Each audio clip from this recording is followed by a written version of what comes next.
Whole Story Quest Audiobooks presents Death Parts Us by Alex Walters, narrated by David McCallion.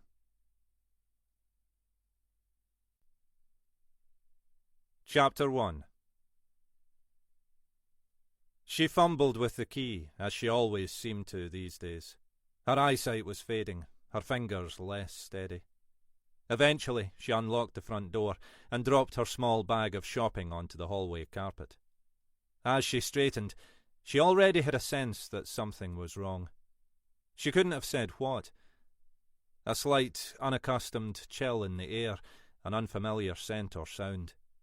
Something she couldn't pin down. Suddenly anxious, she hurried to the door of the living room.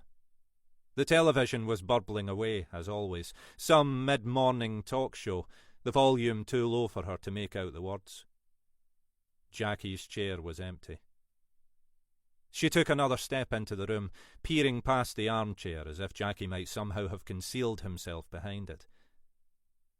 Panicking now, she returned to the hallway and checked the bedroom, the bathroom, the room they still called Kirsty's, even though it was decades since she'd last lived there. Finally, she turned back to the kitchen. Where had he gone? These days she could barely persuade him to leave that chair, even when he needed the lavatory, or when she was faced with the nightly task of getting him to bed. When she was out of the house, he just sat there, his eyes fixed uncomprehendingly on the television screen. As she entered the kitchen, she realised why the house felt colder than usual. The back door to the rear garden was standing wide open. She blinked, baffled by what she was seeing. In the days when Jackie had still been prone to aimless wandering, she'd had 2 deadbolts fitted to the door to prevent him slipping out without her realising. The keys were left hanging from the hooks near the sink, but she knew Jackie lacked the wit or initiative to find them. Except that, somehow, he had. She hurried over to the open door and gazed out into the garden. It was a decent spring day, the pale sun trying to break through a layer of thin cloud. The garden, little more than a square lawn surrounded by a narrow border of bushes, was empty. She stepped outside, looking uneasily around. "Jackie?" There was no sound except the faint brush of the sea breeze through the leaves, the cawing of the gulls from the bay. She was genuinely confused now. How had Jackie managed this impossible disappearing act? She stepped out onto the lawn. It was only then she saw it. The familiar low, straight line of the fence at the rear of the garden was broken, the panelling cracked outward as if some heavy object had been thrust against it. She remembered Jackie erecting the fence when they'd first moved into the bungalow, all those years ago. They'd wanted something to provide shelter from the winds and weather off the sea, but not so high that it blocked the view. The fence stood a little lower than chest height, and if you stood by it, you could see the panorama of the bay spread out before you. In their early days here, she and Jackie enjoyed watching the view together. In the summer, on the rare bright days, the narrow beach would be crowded with families, in from the surrounding villages or up from Inverness. Sometimes they glimpsed the dolphins out in the firth, playing tantalisingly close to the shore. Outside the short season, the view was more desolate, but often just as striking, an endlessly changing pattern of sun and cloud, grey seas washing against the shingle, waves breaking against the sea walls at high tide. It was a long time since she'd bothered with any of that. The last few years had offered little but grind. She'd kept her head down and got on with it, knowing there was no alternative, not allowing herself to think how life might have turned out differently. Distracted by these unbidden thoughts, it took her another moment to register the significance of the broken fence. Even then, she could barely bring herself to believe it. She walked forward across the soft grass. The bushes were sparse at that point, and she had little difficulty pushing her way through them. The bungalow, just off the high street, was set on the steep hillside above a row of houses fronting onto the sea. The house immediately below was a small cottage, now occupied only as a holiday let, its banked rear garden some 20 feet beneath her. Scared now, she peered cautiously over the broken panelling down into the neighbouring garden, and she began to scream.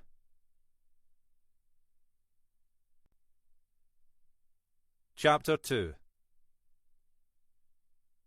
Bleak, Mackay thought, looking around the cramped sitting room. Nothing but bleak. The young man from the agency was still enumerating the bungalow's many virtues. Closeness to the sea, a decent local pub, good restaurant in the season, convenience store. Mackay already knew all that and didn't care much about any of it. In his head, he was trying to decide just how bleak the place was. As bleak as Callie's chances of winning the SPL. As bleak as a Labour politician's odds of becoming First Minister. As bleak as... "So, what do you think?" the young man interjected. He'd finally recognised that Mackay wasn't listening. "Ach, it's fine. I'll take it," Mackay said. Bleak was what he wanted right now. This anonymous bungalow, furnished with shabby charity shop cast-offs, fitted the bill perfectly. He just wanted out of what had been their home. Give Chrissy the chance to move back in. Let them both have the opportunity to get their heads straight. Then, maybe, there'd be the possibility of giving it another shot. "Aye, in your dreams," he added silently to himself. The young man was still blethering on. There were patches on his face, untroubled by acne, but they were relatively few.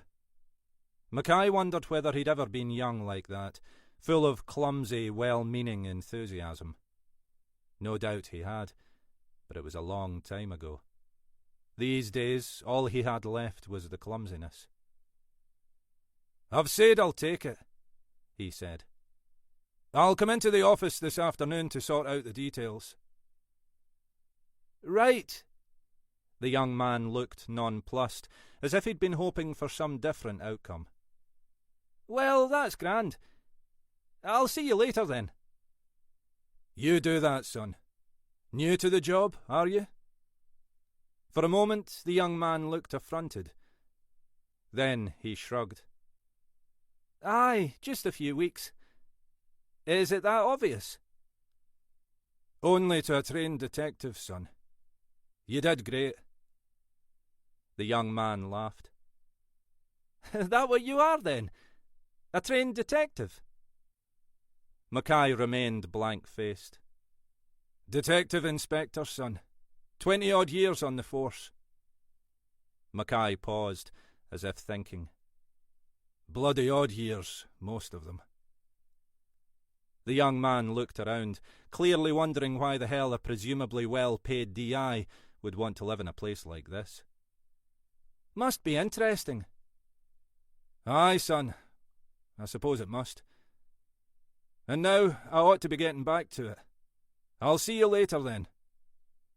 Mackay turned and made his way out of the bungalow, pausing briefly to glance again into the bedroom and bathroom, reassuring himself that this place really was as poky and unprepossessing as he'd thought. Outside, he blinked in the unaccustomed sunshine. He was a short, wiry man with slicked-back, greying hair. He was old enough to believe that a suit was still the appropriate garb for work, but Chrissy had finally managed to persuade him not to bother with a tie. That had been in the days when she cared about what he wore. These days, most of his younger colleagues looked as if they'd just come in from a night clubbing. Some of them probably had.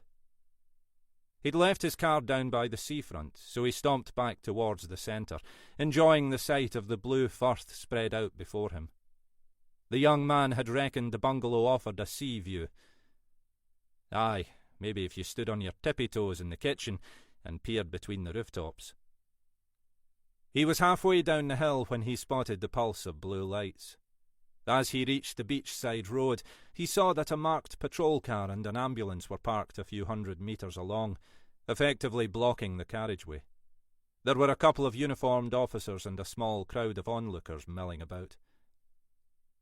Mackay was nothing if not nosy. It was, he told himself, one of the qualities that made him a good detective. He strolled along the street and placed himself in front of one of the uniformed police. "I'm afraid we've had to close this road for the moment, sir," the officer said. "You can walk along the beach or back up along the high street." "What's going on?" Mackay asked. "If I could just ask you to move along, please, sir." "Aye, son. You can always ask." The officer opened his mouth to respond, but Mackay was already brandishing his warrant card under the man's nose. The officer leaned forward, clearly registering not just the rank but also the name. Mackay's reputation tended to precede him. "I'm sorry, sir. I didn't realise." "No bother, son. You were just doing your job. What's going on?" "Accident, sir. An elderly gentleman has fallen from the garden up there. Looks like he cracked his skull, unfortunately." "Dead?" Mackay had already read this in the young officer's eyes. "Looked like it. The medics are with him at the moment, but I think he was already dead when he was found." Mackay peered past the young man. "How the hell did he manage to fall from the garden?" "Not sure exactly, sir. The fencing up there was broken. His wife reckons he suffered from Alzheimer's." Mackay was staring up at the rear fence of the bungalow above them. Something was stirring in his mind. "Have the examiners been called?" The officer blinked. "Well, no, sir. Not yet. We thought, as it's an accident." "How do you know it was an accident?" "Well..." "How do you know his wife didn't just get tired of looking after the old bastard and took her chance to push him over the edge?" "With respect, sir." "Aye, son. Always treat me with respect. You'll find it pays. Look, most likely you're right, and it was just an unfortunate accident. But don't make assumptions. I'm not joking about the wife. These things happen." The officer nodded. "Sorry, sir. Wasn't thinking." Mackay looked around them. "We don't want to make a big deal of it. Like I say, most likely you're right. But we should get the examiners in to check over the scene. And we should talk to the widow as soon as she's in a suitable state." "That's her, sir." The officer gestured towards an elderly woman standing further along the street, being comforted by a couple of neighbours. Mackay nodded. "OK, I'll go and introduce myself. It doesn't look as if she's likely to abscond anywhere in the near future." As he moved away from the officer, he felt his mobile buzzing in his pocket. He moved back from the crowd before answering. "Alec, it's Helena. Are you still up in Rose Marquee?" "Aye, just enjoying the scenery." DCI Helena Grant was his immediate superior. She'd allowed him a couple of hours off to view the bungalow. "How was the house?" "Ah, you know. Bleak, soulless, shabby, cramped." "You're taking it then?" "Obviously." "You're your own worst enemy, Alec. You know that?" "I doubt it. I've made some bad ones in my time." "You deserve better than a place like that, though."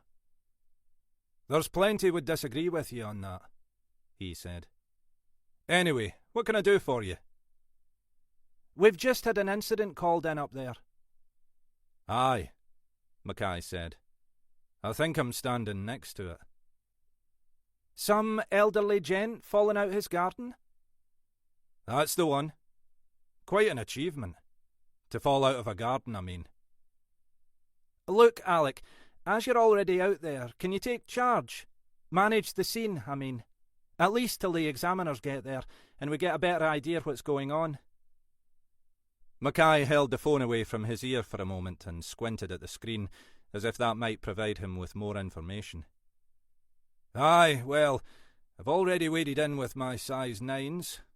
I don't suppose the uniforms will object if I take it out of their hands. If you think it's necessary. He frowned, wondering quite what had prompted Grant to make this call. She didn't generally do things without a good reason. I think it might be a wise precaution, she said. In the circumstances. Circumstances, he repeated. He was gazing now at the elderly women across the street, still surrounded by commiserating neighbours. What circumstances are those exactly? I don't suppose you've inquired about the name of the victim? It wasn't high on my priority list, Mackay admitted. I was too busy bollocking the uniforms for not doing their job. I'd assumed the name of some poor old bugger in Rose Marquee wouldn't mean much to me. Aye, well, always get your priorities right, Alec. But in this case, the name might just ring a bell. Go on, then, he said. But Mackay was already ahead of her. The half-thought that had been buzzing round his brain had suddenly settled, and he knew what she was about to say. And he finally recognised the elderly woman. Before Grant could respond, he said, Jesus, Jackie fucking Galloway.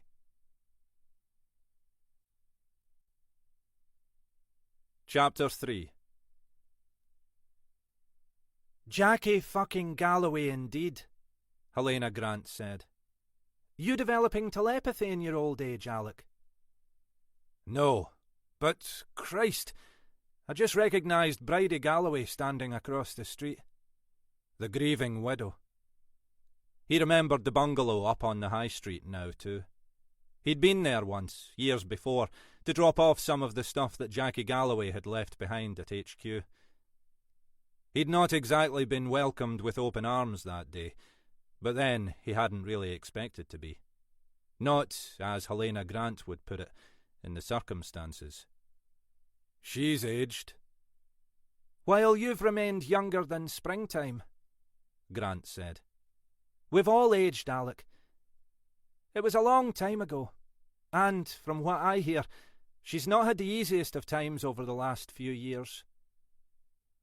If she stayed married to Jackie Galloway, I don't imagine she ever had the easiest of times, Mackay said. Man was an arsehole of the highest order. I believe he spoke very highly of you too, Alec. But aye, you're not far wrong. Mackay was still watching Bridie Galloway across the street. She didn't exactly look the part of the grieving widow. Shocked, maybe, though that ashen pallor tended to go with the sunless territory up in this part of the world. But not greeting or wailing in the way he might have expected.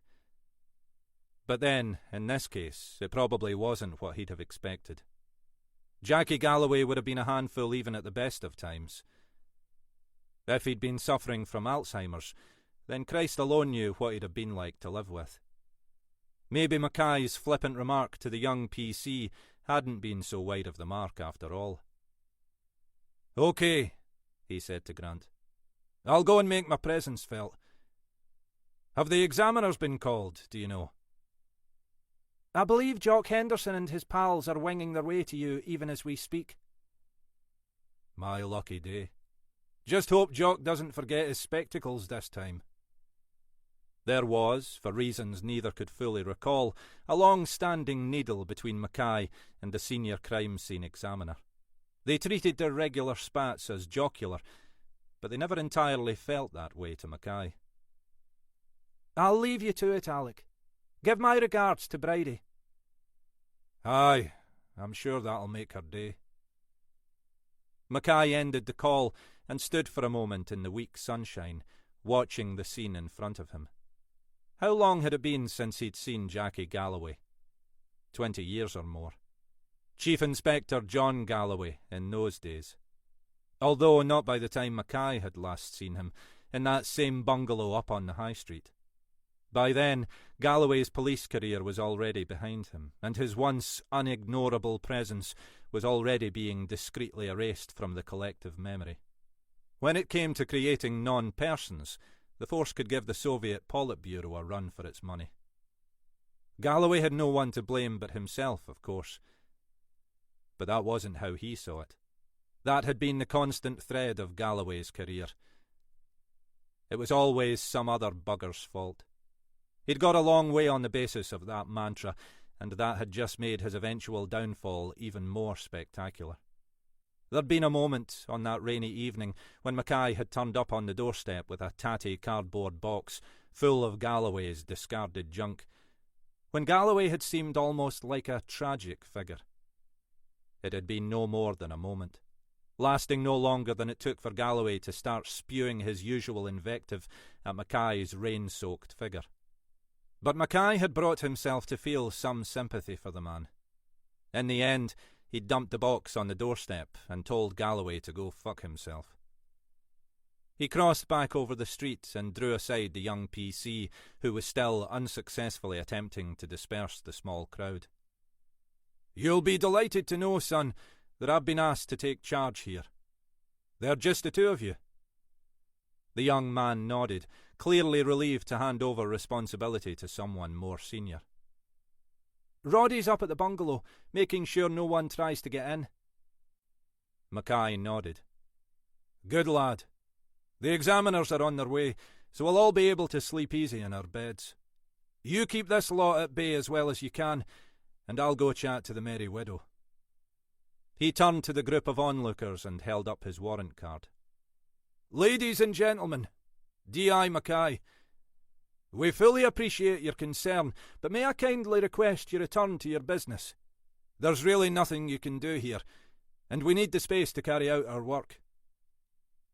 Despite Mackay's short stature, his authority was undeniable.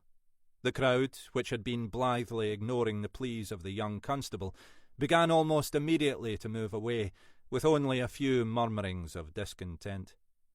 Mackay made his way over to where Bridie Galloway was standing. His initial assessment had been correct. She was pale but dry-eyed, he thought, as if she'd been shocked by the event, but not necessarily distraught at the outcome. "Mrs. Galloway, D.I. Mackay, I'm really very sorry." She peered at him. "Mackay, you used to work for Jackie, didn't you?" Mackay almost expected she'd spit in his eye. Instead, she gave an unexpected half-smile, as if his presence had confirmed something she'd been suspecting. Mackay, not normally a man short of words, found himself at a loss. "That's right," he said, finally. "I didn't expect you to remember me." As far as he could recall, they'd met only once or twice at the force's Christmas shindigs. "Aye, well, Jackie used to speak highly of you. Well, more highly than he spoke of most people, anyway." That was news to Mackay. Galloway had never shown any obvious signs of approval when Mackay had been part of his team. On the contrary, as the youngest member of the group, Mackay had usually been selected as Galloway's primary whipping boy whenever anything went wrong. "That's good to know," Mackay said. "This must be an awful shock." She nodded. "What's happened was a shock. I still don't really understand it. But, well, you know, Jackie wasn't a well man. Maybe it's a blessing, really." She glanced at the two women beside her, as if seeking their approval for this sentiment. Both had backed away a few steps, Mackay noticed. The police were loved the world over. "Do you feel up to talking about it?" Mackay said. "Nothing formal at this stage. Just to give me an idea of what happened." "I'd rather not go back to the bungalow. Not just at the moment." He nodded. "We've called out the crime scene examiners just to check the place over. We'll need to borrow your keys to give them access, if that's not a problem." "The examiners?" she said. "Does that mean—" "It doesn't mean anything, Mrs. Galloway. It's just routine. These days, any kind of unexpected accident, well, we call them in just until we're sure of the circumstances. She looked unconvinced by his explanation. The back door's open. I just came out looking. Aye, of course. I wasn't thinking. He gestured to the young PC. I'll let them know. Look, why don't we go and grab a tea at that restaurant place at the corner? Might do you good to have a sit down and a cuppa. It was too early in the year for the small restaurant to be busy, but there was a couple enjoying an early lunch by the window. They'd been greeted effusively by the manager, who managed not to look too disappointed when Mackay waved his warrant card and asked if he could bring a pot of tea to one of the tables outside. Not too cold? Mackay lowered himself onto one of the unoccupied picnic benches and gestured for Bridie Galloway to take a seat opposite. More private out here. There was a breeze blowing off the sea, but it was mild in the sunshine. That's fine. She seemed to have regained some of her composure in the short walk along the seafront. It's a grand place, she said, looking back at the small restaurant. We could never afford to eat here. Mackay shifted uncomfortably. Must have been a struggle for you both, he said. Aye, well, whose fault was that? Mackay was unsure what answer she expected, and was relieved when a young waiter arrived with the pot of tea. They sat in silence as he distributed the cups, milk and sugar. Finally, Mackay said, I'm sorry about what happened to Jackie. Not just today, but, well, everything. She shrugged. Most of that was the stupid bugger's own fault. He had nothing to complain about. Aye, but you did, Mackay thought. You were landed well and truly in the shite. He was amazed that she could talk about her husband with such equanimity. But then he'd been amazed, at the time, that she'd stuck by him. He couldn't imagine that marriage to Jackie Galloway would have offered many other compensations. I hear he'd been unwell. You could say that. Early onset Alzheimer's. Started only a few years after we moved up here. She had the air of someone who wanted to talk, and Mackay was content to let her.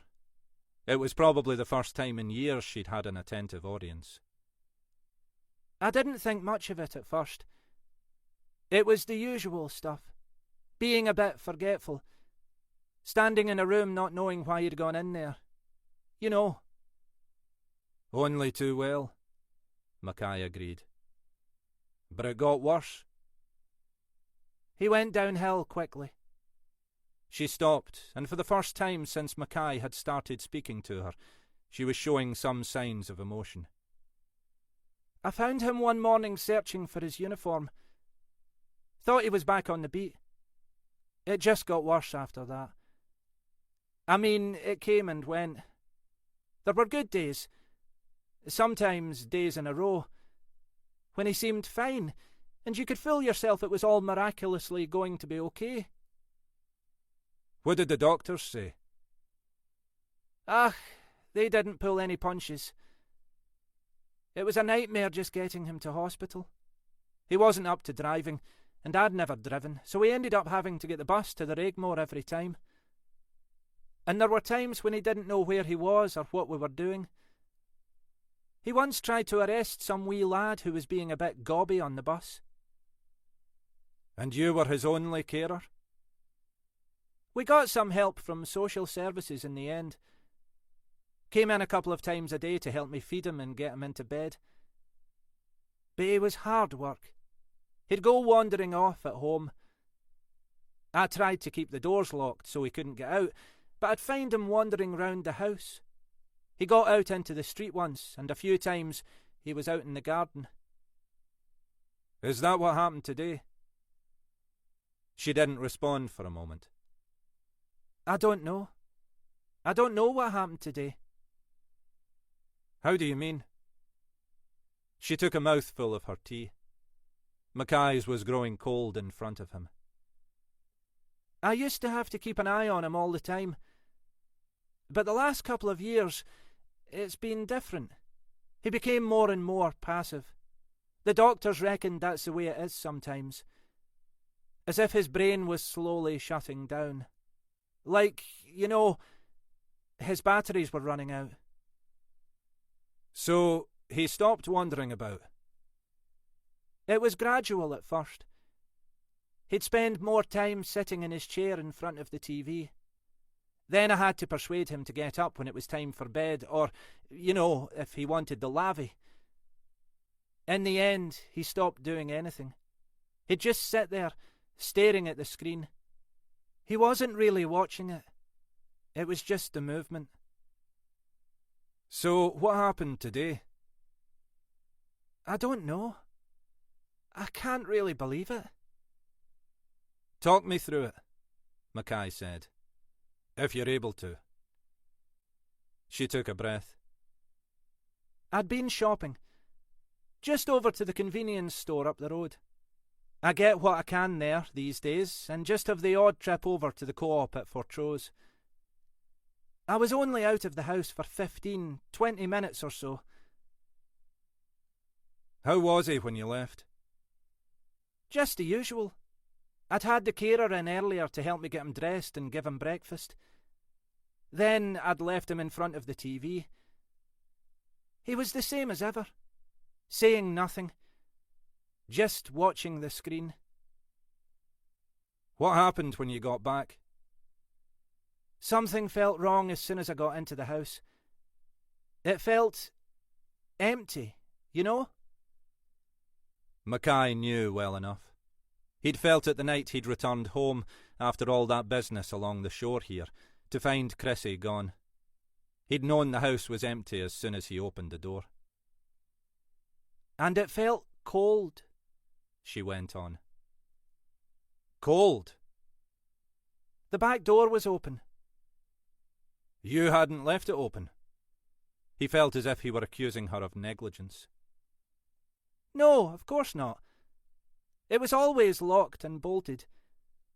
I only ever went out there to hang out the washing, and I always checked and double-checked it was locked. I had the bolts fitted to make sure he couldn't wander out there. So, what do you think happened today? She blinked. I don't know. I really don't know. Do you think Jackie could have unlocked the back door? I'd have said not. I'd have said definitely not. But he must have. Well, aye. What else?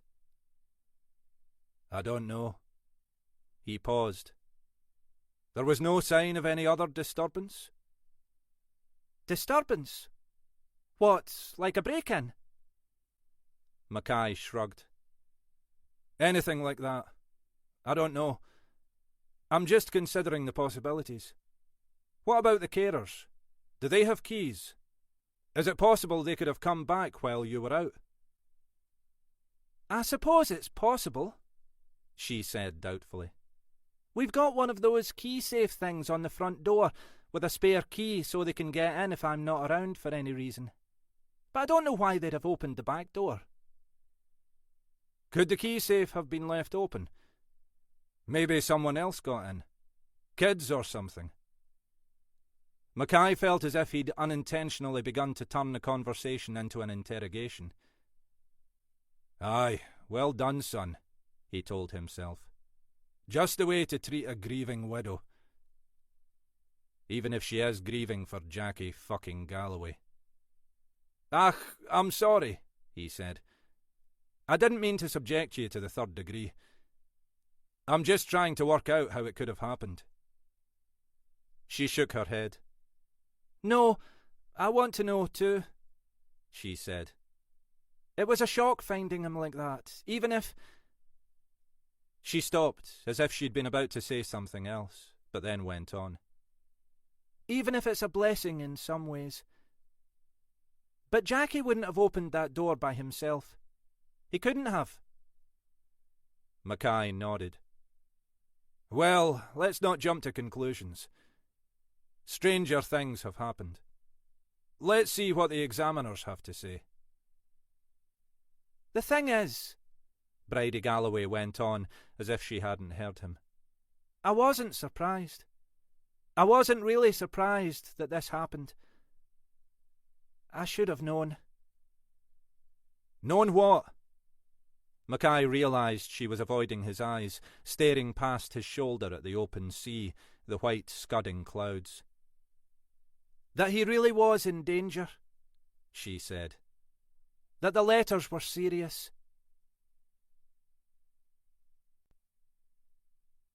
Chapter 4.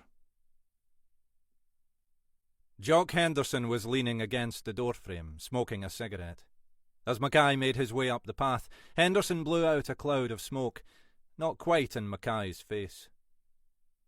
There'll be the death of you, you know, Mackay said. Aye, like we've all got so much to live for.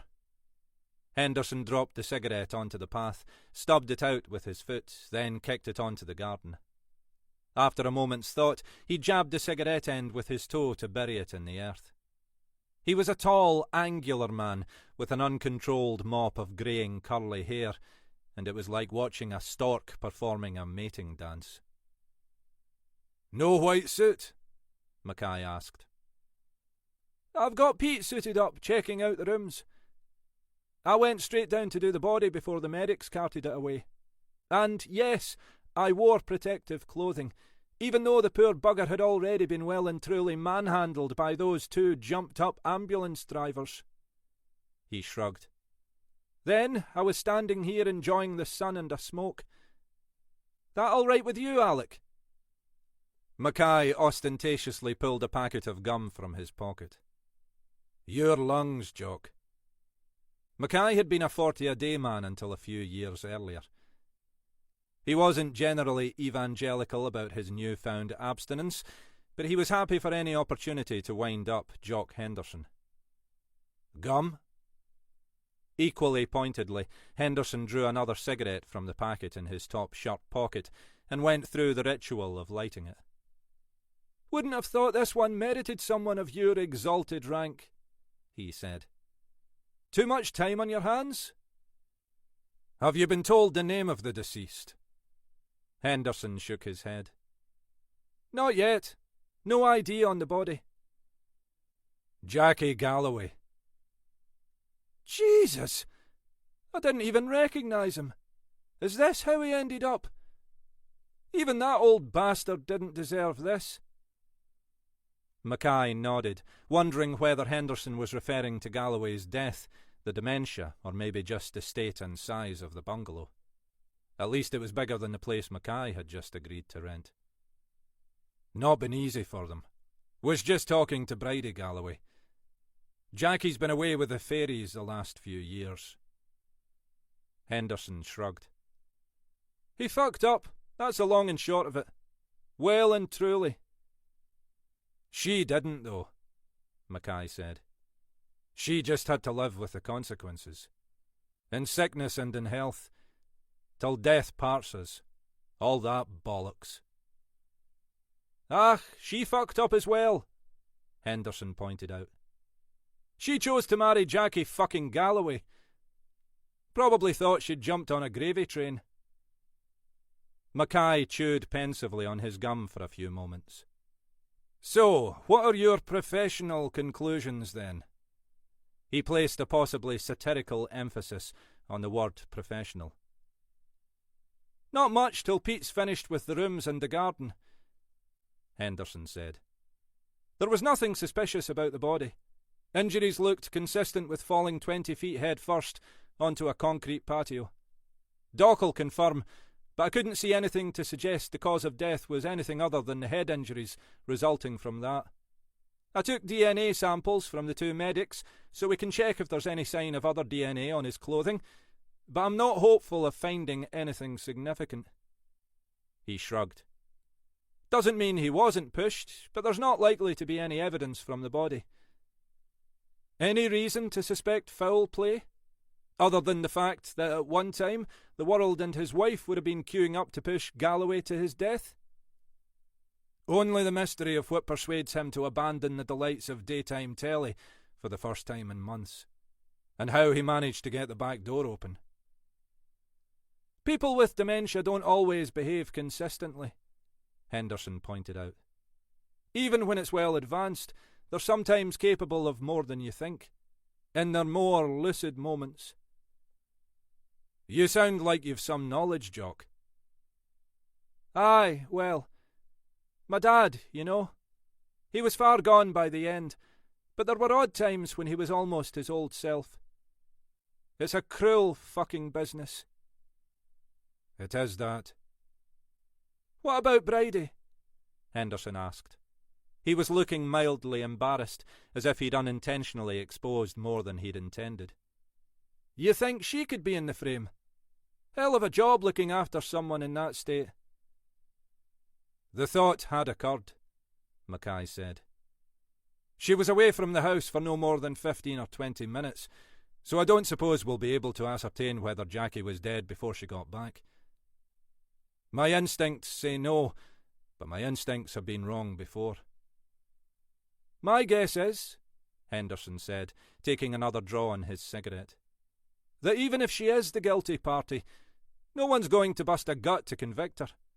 The poor woman's suffered enough, and Jackie Galloway was no great loss to the world. There won't be many back at HQ wanting to open that can of worms. Mackay said nothing, but they both knew that Henderson had a point. Aye, well, he said finally. You tell your mate Pete to get his arse in gear. Some of us have things to do, you know.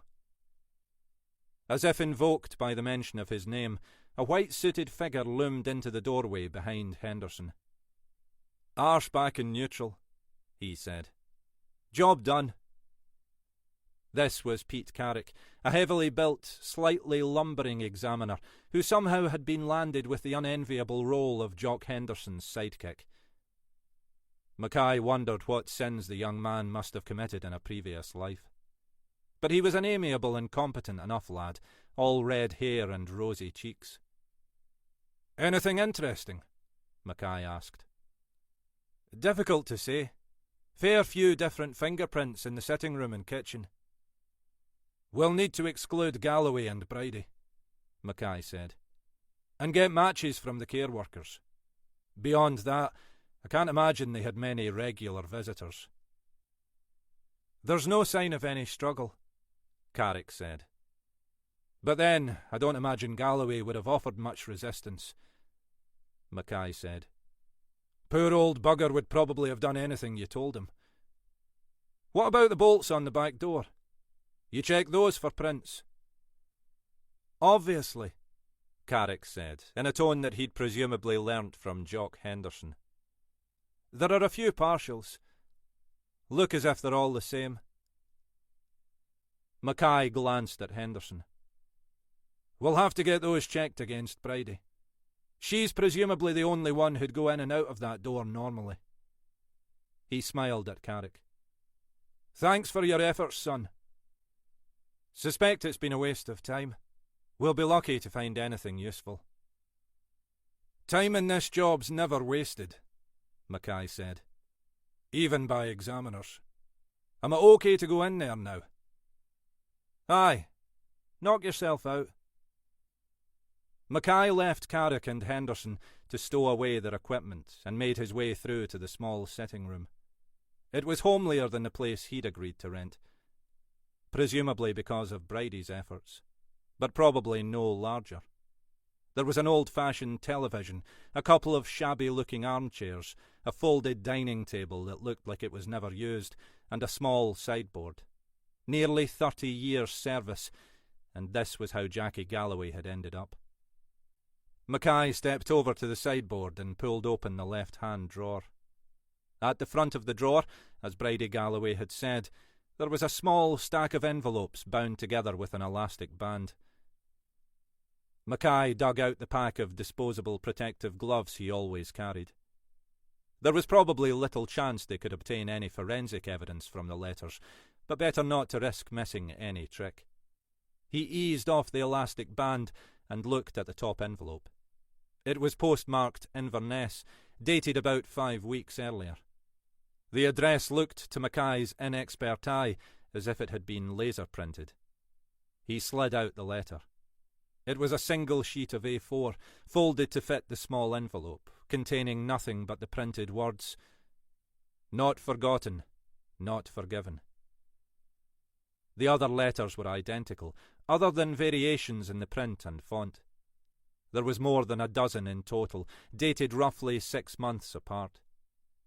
Bridie had said she suspected there'd been earlier letters, but Galloway had destroyed them. It was only when he became incapable of looking after his own affairs that she'd seen and opened them as they arrived. "I'd no idea what they meant," she'd said, "but they scared me." "You should have approached us," Mackay had said, though he knew fine well Bridie Galloway could never have brought herself to do that. "Ach, what would you have done?" she'd said, and he'd had no honest answer. Mackay pulled an evidence bag from his pocket and slid the letters and envelopes carefully inside. There was no way of telling if they were linked to Galloway's death, even assuming his death was anything other than accidental. Galloway had made more enemies than most in his 30 years on the force, and some might well bear long-standing grudges. Whether that would have been enough to lead to murder? Well, in Galloway's case, who could tell? He looked at his watch. He'd left Bridie Galloway in the care of a neighbour who, even before Mackay had left, had begun to subject her to an interrogation far tougher than his own efforts. He'd said he'd let her know when she could return to the bungalow, if that was what she wanted. However she might feel about Jackie's death, returning here might still be preferable to spending more time with the nosy neighbour. It was already mid-afternoon, and he'd promised the letting agents he'd drop into their office on his way back into town. Then he'd have to debrief Helena Grant on all this. Not to mention catching up on a stack of ongoing cases at various stages in the legal pipeline. He'd left his number 2, Jenny Horton, dutifully working her way through a mound of paperwork. She was good at that sort of stuff, and seemed to enjoy it. A lot more than Mackay did, at any rate. But he couldn't just abandon her to it. Another late night, then. But then, he told himself, it wasn't as if he had anything much else to look forward to. Chapter 5. Jenny Horton was watching the conversation with the air of a spectator observing an evenly matched game of tennis. Dialogue between Mackay and Helena Grant tended to have that kind of adversarial quality. Finally, Horton said, "Look, I'm sorry, but who exactly was Jackie Galloway?" Grant leaned back in her chair and smiled, exchanging a look with Mackay. "Ah, the innocence of youth," she said. "Undisturbed by the troubled memories of the older generation." "Galloway," Mackay said, clearly choosing his words with care, "was an utter shiting bastard. A complete buggering arsehole. "Ah, we get the idea, Alec," Grant said. "I imagine he wasn't your greatest fan either." "Funnily enough, that's where you're wrong," Mackay said. "According to Bridie, he was a secret admirer." Grant raised an eyebrow. She was a short but nonetheless imposing woman who, by now, had more or less learnt how to keep Mackay in his place. "Must have been a well-kept secret in the days when we were part of his team. Or maybe Bridie was flirting with you." "Jackie Galloway?" Jenny Horton prompted again. "Like Alec says, he was the bastard's bastard, even in the days when all coppers were bastards. He was a DCI doing pretty much the job I'm doing now," Grant said.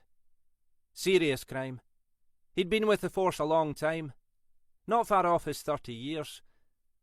And he got results." "The question," Mackay added, "was how he got them." "We're talking 20 years ago," Grant went on. Things were different.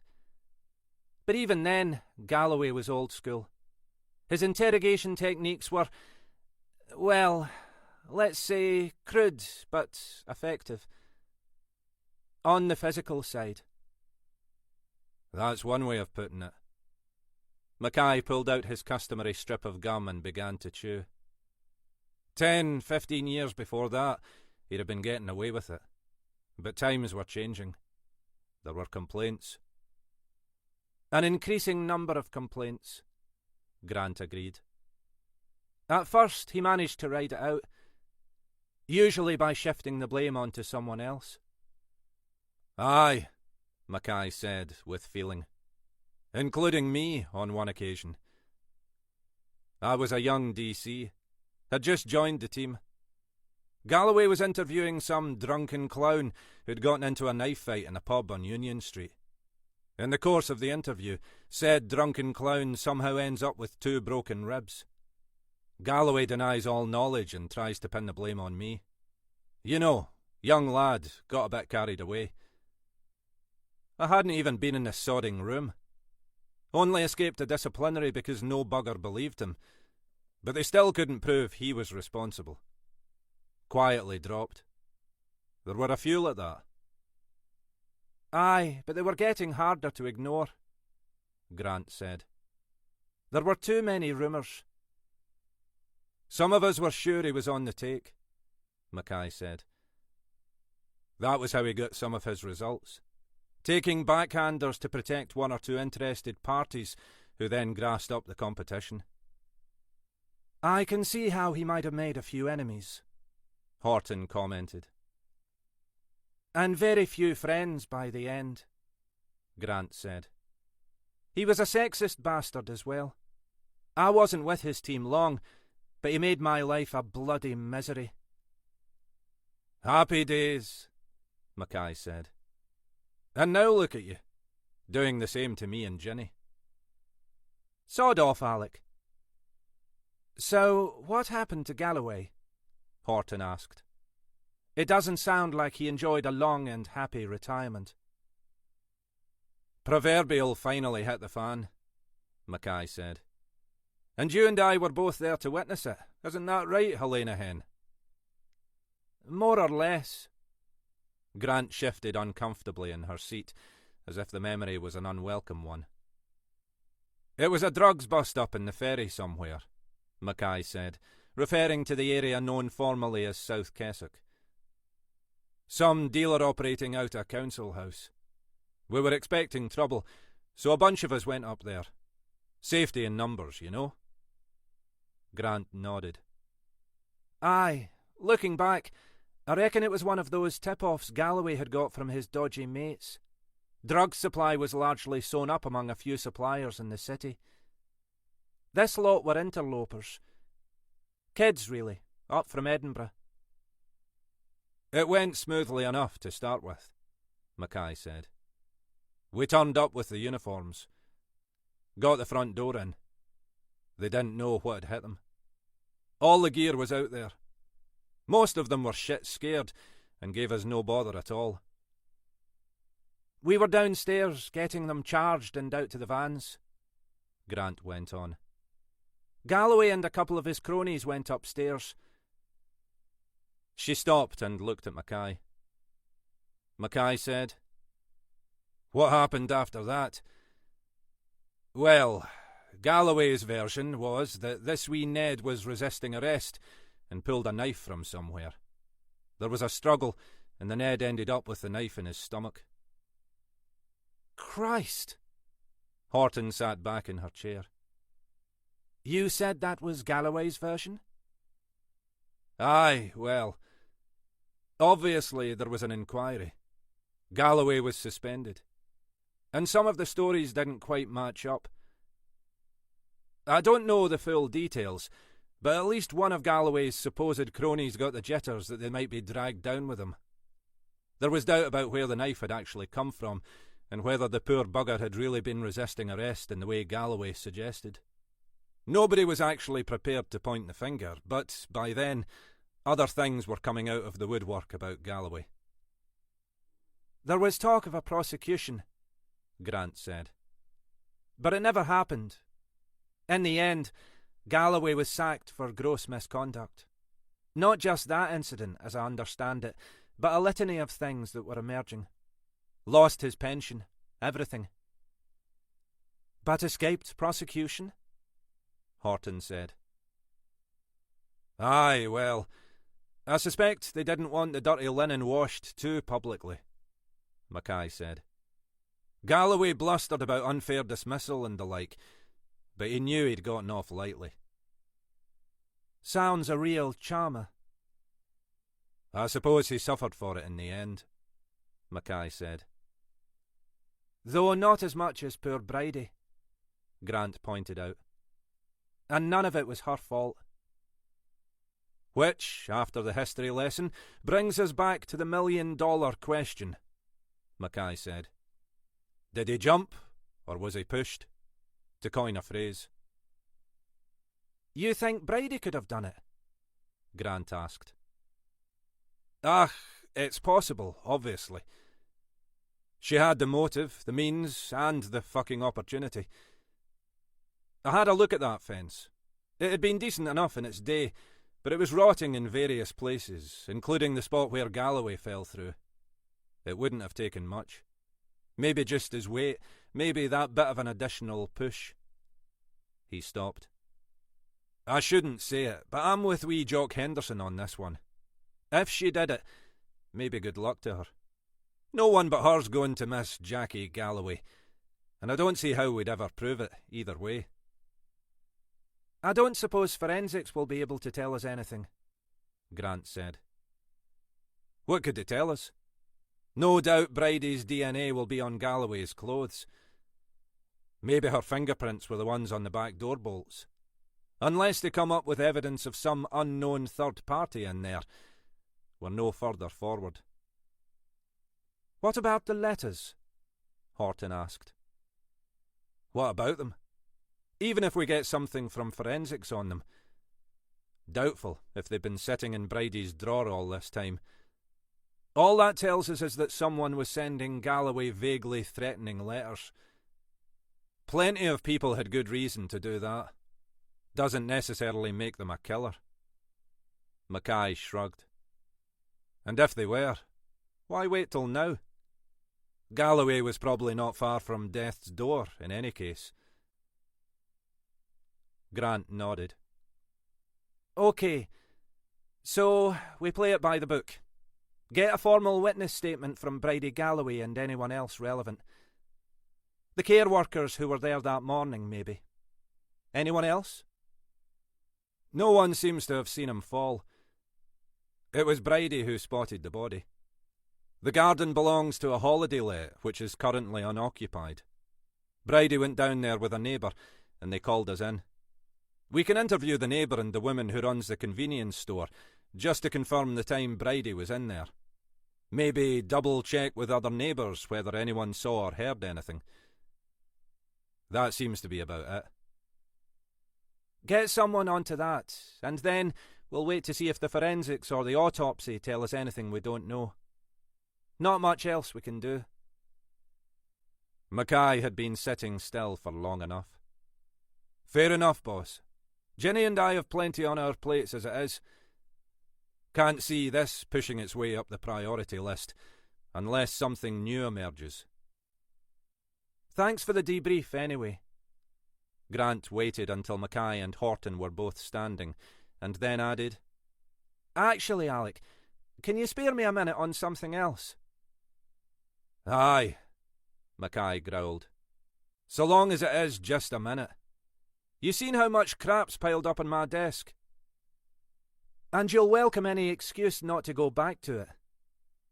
Grant waited until Horton had left the room, then said, Just wanted to check how you were, Alec. Aye, well, I'm grand. Can I go now? You get more like a naughty schoolboy with every passing day, you know that. What's the situation with Chrissy? She knew that Mackay would have told anyone else to bugger off and mind their own business. But the two of them had been through enough for him to recognise that, at some level at least, it was her business. She's staying up with her sister, up near Strathpeffer, Mackay said. But that's not ideal for either of them. That's why I want to get out. You don't have to do anything, Alec. She's the one who walked out on you. He shrugged. I've no great desire to be living in that place at the moment. Better if I bugger off and she goes back there. Might help her get her head straight. And meanwhile, you're stuck in some poky old dump up in the Black Isle. Ugh, it's got a sea view and everything. She shook her head. If I went in for cheap psychology, Alec, I'd say you were still trying to punish yourself. It was cheap psychology got us into this mess in the first place, Mackay said. I'm just looking for a place I can afford to rent. I'm still paying the mortgage on the house, you know. He stopped, as if thinking. Anyway, it'll only be short term. Aye, I hope so, Alec. I hope so. I'm here if you want to talk, you know. I'm not really the talking kind. Not that kind of talking, anyhow. You may have noticed that. As if to prove the point, he was already on his feet, eager to leave the room. Now I'd best get back to the piles of crap. Well, like I say. Aye, Hen, and it's much appreciated. Thanks. He was already out of the door before she could offer any further response.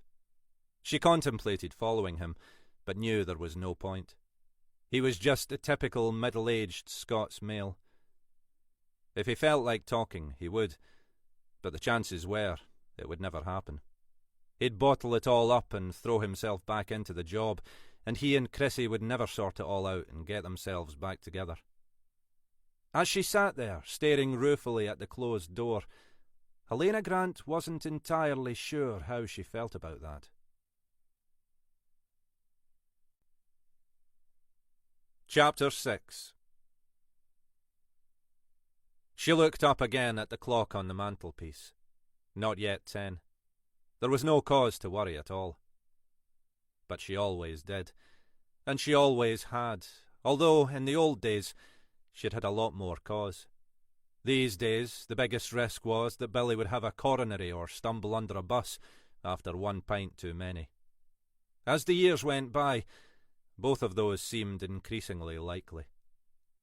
The television was flickering away unwatched in the corner, a reality show featuring a bunch of supposed celebrities who meant nothing to her. Mostly they looked like children, though there were a couple of older faces she vaguely recognised. Someone from some sitcom decades ago. Another from a soap opera, though she couldn't remember which. At 10, she'd switch over to the news, just as she always did, though these days the stories meant about as much to her as the unfamiliar celebrities. Usually Billy would be home by 10, and they'd watch the news together, or at least they'd sit in the same room while she watched the TV and Billy snored noisily beside her. She'd wait until the news was finished, then wake him up and help him stumble his way, still half asleep, into the bedroom. These had been their evenings, pretty much, since Billy had retired all those years ago. It wasn't too bad, she thought, everything considered. Billy drank too much. Everybody drank too much these days. But he'd never been a difficult or violent man. Not with her, at any rate. That must count for something. He was still decent company in the daytime. She'd be awake early, leaving him in bed to sleep off the night before. Sometimes they'd go and grab a bite to eat at the local cafe.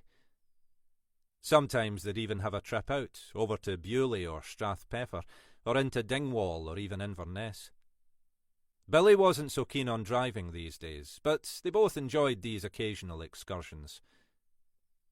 All in all, it wasn't too bad a life, even if the evenings seemed to stretch out emptily.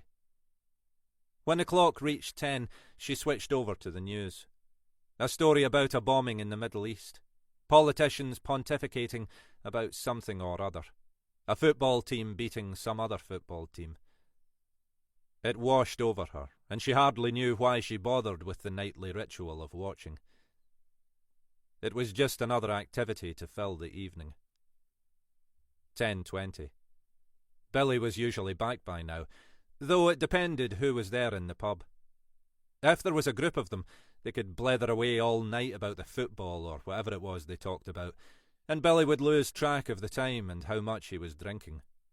Those were the nights he came home well and truly stowshed.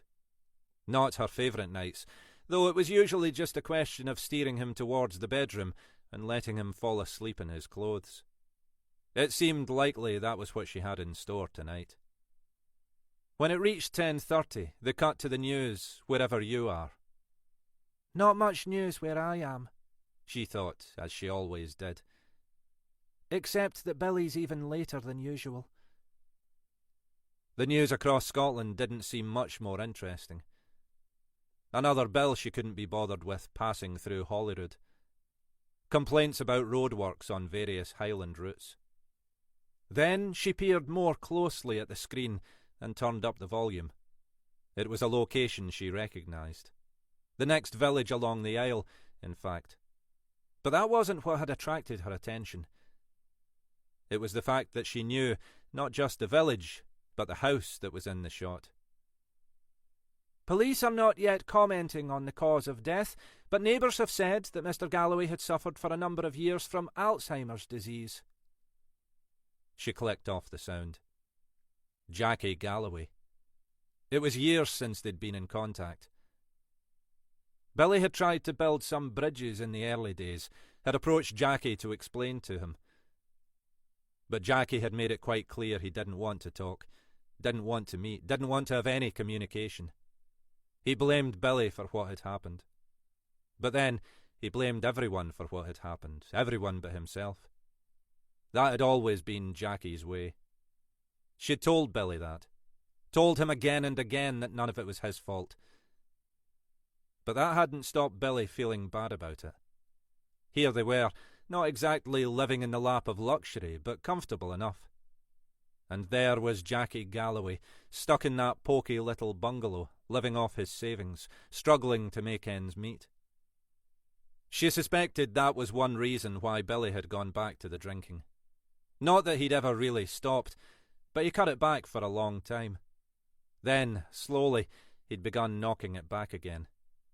Partly it was just the boredom of retirement.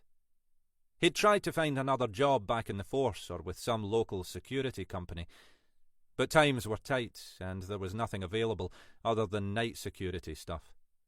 In the end, he'd drifted back into the inertia of doing not much. The drink was an escape from that, no doubt. But she'd always felt there was something more. She'd wait until the morning to break the news, even if he was in a state to take it in this evening. It was 11:15 now. Unusual for him to be as late as this. For the first time, with the news of Jackie Galloway's death fresh in her mind, she began to feel uneasy. She made her way out into the hallway. She was tired, but didn't want to head off to bed until Billy was safely home. She opened the front door and was met by the chill of the night air, a gust of the breeze from the sea. The drive and the street beyond were deserted. Her anxiety growing, she pulled her cardigan more tightly around her shoulders and stepped outside in her slippers. At the end of the driveway, she peered back down the street towards the centre of the village. There were a couple of young men lighting cigarettes under one of the orange streetlights, but no sign of Billy. She could just about make out the lights of the bar. She was tempted to walk down there, but she knew she'd look foolish if Billy was just sitting blethering with his mates. Unsure what to do, she turned back into the house. She sat in her armchair, the television playing away unwatched, and waited until the clock turned 11. Billy was never this late. Finally, at a loss, she returned to the hallway and slipped on her coat and shoes. She checked she had her purse with the house keys inside and stepped out again into the night. The street was empty. She walked slowly down towards the bar, peering into every gateway and alley as if Billy might be hiding from her. She was feeling a cold grip of fear in her stomach now, though she couldn't really have said why.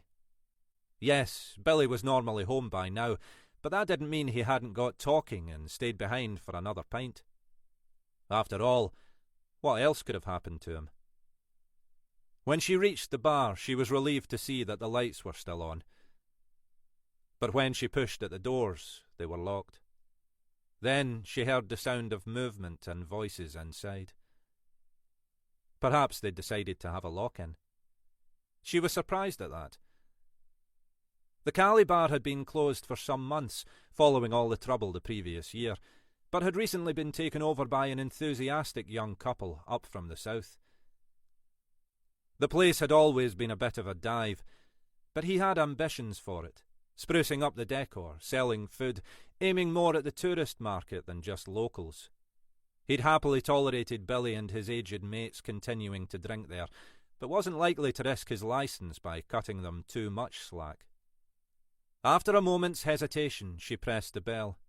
She heard bolts being slid back, and then a puzzled face peered out at her. The young man. Callum something, she recalled. Callum Donnelly. She could already see that the bar was empty, except for a member of the bar staff wiping down the tables.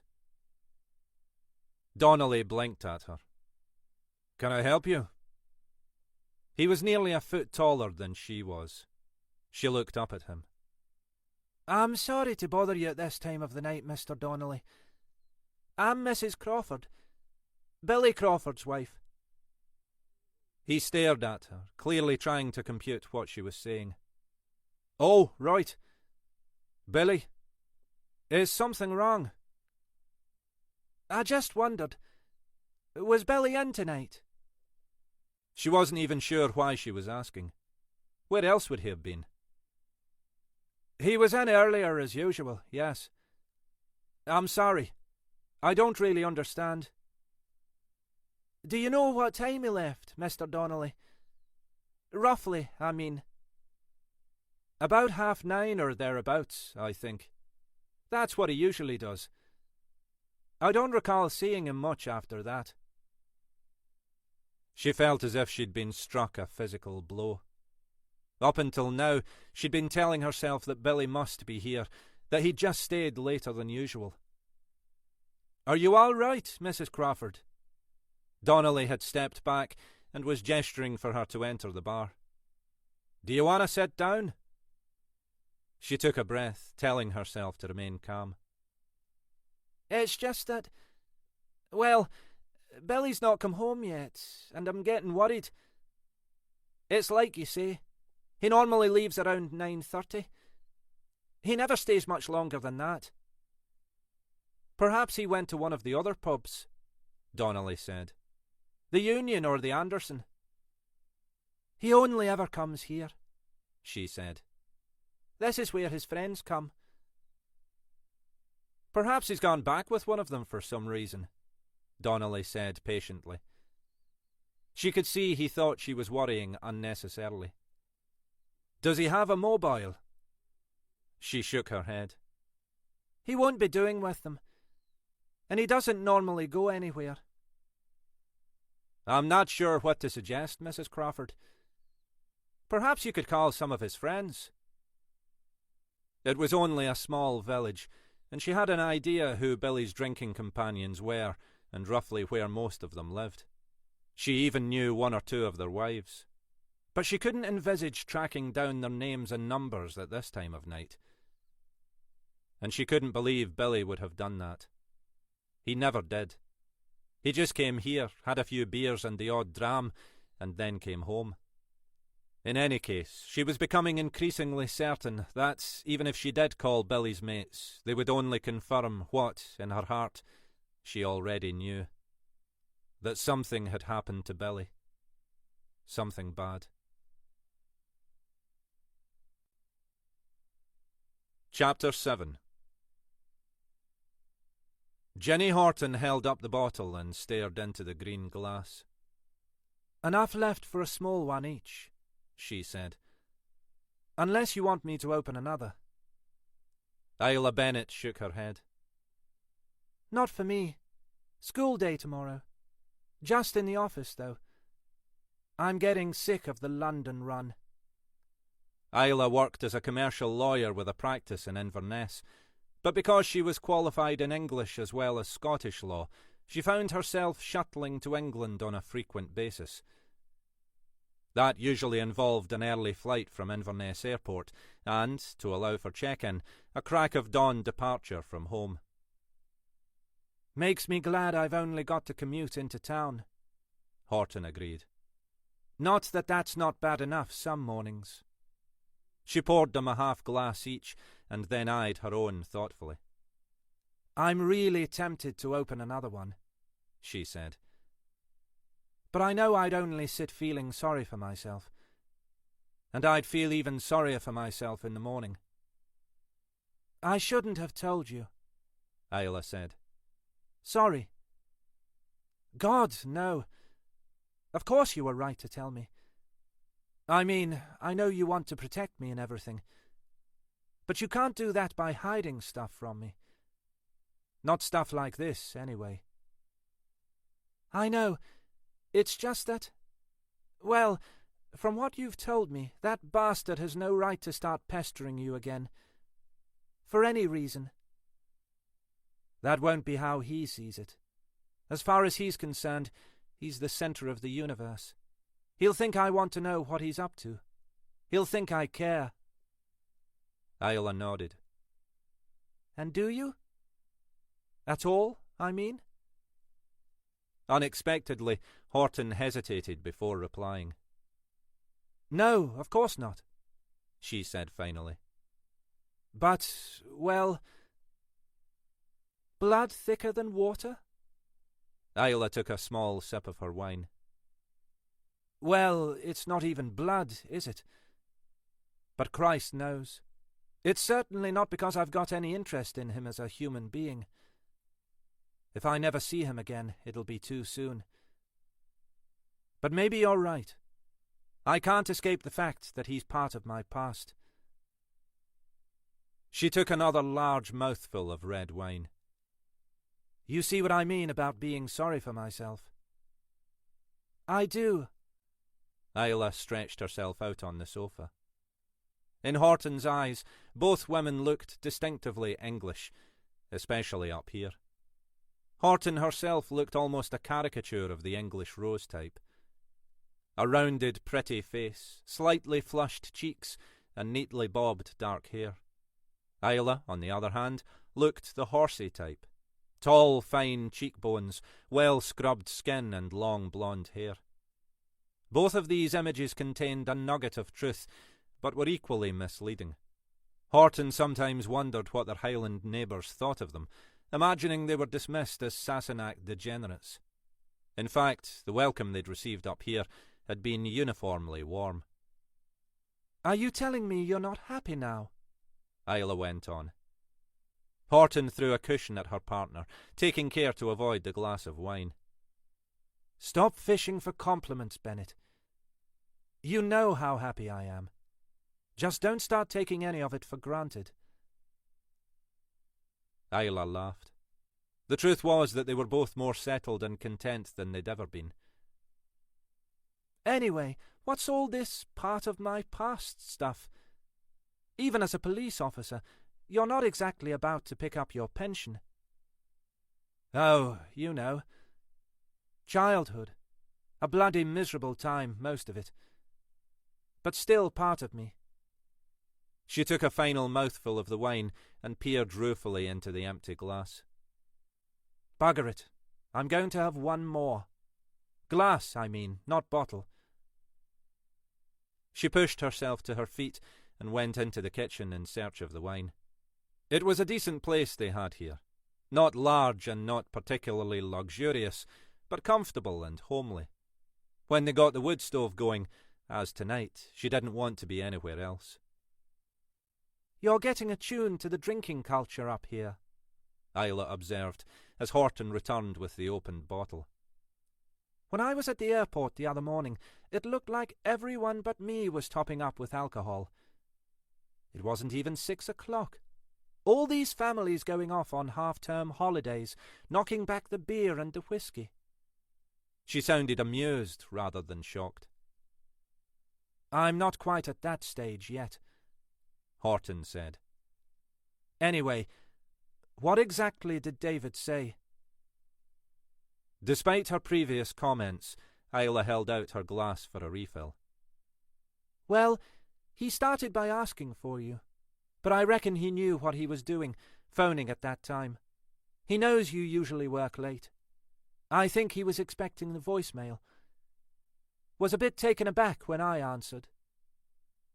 I can imagine him squirming, Horton said with a note of satisfaction.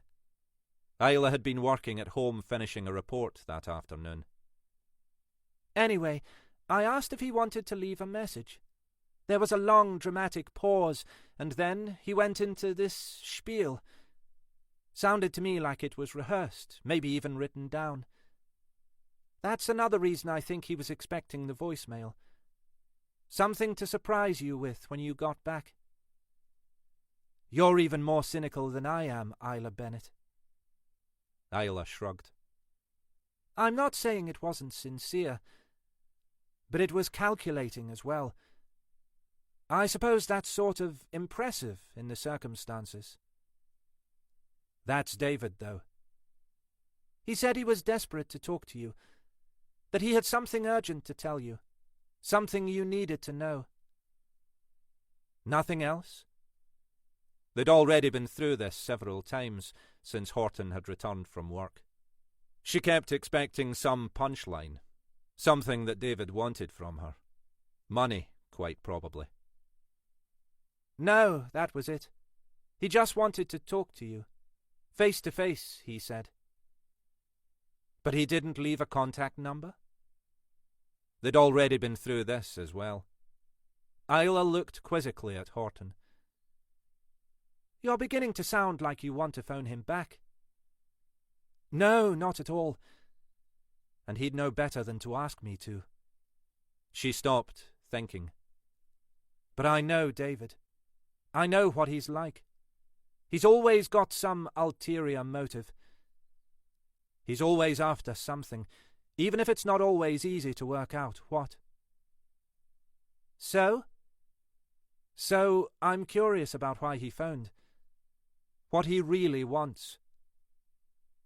Waiting for the other shoe to drop? Something like that. If so, he didn't give any clues. He wouldn't.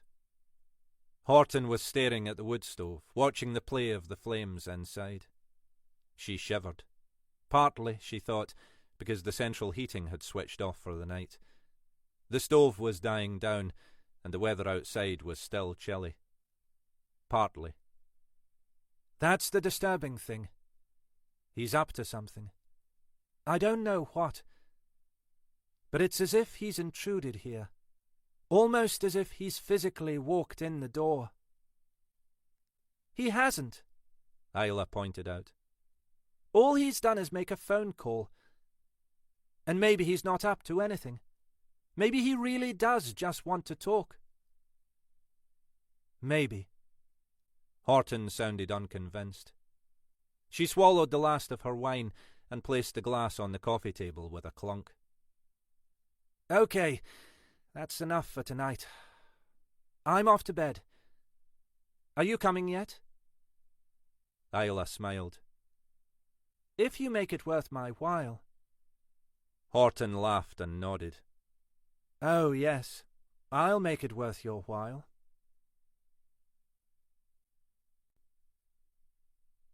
Chapter 8. The next morning, Horton felt relieved she'd not indulged further in the wine. She turned up at the office just before 8, as usual, to find Mackay still wearing his battered anorak, feet up on the corner of her desk, ostentatiously chewing his ever-present gum. "What time do you call this?" he said. "We've got work to do." Well, there's a first time for everything. You know you've still got your coat on. "We're heading out, Jenny. Up into the wild blue yonder. Well, the wild black isle, anyhow." Something interesting? When Mackay was this excited, It was generally because there was a serious case in the offing. Something more stimulating than a bunch of Neds beating each other up on an Inverness Saturday night. His enthusiasm dimmed for a moment. Well, probably not. But I can always hope. He was already on his feet, ushering her towards the door. You driving? I usually do, she said, following him out. Once they were in the car and heading out of town, she said, Okay, so what's the story? Body found up at Shannonry Point. Looks like it was washed up there this morning. Recent? She wasn't aware they'd had any reported mispers in the area over the last few weeks. That was what the officer who called it in thought. Didn't look as if it had been in the water long. Guess we'll find out more when we get there. No one reported missing? I checked the system just before you got there. Nothing showing up, but might not yet. He was silent for a few moments, staring out of the window. They were crossing the Kessock Bridge. The expanse of the Bewley Firth stretched out on their left. It was another half-decent day, plenty of blue sky visible between the scudding clouds. They'd made this same journey up to the Black Isle at the start of their last big case. A case that had, if only indirectly, resulted in the crumbling of Mackay's already fragile marriage.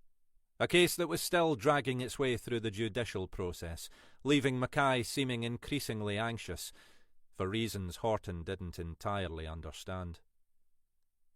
I'm assuming we're taking the Munlochy turning this time, she said. She glanced across at Mackay, wondering whether his thoughts were occupying the same territory as her own. But his face showed nothing, his eyes fixed on the road. Aye, that's the quickest, he said. You know the way? I know the way, she confirmed. We've been dolphin spotting at Shannonry Point. See any? Quite a few. They were amazingly close to the shore. Mackay was still staring morosely out of the window. His earlier excitement seemed to have dissipated. I've lived in these parts most of my life. Only seen him a couple of times. He paused. Mind you, I've mostly not been looking. She turned the wheel to take the road towards Munlochy. We know anything more about this body, then? She said. Fairly elderly looking, according to the uniform. Male. That's about all, as far as I'm aware. The uniforms were leaving it all be until the examiners get there. They passed through Munlochy and joined the coastal road through Avach and along the edge of the Firth to Fortrose. A few minutes later they reached the turn-off down to Shannonry Point. There was a new housing estate on their right, which seemed to have expanded further every time Horton came down this road. As they passed the entrance to the golf club, the road narrowed to a single track, with passing places as it crossed the course itself. In the summer, the road would be busy with tourists heading down to try to see the dolphins, often visible from the point. Even this early in the day and in the season, there would usually be a few vehicles coming and going. At the end of the road, however, the uniforms had set up a roadblock with their own marked vehicle parked sideways across the road. As they approached, Horton pulled to a halt and peered out of the window, waving her warrant card. D.S. Horton and D.I. Mackay, she said. The uniformed officer, a middle-aged man with ginger hair, who looked vaguely familiar to Horton, crouched and peered into the car. "Morning, Alec. Morning." "Ginny," she said. "Ginny Horton." She suspected all the uniforms knew who she was. It wasn't as if the place was overrun with female detective sergeants. But she always seemed to have to go through this ritual. "I think we've met before." In fairness, she thought, she had no idea herself where or when that might have been. "Aye, maybe, ma'am. Good to meet you anyway." It was impossible to tell whether there was a satirical edge in his tone. "This one look interesting, then, Andy?" Mackay asked. "I could do with an interesting one." "Who knows? Examiners have just got here." Mackay raised an eyebrow. "Quick for them. Not Jock Henderson, then, I take it." The officer grinned. "No, the other guy. Carrick." "Well, let's be thankful for small mercies." They pulled into the car park. There was another marked car, an ambulance and the plain white examiner's van, parked in the spaces more usually occupied by sightseers. At the far end of the car park, there were a couple of large camper vans, both with German number plates. Mackay climbed out of the car and walked to the edge of the shingle beach, gazing out along the spit of land stretching out into the Murray Firth. To his left there were a few houses, and set above the beach the squat, white-painted lighthouse that overlooked the point and the bay. At high tide, the seas came up to the walls below the lighthouse, and it was necessary to take a footpath around to the end of the point. For the moment, the tide was still low, and it was possible to walk along the rough beach. There was a uniformed officer standing 20 or so metres ahead of them to deter any pedestrians who might have bypassed the roadblock. Beyond that, a white-suited examiner was crouched over an unidentifiable grey heap on the shingle. Mackay nodded to the uniformed officer as they passed. "Morning, son. Grand way to start the day." Carrick looked up as they approached. His metal box of equipment was sitting on the ground beside him, and he had a digital camera in his hand. "Morning, Pete," Mackay said. "We okay to come closer?" His tone was noticeably less acerbic than when in Jock Henderson's company. "Aye, close as you like," Carrick said. "Come and join in the fun. I've done all the important stuff." "Anything of interest?" Carrick shrugged. "Hard to say. White male. Mid to late 60s, I'd say. As far as I can judge, not been in the water long. Maybe 12 to 24 hours. "Any signs of foul play?" Mackay leaned forward and peered at the body lying face down on the shingle. He could see grey hair, a sodden raincoat, a pair of black trousers and polished black shoes. Not a free swimmer, then. "Nothing obvious," Carrick said. "There's some damage to the face and hands, but my guess is that was probably done by the impact against the shore. You'll need the doc to confirm, though." Mackay straightened and looked about them. Across the water there was the imposing edifice of Fort George, built after the Battle of Culloden, yet still operating as a working garrison, and some of the buildings in Ardeshir. To the right there were the coastal villages of Fortrose and Avach. "If he's not been in the water long, where might he have come from?" "I'm no expert," Carrick said, "but I'd guess somewhere fairly close by. Drifted up the Firth a bit, that's all. I don't think it would even have got over the water from the far side in that time, especially as the weather's been pretty calm. But, like I say, I'm no expert." "Sounds sensible enough to me, son. Wonder if anyone's missed him yet." He turned back to the body. "Any ID?" "I've not checked yet. Was just about to turn him over and have a look at the other side." "I'll leave that task to you, son. I'm wearing my best shirt here." They watched as Carrick slowly eased the body over, then stepped back as he took more photographs and made brief notes in a pad. Finally, he finished and sat back. "I'll check the pockets," he said. Mackay had been walking slowly around the body and now stopped to peer at the corpse's grey features. He took another few steps back and crouched down on his haunches, staring at the prone body. Finally, he looked up at Carrick. "Aye, you do that, son. But I don't need the ID now. I know precisely who the fuck this is. He paused and pushed himself slowly to his feet. Ladies and gentlemen, may I introduce you to Mr. Billy fucking Crawford.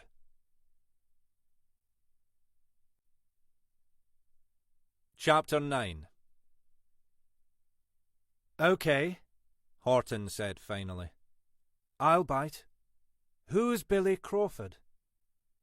Former DI Billy Crawford, to give him his full title, Mackay said. Former Deputy and Chief Bag Carrier to none other than equally former DCI, Jackie fucking Galloway. Horton and Carrick were both staring at him. Carrick said, Galloway was the body over in Rosemarkie. One and the same, Mackay said, beaming widely. One and the very same. He appeared a changed man from the morose figure sitting beside Horton in the car earlier. Now isn't that an interesting coincidence? You're certain it's him? Horton said. She leaned over and examined the colourless, battered face. Oh, aye. Absolutely certain. I'd know that old bastard even if he had a stocking pulled over his head. He paused. Which, at one time, wouldn't have surprised me. Do you know where he lives? Mackay gestured up the coast. Fortrose somewhere, I believe. Couldn't bear to be too far from his old boss, even when it became crystal clear that his old boss wanted nothing whatsoever to do with him. Do we know if he's been reported missing? He wasn't on the system when I checked this morning, Mackay said. Maybe we should find out, eh? Horton extracted her mobile phone and dialed back to the office, wandering away down the beach in search of a stronger signal.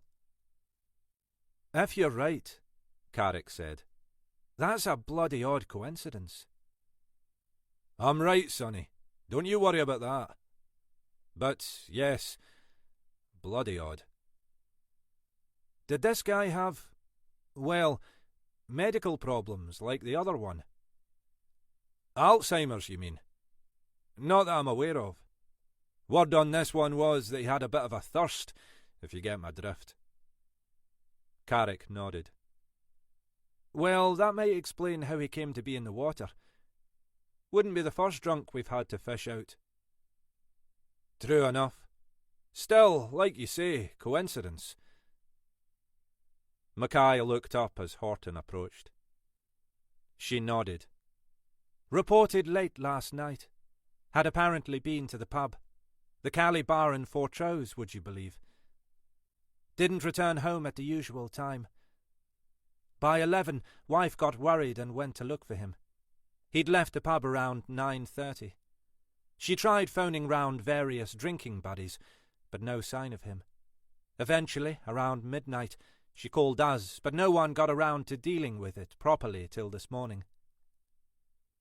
Don't imagine there's anything that could have been done last night anyway, Mackay said. He was probably already in the water by the time she reported him missing. He frowned. Did you check where Crawford lived?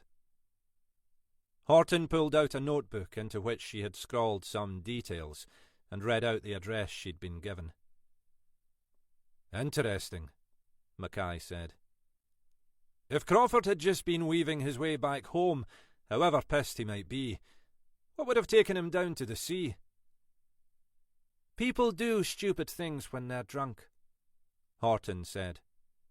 Or so I've been told. Mackay peered at her with interest. You'll have to share some of your experiences sometime, Jenny. Aye, you're right, but it's still a funny old route to take. Not something you'd do by accident, I'd have thought. Maybe he walked back with someone. But you wouldn't normally walk them home if it took you out of your way. Unless it was a woman, maybe. You think Crawford was playing away? It's possible, I suppose. Even at his age. Can't see many women drinking in the Cali, though, even though it's coming up in the world. Maybe he wanted to pay someone a visit. Mackay was looking thoughtful. All avenues to explore, anyway. He peered back up the beach towards the car park. Who found the body? Couple of German tourists, apparently, Carrick said. Those 2 camper vans in the car park. They've been asked to stay put until you've spoken to them. That would be the car park with the sign saying, "No overnight parking," Mackay said. We'd better get a statement from them, I suppose. Then we can go and break the bad news to Mrs. Crawford, if nobody has already. What a job, eh? He managed somehow to imbue the final question with an unexpected note of satisfaction. Despite his disregard for the local parking regulations, the elderly German witness lived up to the national stereotype in the detail and precision of his account. He had described in perfect, virtually accentless English how he had taken an early morning walk down to the point in the hope of seeing the dolphins. The low tide was early this morning, he said. I understand that it is good to see the dolphins an hour or so after the turning of the tide. It was a fine morning, so I went down to see. You were alone? Yes, my wife and our friends. He gestured towards the second camper van. They were still asleep. His tone implied that this constituted some moral failing. It was a fine morning. 6:40. I know this because I had set my alarm for 6:30. I spent 10 minutes dressing. When did you see the body? I saw it when I reached the edge of the car park above the beach. But, of course, I did not know what it was. It was just, you know, a grey heap. Something washed up by the sea, I thought. Which, of course, is what it was. He trailed off, as if the reality of what he had found had only just struck him. I even thought it might be, well, a dolphin. But then I walked a few more meters, and I realized. You didn't touch or disturb the body at all? The man gave a visible shudder at the thought. No, of course not. I just went close enough to be sure what I was seeing. And also to be sure that he was definitely dead. The second sentence was added as an afterthought. Mackay suspected that the man had gone no nearer to the body than he had needed to. Not that he blamed the man for that. We think he'd been dead for some hours, Mackay said. There was nothing you could have done. I came back here to the van and woke my wife, the man continued. And then our friends. Then we dialed your 999. I think that is all I can tell you. The witness statement added little to their knowledge, other than to confirm that the body had been there first thing, presumably dumped on the shore as the tide receded. He thanked the German and took contact details just in case any further questions should arise. They were heading further north, the man told him, wanting to explore the coast and maybe some of the islands. One word of advice, Mackay said, gesturing towards the signs at the entrance to the car park. Obey the parking restrictions. Some residents are less tolerant than we are. The German stared at him blankly. I'm sorry, he said. My English is not so good. Mackay nodded and turned away. If you say so, pal. If you say so. Horton was waiting by the car. Down on the beach, Carrick had finished his work and was packing up. The 2 paramedics were hoisting the body onto a stretcher. We'd better go and track down Mrs. Crawford, Mackay said. My second grieving widow of the week. The Crawfords' house was a sizable Edwardian detached villa, set a little way back from the main road in a leafy garden. It was clear that Crawford had emerged from the South Keswick inquiry much more favourably than his boss. When the shite had hit the fan, It had become clear very quickly that Galloway had few real friends. "Decent place," Horton said as they walked down the short driveway. "The fruits of a life's honest toil," Mackay said.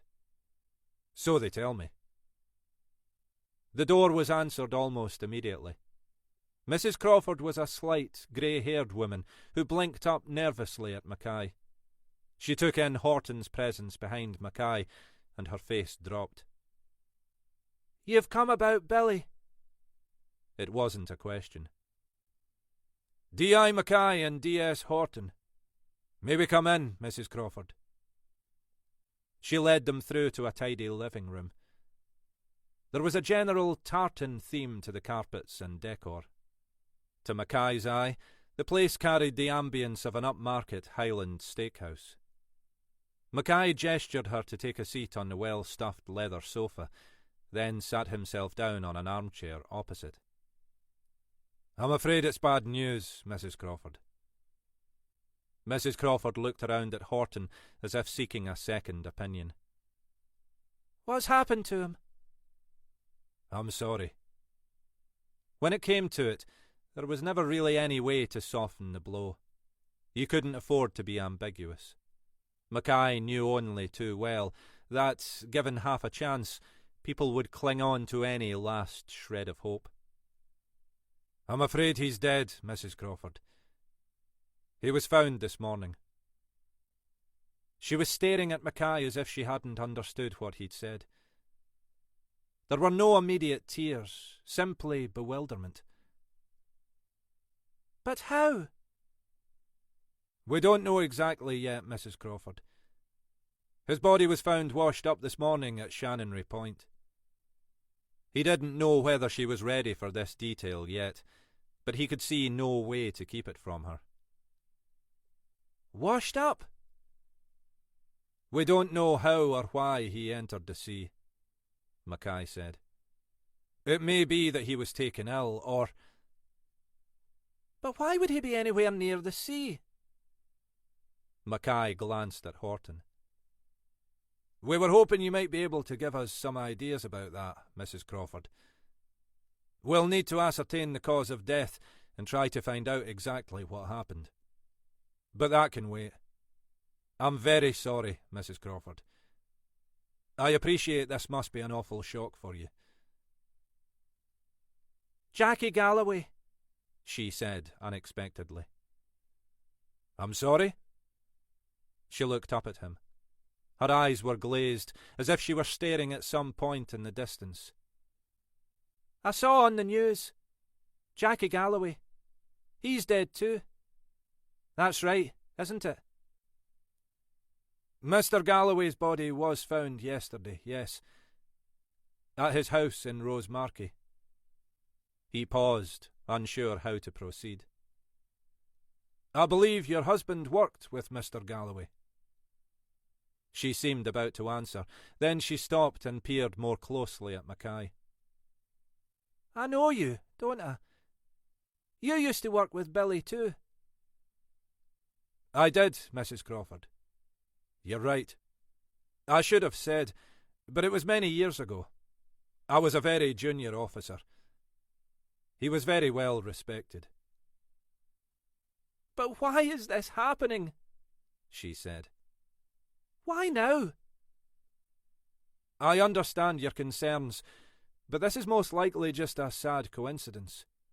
As far as we can judge at present, Mr. Galloway died from natural causes. An accident."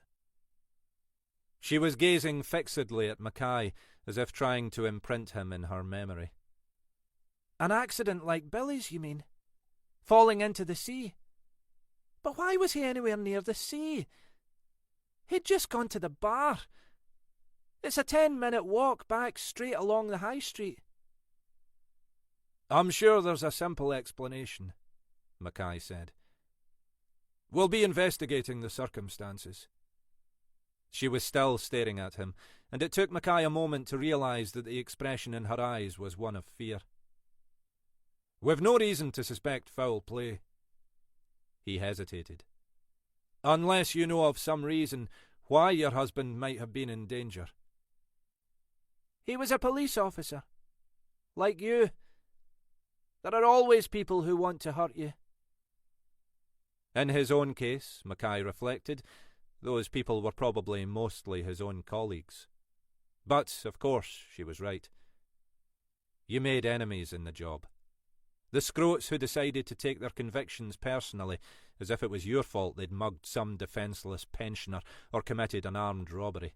The torags who thought their manhood would be questioned if they didn't swear revenge on you. Even the relatives sometimes. The wives or parents who blamed you for the fact they'd married or sired a malicious deadbeat. Your husband has been retired a long time, Mrs. Crawford.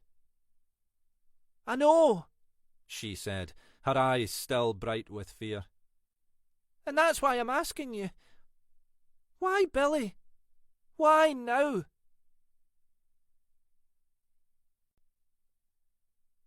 Chapter 10. They'd left Mrs. Crawford in the care of a neighbour who had appeared promptly in response to a telephone call from the newly bereaved widow. Mackay had the impression that, within the half hour, every female in the village over the age of 60 would have descended to pay her respects. She seemed genuinely scared, Horton pointed out as they walked back up the high street. Grief strikes people in strange ways, Mackay offered. Hard to see who would have bothered to take Billy Crawford out after all these years. He paused. She's right, though. It's a weird coincidence. 2 accidents, a day apart. Unexplained elements in both cases. Merits a bit more digging. Horton laughed. As if you were ever going to let it lie. You're desperate for a proper case to get your teeth into. Nah, I'm just out for a quiet life, Mackay said. Let's go and pay a visit to the Cali bar, shall we? For old time's sake. He turned back to her, his face serious. If you can face it. The last time they'd been in the Cali had been at the tail end of the previous summer's major murder inquiry. Yeah, she said. Back in the saddle and all that, you know? I hear it's going up in the world, Mackay said. Mind you, it would have taken some sort of special genius to take it down market. From the outside, the Caledonian bar looked much improved, with new paintwork and sparkling, freshly cleaned windows. Once through the double doors, the changes were even more striking. The walls had been repainted a gleaming white, and the previously filthy floor had been stripped back and sanded. There were arty prints on the walls and vases of fresh flowers in the windows. Christ almighty, Mackay said. I think we've come into the wrong place. It had only just turned 12, and the place was still empty. A tall young man with blonde hair and Viking features was standing behind the bar. He looked up hopefully as they approached. Afternoon, he said. How can I help you? He had an accent, but it was barely discernible. Irish rather than Scottish, Mackay thought. Mackay slid his warrant card across the bar. Not customers, I'm afraid. D.I. Mackay and D.S. Horton. Mr. Donnelly? Callum Donnelly. The young man was looking anxious. No need to worry, Mr. Donnelly. We've not spotted anyone drinking underage or found you fiddling the till. He gifted Donnelly one of his rare smiles. And frankly, you'd have to go a long way to surpass your predecessor in those departments. Denny Gorman wasn't exactly the model landlord. He looked around. Nice job you've done with the place, eh, Jenny? Horton nodded. I'd barely have recognised it. Donnelly was looking relieved. We've only just begun, really. It's been a challenge, more than we expected. Aye, I can believe that, Mackay said. I imagine Gorman would have left a few skeletons in the closets. And probably things less pleasant than that. It's taken a bit of cleaning up, Donnelly agreed. We're working on the kitchens now. Want to be able to do a proper range of food. Not sure we'll have that up and running for the start of the season, but we're giving it a go. Got to get the exterior sorted too. Good luck to you, Mackay said. Nice to see some life coming back to the place. How can I help you?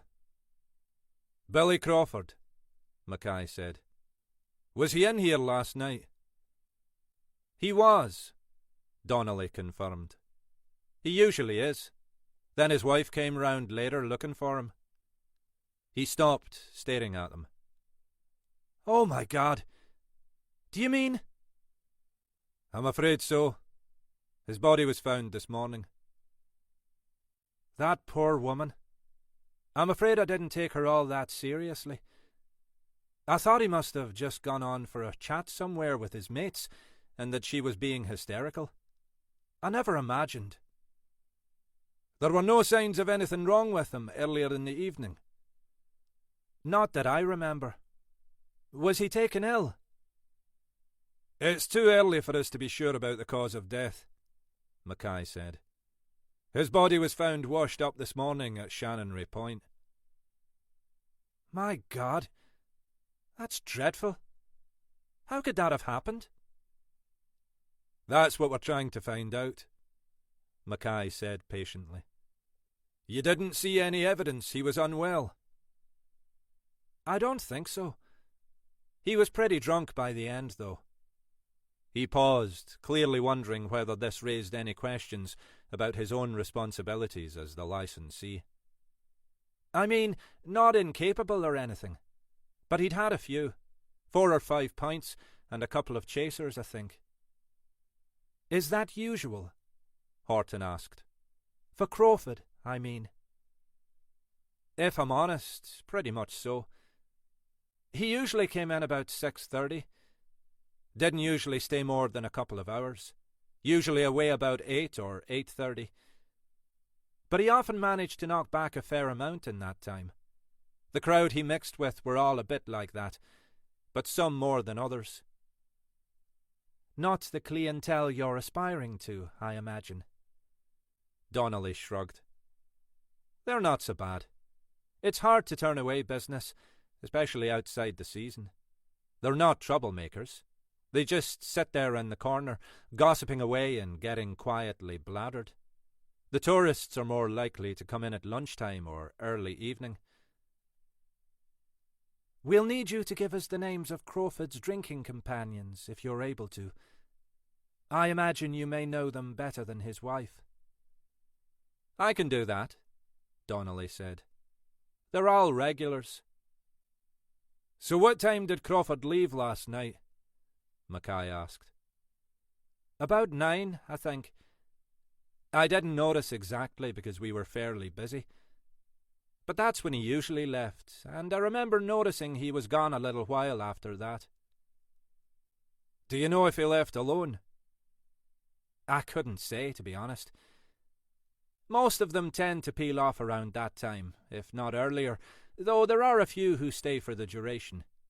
If you want my honest impression, I'd say Crawford was less clubbable than the others. Most of them come in for a bit of company, have a couple of pints, and then head off.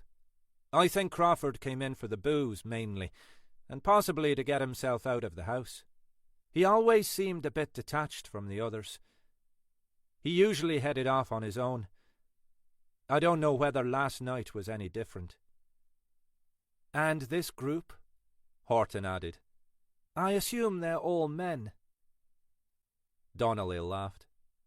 Not much space for a woman among that lot. Why? Mackay shrugged. Just trying to get a picture. Behind them, a young couple, presumably tourists, had just entered and were looking around the bar approvingly. First trade of the day, Donnelly said. I'll see if I can tempt him with one of our deli-style sandwiches. Jesus, Mackay said. Last time we were in here, you'd have been lucky to get a bag of stale crisps. They left Donnelly to his business, taking away with them the list he'd provided of Crawford's drinking companions. He'd come up with 8 names in total, though not all had been present the previous evening. Donnelly had known where most lived, and Mackay assumed they wouldn't have much difficulty tracking down the rest. "What do you think?" Horton said, once they were back in the car. "Worth taking further now?" "Let's head back to town and have a chat with Helena. It's not like we've got capacity to spare. We need to decide whether there's anything in this one."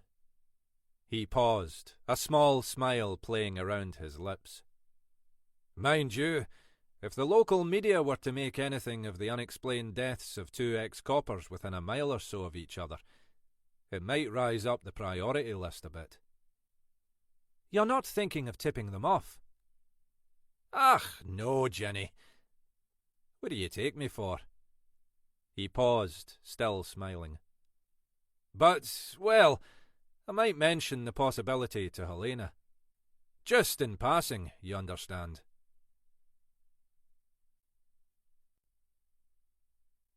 Chapter 11.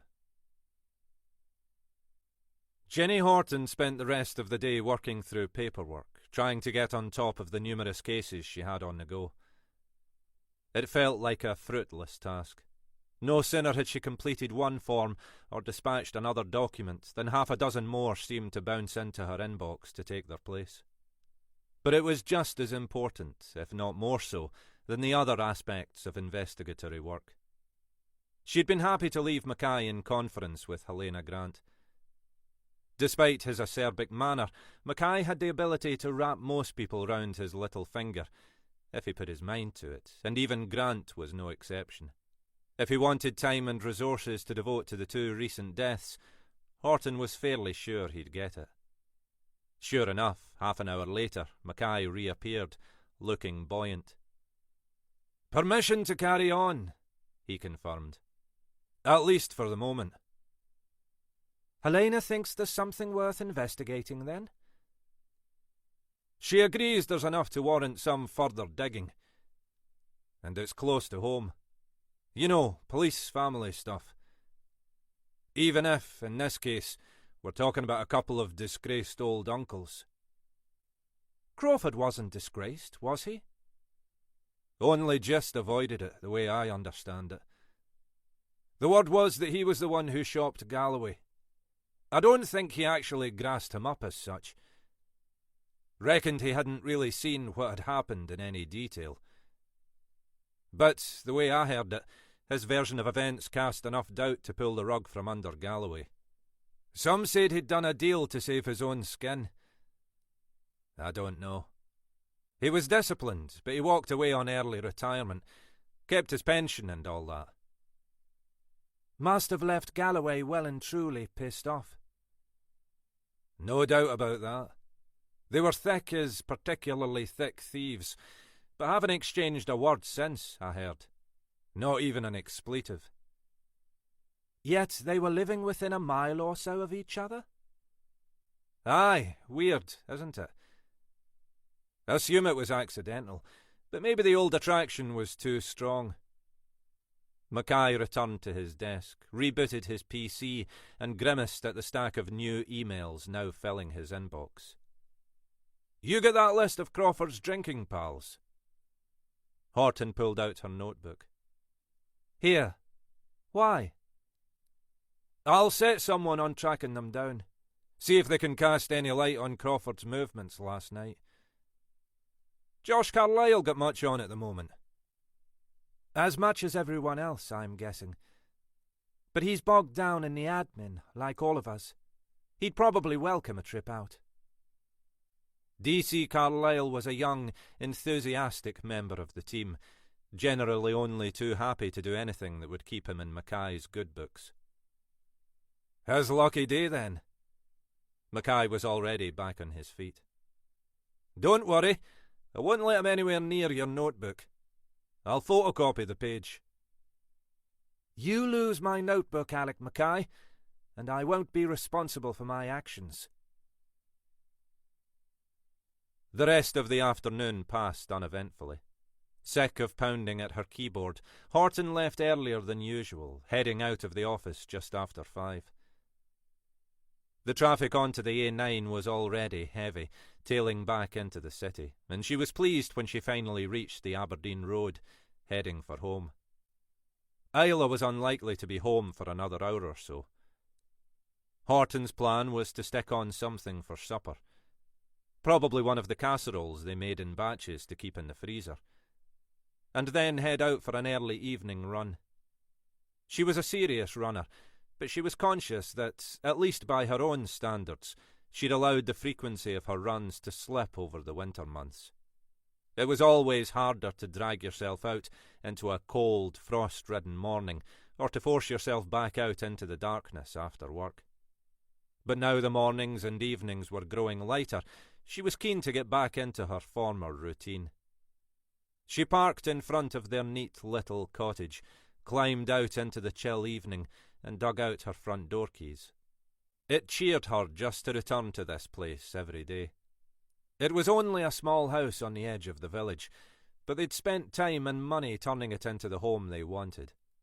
The upper floors had a view of the Firth, and in the summer the garden at the rear formed a sun trap that retained the heat whenever they managed to get a few warm days in a row. Above all, the place felt like a haven. It was somewhere that, at the end of each day, she could just put all the world, every crime, every investigation, every toe rag they'd had to deal with, behind her. She knew Isla felt the same. They could lock the doors, draw the curtains, and it was just them. She closed the front door behind her and bent to pick up the post. The usual junk. A clothes shopping catalogue addressed to Isla. A bank statement. A flyer for some new store in Inverness. And an envelope, apparently hand-delivered, with her own name printed on the front. Virginia Horton. She couldn't remember the last time anyone had called her Virginia. She took the envelope through into the kitchen and put the kettle on. She knew she was simply delaying. All her instincts were telling her to ignore the envelope, throw it away into the bin, unopened. In the end, though, she knew she'd be unable to resist, and she tore it open. Inside was a single sheet of paper, with a message handwritten in block capitals. Dear Virginia, I don't know whether you got my message. I want to see you. There are things I need to tell you. I called this afternoon in the hope that you'd be here. I will try again. Best, David. She stared at the words. The final sentence struck her with the force of a threat. I will try again. Too late, she did what she should have done in the first place. She screwed the letter and envelope into a tight ball and dropped them into the trash can beneath the sink. She realised suddenly that she was shaking. You're being ridiculous, she told herself. You're a grown woman, a police officer. There is nothing he can do. Stop it. But then she rose, returned to the hallway, and double-locked the front door. She entered the living room and sat, curled in a corner of the sofa, still trembling, longing for the sound of Isla's returning car.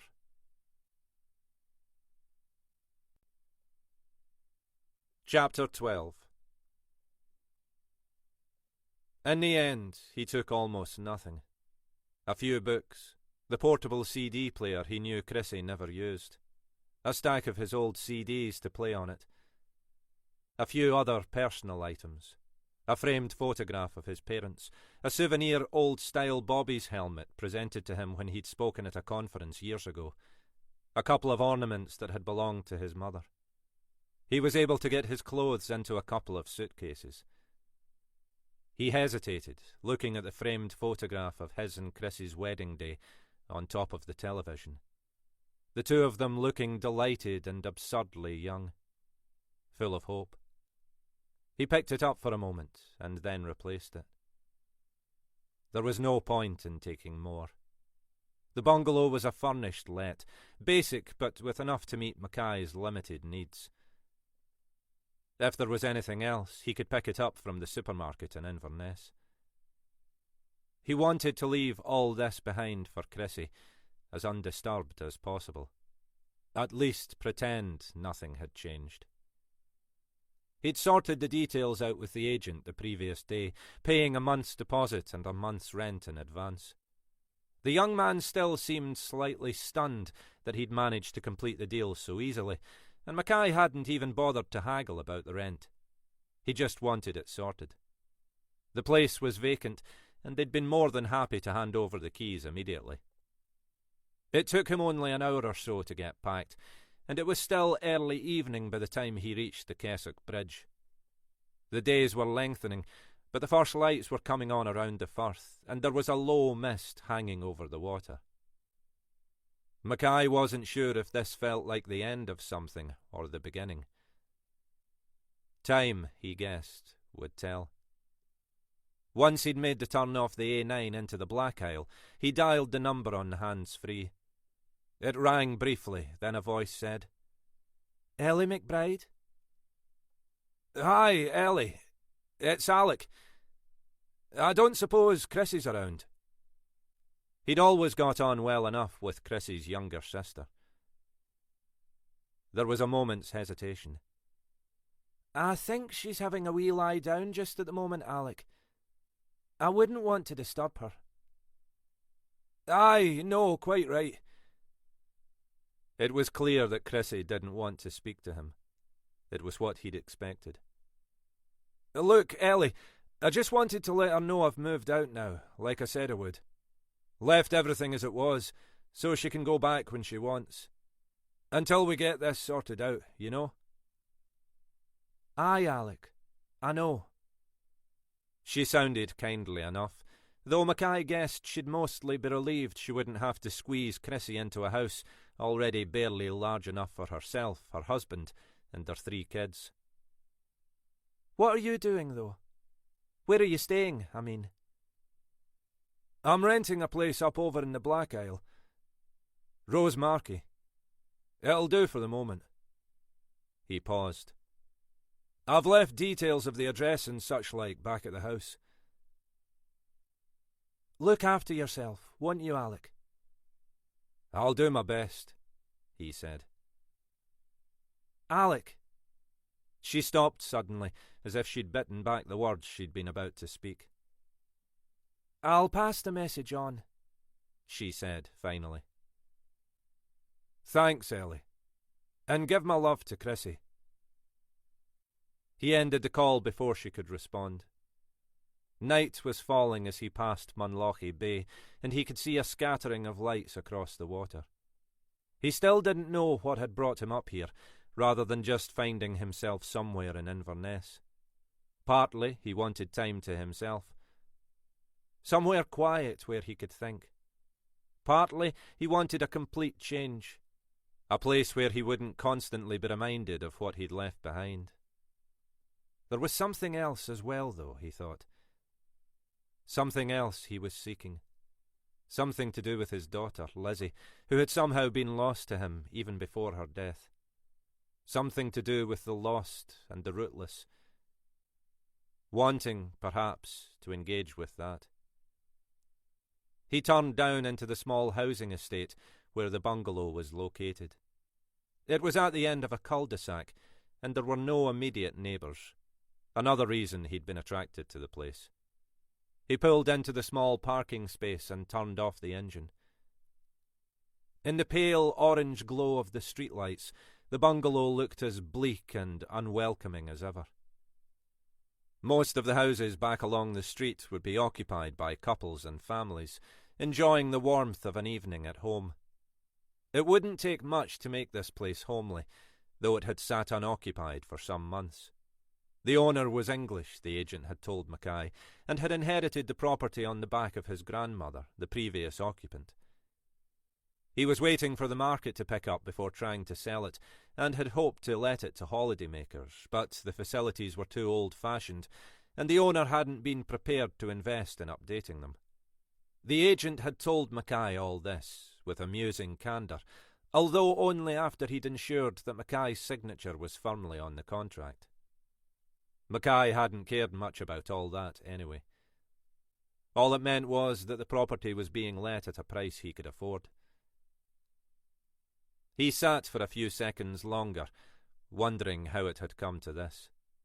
Then he climbed out of the car and took out the front door key to what, for the moment at least, he was going to have to learn to call home. When she finally heard the sound of the car pulling up outside, Jenny Horton hurried back into the hallway to unbolt the front door for Isla. She wasn't sure whether it was some instinct or simply her mounting anxiety that made her pause and peer through the small window beside the front door. It had grown dark while she'd been sitting huddled on the sofa, and, other than in the kitchen, she hadn't so far turned on any lights in the house. The car at the end of the drive was not Isla's familiar little Audi. It was something else, a model she didn't immediately recognise. It was parked across the entrance, catching the glow of the streetlight above. There was a figure in the front seat, but from there she couldn't make out whether the driver was male or female. She expected the occupant of the car to emerge and approach the house, but the figure remained motionless. She realised she was holding her breath. Was it David? There was no way of knowing. She had no idea what car he drove. She had no real idea even what he was doing these days. She remained transfixed at the window, wondering what the hell to do. She could try to call Isla on her mobile, but she knew Isla turned her phone to silent when driving. She could call the police, but if this turned out to be just some random passer-by, paused to check directions or make a call, she'd just make herself a laughingstock. Mackay would get more than his 2 pennorth out of that story. In any case, she didn't want to move. She needed to keep watching. If the car door opened and David emerged, she told herself she'd do something. But for the moment, she didn't want to look away, didn't want to risk the unknown, didn't want to risk that David might approach the house without her even being aware of it. She tried to calm her fears, telling herself she was being idiotic. Even if it was David, she wasn't the same person she'd been back then. She could look after herself. How old would David be these days anyway? He couldn't threaten her physically. Just let him fucking try. Somewhere behind her, back in the living room, she heard the buzz of her mobile, and momentarily, instinctively, she glanced away from the window. She hadn't even realised she'd left the phone in there. She hesitated, listening to the phone ring, wondering whether she should retrieve it. Maybe it was Isla to say she'd been delayed. When she looked back out of the window, something had changed. The car door was open, and a figure was climbing out. A male, she thought, tall, thin, dressed in a dark suit. She still couldn't make out the face. Then there was the sound of a car horn, and the figure was turned into a silhouette by the glare of car headlights. Another impatient blast on the horn. The figure scrambled back into the car, as if in a hurry. Moments later, Horton heard the engine starting, and the car headed off down the road, wheels screeching from the acceleration. Isla's Audi pulled into the driveway. Horton waited for her to emerge, as if expecting that, somehow, Isla might have been replaced by an imposter. It was only as Isla approached that Horton finally pulled back the bolts and threw open the door. "Jesus," Isla said. "Stupid bloody tosser. Just stops in front of the drive without a second thought. What's wrong?" Horton could barely speak.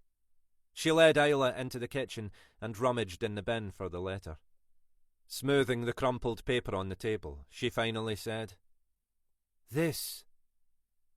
Isla took in the contents of the note and looked back at Horton.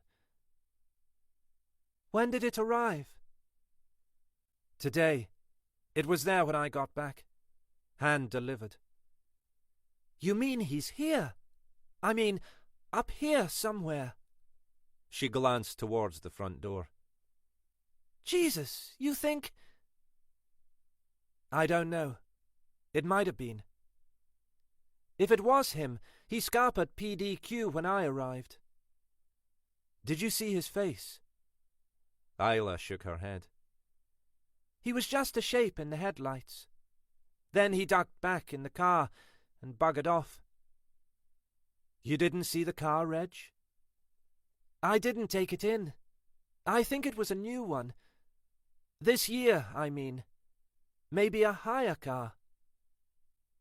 If he flew up here, he'd probably pick up one at the airport. Horton agreed. I can't see him traipsing all the way up by car. Not his style. We don't even know it was him, Isla said. But we know he's around. Horton was beginning to feel calmer now. Hang on. She left Isla in the kitchen and went to find her phone in the living room. She looked up as Isla followed her into the room. I had a call. Before he got out of the car. Just before you arrived. She held up the phone, screen towards Isla. Number withheld. Could have been anyone, Isla said. Just a junk call, probably. Maybe he tried to call me before he left the car. See if I was in. Most of the lights were off, so he wouldn't have known if anyone was here. Ginny, it could have been anyone. Why would he have called you? How would he even have your number? Horton sat down heavily on the sofa. I don't know. The whole thing's shaken me up. I'd been keeping watch on him out of the window. Then the phone rang, and I was distracted. That was when he started to get out of the car. She stopped, knowing she was sounding uncharacteristically hysterical. Isla sat down and took Horton's hands in hers. Look, Ginny, stop. Think about it. This isn't like you. The call was probably just coincidence. We don't know if it was David out there. Okay, so we know he's around. But maybe he's telling the truth, and he does just want to talk to you. I don't want to talk to him.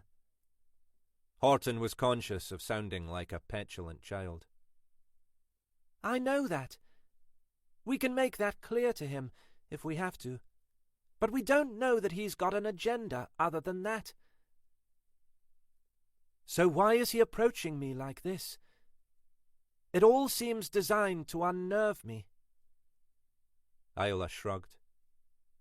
Maybe he intends the opposite. Seems to me he might be nervous about approaching you. Calls when you're not likely to be here. Sticks a note through the letterbox when he knows you'll be at work. And, if it was him just now, sits in the car, unsure whether to ring the doorbell. Perhaps this is as much of an ordeal for him as it is for you. If so, he really has changed. People do, Ginny. Not always, I know. But sometimes. He's getting old. Maybe he's alone. That might be enough. Maybe, Horton said doubtfully. And you're a grown woman. Christ, you fight off hardened criminals with your bare hands. Why have you any reason to be scared of that fuck-up? There was a long silence. They were still holding hands, staring into each other's eyes. Finally, Horton said, He was a bastard. An utter evil bastard. You've told me some of that. I've not told you it all. Not the worst parts. Okay, Isla said. So, tell me.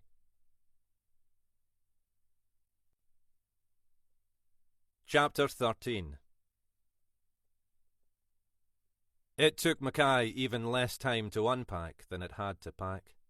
He left the suitcase of clothes unopened in the bedroom, arranged the few trinkets he'd brought with him randomly around the sitting room, and sat down on the battered sofa to take stock. The bungalow was less bleak than he'd remembered. Probably that had just reflected his mood the day he'd visited. It had seen better days, undoubtedly, and most of the furniture looked like it had been there for decades. But it was clean and comfortable enough. It wouldn't have taken much effort to make the place welcoming. But Mackay knew even that much effort was likely to be beyond him. He didn't even know whether Chrissy would take the cue to return home. She probably would, if only because she knew she was imposing on her sister. But whether she'd stay there any longer than she needed to, well, who knew? Not Mackay, certainly. He didn't even really know why she'd gone. He knew in general terms, of course. That was clear enough. All those years of circling each other, trying to offload their guilt at Lizzie's death, slipping further and further apart.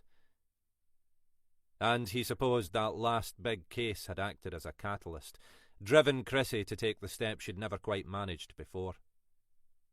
He'd finally brought himself to read the note she'd left on the night of her departure. He'd read it once, then thrown it away.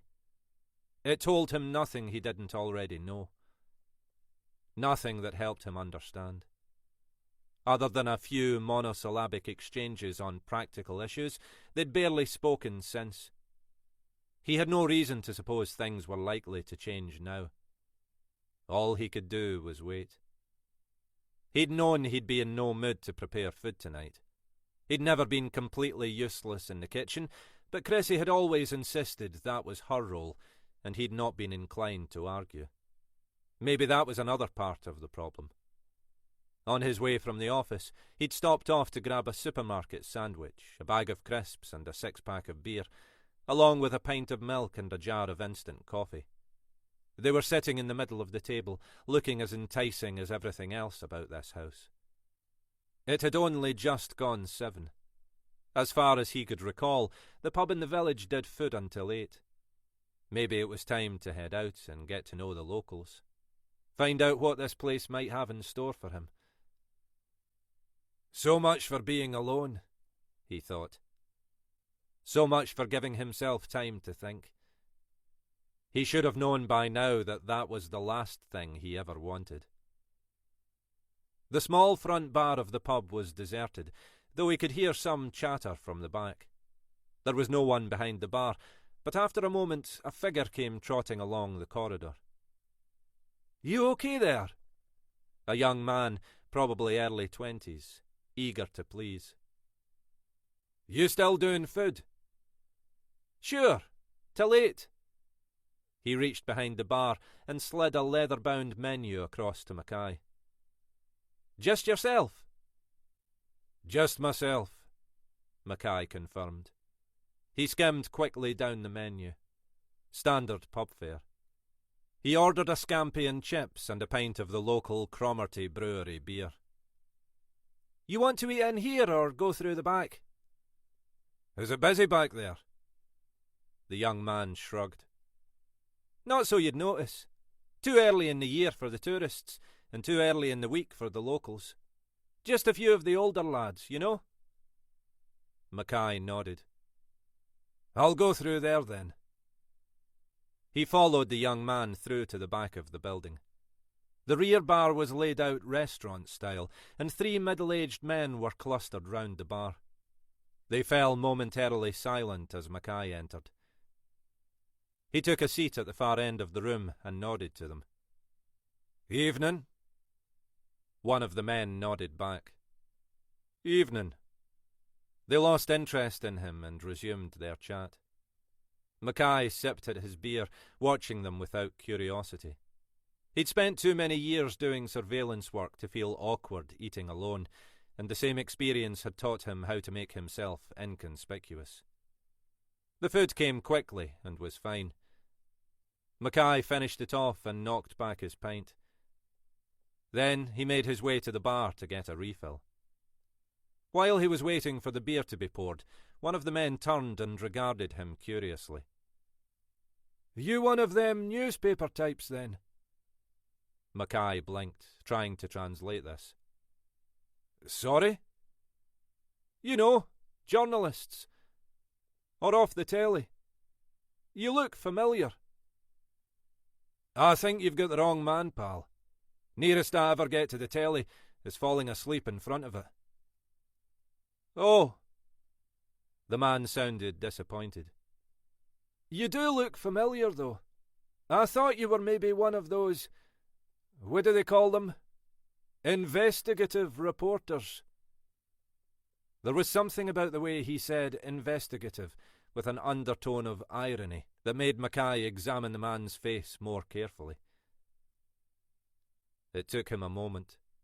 Then, suddenly, Mackay's imagination smoothed the man's wrinkles and re-darkened his hair, and Mackay saw him as he'd been 20 years before. Rob Graham. D.I. Rob Graham in those days. Another one of Jackie Galloway's kitchen cabinet. Christ almighty, had they all settled in this neck of the woods? Like I say, you've got the wrong man.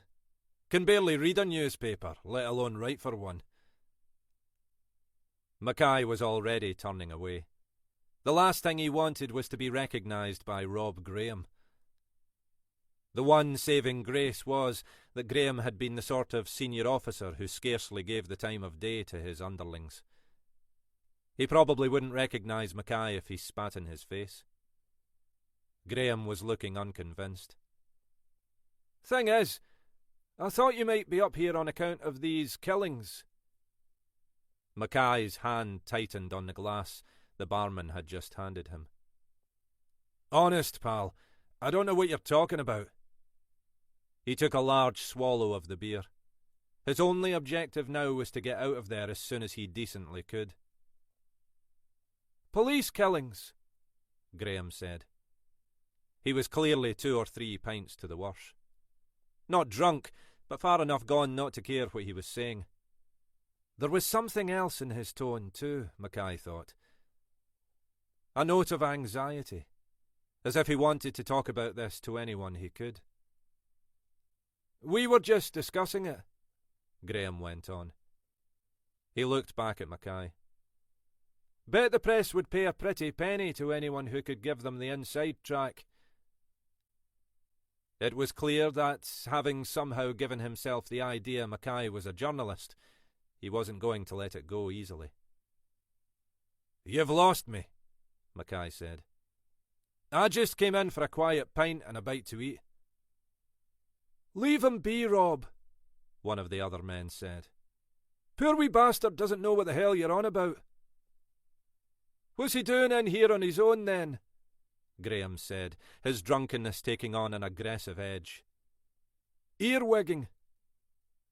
He's not earwigging, Rob.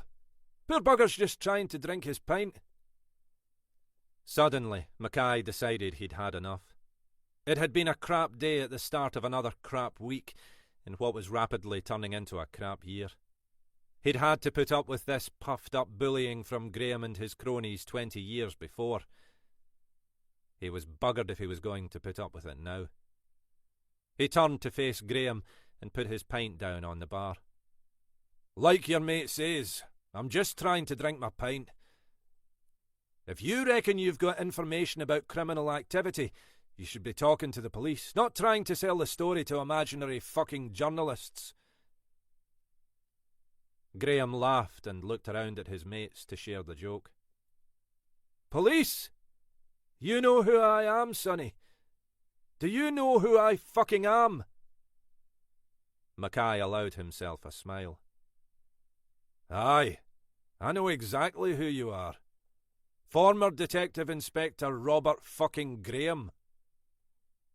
The amusement vanished from Graham's face as if someone had flicked a switch. How the hell? He peered again at Mackay's face. Who the fuck are you, pal? D.I. Alec Mackay, at your service. Pal. Mackay's smile was unwavering. Mackay? Christ, that little snot rag. How the fuck you make D.I.? Standards have slipped since your day, Rob. So, what's all this about killings? Graham looked back at his companions. I need a smoke. Let's go outside for a minute, eh? Anything you say. There was a small beer garden at the side of the pub. Graham sat himself at one of the tables and lit up a cigarette, waving the pack in Mackay's direction. Mackay shook his head. Given up. As if to demonstrate, he slipped out a stick of gum and popped it into his mouth. Go on, then. You know about Galloway and Crawford? I know they're dead. Unfortunate accidents. Aye, very unfortunate. You know they'd both been getting letters. Mackay was stony-faced. Letters? Threatening letters. For years. How'd you know they were getting threatening letters? I thought the three of you weren't bosom buddies anymore. Jackie wouldn't talk to either of us, Graham said. Reckoned we'd sold him down the river. He wasn't far wrong, the way I heard it. If we hadn't, he'd have taken us down the river with him. There was no note of embarrassment or regret in Graham's voice. Billy and I got on well enough. We were never bosom buddies, as you put it. Just people who ended up working together. Not close, but we rubbed along okay at work.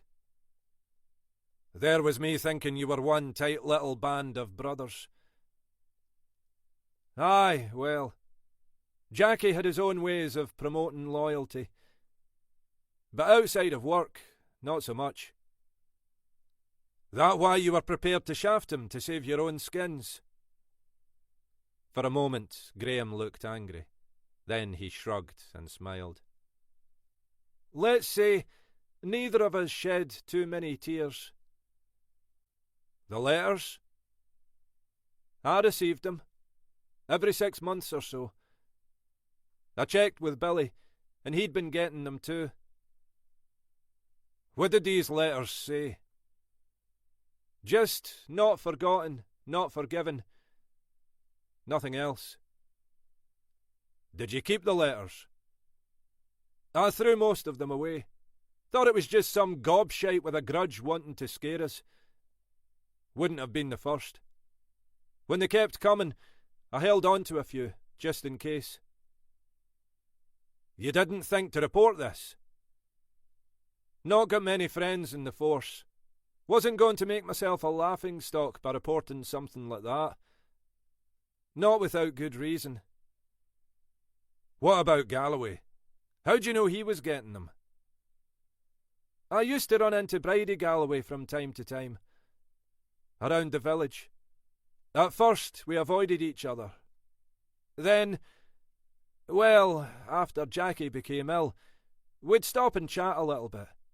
I asked her about the letters, and she said they'd been getting them too, though she only found out once Jackie was unable to deal with things like that. Mackay nodded, as if this was news to him.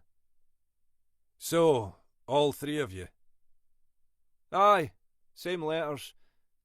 Same frequency, roughly. I saw some of the ones that Billy got. They were identical. When did you first start receiving them? Maybe 5 years ago. Something like that. Then regularly after that. Any idea who it might be? Could be anyone. You know as well as I do, in our line of work, we get up a lot of people's noses. He shifted on the wooden seat, and Mackay had the sense that he might not be telling the whole truth. What about the wording? That mean anything? Not that I can think of. Nothing specific.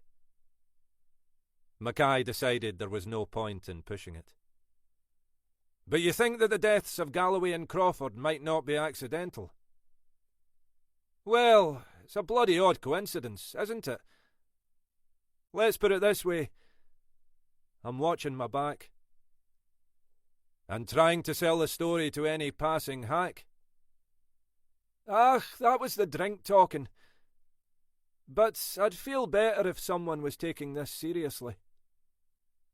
Mackay smiled. We're taking it seriously enough. But at the moment, we've no real reason to treat the deaths as anything other than accidental.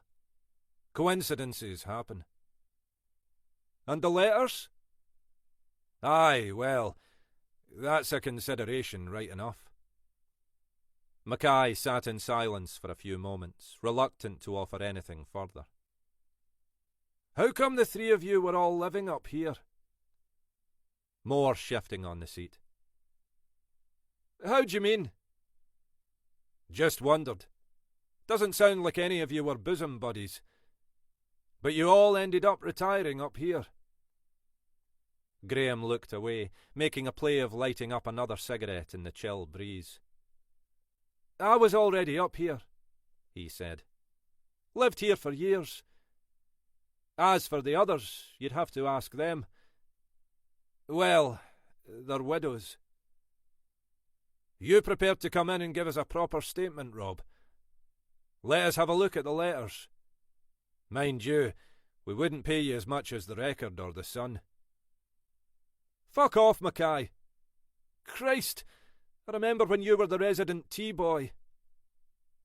Long time ago, Rob. These days, we have business cards and everything. He slid one of the cards across the table. Give me a call, Rob. We'll do this properly. If there's anything you need to be worried about, we'll sort it. Aye, the tea-boy's on the job. Fills me with fucking confidence. Mackay pushed himself up from the table. You best get back to your friends, Rob. They'll be missing you. Graham looked up and regarded Mackay thoughtfully. So, what is it you're doing up here then, Mackay? Eating alone in a bloody bar? Must be this place, Rob. Copper's bloody graveyard. Where we all come to die. Before Graham could respond, he turned and walked out onto the main road. After a moment's thought, he turned left, taking the road down to the sea. Some cold air, he thought. Some cold air to blow away the stench of the past.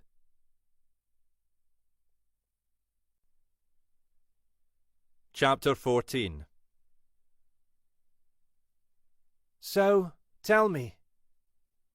Tell you what? Whatever you want. Whatever you can. Isla paused. Whatever helps. They were back in the sitting room, an opened bottle of wine on the table between them. Jenny Horton had already knocked back one glass. I don't know that any of it helps, she said. It feels like stirring up stuff I might rather let lie. It's your decision. I'm not pretending to be a psychotherapist. Whatever feels best. Horton took a breath. Okay. I've told you some of this, haven't I? You've told me that David was your stepfather, and that he treated you and your mother badly. Not much more than that. Jesus, I thought I told you more than that. Depends what you mean by told. I mean, I know you better than anyone else. I've worked out quite a bit. Horton nodded. She'd felt sometimes that there was some kind of telepathy between the two of them. There were things each understood about the other, without words having to be exchanged. She knew, for example, or at least she thought she knew, how much grief Isla had received from her own family, simply because she was gay. She felt she knew what that had felt like, what the impact had been, even though the two women had never really discussed it. Maybe it was an illusion, but it was a comforting one. He wasn't even really my stepfather. Not legally, anyway. My mum never remarried. She stuck with the bastard for far too long, but at least she never married him. What happened to your father? He died. She stopped and turned to Isla. Her eyes were damp. Before I was born, I never knew him at all. Except that he's part of you. Yeah, except that. She managed a smile. Which, I suppose, is everything. So, tell me the story. Tell me what happened. How your mum came to be with David. There was a long silence. This is the bit I never tell anyone, Horton said finally.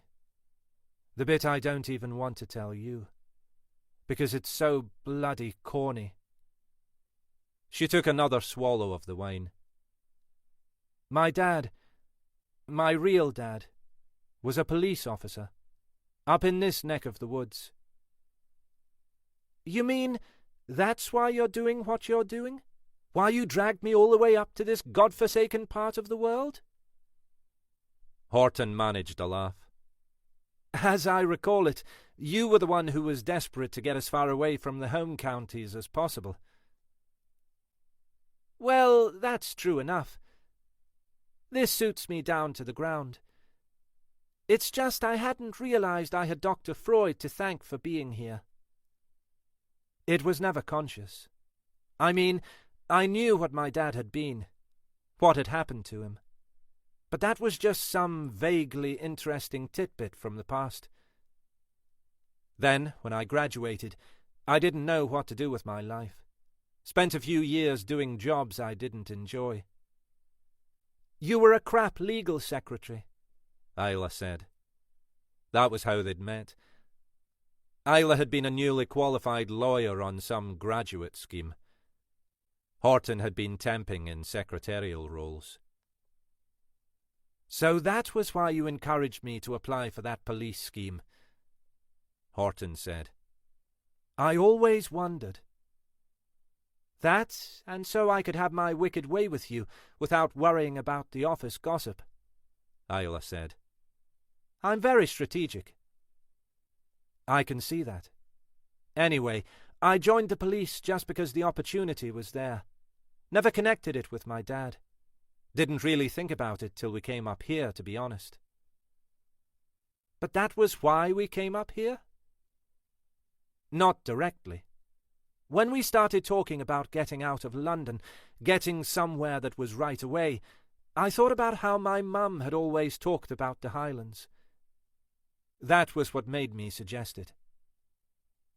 What happened to your dad? Stupid accident, apparently. Hit by a car on his way back from the pub one Saturday night. Some drunk, probably, but then he might have been drunk as well. There were no witnesses and a lot less CCTV in those days, and she reckoned they never identified the driver. That's awful. It's the way it is sometimes.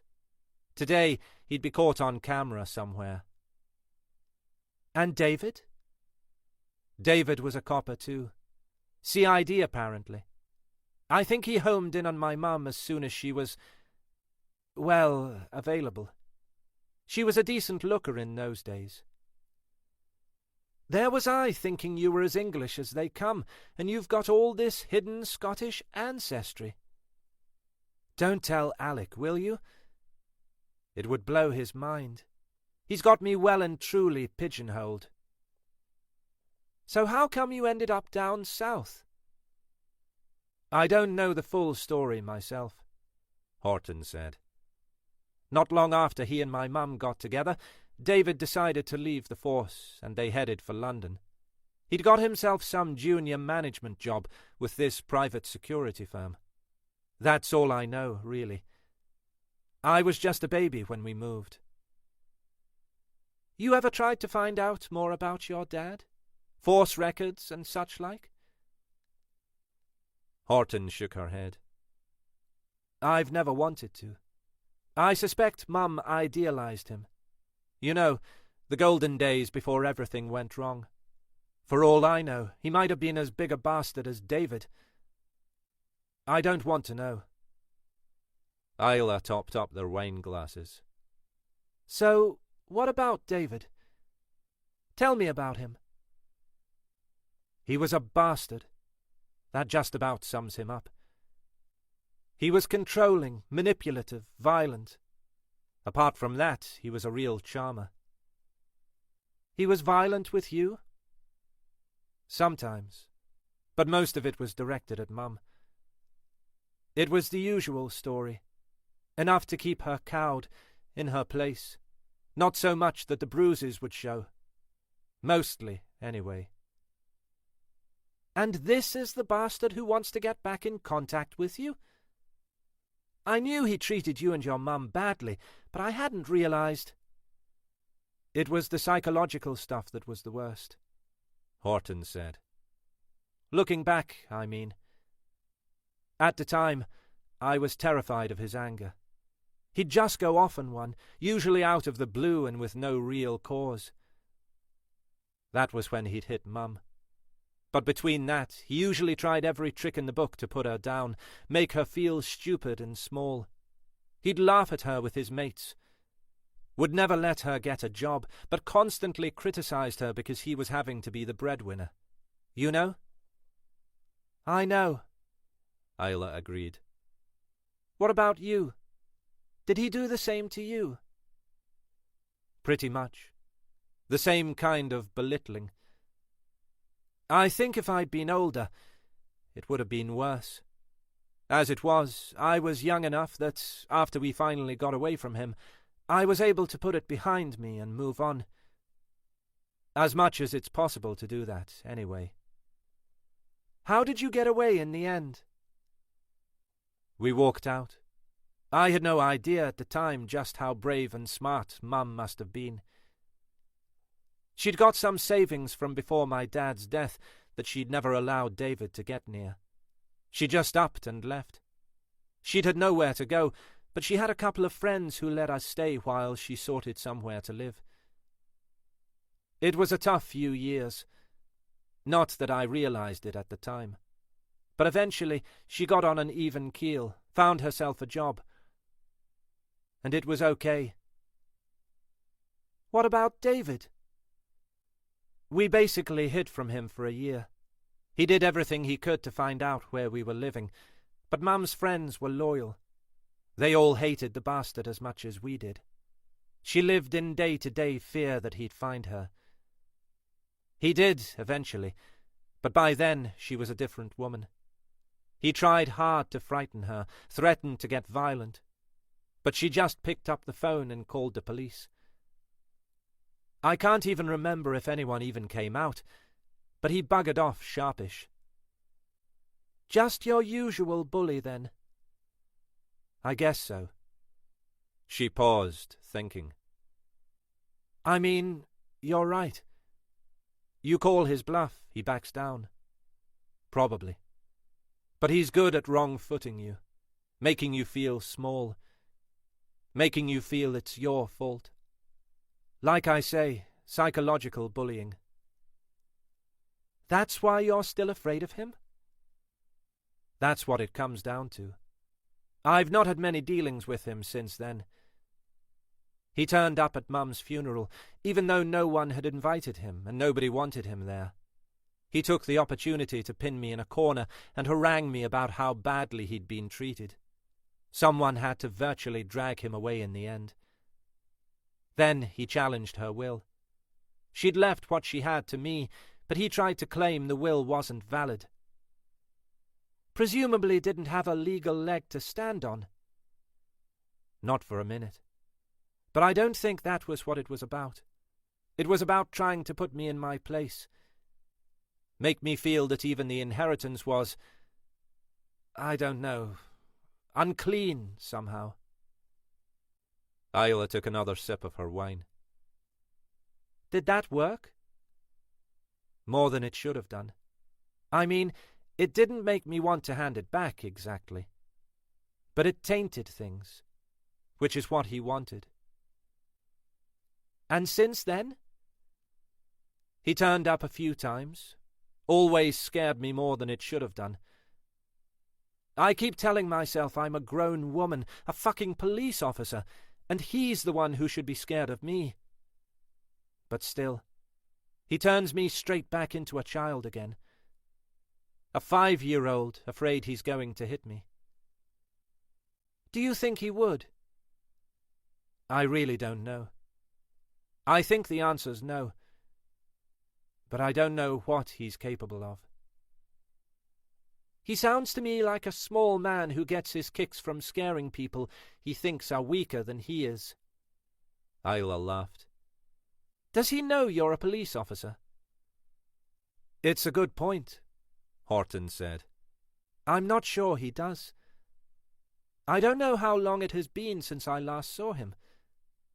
I joined the force down there by then, but I don't think I brought it up. I didn't say any more to him than I could avoid. She was smiling now. It just occurred to me. As far as I know, David was still a DC when he left the force up here. Never made it to the dizzying heights of DS. Never passed his sergeant's exams. I outrank him. Just tell him that, and you'll intimidate the life out of him. I hope so. Horton's smile had faded almost immediately. But I don't like the thought of him out there. Maybe he's just a bully. Maybe he'd back off if I challenged him. But he scared me then, and he scares me now.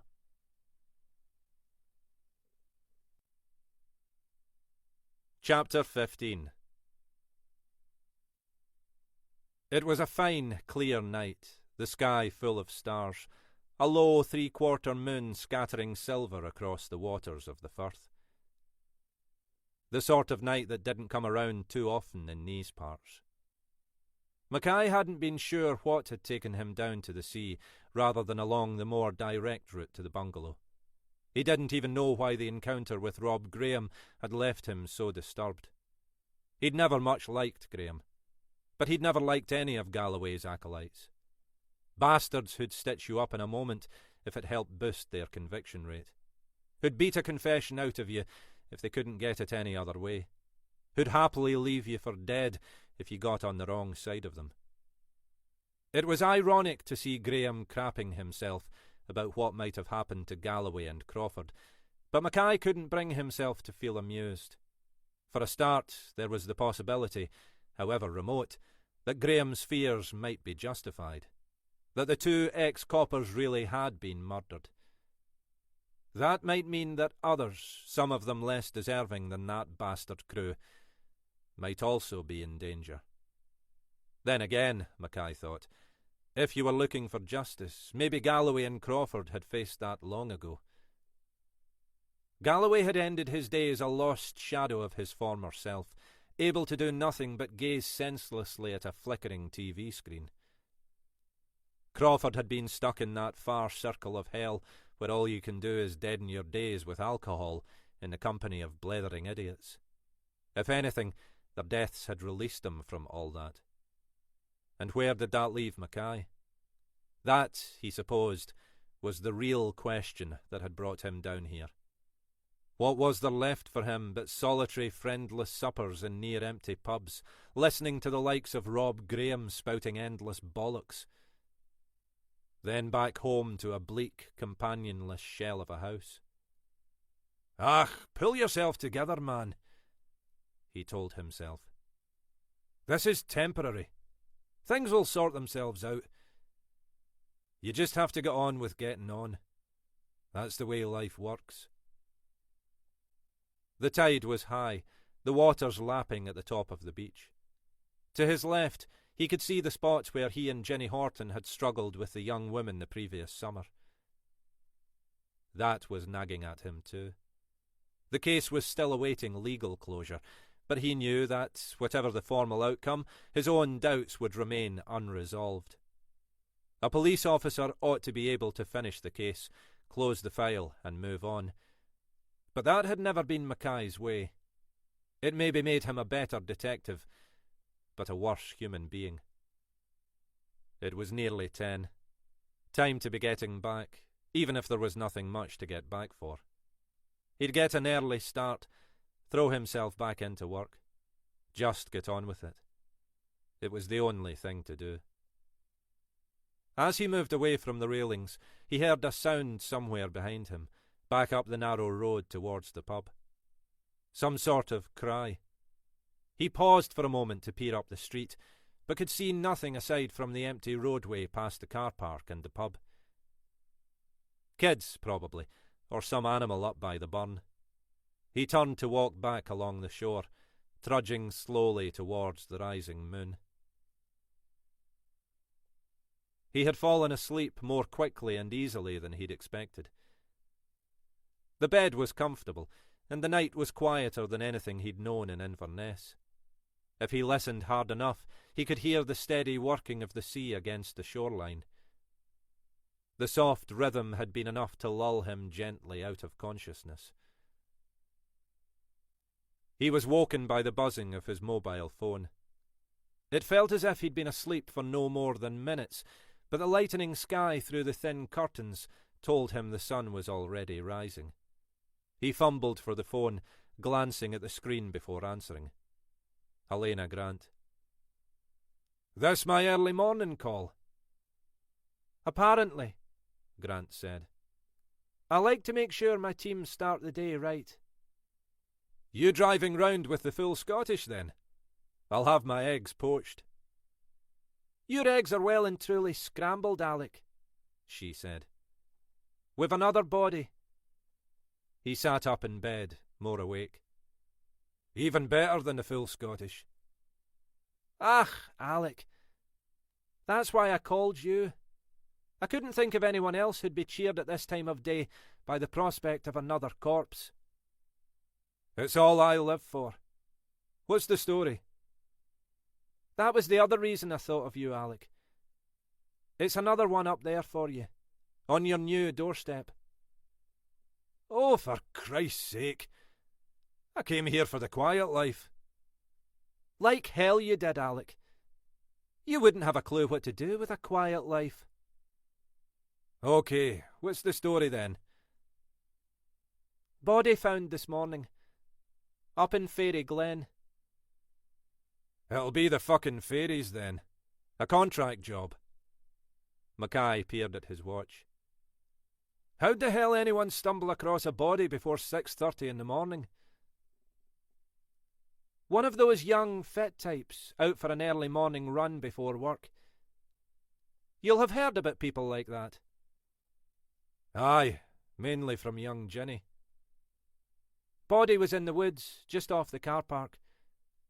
Face down in Rosemarkie Burn." "Lovely.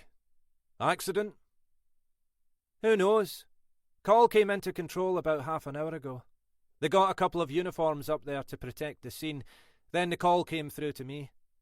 After the last couple of days, I'd asked them to alert me to anything significant in that neck of the woods. Examiners are on their way. All we need now is a DI to take charge." "And your first thought was of me? Oh, hen, you're all heart." "Just get up there, Alec. See what you think." "I'll keep you posted." The house felt cold, and when he tried to shower, the water was icy. There was central heating, but it had been turned off while the house was standing empty, and Mackay had forgotten to look at it the previous evening. Now, too late, he flicked the timer on and heard the boiler kick into action. A great start to the day. He washed his face in the cold water, made himself a coffee, and ate the previous day's sandwich as breakfast. This might be how things were going to be. A monastic lifestyle with supermarket catering. The drive to the Fairy Glen car park took no more than a few minutes. The car park itself was deserted, apart from the inevitable German camper van and, at the far end, a marked patrol car. Mackay parked beside it and climbed out to greet the two uniforms standing chatting by the entrance to the glen. As Mackay approached, one of them surreptitiously dropped his cigarette butt into the grass, screwing his heel on top of it. "Hope you're not littering," Mackay growled. The two officers were both young, and though Mackay didn't recognise them, he could see both were aware of his own reputation. "Sorry, sir. I was just—" "Aye, son. Just hammering another nail into your own coffin." To emphasise the point, Mackay extracted a pack of his trademark gum and popped a strip into his mouth. "Where's our late departed friend?" "Over there." The other officer looked less cowed by Mackay's presence. He pointed into the gloom of the woodland. The sun had not yet fully risen over the hills behind them, and it was difficult to make out the prone figure at the edge of the stream. I went over to check it really was what it looked like, and to make sure he really was dead. Yes, on both counts. Other than that, we've been careful to leave the scene untouched. Male, then? Yes, definitely. What about the person who found him? In the car. We assumed you'd want to talk to him. You assumed right, son. OK, I'll have a chat with him. Imagine he's keen to get away. Any word from the examiners? As if Mackay's words had summoned them, the examiner's white van turned into the car park as he finished speaking. It pulled up beside Mackay's car, and Jock Henderson climbed out. Thought you were avoiding me, Jock. Missed you at Shannonry Point yesterday.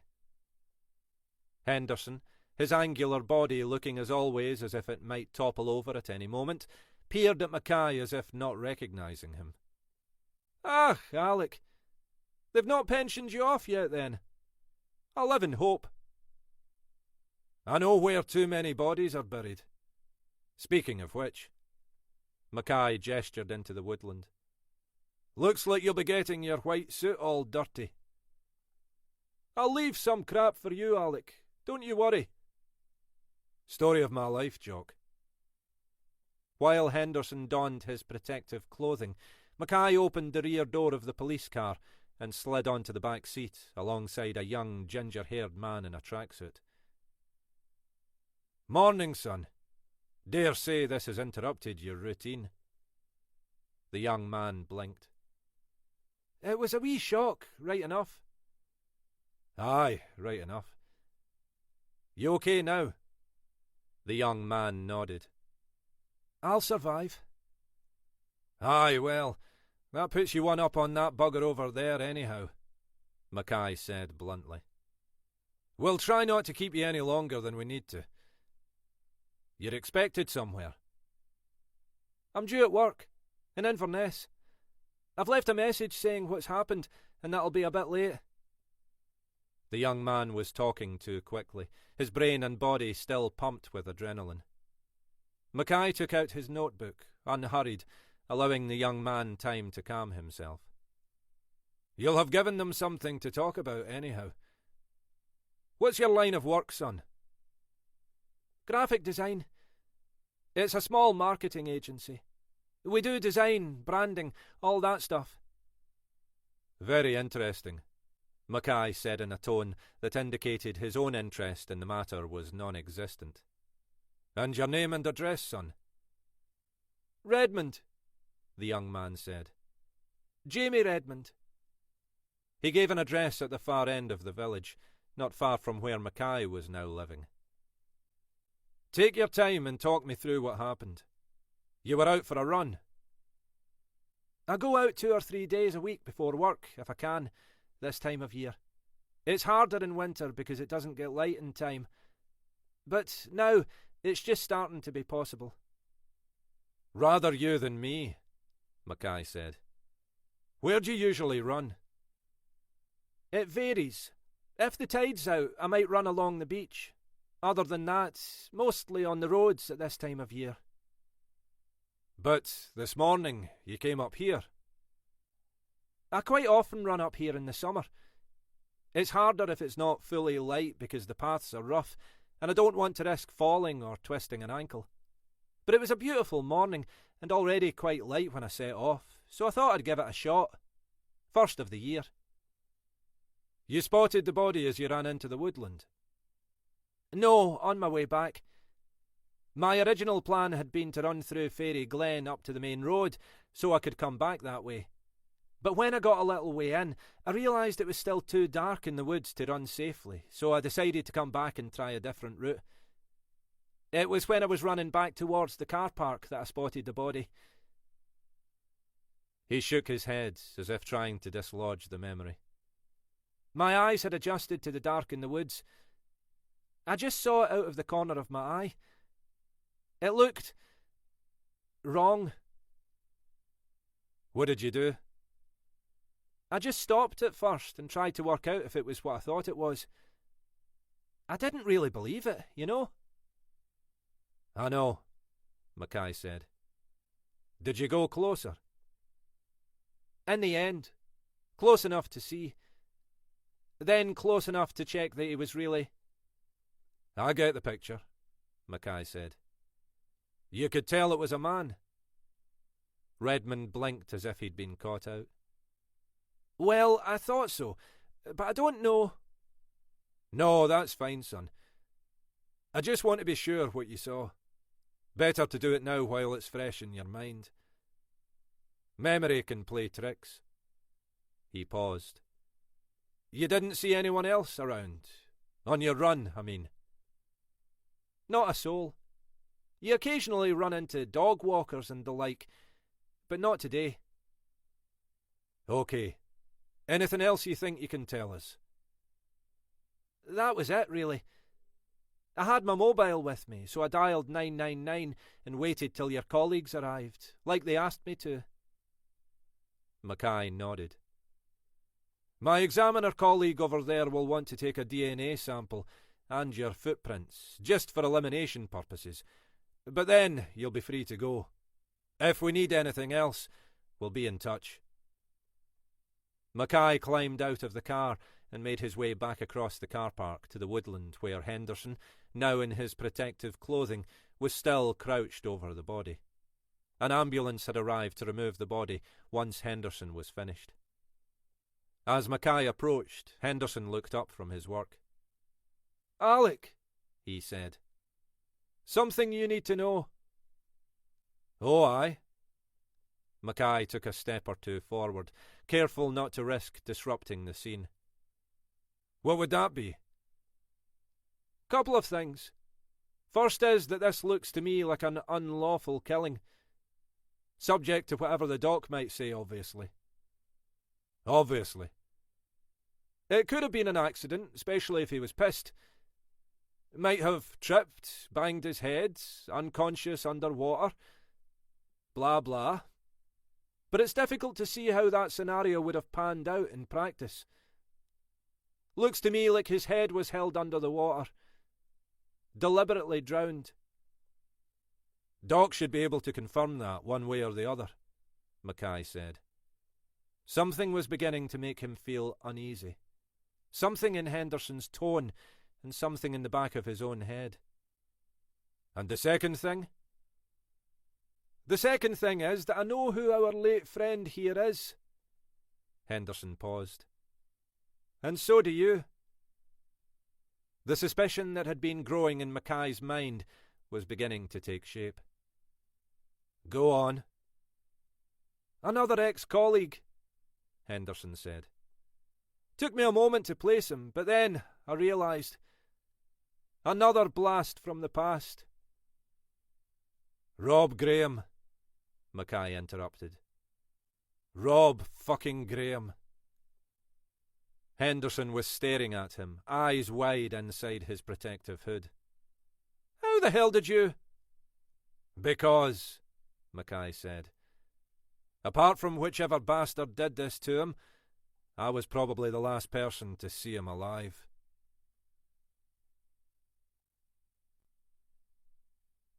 Chapter 16.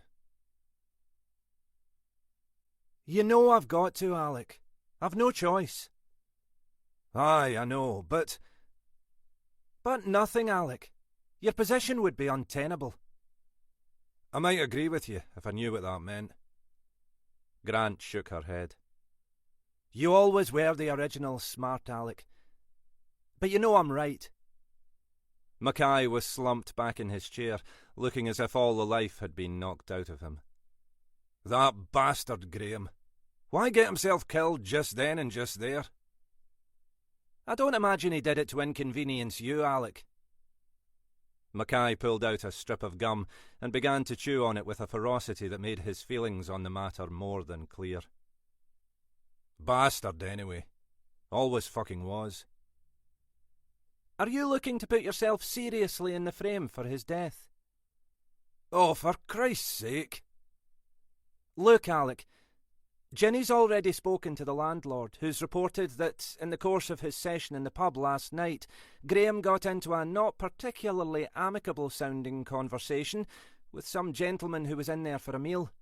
Graham seemed to think that said gentleman, I use the term loosely, you understand, was a journalist of some kind. But then it apparently turned out that this person was in fact a former police colleague of Graham's, who identified himself as a D.I. Mackay. Am I getting the account right so far? Aye, spot on, Mackay said morosely. Graham and this D.I. Mackay then went out, supposedly because Graham wanted a smoke. But the landlord says that while he was taking a crate of empties out, he saw the two of you standing outside, having a rather intense conversation. He and Graham's buddies assumed he'd return once he'd finished talking to you, but he never did, leaving them to finish their pints without him.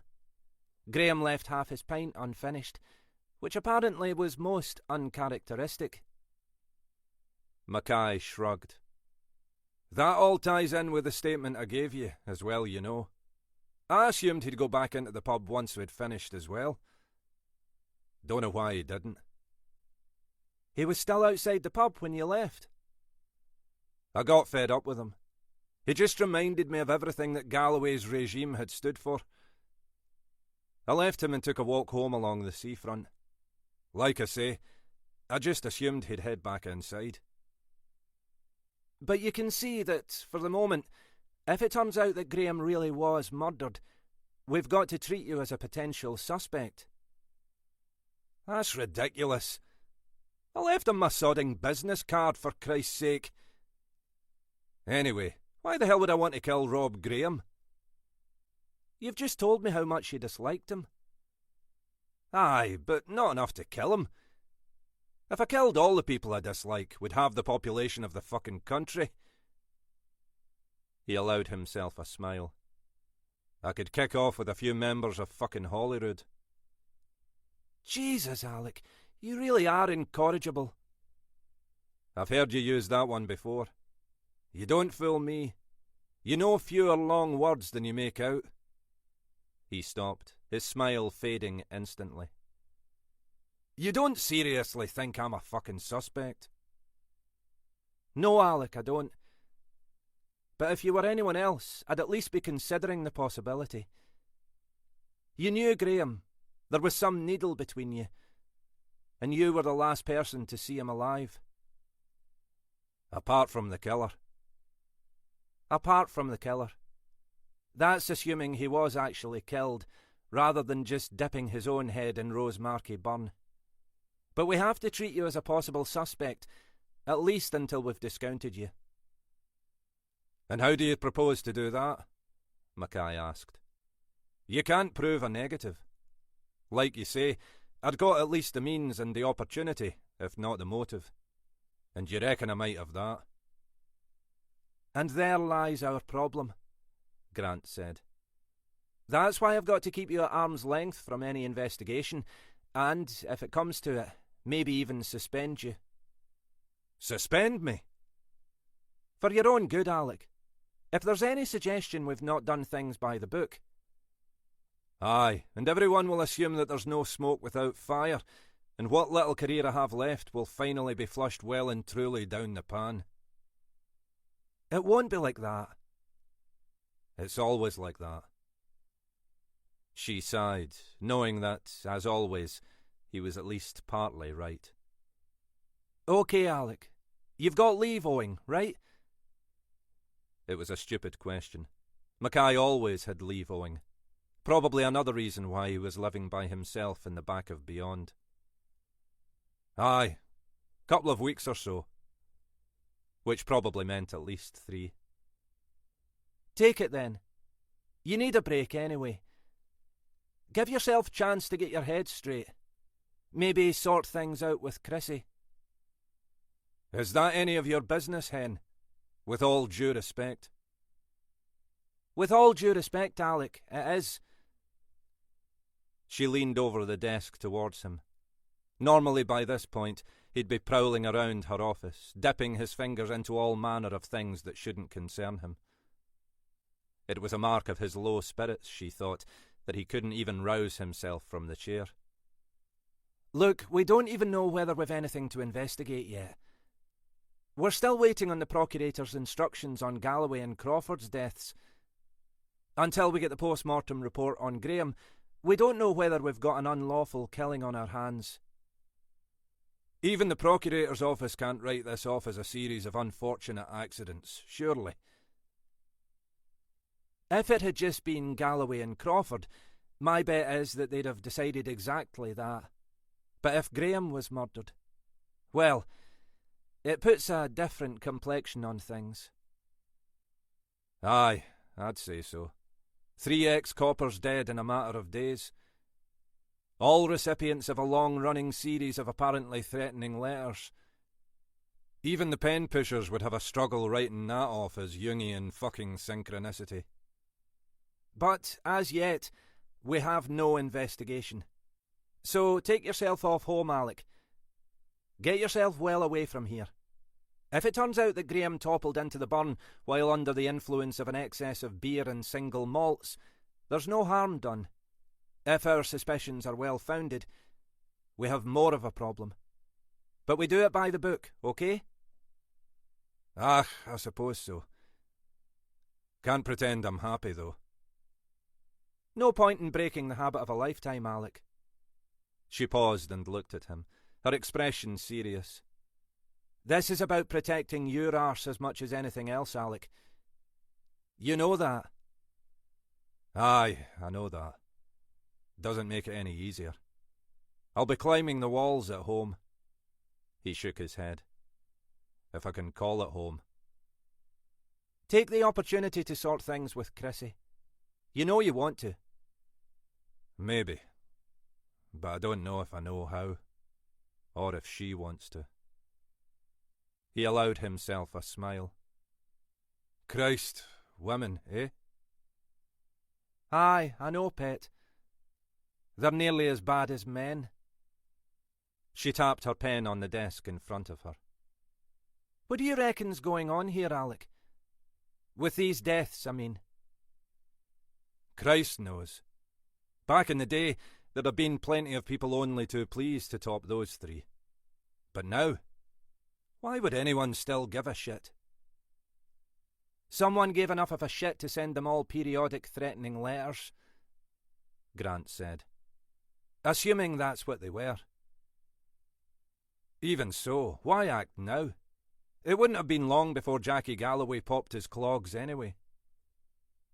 Maybe that was it, she said. Maybe someone thought that would be too good for him. If so, all they did was put him out of his misery. Or, more to the point, helped Bridie Galloway out of her misery. She'd still have been top of my list, but I don't see why or how she'd have killed Crawford or Graham. Aye, well, maybe it's all just an unfortunate coincidence after all, Grant said. Let's wait to hear what Graham's post-mortem tells us, and what the Procurator thinks. Except I won't care, will I? Mackay said. Because I'll be sitting in my bungalow watching daytime TV, halfway to being Jackie fucking Galloway myself.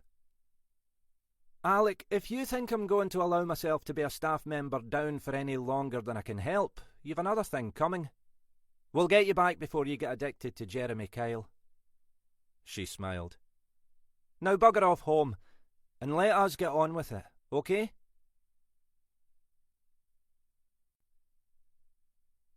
Chapter 17.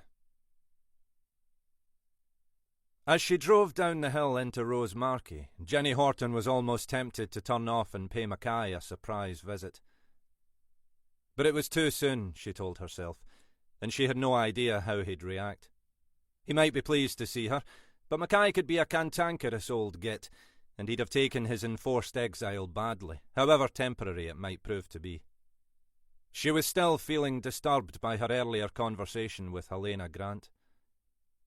Horton had been surprised, returning to the office after a couple of off-site meetings, not only to find the office empty, but also to see that Mackay had left his desk tidier than he managed most evenings. 10 minutes later, Grant had popped her head around the door to advise that Mackay had been, as she put it, encouraged to take his outstanding annual leave. "You can't be serious," Horton said. "Nobody would really think Alec's a suspect." Grant was silent for slightly too long. "No, of course not. It's just..." "Just what?" "I don't know. Alec never lets anyone get too close, does he? You never know what he's thinking. I know he's not a murderer." Horton was surprised at her own vehemence. Like most people, she'd had her run-ins with Mackay. She was surprised now by how much loyalty she felt towards him. "I don't think that. We've just got to do things by the book until we can eliminate him from the inquiry. But he makes everything so difficult for himself." Horton had been surprised by how emotional Grant had seemed. She'd always suspected there was something more between Mackay and Grant than simply the fact they were long-time colleagues or even long-time friends. After Mackay's wife had walked out on him, Horton had wondered whether that something might blossom into a relationship. But the two had just seemed to keep stalking around each other, tense as barroom bruisers looking for a fight. "So where are we up to with the investigation?" Horton asked, keen to move the conversation on. "We've managed to expedite the post-mortem on Graham, so that should take place tomorrow. With any luck, that'll tell us whether there's evidence he was unlawfully killed. If so, then we obviously have to look more closely at the other two deaths. But even if not, I think the coincidence justifies our treating these as suspicious deaths. I've reported to the Procurator's office on that basis." "And in Alec's absence?" Grant sighed. "I guess I'll have to take over as senior investigating officer. It'll be you and me against the world, Jenny." Horton had a lot of respect for Helena Grant. She managed to operate very effectively in what was still a male-dominated profession, without too obviously aping any of the worst traits of her senior colleagues. No mean feat, Horton suspected, and she was happy to treat Grant as a role model. Probably a more positive one than Alec Mackay, for all his undoubted investigatory skills. "I was scheduled to interview Graham's widow and to have a shot at tracking down his two mates from the pub, if you're happy with that." Grant had been more than happy with that, which was why Horton was now heading down the hill towards the shoreline in Rosemarkie. She passed the narrow road that led to Mackay's rented bungalow, and instead took the seafront road. According to her sat-nav, the Graham's house was just a few hundred yards along. After the anxieties of the previous evening, Horton was cheered by the bright morning sunshine, the clear blue sea of Rosemarkie Bay. She'd allowed herself to be spooked by David's unexpected appearance. In the light of day, her fears felt groundless, a child's lingering nightmares. If David should turn up, she could handle him.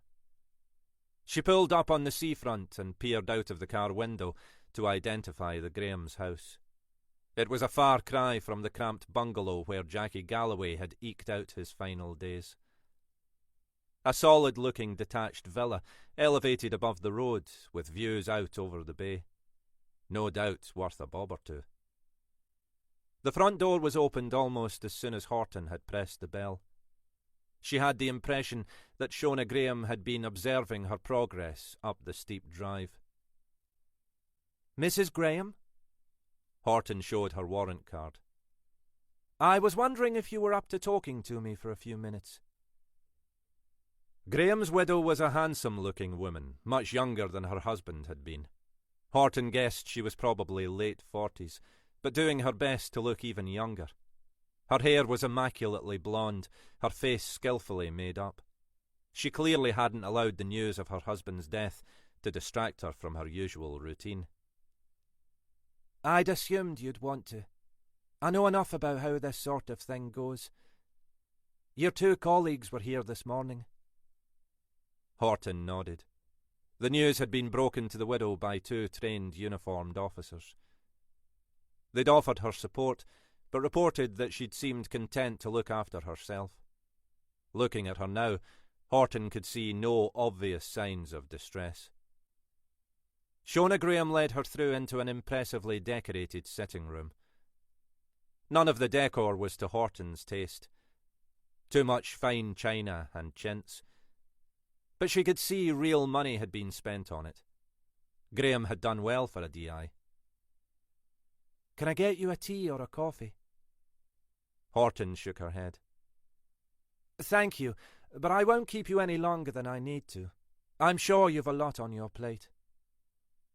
Graham offered a smile that failed to reach her eyes. "Less than you'd think," she said. "I can't progress the funeral arrangements until you release the body. I've just handed the rest over to the solicitors to look after." She spoke as if completing a business transaction. "How can I help you?" She gestured for Horton to take a seat. "Mainly factual questions," Horton said. "Just so we can pin down what happened when." "You're treating Rob's death as suspicious?" Horton felt as if she were being tested. "We treat all unexplained deaths as suspicious. We don't yet know the circumstances of this one. We understand your husband was last seen in the bar last night. Can I ask what time he left the house?" "You can ask, but I'm not sure I can give you an answer." Horton raised an eyebrow. "No?" "I don't want to give you the wrong impression," Mrs. Graham said. "But Rob and I lived fairly separate lives. Not in a negative way, you understand. We'd come to an accommodation over the years, and he tended to do his thing and I tended to do mine.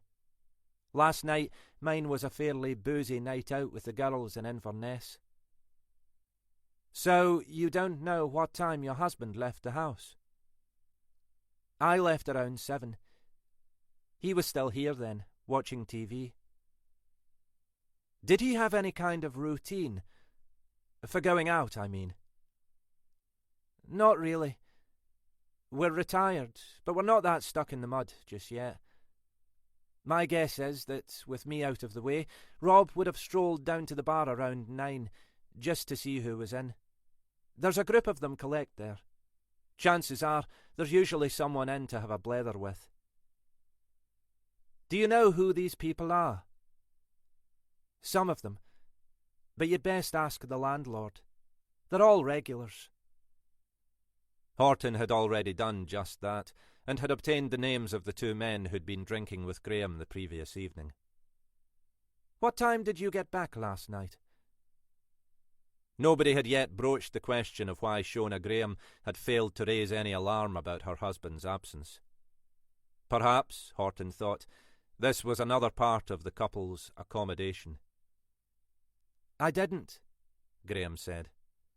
"That's why I didn't realise that Rob was missing. I drove into Inverness and stayed over with one of the girls. Thanks to you lot, you can't risk driving after a packet of wine gums these days, let alone what I'd drunk. And it's a nightmare trying to get a taxi to come out here late at night." They'd have to verify Mrs. Graham's account, but Horton didn't have much doubt that she was telling the truth. "So you had no contact with him after you left yesterday evening?" "I wasn't really expecting to." "What time did you arrive back this morning?" "About 11, I suppose. I didn't want to set off too early. Might have still been over the limit."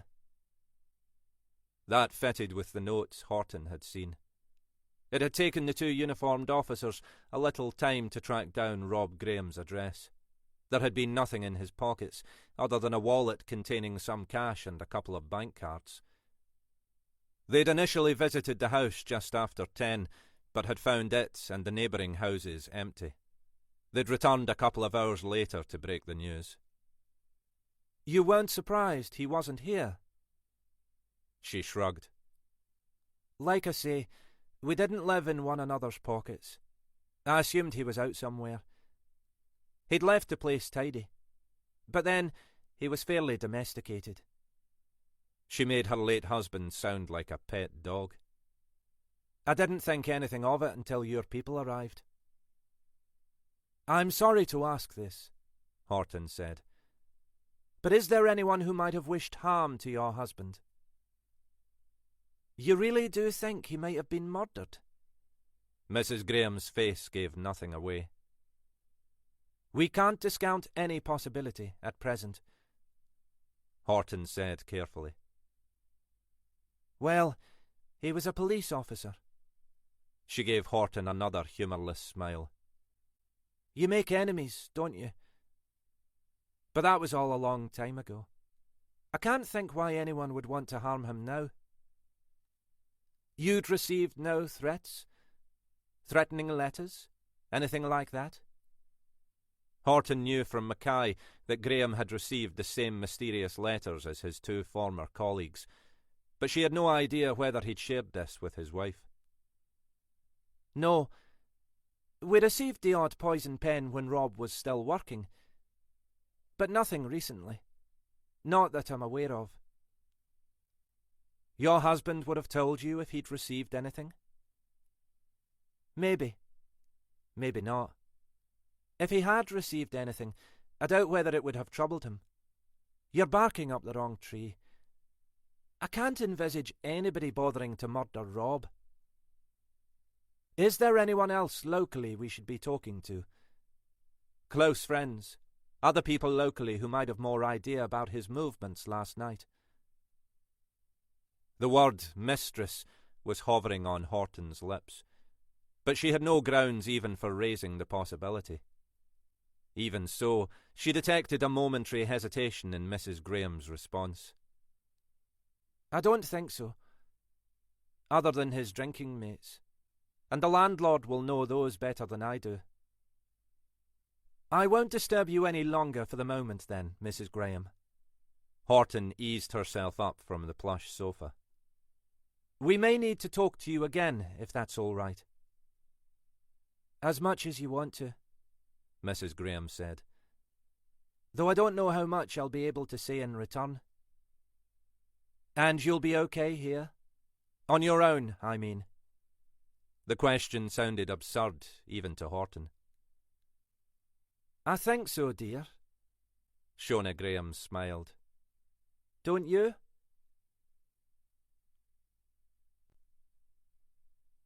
Chapter 18. Mackay managed to kill a couple of hours visiting the large Tesco in Inverness, stocking himself up with groceries for the empty week to come. Traipsing his way round the aisles with his trolley, he marvelled at his fellow humans' uncanny ability to block his path at every possible opportunity.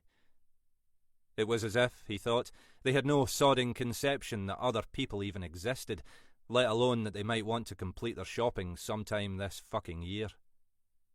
He was at the point, just before he reached the checkout, of articulating this interior monologue out loud for the benefit of the two old biddies ambling along in front of him. The halt and the fucking lame, he thought. Why are they even allowed out? He wasn't in the best of tempers. The thought of a week, maybe longer, stuck in that bloody bungalow with nothing to do, nowhere to go, no one to see, was already beginning to eat away at his sanity. He took a breath and allowed the two elderly ladies to progress in front of him towards the checkouts. It was then that he spotted Chrissy. She was heading towards the checkouts too, her trolley even more laden than his own. His first instinct was to head off down one of the aisles, but he could see she'd already spotted him. Chrissy? Alec? They stood for a moment in awkward silence, their trolleys parallel by the checkouts. Not like you to be out in daylight, Alec. Aye, well, it's a long story. Don't tell me they've finally found you out. I'm just taking a few days' leave. She opened her mouth in mock astonishment. Christ, is this you turning over a new leaf, Alec? You barely managed a day off for your own daughter's funeral. He could see she regretted the words as soon as she'd spoken. She was right, though. She'd resented the way he'd thrown himself straight back into work after Lizzie's death. It had been his own way of coping.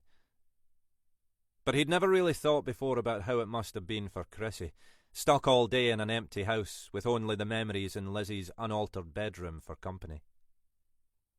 Like I say, long story. You moved back into the house now? Went back this morning. Chrissy sounded reluctant to admit the fact, or perhaps just reluctant to let him know. Ellie was struggling to cope, so I thought I'd better. She gestured towards his trolley. Looks like we're both in the same boat.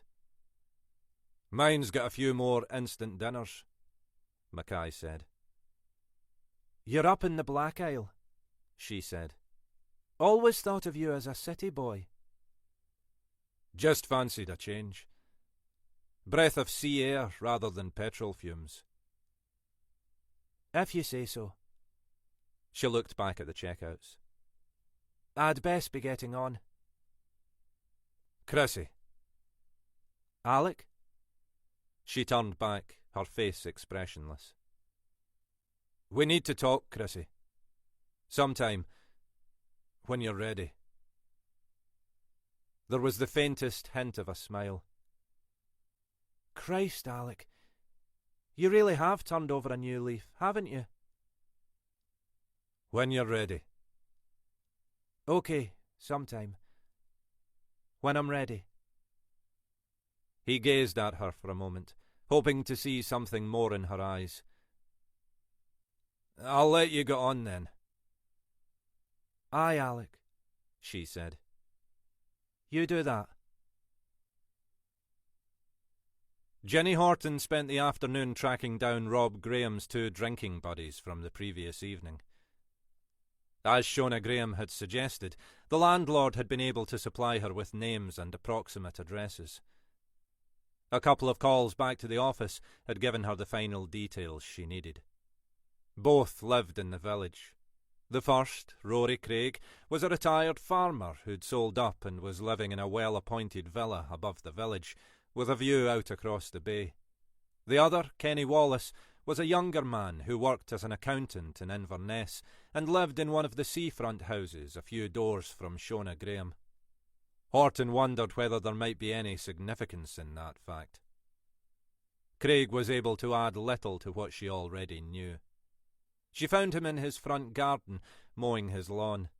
He silenced the electric mower as she pushed open the gate. "Can I help you, miss?" He sounded the kind of man who resented visitors accessing his property without permission. She held out her warrant card. D.S. Horton, she said. Mr. Craig?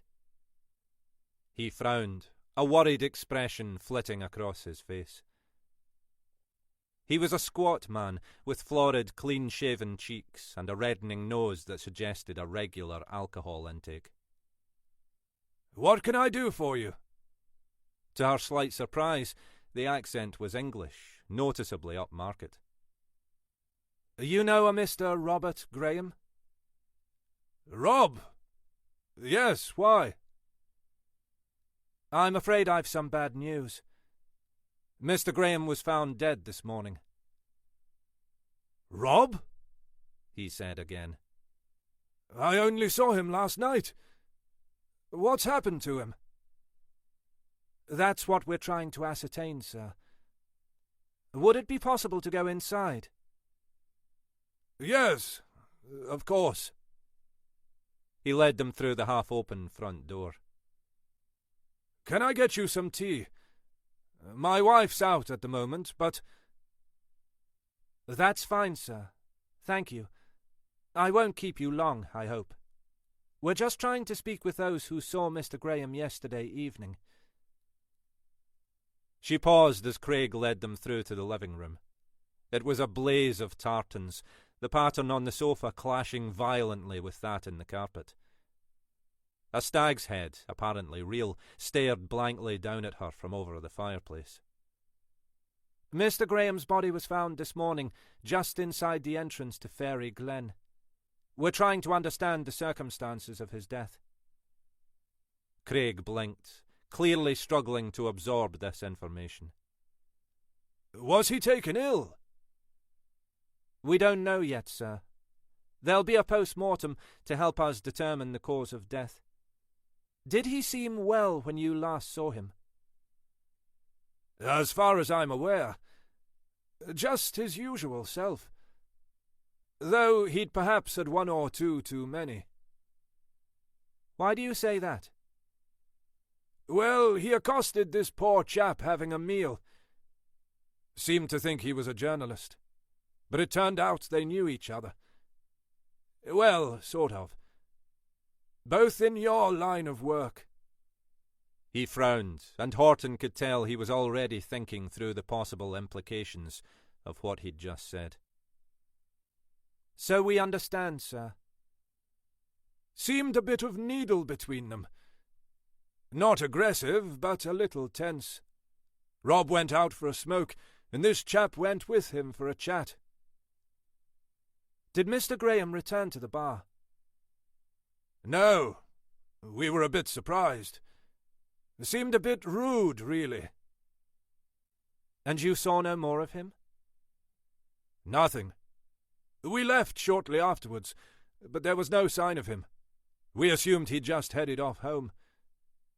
As I say, he'd seemed a little the worse for wear. Craig hesitated. But then he often was, if you know what I mean. Do you think he might have been sufficiently drunk to be a danger to himself? I wouldn't have thought so, Craig said. He could hold his drink. He was a bit unsteady, but I've never really seen him really drunk. Horton suspected that Craig's definition of really drunk might be different from her own. Is there any reason he might have gone into Fairy Glen? Not that I'm aware of. I suppose he might have just gone in there to to relieve himself. I can't think of any other reason. His house is the other direction. Was there anything else unusual about Mr. Graham's behaviour last night? Apart from accusing your colleague of being a journalist? No, I don't think so. Wife was away for the night, which always made him more chipper. Cat's away and all that. Is it possible he had other plans for last night? After he left the bar, I mean. Craig frowned. You think old Robbie might have had a bit on the side? Well, it's possible, I suppose. I never saw any sign of it, but then I wouldn't necessarily. He was a pub buddy, mainly. Didn't know much about his private life. We've no reason to think that, Mr. Craig. But we have to explore every possibility. Well, as I say, anything's possible. But I'm afraid I can't help you on that front. Horton supposed that if Graham really had been murdered, then Craig was another potential suspect. But he and Kenny Wallace had both left the bar about half an hour after Graham had made his exit, and had walked back together along the high street. They'd each no doubt be able to vouch for the other, and as things stood, there was no good reason to question their account. She said her farewells to Craig and drove back down to the waterfront to find Kenny Wallace's house. It was just gone 5:30, and she half expected he'd still be at work, but she could at least leave a message for him to call her. Wallace's house was a few doors along from the Grahams', although that was hardly a major coincidence in a village as small as this. It was a recently built bungalow with wooden decking to the front and sides and panoramic windows giving a view out across the bay. There was a newish Audi parked out front. The door was answered by a harassed-looking woman, the sounds of shouting children rising behind her. She looked as if she'd made an effort to appear smart, but events had somehow caught up with her.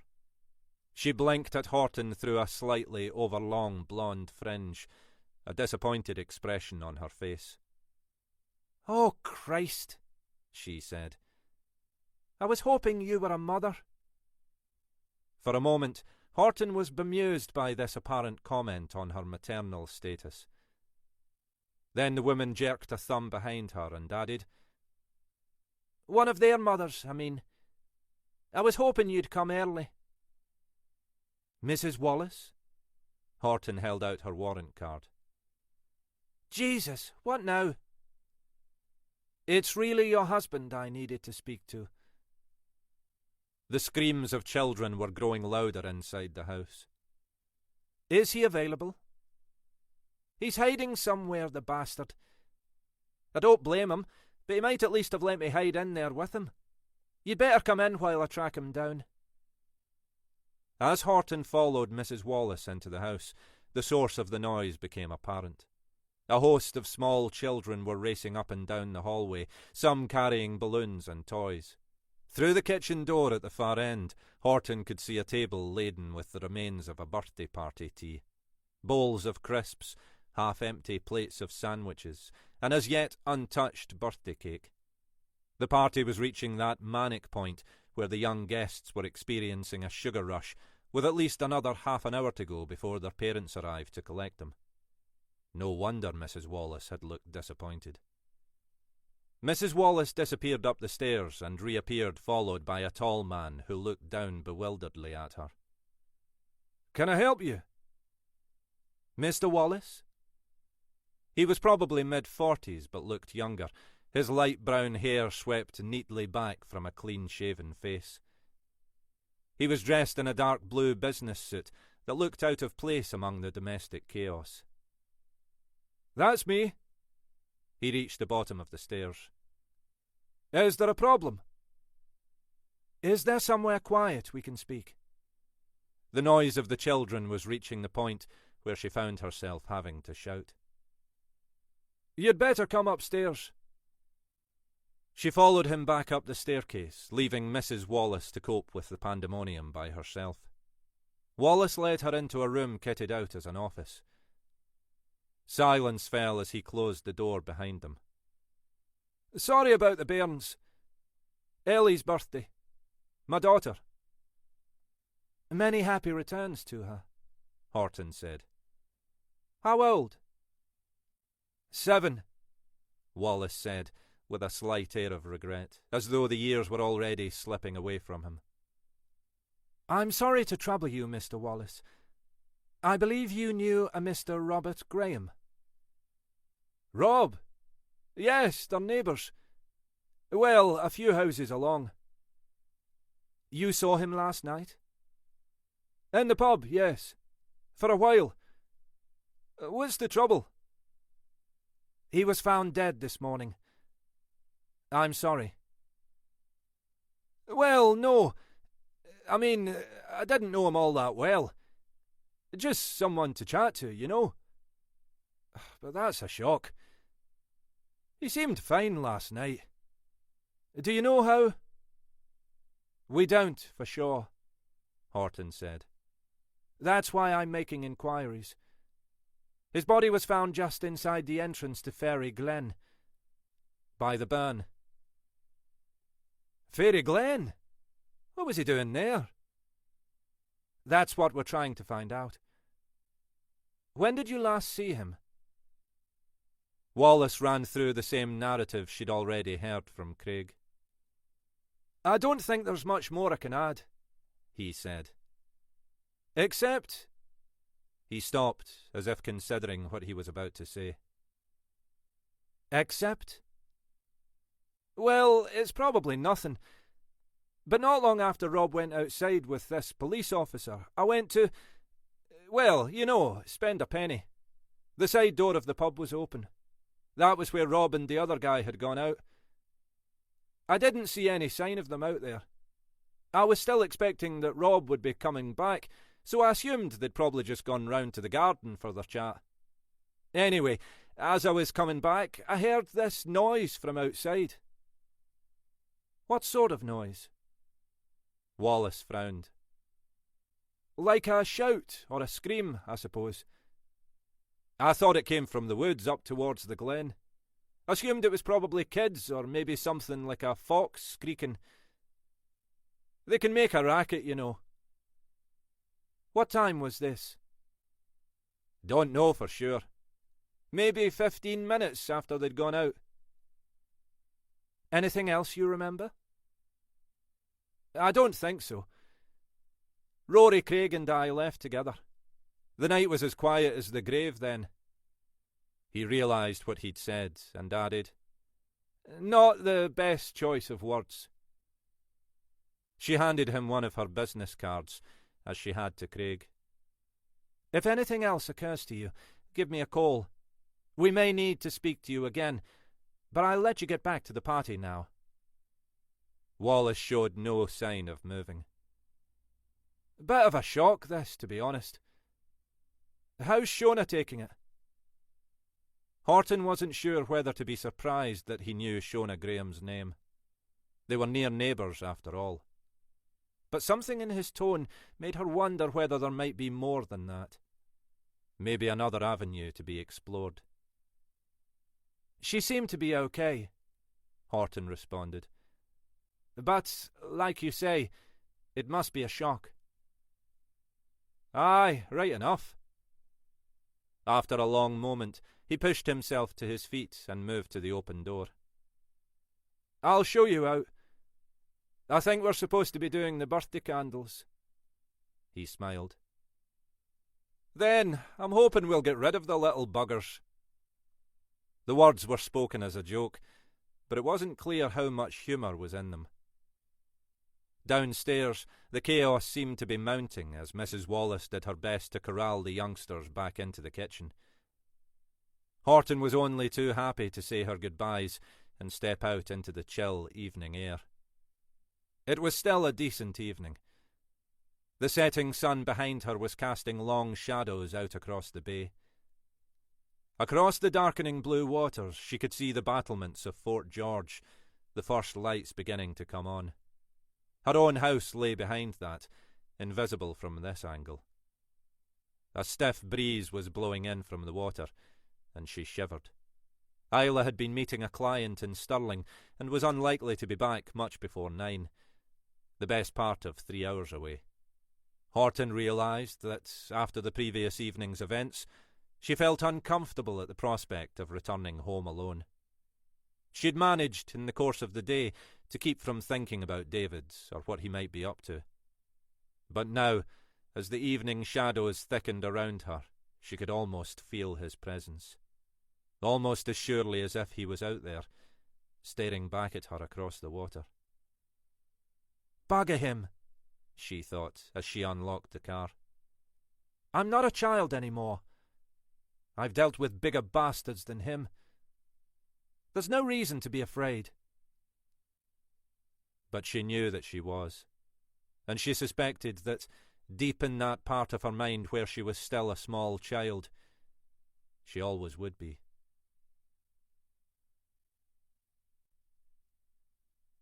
Chapter 19. Kelly Armstrong had noticed the changes when she'd passed by on the bus earlier that afternoon. On her return, curiosity getting the better of her, she'd hopped off the bus in Fortrose to have a closer look.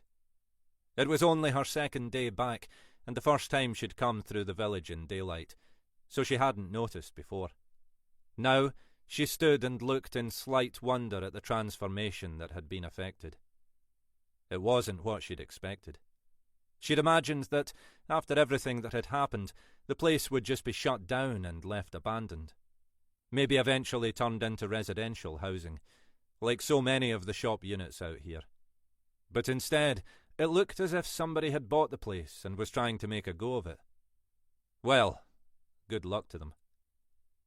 Still curious, she pushed open the door and stepped inside. The changes to the interior were even more impressive. What had previously been a dark and poky bar, walls yellow with ancient tobacco stains and carpets sticky with spilled beer, had been stripped back to bare wood and whitewashed brickwork. The old bar had been renovated and now carried an array of polished hand pumps and beer taps.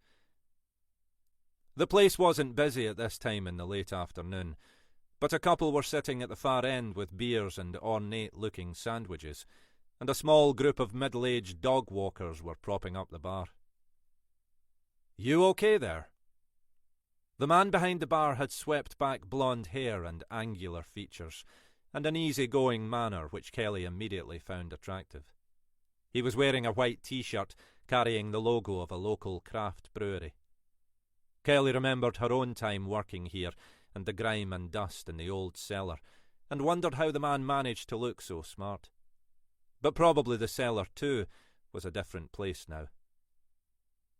"I'm fine," Kelly said. "Just amazed by how much this place had changed." You knew it before, the man said. He had the trace of an accent, but Kelly couldn't be sure whether it was a Scottish lilt or an Irish brogue. You don't look typical of the old clientele, if you don't mind me saying so. Kelly laughed. "No, definitely not. I used to work here. Bar work." "Ah, that makes more sense," the man said. "Can I get you a drink?" Kelly hesitated. "Aye, why not? Just a Coke, though." She reached into her handbag to dig out her purse. The man held up his hand. "No worries. On the house." He smiled. "You're just the kind of customer we're hoping to attract. Young, respectable. Well, I assume you're respectable. Tell your friends." Kelly was warming to the man. "How long have you been open?" "Only a few weeks. Moved up at the end of last year. We'd have liked to have gotten it open before Christmas, but you can see how much work was involved, and the backstage areas were even worse than we'd thought."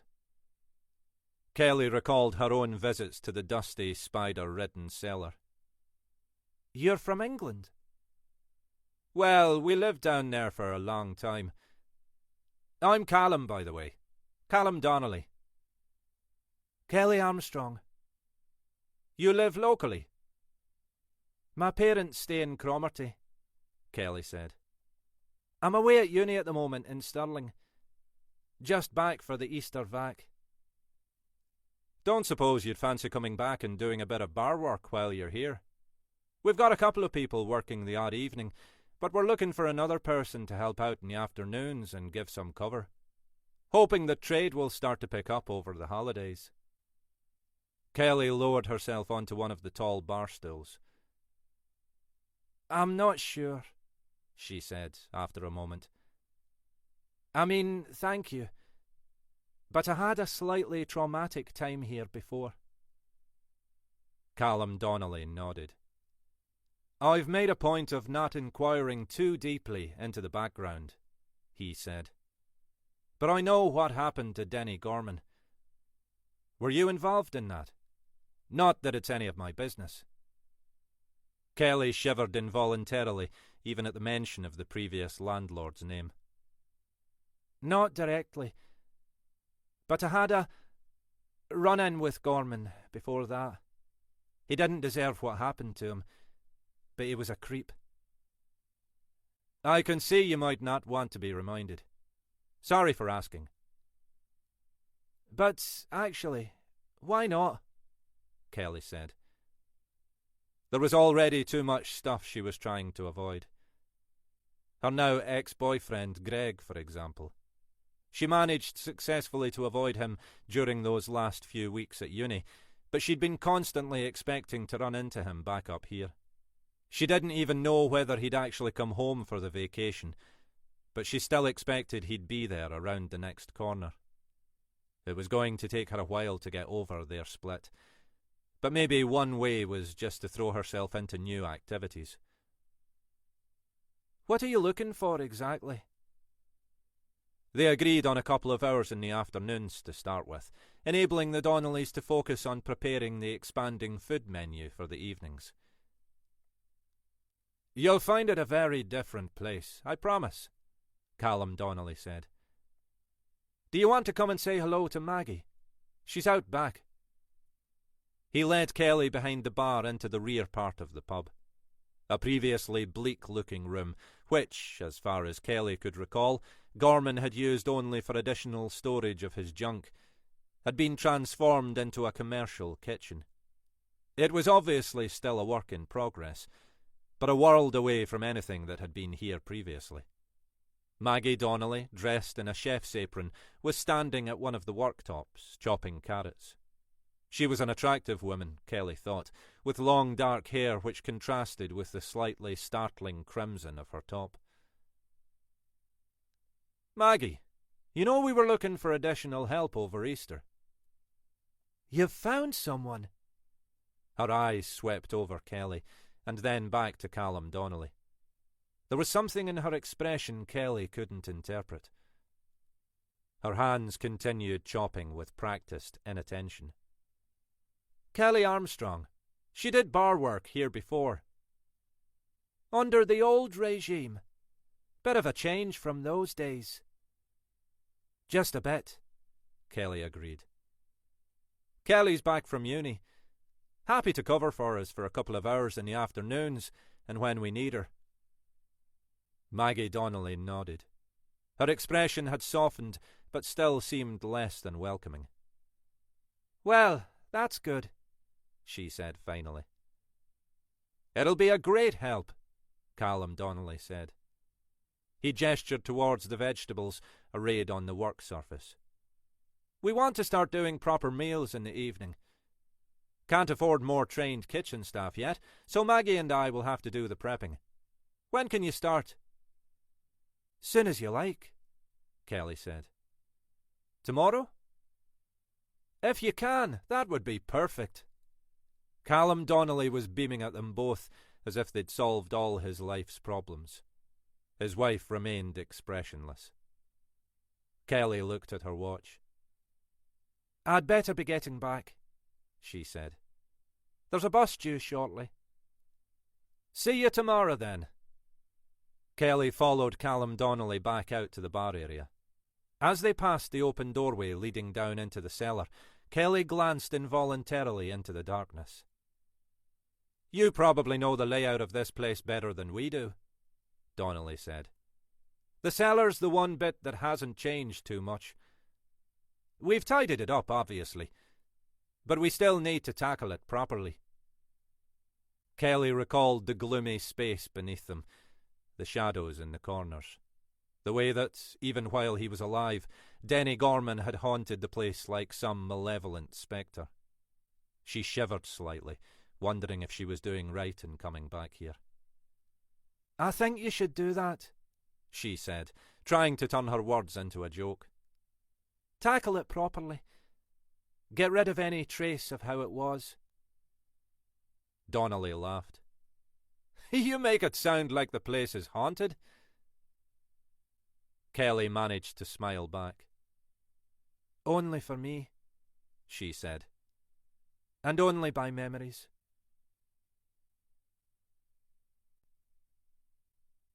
Chapter 20. Still shaken by his unexpected encounter with Chrissy, Mackay drove back up to the Black Isle in a pensive mood. The weather was holding fair, and as he'd crossed over the Keswick Bridge in the early evening, the waters of the Firth were a deep blue under the empty opal sky. In other circumstances, it would have been a sight to lighten the heart, but Mackay was feeling a long way from that. He dragged the bags of shopping into the kitchen and began to unpack. Maybe now was the time for him to teach himself to cook properly, with time on his hands and the unenticing prospect of endless ready meals for one. He'd never been averse to the idea, but cooking had been Chrissy's territory, and she'd made it abundantly clear she didn't want him intruding. In those respects, the relationship had been all too traditional, and looking back, Mackay couldn't really understand why. They'd drifted into the familiar Scottish stereotypes. The male breadwinner, the little woman left to look after the domestics. Neither of them had really wanted it, but neither of them had ever thought to question it.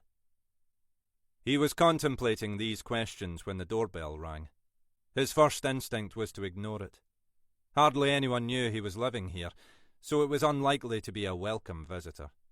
Most likely some young scrote supplementing his benefits by hawking substandard dishcloths.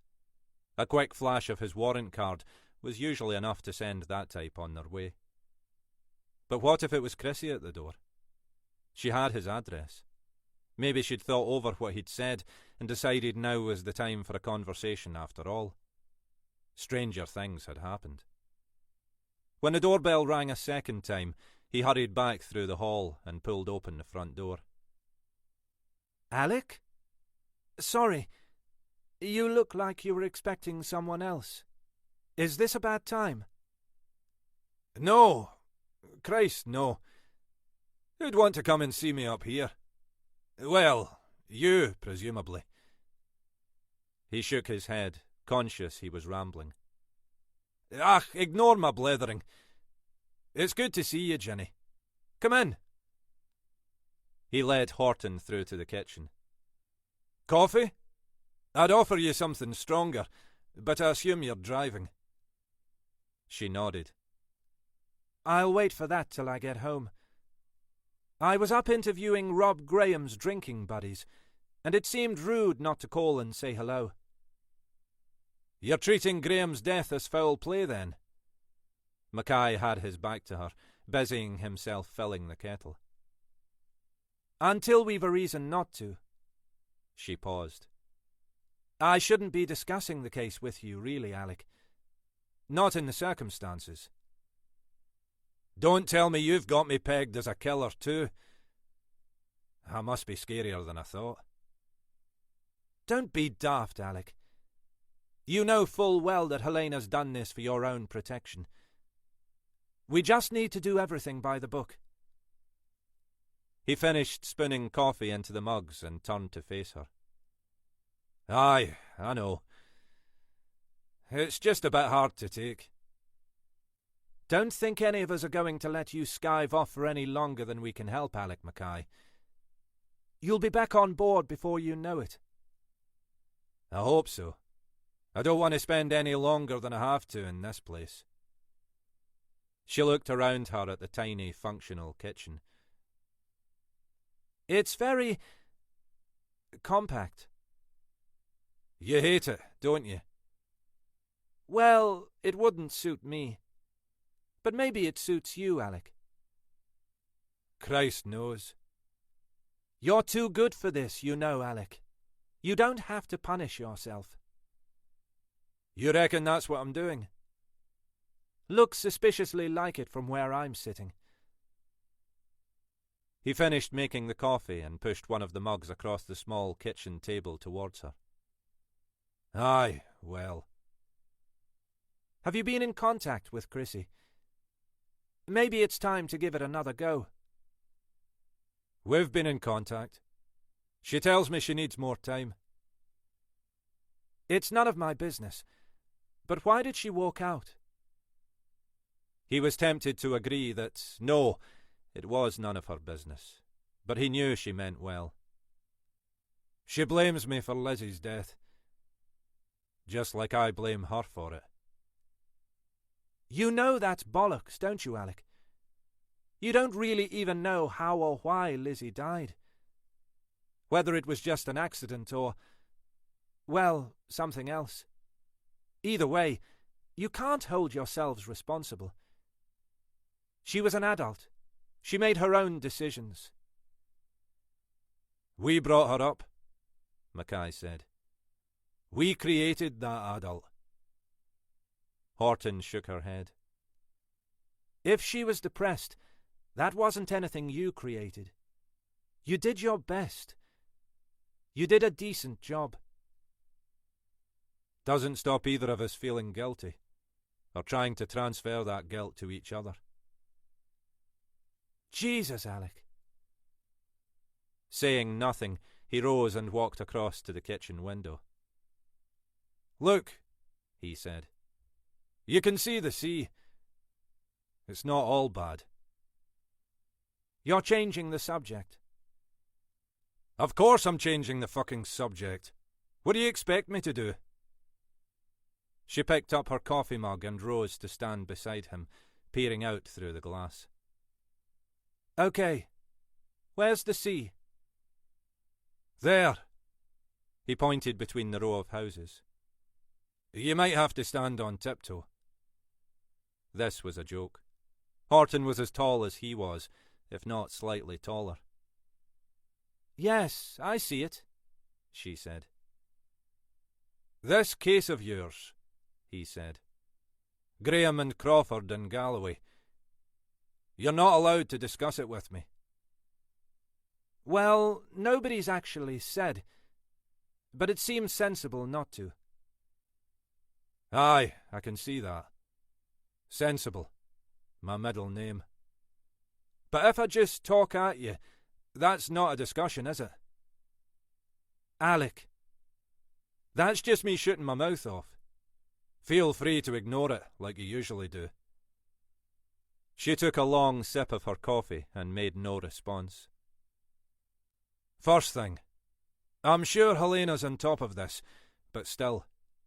You need to check out the other members of Galloway's team at that time. There were countless foot soldiers passed through, including me and Helena. I've never received letters like Galloway and his chums were sent, and I assume Helena would have mentioned it if she had. But it might be worth checking out former DS's Alistair Donald and Davy Robertson. Both retired now, as far as I know. Neither of them part of Galloway's real inner circle, but both would have liked to have been. Be interesting to know if either of them have been receiving the same letters. Horton was watching him. I'm just letting you talk at me.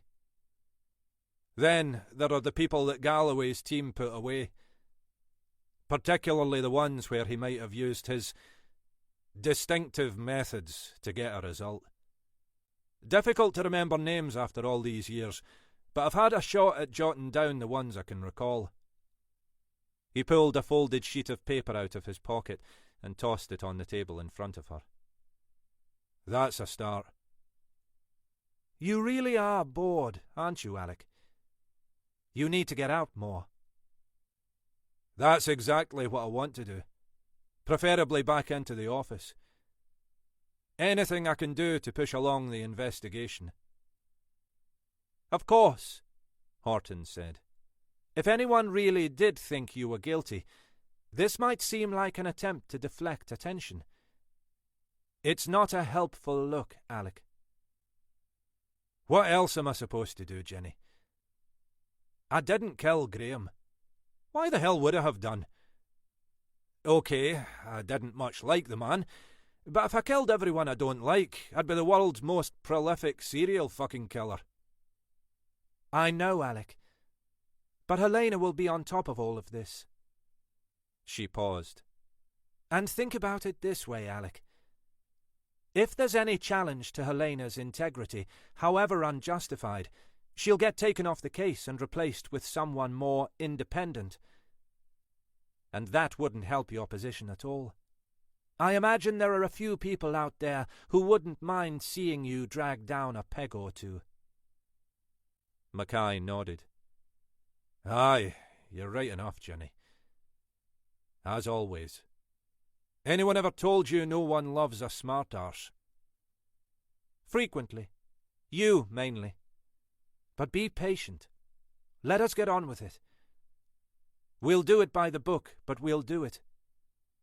She picked up the sheet of paper from the table and finally allowed him a smile. Mind you, since you've gone to the trouble, this might come in handy as well.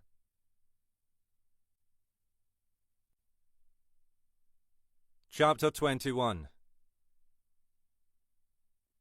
Christ, how much have you had?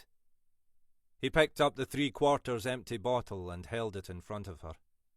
She was sitting in her usual armchair, her eyes fixed on the television screen. Not enough, Ali. Not nearly enough. For God's sake, woman, it's barely 7 o'clock. It's nearly 8. Where the hell have you been? It was only the wine that gave her the courage to respond like this. Out. And? Out where? Is that any of your fucking business? He slammed the bottle down on the table so hard she thought the glass might shatter. I don't suppose you've cooked anything? I had supper when I usually do, she said. At 6. You weren't here. She never knew what would drive him into one of his rages. She no longer cared what he said, although her physical fear of him hadn't diminished. The wine had deadened her emotions to that extent, at least. It was all unpredictable, anyway. Sometimes an apparently innocuous word could send him into a fury. At other times, as now, he simply seemed uninterested in anything she might have to say. "You'd better get me something then," he said, and slumped down on the sofa opposite. She was tempted to tell him to bugger off, but she hadn't the energy. She dragged herself to her feet and made her way through to the kitchen, making a point of taking her glass and the remaining wine with her. "What do you want?" "What did you have?" "I just had a sandwich. Couldn't be bothered with anything more." "I want something hot." He sounded exactly like a spoilt child, she thought. A spoilt, overgrown fucking child. "There's a couple of frozen things. A curry and some Chinese thing. I could microwave one of those." "Fine. Whichever. Curry." He put his feet up on the sofa and began flicking through the TV channels with the remote control. "There's nothing but shite on TV." She suspected he might well have been drinking himself. He'd got himself a part-time job at the local garden centre, supposedly looking after security, but really, as far as she could see, just general dog's bodying. She couldn't understand why he wanted to do it. It wasn't as if they needed the money. They had a decent enough pension. But he was the sort of man who couldn't stand doing nothing. Whatever his actual job at the garden centre, she could imagine him bustling around, bossing the youngsters who worked there. He'd never risen above sergeant in the force, but he'd behaved as if he was the chief fucking constable. That was the kind of man he was. He finished at the garden centre at 4, as far as she knew. So, he'd been somewhere for the last few hours. She couldn't bring herself to care where. Maybe he had another woman. If so, frankly, she was welcome to him. More likely he'd just stopped off and knocked back a few pints at the pub. He had no qualms about driving under the influence. He was one of those who thought it made him a better driver. And he was convinced that, if it came to it, his police background would be enough to protect him. "Well, good luck with that," she thought.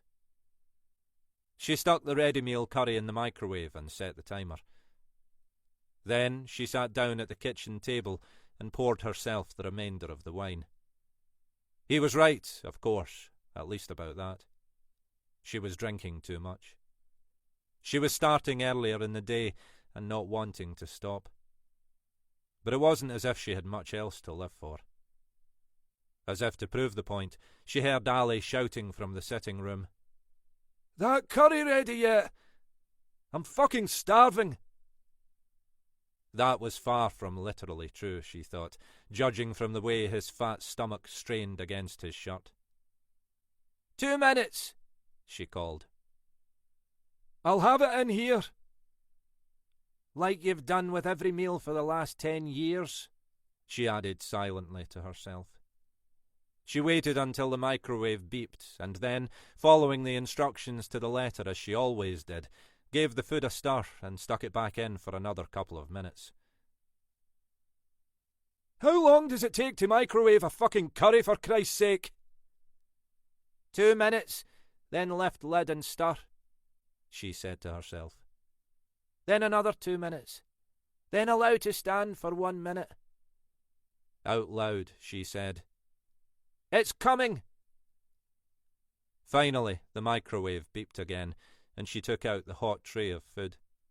She had a plate ready on a tray, and she carefully spooned the rice and pungent curry out, adding a dab of the mango chutney Ali liked. There was a time when she'd have done that in the vain hope of trying to please him. Now, she did it only through habit. "About fucking time," he said, as she carefully carried the tray through into the living room. Any other wife would have had a meal waiting for me. Most other wives would have some idea what time their husbands were coming home, she retorted silently, as she placed the tray on his knee. Relieved to be finished, she returned to her armchair and left him to it. The explosion came, as somehow she'd known it would, after only a few seconds. Jesus Christ, women! This thing's fucking stone cold! Can't you even use a fucking microwave? She turned and then ducked back as the plate came flying in her direction, catching her glancingly on the cheek before shattering against the fireplace in a mess of rice and lurid curry sauce. She was expecting that Ali's fists would follow and turned her head away in anticipation. Instead, she heard him say, "That's it. I'm going out again. Don't fucking wait up." Moments later, the front door slammed. She straightened and looked at the debris in front of her. The food had been fine. She knew that perfectly well. It was all part of the game Ali continually played in his head. Wrong-footing her. Doing what he wanted, but always managing to make it her fault. Once she'd have let it gnaw away at her. Now she was numb to it. The television was still playing silently, anonymous talking heads blethering about who knew what. She sat back, thinking about the next bottle of wine in the kitchen, and waited.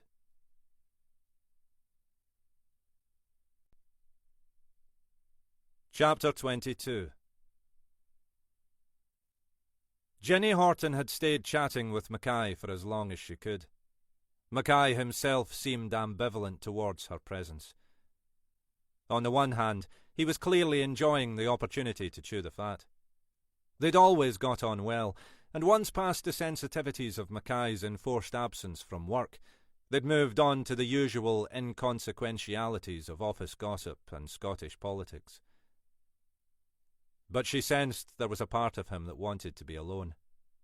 It was as if he'd chosen that poky, soulless bungalow to cut himself off from civilized society, like some latter-day religious hermit. When she eventually announced she had to be going, he looked both disappointed and relieved. Although Rose Markey and Ardasir faced each other across the Murray Firth, only a mile or two apart as the crow flies, the journey home took her the best part of an hour, with a short hold-up for roadworks by the Keswick roundabout. She was happy enough with that. It meant she was likely to arrive home at roughly the same time as Isla. She was reluctant to admit it, but until she was sure David was no longer in the vicinity, she was keen to spend as little time alone there as possible. As she turned out of the village towards their house, she was half expecting to see that same car parked outside their driveway. If it had been, she'd have kept on driving, turned back into the village and stayed well away until she'd managed to contact Isla. But the road was empty. She pulled into the driveway and sat for a moment, the car doors still locked, overcome by a sudden panic. What if David was out there somewhere, waiting for her return? What if he'd left his car further up the road so as not to alert her? The house itself was in darkness, and she could see nothing through the car windows. She took a deep breath and pushed open the car door, the chill night air striking her face like a slap. There was a stiff breeze blowing in from the firth, and it felt as if a change in the weather was coming. Around her, she could hear the trees and bushes rustling like insistent voices in her ears. "It's you. It's your fault. You deserve this." She climbed out of the car and clicked shut the central locking, the flashing of the indicators throwing unexpected shadows around her. She fumbled for her house keys and took the half-dozen steps towards the front door, thankful when the key slid smoothly into the lock. She already had the door open when she sensed the movement behind her. She froze, unable to bring herself to look back, and heard the voice whispering, inches from her ear. "Virginia."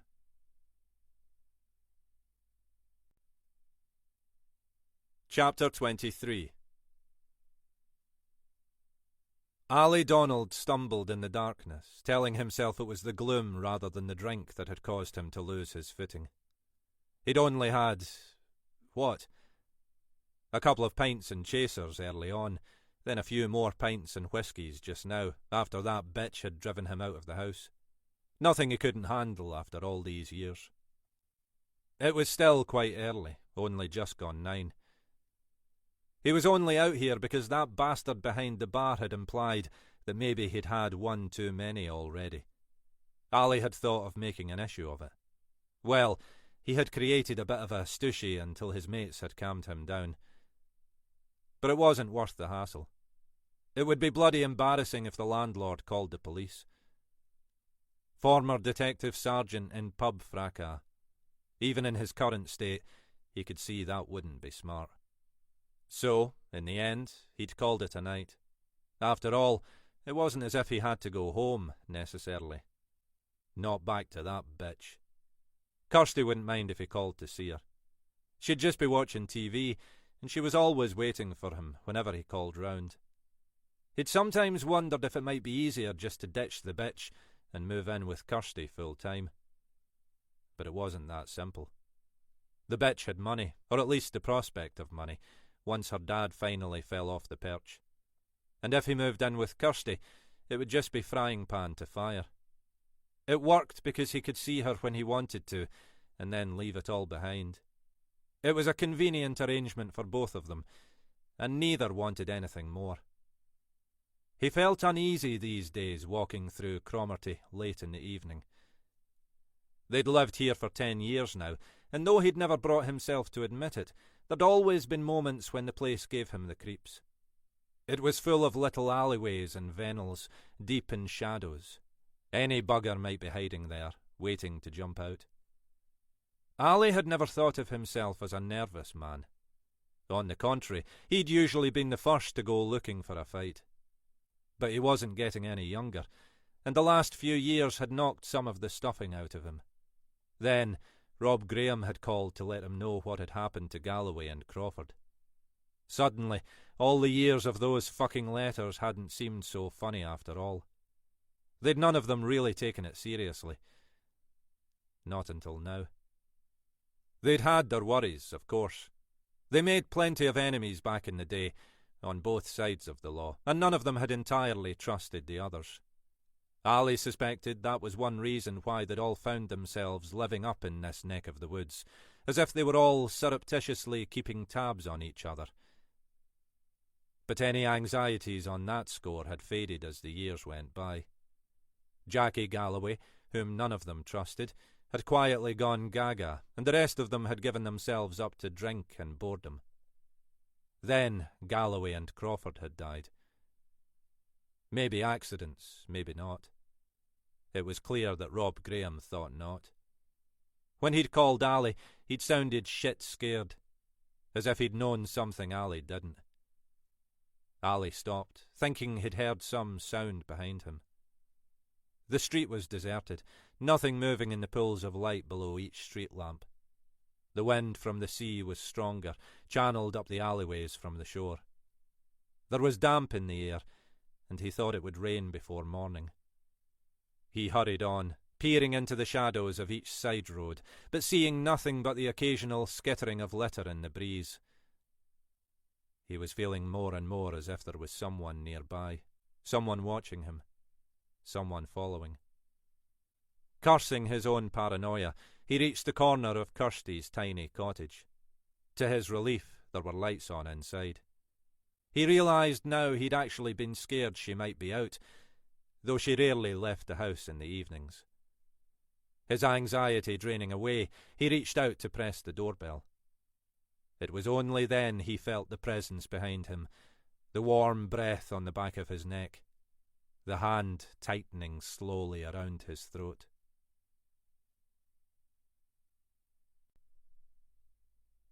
Chapter 24. Horton turned, her breath caught in her throat. He was only a couple of metres away, his body silhouetted against the flickering lights on the main road. She had no doubt it was him. "Just fuck off, David," she said, struggling to keep her voice calm. "Just leave me alone." "Virginia." "I don't want to talk to you, don't you understand? I don't want to see you." Trying not to panic, she took a slow half-step back, feeling for the edge of the door with her fingers. She couldn't read his expression in the darkness. "Virginia." There was no evident emotion in his voice. She knew that if she gave him the opportunity, he'd begin the familiar game-playing, toying with her feelings, manipulating her into letting him back into her life. "Just go away." He moved forward, but Horton had already stepped backwards into the hallway, slamming the door in his face. She could feel him pushing, trying to prevent the lock from engaging, but he was already too late. She slammed across the 2 bolts and stood back. "Shit," she thought. "Shit." Without turning on the house lights, she fumbled for her mobile, frantically searching for Isla's number. The call rang out for agonizingly long seconds, but then cut to voicemail. Unless the flight had been delayed, Isla should have landed by now and be on her way back, but she disliked using the hands-free. Horton ended the call and dialed again, hoping that Isla would notice the repeated call and guess something was wrong. This time she left a message, her voice trembling, asking Isla to call urgently as soon as she picked it up. She moved to peer out of the window. There was no sign of David in the darkness. Perhaps he'd given up. Perhaps he was trying to find some other means of access. Still leaving the house in darkness, she made her way through to the kitchen, wanting to reassure herself that the back door was safely bolted. The bolts were firmly in place, the deadlock secured. The house was relatively secure, but she didn't fool herself that David couldn't force his way in if he really tried. The windows were mostly part of the original fabric of the house, the glass easily smashed. It was difficult to imagine David going that far. He generally preferred to inveigle his way into others' lives through more subtle means. But she knew he wasn't beyond violence if he wanted to get his way. There was no sign of him outside the kitchen window. She was returning to check the living room when she was startled by the phone buzzing in her pocket. She assumed it was Isla returning her call and answered without stopping to check the screen. "Virginia." She forced herself to bite back the scream rising in her throat. Her first instinct was to respond, ask him how the hell he'd got hold of her number. But she knew it would be a mistake to engage. David had endless means of getting hold of any information he wanted. Maybe he'd tracked down one of her friends and used his persuasive wiles to extract the number. Maybe he'd used one of his dubious ex-police contacts. It didn't matter. He'd got it. Tomorrow she could change the number. But tonight it felt like just another vulnerability, another hole through which he could crawl back into her life. Still resisting the urge to turn on the lights, she felt her way into the living room. The curtains were open, and there, silhouetted against the twin doors to the patio, was a figure. She knew the locks were strong enough, and unlike the majority of the downstairs windows, the patio doors were toughened glass. But if David failed to gain access there, he might start seeking other routes.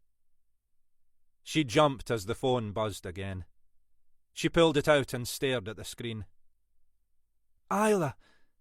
Thank Christ!" "Ginny, what's wrong? You sounded panicky." "It's David. Fucking David. He's outside. He was waiting for me. He's at the back of the house." "Jesus, Ginny! Call the fucking police!" "I'll get there as quickly as I can. I'm only 5 minutes away. I stopped after I turned off the main road to check your message." "But call the police! Now!" Horton ended the call and hesitated. Her normal instinct would have been to do anything rather than involve her police colleagues in this. But David was here, outside the house she shared with Isla, trying to gain entry, and there was now no getting away from that. When she looked up, the figure had vanished. Moments later, the front doorbell rang, shrill and insistent. She could see a face peering through the window by the door, trying to see into the house. The bell rang again, held down this time. That decided her. She backed into the kitchen, feeling somehow safer there, and thumbed 999. Police, please. Urgent. Police, how can I help you? Horton took a breath, trying to keep her voice calm. This is Detective Sergeant Horton. I've an intruder in my garden, potentially threatening. I need help here urgently. She gave the details to the call handler and heard the message being relayed to the dispatcher. There's a car fairly close by at the airport, the handler said. They'll be there in a few minutes. Do you want to stay on the line until they arrive? I'd better. The doorbell was still ringing, unceasing now. The sound of someone who would not be ignored.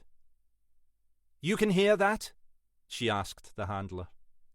He was waiting for me when I got back. I got into the house, but he's still there. Do you know his identity? Yes, that's why I think he might be dangerous. Somewhere in the distance, behind the piercing sound of the bell, she could hear sirens. The doorbell stopped abruptly, and there were other sounds outside. A car door slamming, an engine starting. Horton remained motionless, listening for any clue as to what might be happening. There was the sound of another car outside. The sirens were growing louder. Horton forced herself to walk back into the hallway and peer through the window beside the front door. Isla's Audi was parked by her own car in the driveway, and the trees beyond were pulsing with approaching blue lights. She pulled back the bolts and opened the front door as Isla climbed out of the car. Has he gone? I think so. The patrol car pulled up behind Isla's Audi, and 2 uniformed officers jumped out. Horton recognised one of them by sight, though she couldn't immediately recall his name. D.S. Horton. That's me, Horton said. And you're P.C. McCann. She'd remembered the name as he'd drawn closer. A decent lad, she thought. New to the force. She'd had a couple of minor dealings with him, and had the impression he knew what he was about. Billy McCann, he said. Well remembered. Where's this intruder then? Isla turned and pointed down the drive. There was a car heading off just as I arrived. Doing a fair speed, so a pound to a penny. It was him. We can put out a bulletin, McCann said, regarding Isla with undisguised curiosity. Did you get sight of the car? Isla shook her head. It was too far away. McCann turned his attention to Horton. Any clues on the vehicle? Horton shook her head. No. There was a car parked out there the other night. I thought that was probably him too. I didn't get the make, but Isla thought it was a new car. We thought it was maybe a hire car from the airport. If it was David, he'd most likely have flown up here. David? My stepfather. That's who it is. He's left me messages. We think he was loitering round the house. Then, tonight, he tried to talk to me and follow me into the house. As the adrenaline rush was dying away, Horton felt as if she could barely stand up, let alone answer McCann's questions. You think he's dangerous? It's a long story. He was abusive when I was younger, and he's been manipulative when I've met him since. I don't know whether he's dangerous now, but I wouldn't want to risk being alone with him. You want us to try to pick him up? I'm not sure there's any point. He'll just come up with some story. I've no proof that he intended to scare me. Maybe he didn't. This was the other uniformed officer, standing in the darkness behind McCann. Horton didn't know him. His voice sounded dismissive, as if she'd dragged him out here on a wild goose chase. Maybe she had. When David had been leaning insistently on the doorbell, when she'd seen his silhouette framed in the rear windows, dialing 999 had seemed the only option. Now she was beginning to regret it. She could imagine how this would be relayed around the station tomorrow. Another woman who couldn't cut it in the job. She looked past McCann at the second PC. He looked barely out of his teens, greasy hair and an acne-riven complexion, but with a cocky air McCann thankfully lacked. "Maybe he didn't, son," she said, thinking how Mackay would deal with this one. "But I couldn't be sure of that from what I know of his history." "No, I just—" The PC looked to McCann for support, but realised none would be forthcoming. "Aye, of course." "You think he's likely to come back?" McCann said. "I don't think he's likely to come back tonight," Horton said. "I suspect he won't come back at all now." "Does he know you're—" "A police officer?" "I doubt it. We haven't been in contact for a long time." McCann nodded. "Families, eh? Ah, tell me about it." He gestured behind them. "You're sure you don't want us to follow this up?" She glanced at his colleague, still standing in the shadows outside. "There's no point wasting your time." "We could put a bit of pressure on him. Make it clear he's not welcome." She allowed herself a smile. "He knows full well he's not welcome. I've made that crystal clear." "Well, if he reappears, don't hesitate. It's what we're here for." He glanced over at his colleague. "Even if some of us might prefer to sit in the car with a fish supper." After the officers had gone, Horton watched as Isla slid the bolts on the front door, making sure the locks were fully engaged. She could see Isla was doing this deliberately, demonstratively, to reassure her that this place remained their refuge. "I'm sorry," Isla said, as she returned from the kitchen with an opened bottle of wine. "I'm not sure if calling 999 was the best idea after all. That silly little bugger outside." Horton shrugged. "There'll be a bit of gossip in the canteen tomorrow. Apart from anything else, I'm guessing your existence will be news to some people, though I've hardly kept it a secret. But they'll soon forget about it. And Christ knows what David would have done if they hadn't turned up." "You really think he would have done something?" Isla stopped pouring the wine and shook her head. "Sorry. I'm sounding like that 12-year-old they'd allow to dress up as a policeman. I didn't mean it like that.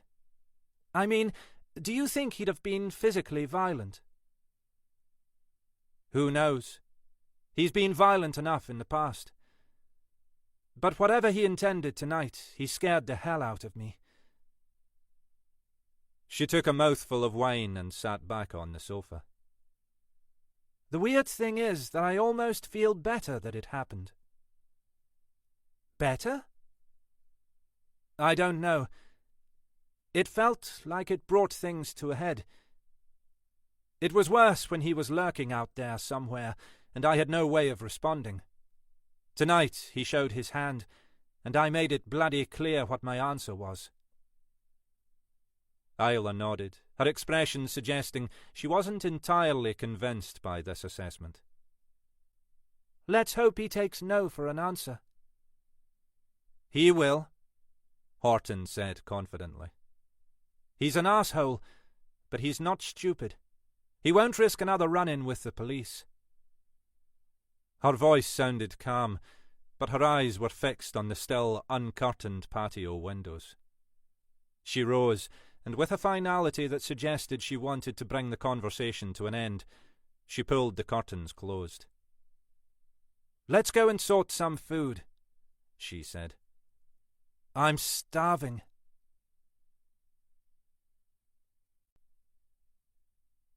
Chapter 25.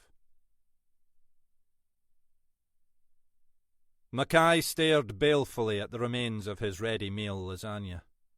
It had been okay, he supposed, though it would have been even better if he'd microwaved it until it was hot all the way through. It was all a learning experience. A new house, a new lifestyle. A new bloody microwave, with half the power of the one he'd been used to at. His train of thought juddered to a halt, as he realised he'd stumbled unintentionally on the word home. That was how he still thought of the place where he and Chrissy had lived. That had been home. But it wasn't anymore. Not for the moment, and maybe never again. This place was his home now. This bleak little bungalow where he owned nothing but a few basic household items. He could already feel himself sliding, yet again, into melancholy. He pushed himself to his feet, grabbed his heavy waterproof from the back of the kitchen chair, and, without hesitation, strode through the hall and stepped out into the cold night air. It was only when he was outside that he stopped to think about where he might be going, and realised he had no idea. The weather was beginning to change. The previously clear sky was heavy with clouds, and the air felt damp with the threat of rain. For want of any other destination, Mackay turned down the narrow footpath to the seafront. The route was ill-lit, illuminated only by the residual glow of the streetlights on the adjoining roads. Mackay stumbled, cursing himself for not stopping to dig out the police torch he kept in his bag. He was almost at the end of the path, the seafront road and the Firth now visible before him, when he stopped and turned. He'd suddenly had an uncomfortable sense that someone was watching him. There was no sign of anyone behind him, although there was plenty of shrubbery in which a covert observer could be hiding. But why the hell would anyone want to watch him? Resisting the urge to look back again, he continued down to the road. The tide was high, and the beach along the front was reduced to a narrow strip. The wind was rising, and in the half-light the crashing waves were faintly phosphorescent. Across the Firth he could see the line of lights that marked Fort George and Ardeshir. Jenny would be back over there by now, no doubt enjoying another evening of domestic bliss with her partner. To his right he could see Rob Graham's house, lights blazing, windows uncurtained. No longer Graham's house, of course, he added to himself. He wondered how Shona Graham was feeling tonight. Lost? Alone? Or relieved to be rid of a burden of a husband? The chill blast of the wind on his skin had woken him up, but done little to improve his mood. Frustrated by his own misery, Mackay trudged back up the hill. He needed some exercise, and he needed a drink. It wouldn't be a great idea to return to the local bar. If nothing else, the small talk would be awkward. The only other option was the mile or so walk over to Fortrose, where he'd find a choice of places to drink. 15 minutes of brisk walking found him on Fortrose High Street. He was already feeling in a more positive frame of mind, his face tingling from the chill of the rising wind.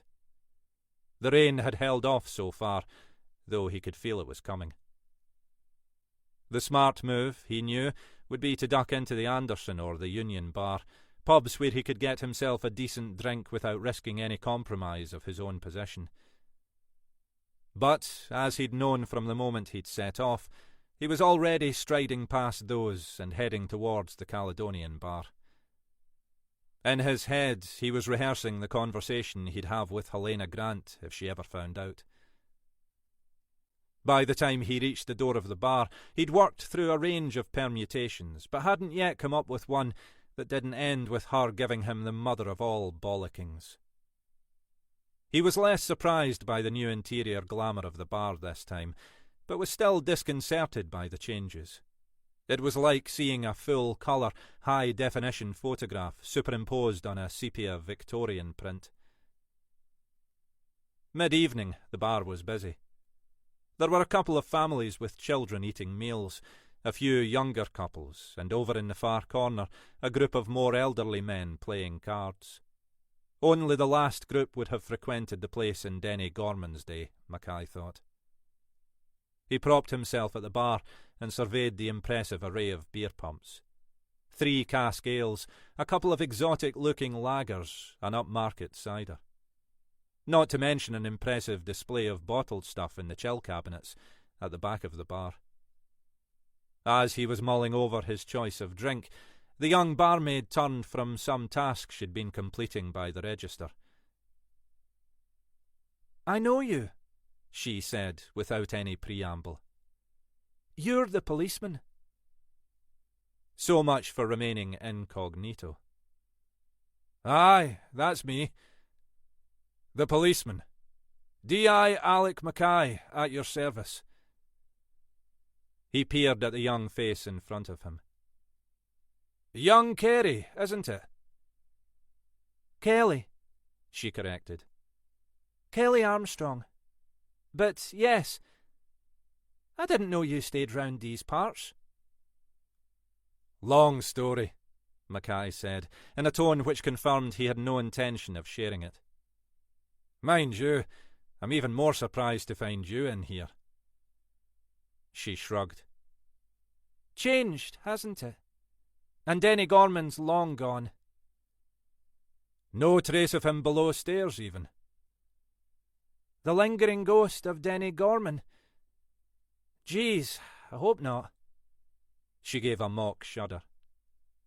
"I didn't want him anywhere near me even when he was alive." "Not many people did." Mackay gestured along the line of beer pumps. "What would you recommend?" "I'm not the one to ask," she said. "Callum always recommends the Cromarty ales." "I'll try the stout then. I like things dark. Goes with the job. You still with that boyfriend of yours?" She was pulling the pint and didn't look up at him. "Aye, well, that's another long story." Mackay took the hint. "Still at uni, though?" "Just back up for the vac," she said. "Uni's great, especially now I'm unencumbered, as it were." Unencumbered, Mackay thought. That was how it felt if you were 18. Less so at his age.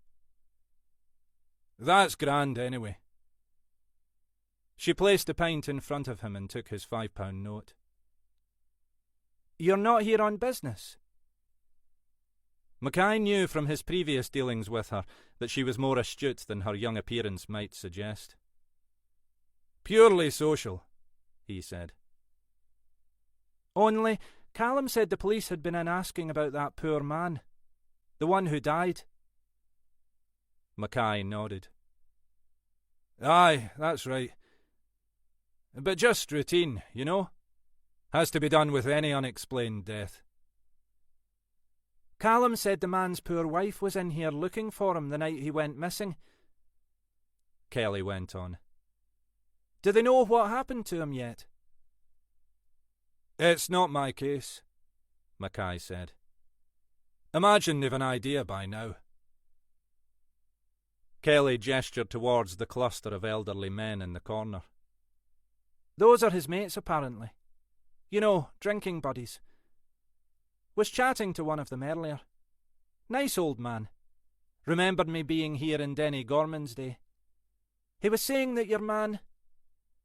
Billy Crawford, Mackay prompted. Aye, that he'd been a bit jittery in the days before he disappeared. Not himself. Like he was worried about something.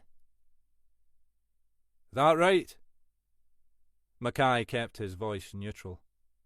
As far as he'd been aware, this information hadn't emerged from any of the initial interviews they'd conducted following Crawford's death, though they'd spoken to several of Crawford's drinking partners.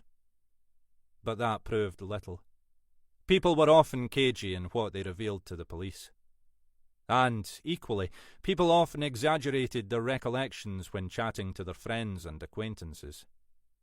This could be either, or nothing much at all. Is it right he was a policeman? Kelly asked. Aye.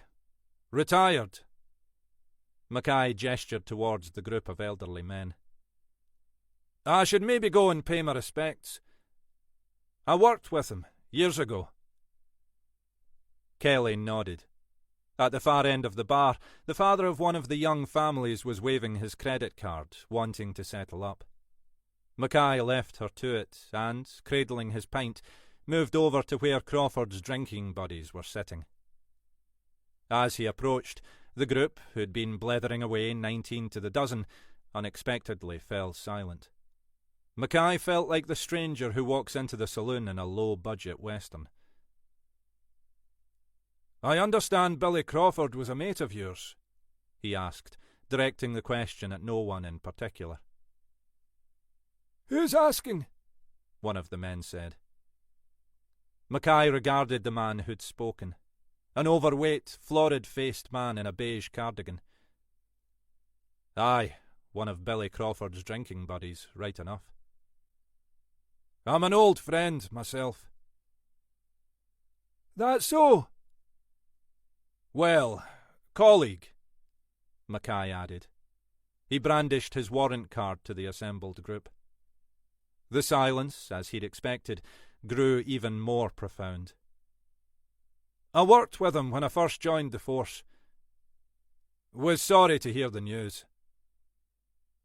The man was still looking suspicious. This an official visit, then? Some of us have already spoken to you lot. Mackay held up his pint, as if it were some token of his good intentions. Just popped in for a pint. Wanted to see how they'd done up the old place. It was the wee lassie behind the bar mentioned Billy's name to me. Just thought I'd come over to pay my respects. You know any more yet about what happened to Billy? The florid-faced man sounded keen to get any gossip that might be going. Not my case, Mackay said. Imagine there'll be an inquest to determine the cause of death, though. Bit of a coincidence, him and Jackie Galloway, the man said. And I hear there's been some new trouble over in Rosemarkie. It sounded as if he already knew as much as Mackay did. Mackay shrugged. Aye, sad times, right enough. You don't expect anything to happen just walking home from the pub? That's if Billy did just walk home, a second man said. For a second, the group fell silent again, as if the man had spoken out of turn. I'm just saying. You're saying nothing, the florid-faced man intervened. Let's not speak ill of the dead. Billy was a grand chap.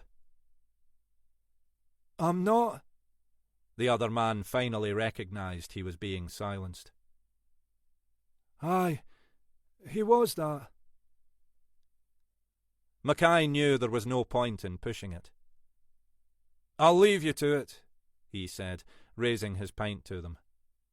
Just wanted to pass on my condolences. He returned to sit at the bar, enjoying the continuing silence behind him. It took them a few seconds to begin chatting again. Mackay finished his pint and ordered a second, along with a pack of upmarket crisps.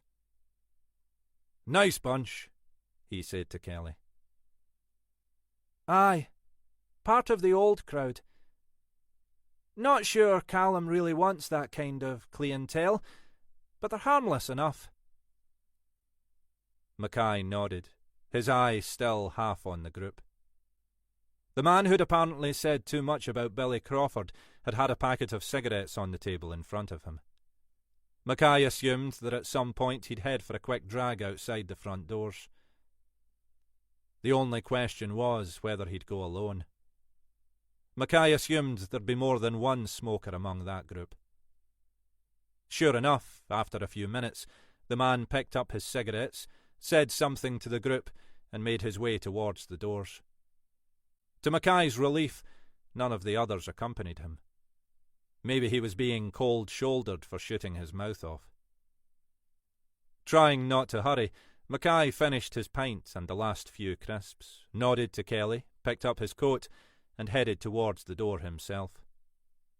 Outside, the weather had turned colder, and a fine rain had started to fall. The street lights and shop fronts along the high street were haloed with mist. The man was huddled in the doorway, drawing heavily on a cigarette. "There'll be the death of you, you know," Mackay said, stepping past him. Aye, it's a race between this and the booze, which'll get me first. You seem to want to say something about Billy Crawford in there. None of my business, the man said. But if you lot are looking into his death, you should know he didn't always go straight home. That right? Aye. He had a fancy woman. Widow. Meg Bernard. Nice little arrangement, I'm told. How'd you know this? Ach, everybody knows it. Well, everybody except Billy's widow. That's one reason Fat Bob in there doesn't like people talking about it. He's got a soft spot for Jeannie Crawford. He'll be in there, now she's free and single again. She'll be worth a bob or two as well. You know where this Meg Bernard lives? Aye. He gave Mackay a street name, just off the high street, down towards the sea. Mackay's first suspicions had been correct, then. It might help explain how Crawford came to be in the water. I don't know the number, but it's a bungalow, down at the far end on the right. You'll find it. Mackay nodded. Thanks. I'll pass on the information. But you'll treat it discreetly, like. None of us wants to see Jeannie hurt. Soul of discretion, Mackay said. You best get back to your mates, or the cold'll get you even before the fags do. Aye, bonny Scotland, eh? Mackay stood for a moment after the man had gone, feeling the cold rain running down his neck. The smart thing to do was to relay this bit of intelligence back to Helena Grant in the morning. She'd want to know how he came by it, but he could give her an innocent enough answer to that. Just chatting in the pub, he'd say. All blokes together. You know how it is. Aye, that was the smart thing to do. But Alec Mackay had never had much of a reputation for doing the smart thing. Not when there was a chance to do something much dumber instead.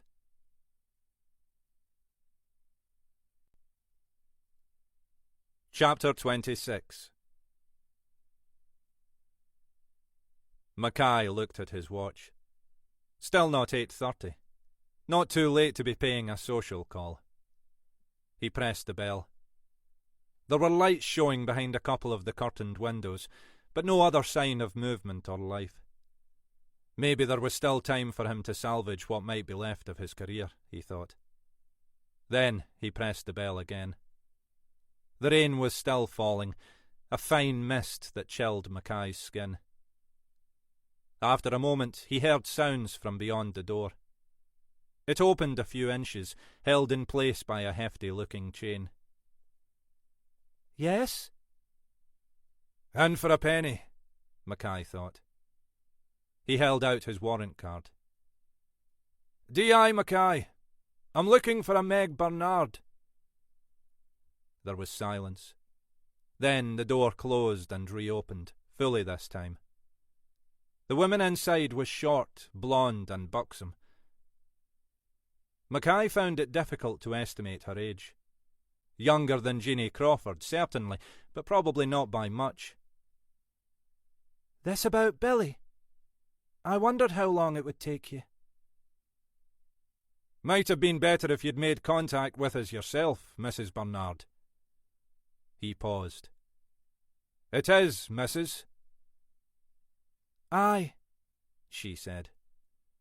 The gay divorcee, that's me. You'd best come through. She glanced at his sodden waterproof. And you'd better hang that out here. She led him through into a neat and, to Mackay's eyes, feminine-looking sitting room. There was a preponderance of pink and frills, along with an array of cushions that seemed designed to deter visitors from taking any of the available seats. It was difficult to imagine Billy Crawford being comfortable in a room like this. But he imagined that Crawford hadn't come here for the decor. Mackay managed to accommodate himself among the soft furnishings. The television was on, the volume silenced. Meg Bernard took the seat opposite the television. There was a glass and a half-empty bottle of gin on the small coffee table beside her. Bernard's demeanour suggested she might have consumed much of the missing half that evening. I miss Billy, she said, with no preamble. I didn't think I would, but I do. Poor wee bastard. Mackay was still wondering how to steer round this conversation. Had you known him long? Only 20 years, she said. I used to work in the force. Admin. She leaned forward. In fact, I remember you, Alec Mackay. You were a cocky wee bastard. Nothing changes, Mackay said. But that's a long time. To be someone's mistress, you mean? Aye, I suppose. But it suited me. The one thing I learned from being married was that I'm not the marrying kind. I like my own company too much. But you still wanted to see Billy Crawford. Aye, well, that was just sex, wasn't it? Mackay nodded. It was clear there was no need to go around the houses with this one. That was it? Sex? Mainly. I mean, Billy could be a laugh. Decent company. But I wouldn't have wanted to live with him. I don't know how poor Jeanie managed. Poor Jeanie. You knew her? Not really. I met her a couple of times in the old days. And I've seen her around the village. But it was just what Billy said about her. What did he say? Ach, that she was a fussing old hen. You reckon she knew anything about your arrangement with Billy? Billy always reckoned not. I reckon women aren't usually that blind. Maybe it suited her as well. Mackay raised an eyebrow. You think? Got him out from under her feet. She allowed him a smile. At least it wasn't golf. Aye, there is that, Mackay conceded. Did you see him the night he went missing? She shook her head. He texted to say he might call in, but never turned up. You weren't worried? That wasn't the kind of relationship we had. If he turned up, he turned up. If he didn't, I'd spend the evening with my spiritual friend there. She gestured towards the gin bottle. I might end up feeling a little horny, but there are ways of dealing with that. She was still smiling. Mackay shifted awkwardly among the pile of cushions, feeling more uncomfortable than he'd have expected with Meg Bernard's directness. Was it usual for him to text you? It varied. He'd usually have his tea with Jeanie, then head off to the pub early evening. If he felt like paying me a visit, he'd usually text me first. But sometimes he'd text and then get caught up in some conversation and wouldn't make it over here before it was time to head back to Jeanie. He didn't like staying out too late. Knew she'd worry. Very considerate. None of this sounded much like Mackay's idea of a relationship, or indeed of a marriage, but he was hardly in the best position to offer an opinion. What time did he text you? As far as Mackay could recall, no mobile phone had been found on Crawford's person. Most likely it was lying at the bottom of the Firth somewhere. I can check. She fumbled in a garish pink handbag by the side of her chair and pulled out a mobile phone. She scrolled back through the list of texts and passed it over to Mackay. Mackay had been half expecting some romantic, or at least erotic, message, but the text simply said, "Maybe see you later." Perhaps Crawford had kept the wording of his exchanges with Meg Bernard neutral in case his wife should see them. But it seemed more likely that this was just the kind of man he was.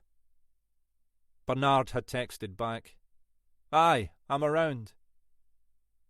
Touching, Mackay thought. The texts were both timed at 7:03 p.m, presumably not long after Crawford had first arrived at the pub. Crawford had clearly been planning ahead. Callum Donnelly, the landlord at the Caledonian Bar, had said that Crawford usually left around 8 or 8:30. If he had come round, what sort of time would you have expected him? 8ish, I guess, Meg Bernard said. Much later than that and he wouldn't bother. He liked to get back to Jeanie not much after 9.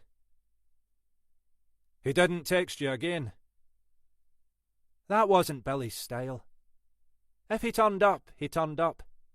If he didn't, well, I'd know he'd just stayed for another drink and then headed home.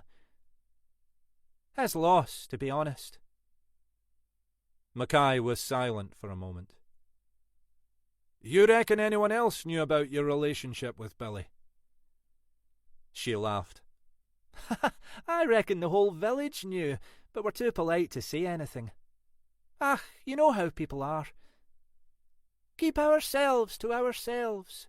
Not our place to judge. She'd affected a high-pitched, prissy accent for the last 2 statements. All that crap. That's why I can't believe Jeanie didn't have an inkling.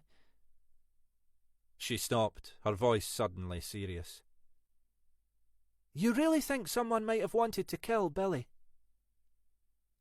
We just have to explore all the possibilities. The real question is how he got into the water. We're close to the water's edge here, she said. If you go 100 yards or so past the end of the road, you can walk down to the Firth. It's not far, another 50 yards or so. But I can't imagine what would have taken Billy down there. He wasn't exactly the sightseeing type. Maybe went to relieve himself. She looked amused by the euphemism. He'd have been quicker just ringing the doorbell if he was that desperate.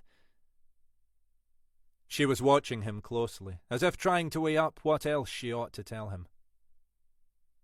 Look, I don't know if it's relevant, she said finally. But I don't reckon Billy was quite himself in those last few weeks. How do you mean? Well, you know Billy. You remember him, I mean. He wasn't a man lacking in self-confidence. That was one way of putting it, Mackay thought. If Mackay himself had been a cocky wee bugger in the old days, Crawford, like most of his senior associates, had been a full-blown egomaniac. Aye, so I recall. That was Billy all over. Always thought he could do just as he liked. She smiled, reading the expression on Mackay's face. Just like he did with me, that's right. And we were all daft enough to let him get away with it. But the last few weeks, he wasn't like that. In what way? If it was anyone else, I'd have said he was scared. But I don't recall Billy being scared of anyone or anything. We're all scared of something, Mackay observed. Maybe it just took Billy a bit longer than most of us to face it. He paused, thinking. Could he have been ill? Something serious, I mean. If there was anything like that, Mackay thought, the post-mortem would reveal it. I wondered that, she said. I guess it's possible. But it didn't feel like that. He wasn't just worried or preoccupied. He actually seemed nervous, as if he was constantly looking over his shoulder. Literally. Mackay thought of the dark street outside, the shadows clustering at the far end, away from the streetlights where the path led down to the firth. Maybe.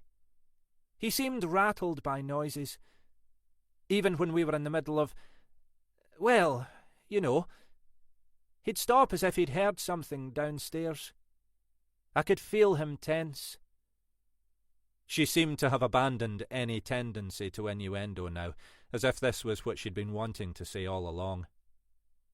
He could tell I noticed, tried to joke about it, said it was just the old copper's instincts. But he never used to be like that. She paused. I could see it when he left here. He'd started looking both ways, up and down the street, as if he thought there might be someone waiting for him. How long had he been like this? I'm not sure exactly. A few weeks. You've no idea why? Billy wouldn't even admit there was an issue. I tried to raise it once when it first started. You can imagine how he responded. Aye, I can imagine. Crawford hadn't been the type to show any kind of weakness, especially not to a woman. You didn't see anything that might have accounted for the way he was behaving? Anybody suspicious hanging around? Anything like that? Nothing at all. She allowed herself a laugh. I thought he was finally getting past it.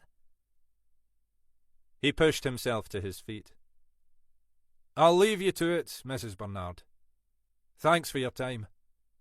That's really been very helpful. She followed him to the door. You really think someone killed him?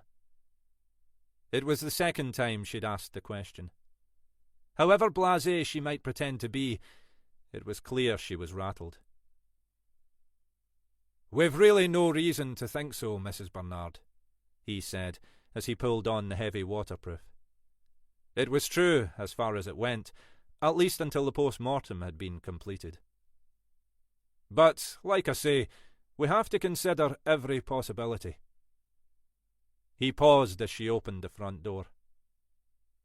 Look, we'll be as discreet as we can in handling this, but I can't make any promises. I understand. It may seem a bit late for this, but I really don't want Jeanie to be hurt. Aye, a bit bloody late for that, Mackay thought. Out loud, he said, We'll do what we can. I imagine my colleagues may well want to talk with you further. Especially, he added to himself, when Helena Grant finds out what I've been up to. He stepped out into the chill night, watching his breath cloud the damp air. As Meg Bernard closed the door behind him, he found himself involuntarily echoing Crawford's behaviour and glancing down to the dark end of the street.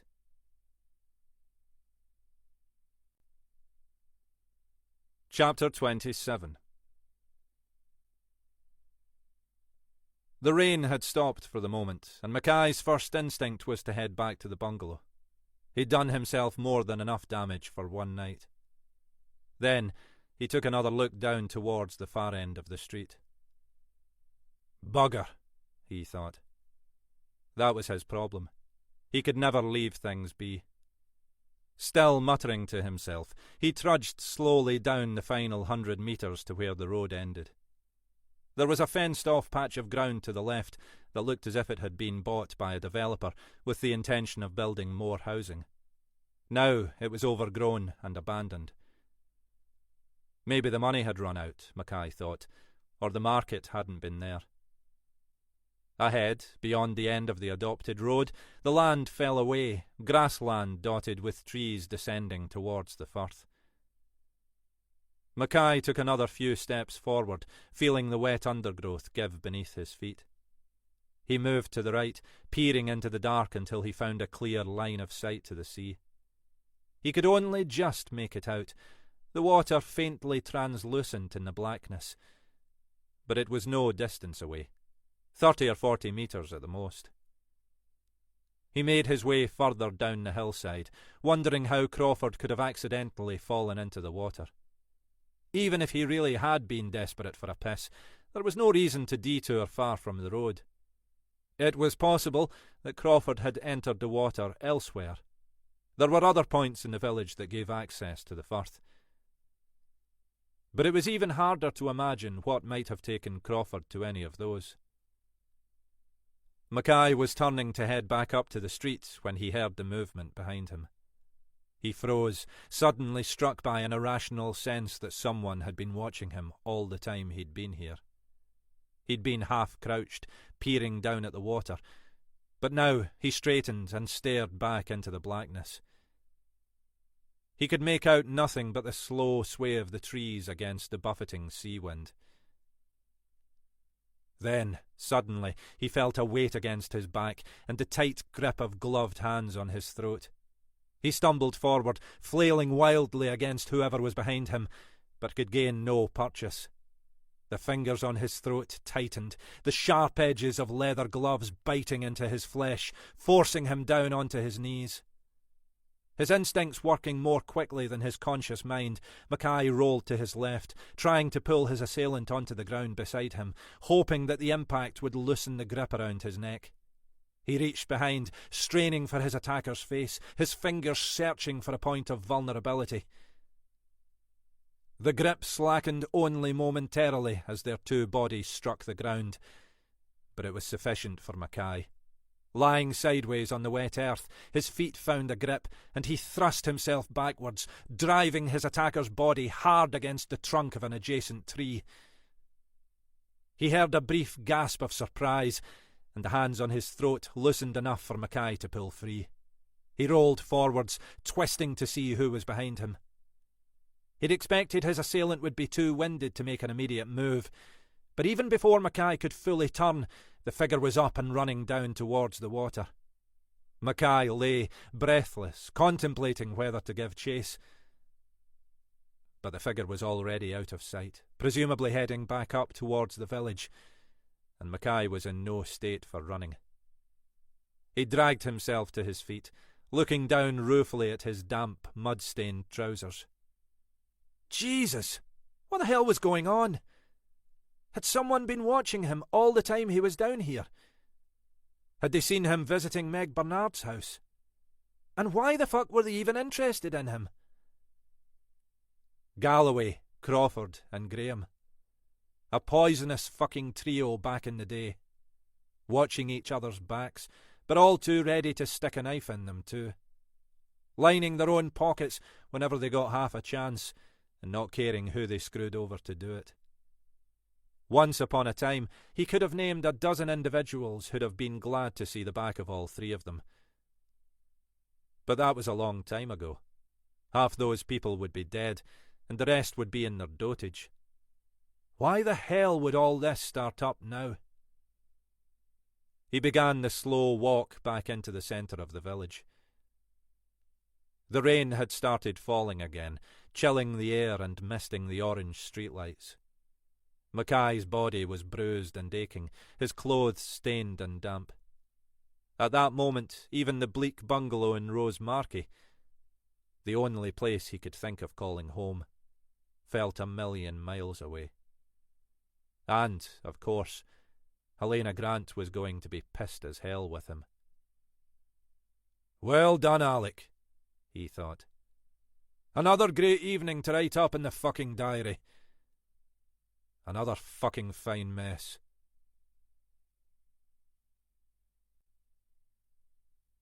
Chapter 28. You know, Alec, Helena Grant said, I think that's the first time you've ever begun a conversation with me by saying, "You're not going to like this." Usually, you just try to brazen your way through whatever it is you've royally screwed up. Aye, well, Mackay said from the other end of the phone line. It was a bit of an experiment. Thought I'd try a different approach. Which means that, this time, even you know you've fucked up. It must be something really fucking serious.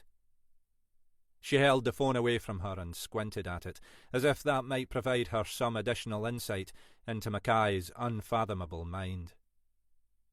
Ah, well, it's not so bad, he said.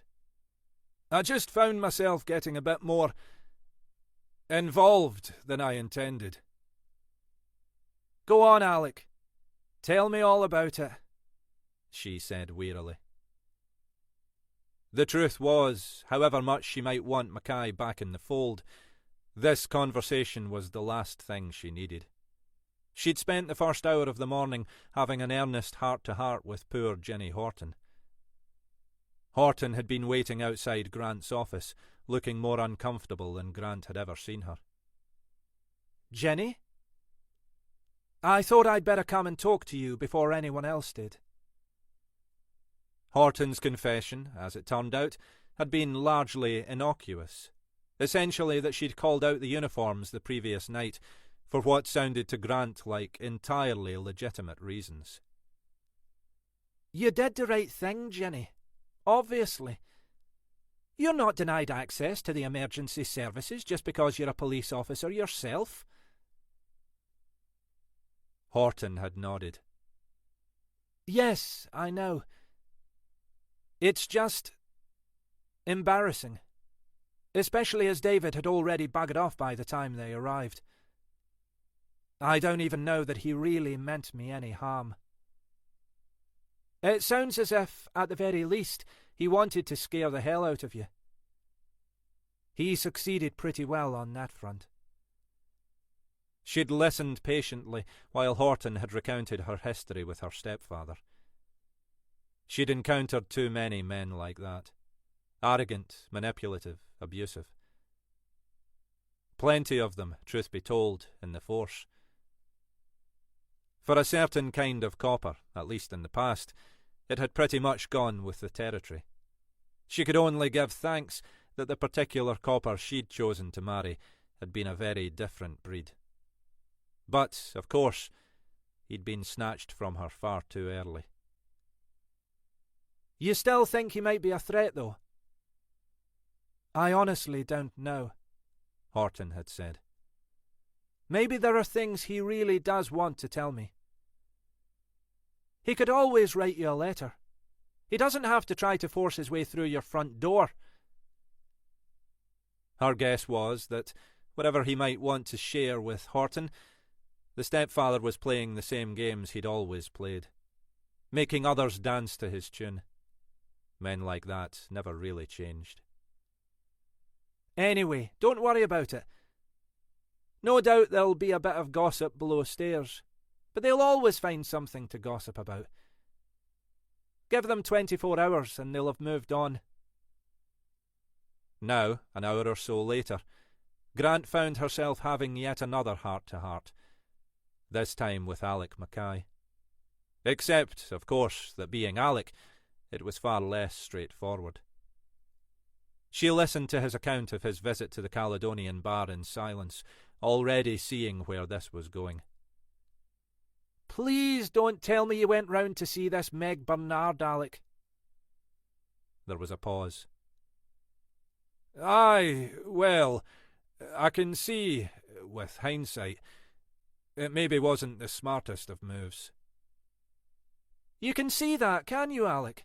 With hindsight. Just remind me again how long you've been a police officer. She didn't really feel angry, just very weary. But Mackay often had that effect on her. Well, I know. Look, Alec, yesterday I came within a hair's breadth of suspending you. For your own good. I tell you to take some leave and spend some time mending fences with Chrissy. Instead, you stick your nose back into the case and take it on yourself to interview a bloody witness, potentially compromising anything she might have had to say. She took a breath. You're not stupid, Alec. So, I can only assume you're doing this to drive me into an early grave. It was only... Don't even think of trying to justify this, Alec. Whatever I might or might not think, the truth is you're still potentially a bloody suspect in this case. I should do this by the book. There was an extended silence which told her that Mackay knew he'd pushed it too far this time. Christ, he could be a numpty sometimes. Finally, she said, I'm probably going to regret this, Alec. But I'll give you just one more chance. Stay at home. Mind your own bloody business. And, like I say, go and talk to Chrissy. I ran into her, Mackay said, sounding relieved to change the subject. In the supermarket. How was she? Ah, you know. Civilised. Mackay made this sound like a disreputable quality. I said we should talk. And what did she say? She said aye, when she was ready. That sounds positive. Maybe. She didn't exactly sound eager, though. It'll take time, Alec. But you need to keep trying. Aye, well. Maybe I'll give her a call. See how she responds. You do that, Alec. There was another pause before he said, And thanks, Hen. Before she could respond, he ended the call. Thanks for what, she wondered. For, once again, letting him off the hook? For encouraging him to talk to Chrissy? Either way, she knew it must have cost him to say it. Alec Mackay wasn't a man to show his feelings, even at that rudimentary level. Just as long as he really did keep his nose out this time. As it was, she'd have to arrange for someone else to go and talk to Meg Bernard.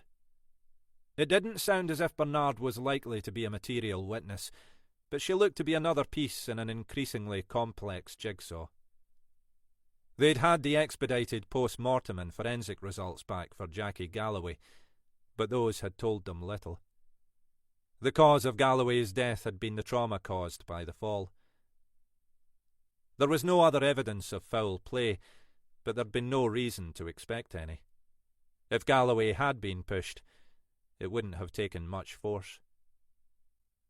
The forensics on the Galloway's house were equally inconclusive.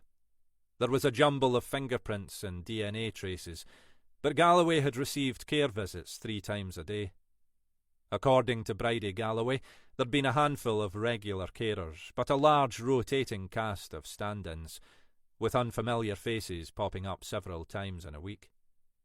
They were in touch with the care agency, trying to identify all those who might have visited in recent months. But Grant wasn't confident much would result from those efforts. The forensics on Crawford had told them nothing, The body had been tossed and turned in the firth for too long for any useful evidence to be left. There was some evidence of bruising that might have suggested a physical assault, but Jock Henderson had been reluctant to offer a view. The post-mortem report should be with them today. Maybe that would shed further light. As for Graham, foul play looked more likely. It was difficult to see how he'd have ended up with his head face down in the burn otherwise, though Grant had come across stranger events in her career. They were still waiting on the forensics and post-mortem there. She leaned back in her chair, gazing through the office window at the strip of grey sky visible above the Inverness skyline. There was something Mackay hadn't told her, she thought, reflecting on her telephone conversation of a few minutes earlier. Not, in fairness, that she'd given him much chance to get a word in edgeways. But, after all these years, she knew Alec Mackay. There was something he hadn't said, and that worried her. If there was something he'd held back, it was either because of something he'd done or something he was planning to do. Either way, she thought, if Alec Mackay was involved, the outcome was likely to be trouble.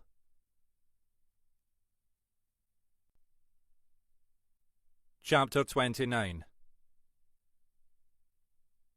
Mackay sat in silence, staring at the screen of his mobile, as if it might tell him something more than the fact that his call to Helena Grant had lasted precisely 4 minutes and 34 seconds.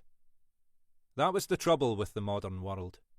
You had every last scrap of useless information at your fingertips, but nothing that really mattered. Why the fuck hadn't he told Grant about the previous night's attack? Was it because he'd been afraid she wouldn't believe him? That she might think he was concocting some story to demonstrate that he was another victim here, not the potential perpetrator? After all, in the cold light of the morning, Mackay could hardly believe it himself. Mackay had little doubt that the attacker had wanted to kill him.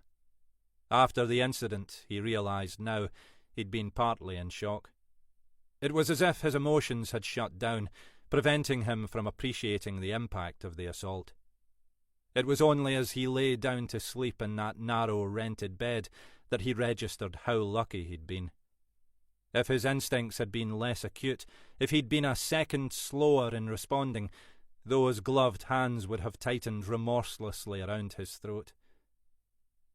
His body would have ended up tossed into the firth, just as Billy Crawford's had been. This bleak thought had been confirmed the next morning when he'd looked in the bathroom mirror and seen the purple bruising on his neck, felt the skin tender to his touch. That had been no opportunistic mugging. It had been attempted murder. Even so, none of that explained why he hadn't told Grant.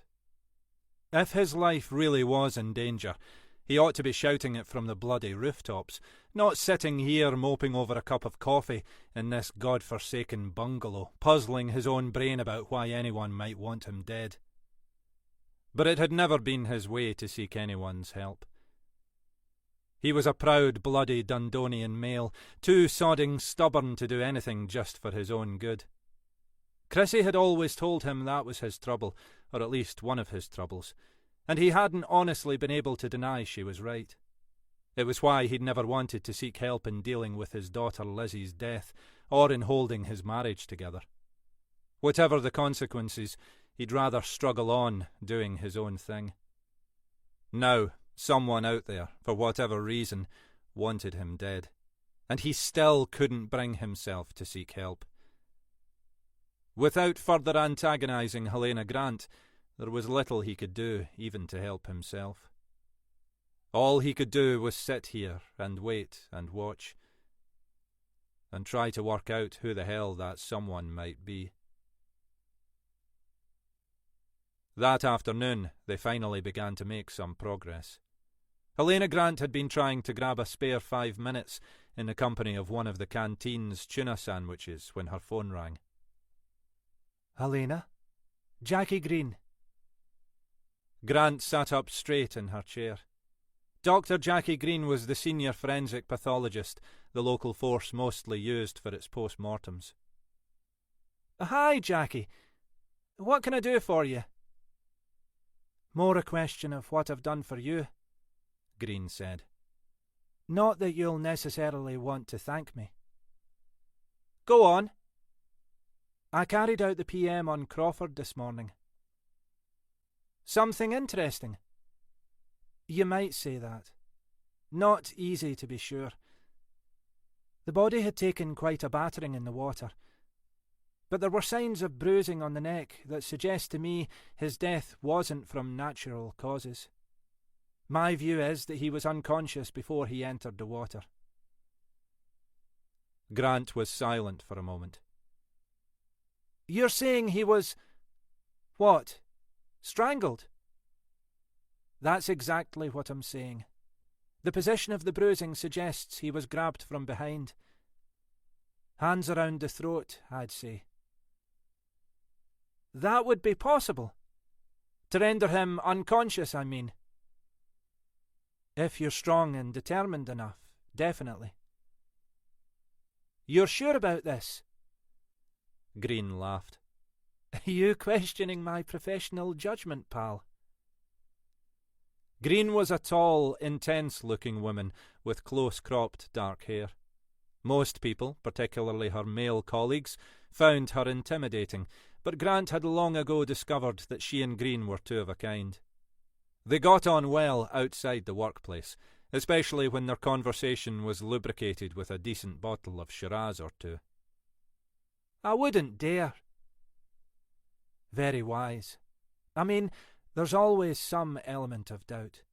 In this case, more so because of the traumas that the body suffered in the water.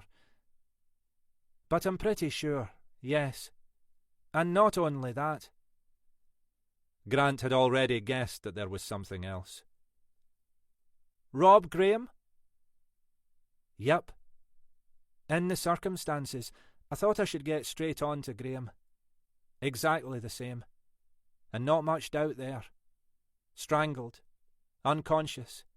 Then his head held in the water until he was dead. As clear as... well, as clear as Rosemarkie Burn. Jesus! So, we definitely have a case. I'd say you definitely have two cases. Which means we probably have three. Three? Aye. Jackie Galloway. Galloway? Died from the fall. You think that's connected? Hell of a coincidence, if not. 3 ex-colleagues, all living in the same area, all dead within days of each other. And there are other connecting factors. You want me to take another look at Galloway?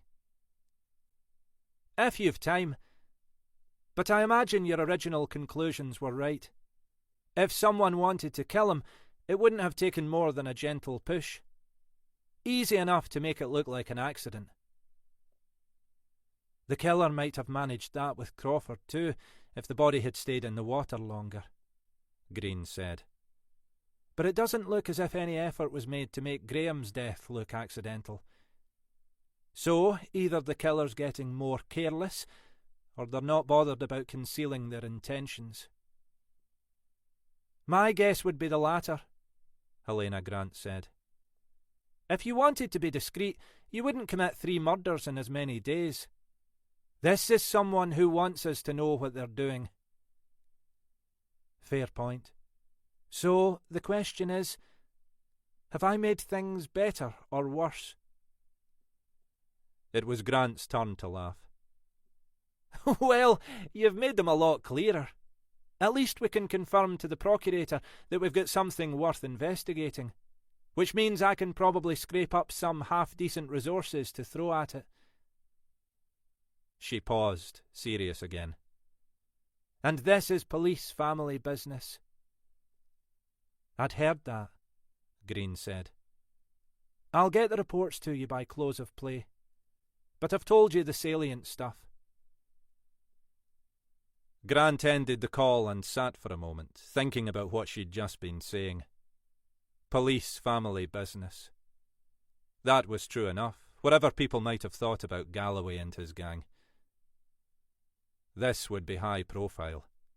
The top brass would be sticking their noses in. There'd be media interest. This would be national news. That carried a lot of implications, for the force and for her as the senior investigating officer. One of which, she thought, was the question of just what she should do now about Alec Mackay.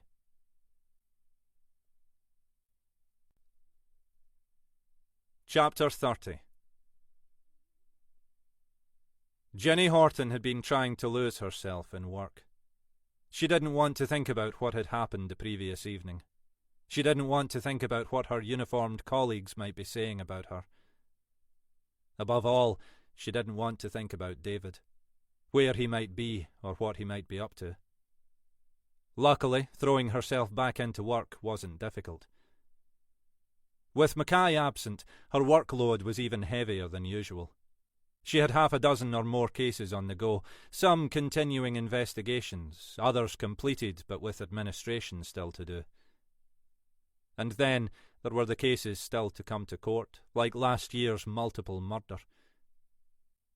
That was largely done and dusted from their perspective, but there would still be witness statements to give, briefings with the advocate deputy, all the usual paperwork associated with a major trial. Horton still had an uneasy feeling about that case. It should have been cut and dried. The killer was dead, his daughter expected to plead guilty to his and another murder, but with more than enough extenuating circumstances to limit her sentence. There wasn't much doubt how it was likely to go. But there was something about the way Mackay had talked about the case that left her uncomfortable, as if there was something that troubled him, something he wasn't saying, as if he didn't believe the case was quite yet closed. That was all a matter for another day. For the moment, she had more than enough to be getting on with. And that had been before Helena Grant had come in to break the news about the Crawford and Graham post-mortems. Grant had already been working the phones, pulling together all the resources she could, drafting in additional support from across the division. They'd had a planning meeting that morning, allocating officers to various tasks, and the incident room was taking shape downstairs. Grant was currently meeting with the communications team to decide how to play the story for the media. They couldn't keep it under wraps for long now, and, in any case, might well want to make an appeal for possible witnesses. But they all knew that the media would have a field day with a story like this. For the present, they were supposedly making no assumptions about the linkages between the deaths, and Galloway's was still being characterised as unexplained rather than suspicious. That was good practice. It was too easy to be seduced into drawing premature conclusions. But no one had much doubt this was a single investigation. She was missing Mackay, she realised, and more than she'd expected. She'd always seen him as a mentor, if not always a reliable one, and had come to see him as a friend. At times like this, she had grown to recognise the value not just of his experience and knowledge, but also of his chippy self-assurance and resilience. Her last conversation with Mackay, though just the previous evening, already felt like a lifetime ago. Still, she'd remembered Mackay's advice to investigate more of Galloway's former colleagues and, without mentioning Mackay's name, had shared that thought with Helena Grant. As she'd expected, Grant was already ahead of her and had drawn up a short list of those she thought worth approaching. Horton had been allocated to talk to some of these, including Alistair Donald and Davy Robertson.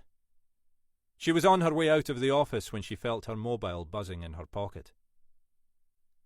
D.S. Horton. Sergeant Willock here. It took her a moment to place Willock, one of the small number of officers attached to the largely civilian force control room. He was a heavily built man who, from what she recalled, was one of the old school. She half expected he was ringing to take the piss, with a cluster of associates hanging out in the background. Instead, he went on, "You're part of this Crawford and Graham investigation, is that right?" "That's right. But D.I. Grant's the SIO. With anyone else, she'd be using forenames by now, but Willock wasn't one to encourage such niceties. "I've been trying to contact D.I. Grant," he said, with what sounded like a touch of impatience. "But she's tied up at the moment. I was given your name." His tone suggested this represented some kind of booby prize. "How can I help you?" "We've had another reported missing person. We thought it might be of interest." She'd returned to her desk and, with her free hand, was fumbling for a pen and notebook. "Go on." "Call came in early this afternoon. A Mrs. Donald." "Donald?" "Aye. Ringing a bell, is it?" "It might be." "Mrs. Donald told us her husband had gone out last night and not returned. Interestingly, she apparently hadn't been too surprised or concerned about that. Far from the first time, was my impression. But then she had a call from his employer, local garden centre, inquiring why he'd not turned in to work." "And that was more unusual?" "Seems so. Not one to miss a day's work, Mr. Donald. That's how I remember him as well." Ah, she thought. Willock had been saving that up. "This is Alistair Donald?" She was gratified to hear a note of surprise in Willock's response. "You're ahead of me, then." "Not on the missing person front," she said. "But Donald's on our list to speak to about the Crawford and Graham cases." "Aye, that'd be right," Willock said. "He was one of that unholy crew, right enough. Wee bastard." Willock was beginning to sound almost human, Horton thought. It was clear that Jackie Galloway's team held a special place in his heart. "You weren't a fan?" "Well, to be honest, it takes a lot for me to feel any respect for you plain-clothes lot." It wasn't entirely clear whether or not Willock was joking. "But that bunch were worse than most. Arrogant wee gobshites, pardon my French. Thought they could do whatever they liked, or step on whoever they wanted." "And Donald was part of that?" "I always thought he was a bit of a wannabe, to be honest. Not part of the inner circle. But that made him worse.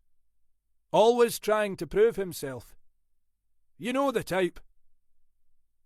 She knew the type well enough, and Mackay had said much the same thing. "What's your view on him supposedly going missing?" she asked. "I'd be inclined to take it seriously. Donald was a tosspot, but he was always a stickler for discipline. Not the sort to miss work and not even phone in. Doesn't feel right to me. Shall I send the details over?" "Yes. Send them to me. Donald was on my list to follow up anyway. I'll brief D.I. Grant." "Thanks. Only too delighted." "Shit," she thought as she ended the call. Another one.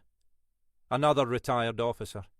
Another former member of Galloway's team. She logged into her email and saw that the information from Willock had already arrived. It took her only a few seconds to read through the limited details in the note Willock had sent over. Donald's address was up in Cromarty. Yet another retired member of Galloway's gang, living up in the Black Isle. Grant's mobile was still going straight to voicemail, so she was presumably still locked in discussion with comms. At this rate, they might all find themselves overtaken by events, Horton thought. She left Grant a brief message explaining what had happened, and confirming that, in line with the original plan, she'd head up to Cromarty. The difference now was that it looked as if she'd be talking to Mrs. Donald, rather than her husband. Well, she thought, it ought to be an interesting conversation.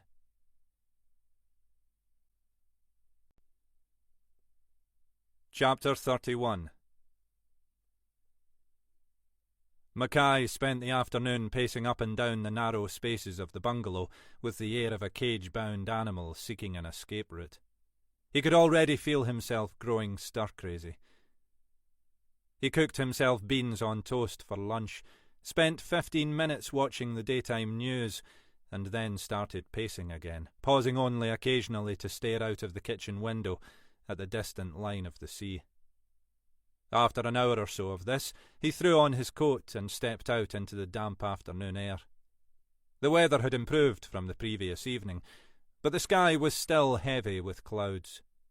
The waters of the Firth looked grey and forbidding, and a strong wind was driving the waves high up the narrow beach. As he reached the main road, he turned his back to the sea and trudged up the hill to the high street. His plan, born mainly from the lack of any other ideas, was to visit the local convenience store, buy himself a few beers and one or two other items he needed. As a former heavy drinker, back in the days when it was almost a requirement of the job, he was acutely aware of the dangers of solitary drinking. But a few beers wouldn't do any harm, he told himself. He couldn't face the thought of a long, solitary evening in complete sobriety. And he was gradually rendering most of the local bars out of bounds. The shop was empty.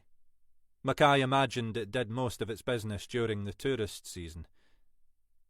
It was a well-stocked little place, aimed at holidaymakers in self-catering cottages and caravans who couldn't be bothered to traipse to the larger but more distant supermarkets. Mackay threw some bread and a tub of butter into his basket, along with a pint of milk, and then selected some beers from the array of bottles on the shelves, most of them from the local breweries in Cromarty and Munlochy. He exchanged a few words with the bored-looking middle-aged man behind the counter, then, laden with an embarrassingly clinking bag of bottles, stepped out into the daylight. "Mr. Mackay?" He looked up, surprised. "Mrs. Galloway?" "Ah, call me Bridie." Bridie Galloway looked a different woman from the person he'd spoken to a couple of days before. As if she'd dropped 20 years overnight. She was dressed in a neat, if slightly shabby, raincoat, but with a bright floral headscarf tied round her hair. He smiled. "You'd best call me Alec, then." "Aye, I think I can bring myself to do that." She gestured towards the bag. "What brings you up here? Not just the quality of our local shops, surely?" He blinked, slightly taken aback by her lightness of tone. A recently bereaved widow, her husband as yet unburied. But then, the husband in question was Jackie Galloway. No wonder she was looking relaxed. "Actually, I'm living up here these days. Temporarily, at least." She was astute enough not to follow that one up. "Ah, well," she said, "there are worse places to live." She paused. "Look, I was just popping over to get some milk. Would you fancy coming back for a cup of tea? I could do with a bit of company." He hesitated. Every rational impulse was telling him he'd be a fool to accept. Helena Grant had already made it abundantly clear that it was approaching kicking-out time in the Last Chance saloon, and here he was, being invited back for tea by someone who was at least notionally a suspect in her own husband's killing. But the more prosaic truth was that she was simply an elderly widow looking for some companionship. "Aye, why not? And I can save you the trouble." He raised the bag. "I've a spare bottle of milk in here." "If you're sure you can spare it." He'd only really bought the milk, along with the other few staples, because he hadn't wanted to be seen purchasing nothing but alcohol. "I reckon so." He followed her across the street and waited while she unlocked the front door of the bungalow. Inside, he noticed she'd already rearranged some of the furniture. The sitting room looked brighter, though he couldn't immediately work out what she'd changed, other than to move what had been Jackie Galloway's favourite armchair away from the fireplace and the television. Mackay sat down and gazed around the room while she brewed the tea. There were no obvious signs that Jackie Galloway had ever lived here. There were no joint pictures of the Galloways, and nothing that would obviously have belonged to a man. Bridie Galloway came bustling back through with the tea on a plastic tray, placing it on the table in front of him. She sat herself at the opposite end of the sofa and busied herself pouring the two teas. "How are you managing?" Mackay asked. "Ah, you know, keeping busy," she said. "It's a bit strange, having this place to myself. But I'm getting used to it." "I bet you are," Mackay thought. "Have you seen much of other people?" "The neighbours are very kind," she said. "There's been a lot to do. I had to let the carer agency know, and the local council. And I've had to start thinking about the funeral." "Have the police told you when you'll be able to go ahead with that?" Mackay knew that Galloway's body was being held, pending the decision on the investigation. "I was hoping you might be able to tell me something about that," she said pointedly. Mackay shifted awkwardly. "I'm not working on the case, I'm afraid. I don't really have any inside track." She looked up at him in surprise. "Oh, I'd assumed you were." Maybe that was why she'd invited him back here for tea. Mackay suspected that Bridie Galloway wasn't quite as guileless as her appearance might suggest. "I'm afraid not," he said. "Not really sure why," he added vaguely. "Maybe they thought I was too close to it, having known your husband." "They called me this morning. Said the procurator had requested the investigation should be extended. So I don't know when it's likely to be." "I'm sure they'll keep you informed as much as they possibly can." "I'm sorry you're not involved in the investigation, Alec," she said. "Jackie rated you, and it would have been helpful to have someone who knew Jackie and his background." "Don't you worry yourself, Hen," Mackay said to himself.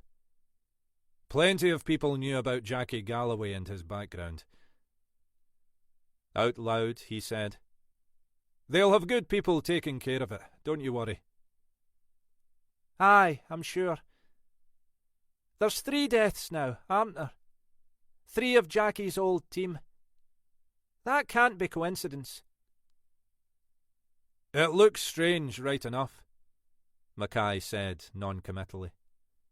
He could feel that Bridie Galloway was fishing for information. Fortunately, he had nothing he could have shared with her, even if he'd wanted to. "I get scared sometimes," she said. "Thinking about it. Thinking about those letters. Someone wanted Jackie dead." "It still might have just been an accident," Mackay pointed out. "Coincidences happen." "You don't believe that, do you?" she said. "Not really." "I don't know what I think about it." "Jackie made enemies. You all make enemies. It goes with the job." She paused. And I know that Jackie, well, sometimes had his own way of doing things. That was one way of putting it, Mackay thought. It was his turn to go fishing. How do you mean? You know what I mean. He didn't always play by the rules. He did what it took to get a result. He used to boast about it to me sometimes. Said it made him a real copper. Aye, well, it's a point of view. But I wouldn't know anything about any of that, Bridie. I was just a young rookie. Aye, no doubt, she said sceptically. But if I were you, or your colleagues, I'd start looking at some of those last cases of Jackie's. What makes you say that? That last one, she said. The drugs raid. That was the one that got all the attention because it all went pear-shaped. That was the one that ended Jackie's career. As well as ending some poor bugger's life, Mackay thought. You think that's relevant? I don't know, she said. Maybe not that one. Jackie had already changed by then. Changed? He was a different man in that last year at work. He was coming up to retirement anyway. That was why he was so angry about what happened. And I thought that was probably the reason. How did he change? It wasn't obvious. Well, it wouldn't have been to anyone who knew him less well than I did. But he became, I don't know, less brash, less cocky, less sure of himself. Even slightly fearful, as if he was worried about something. Started taking a lot more care of security back home. This was when we were still living in Inverness. You think this was something to do with an investigation? That's the way it felt to me. As if something had happened that had rattled him.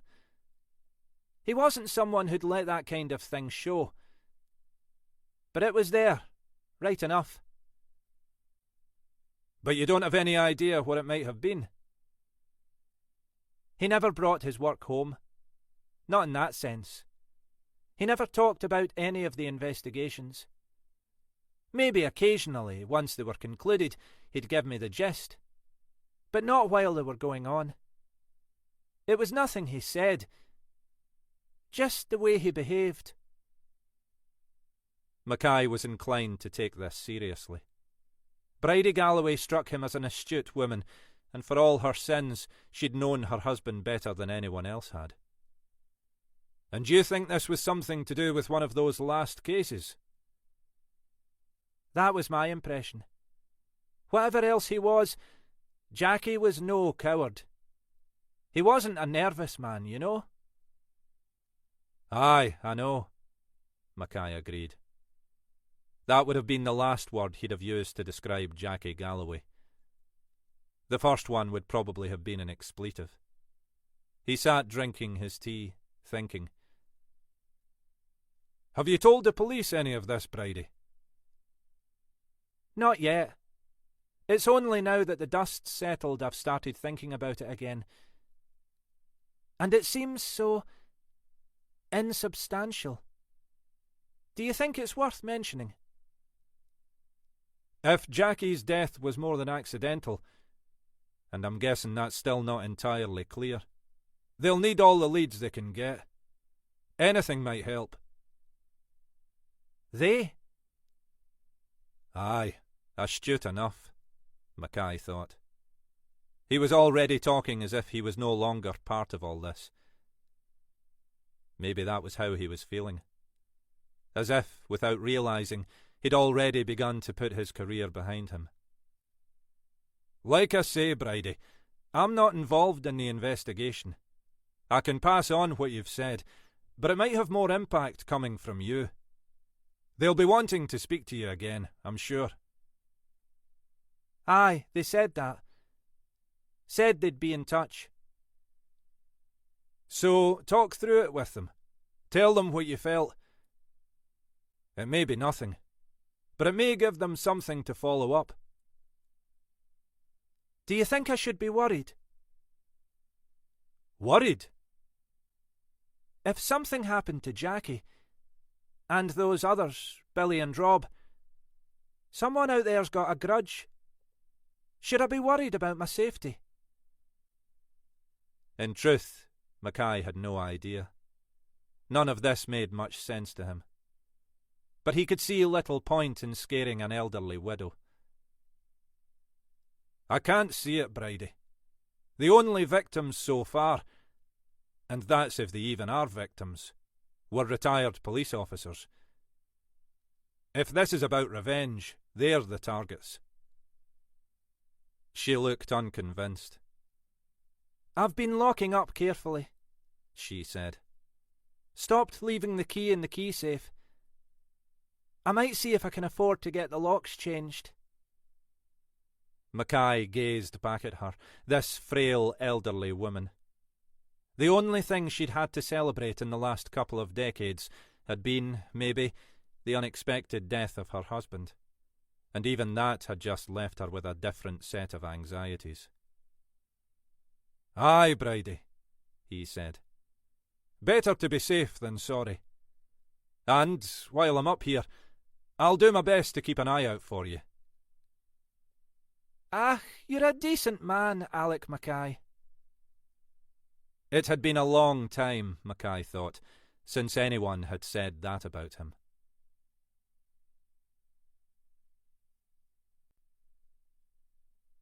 Chapter 32. Weird, DC Josh Carlyle said. Horton glanced across at him. You must have been here before. Carlyle had matured in the last couple of years, mainly as a result for working for Alec Mackay, she assumed, but still looked fresh out of school.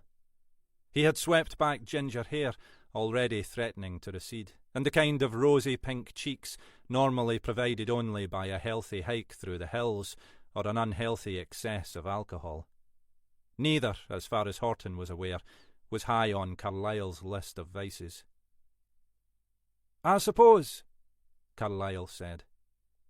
As a child, maybe. He made it sound as if this period was lost somewhere in the mists of time. They were parked on the waterfront in Cromarty, looking out over the Firth towards the industrial units at Nig. A place where oil platforms and similar equipment were brought to be repaired or dismantled. The overall effect was mildly surreal. A peaceful maritime idyll mixed with the product of heavy industry. Horton always found the combination oddly satisfying, as if the two worlds were complementary. The weather was continuing to improve, with shafts of sunlight periodically breaking through the cloud. Horton had parked up to return the call she'd just received from Helena Grant. She thumbed Grant's number. Helena? Ginny. Just arrived in Cromarty. Ally Donald. Doesn't sound promising in the circumstances. No, we're losing ex-coppers a bit too frequently at the moment. Tell me about it. I've just emerged from 2 hours with the chief super and the head of comms wanting to know what I'm doing about it. Everything I can, I told them, but oddly, they didn't seem satisfied with that. Last thing we need's another one. Maybe this one's just a coincidence. Aye, maybe. And maybe the chief super's really a sweetheart, but I'm not hopeful on either count. We're going to go live with the story this afternoon. That'll set some hairs running. Right enough. But the word's already starting to leak out to the local media. They're not daft when it comes to putting 2 and 2 together. But given half a chance, they'll come out with an answer much bigger than 4. Comms think it best we give them whatever hand we can with their arithmetic. It's going to be a big story, however it's played. No way round that. but we're going to keep it low-key for the moment. Keep Galloway's death out of the picture if we can. Apart from the letters, we've still no evidence that wasn't an accident. And say we're pursuing various leads linked to Crawford and Graham's time in the force. What we don't want is for people to start thinking there's some sort of indiscriminate killer out there. This one seems all too discriminating, Horton agreed. We're also going to make an appeal for witnesses, Grant went on. Crawford and Graham both went missing relatively early in the evening. Someone might have seen something, maybe without realising the significance of what they were seeing. It's a long shot, but we may hit lucky with a dog walker or a curtain twitcher. I thought you'd want the heads up before the proverbial hits the fan. Thanks, Horton said. We'll let you know whether it looks like you've got another name to add to the list. The Donalds' bungalow was a neat-looking place on a small estate at the edge of the village. The sort of development that Horton could imagine being occupied by a mix of retired couples and younger families with parents who commuted into Inverness for work. Not exactly prosperous, but not short of a bob or two either. Mrs. Donald answered the doorbell as if she'd been standing awaiting their arrival. You'd best come in, she said when they'd introduced themselves. Would you like some tea? Horton would normally have declined the offer, but this time, with a brief glance at Carlyle, she accepted. She wanted time to get a sense of Mrs. Donald, of the bungalow, and, most of all, of what sort of marriage this had been. She'd been struck, on their arrival, by the apparent lightness of Mrs. Donald's manner. Not quite the anxious wife. That was beginning to feel like a pattern in this inquiry. You reported your husband missing earlier this afternoon? Horton began, once they were seated back in the sitting room. While they'd been waiting, she'd looked carefully around the room. Nothing obviously untoward. The room was, to Horton's eyes, conspicuously tidy, nothing out of place. The only apparent blemish was an odd staining to the wallpaper by the fireplace. A good effort had been made to remove it, but the mark was still there and looked relatively fresh. It looked as if something had been spilled against it, but it was hard to see how that might have happened. There was, Horton thought, a faint smell of stale alcohol in the air. Mrs. Donald nodded nervously in response to Horton's question, her expression suggesting some fear of being wrong-footed. I wasn't sure anyone would take it seriously before then. It always depends on the circumstances, Mrs. Donald. I understand your husband hadn't returned home last night. Were you expecting him to be away? There was an unexpectedly long silence. He sometimes stays away, yes. I wasn't entirely surprised. He hadn't told you he was expecting to be away overnight? No, not as such. No. Not as such, Horton repeated. Look, Mrs. Donald, I've no desire to be intrusive. But in the circumstances, I do need to ask you, where did you understand your husband to be last night? Another silence. He has a friend. I assumed he'd stayed with them. And have you spoken to your husband's friend? No, that's not really possible. Mrs. Donald? There's, another woman, Mrs. Donald said finally. Ali never made much secret of it. He never said it in so many words, but in every other way he used to rub my nose in it. As if it was my fault.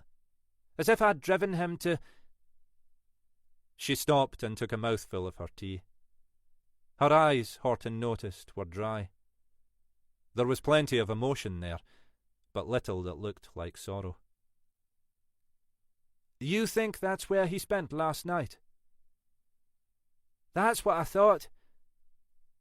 We'd had words earlier. He stormed out. I imagined he was heading to the pub. When he didn't come back, I thought he'd spent the night. Well, you know. Did that sort of thing happen often? Often enough. He's a difficult man. Difficult to please. If something made him unhappy. Horton could easily imagine. She'd spent the early part of her life under the influence of a man not unlike that. Was he often unhappy? It didn't take much. Horton gave a pointed glance towards the fireplace. Can I ask? Aye. Well spotted. He lost his temper last night and threw his supper at me. I did my best to clean it up this morning. Because if you hadn't, Horton added silently to herself, the old bastard would complain about the mess. She remembered how her own mother had struggled with the same kinds of dilemma. Talk me through yesterday evening. What exactly happened? Ali got in from work. That was about 7. He only works part-time at the garden centre these days, so he'd have been finished long before that. I assumed he'd been to the pub. Did he often do that? Most days, unless some of them he went off to his fancy woman. Was he drunk when he came in? Not so as you'd notice, Mrs. Donald said.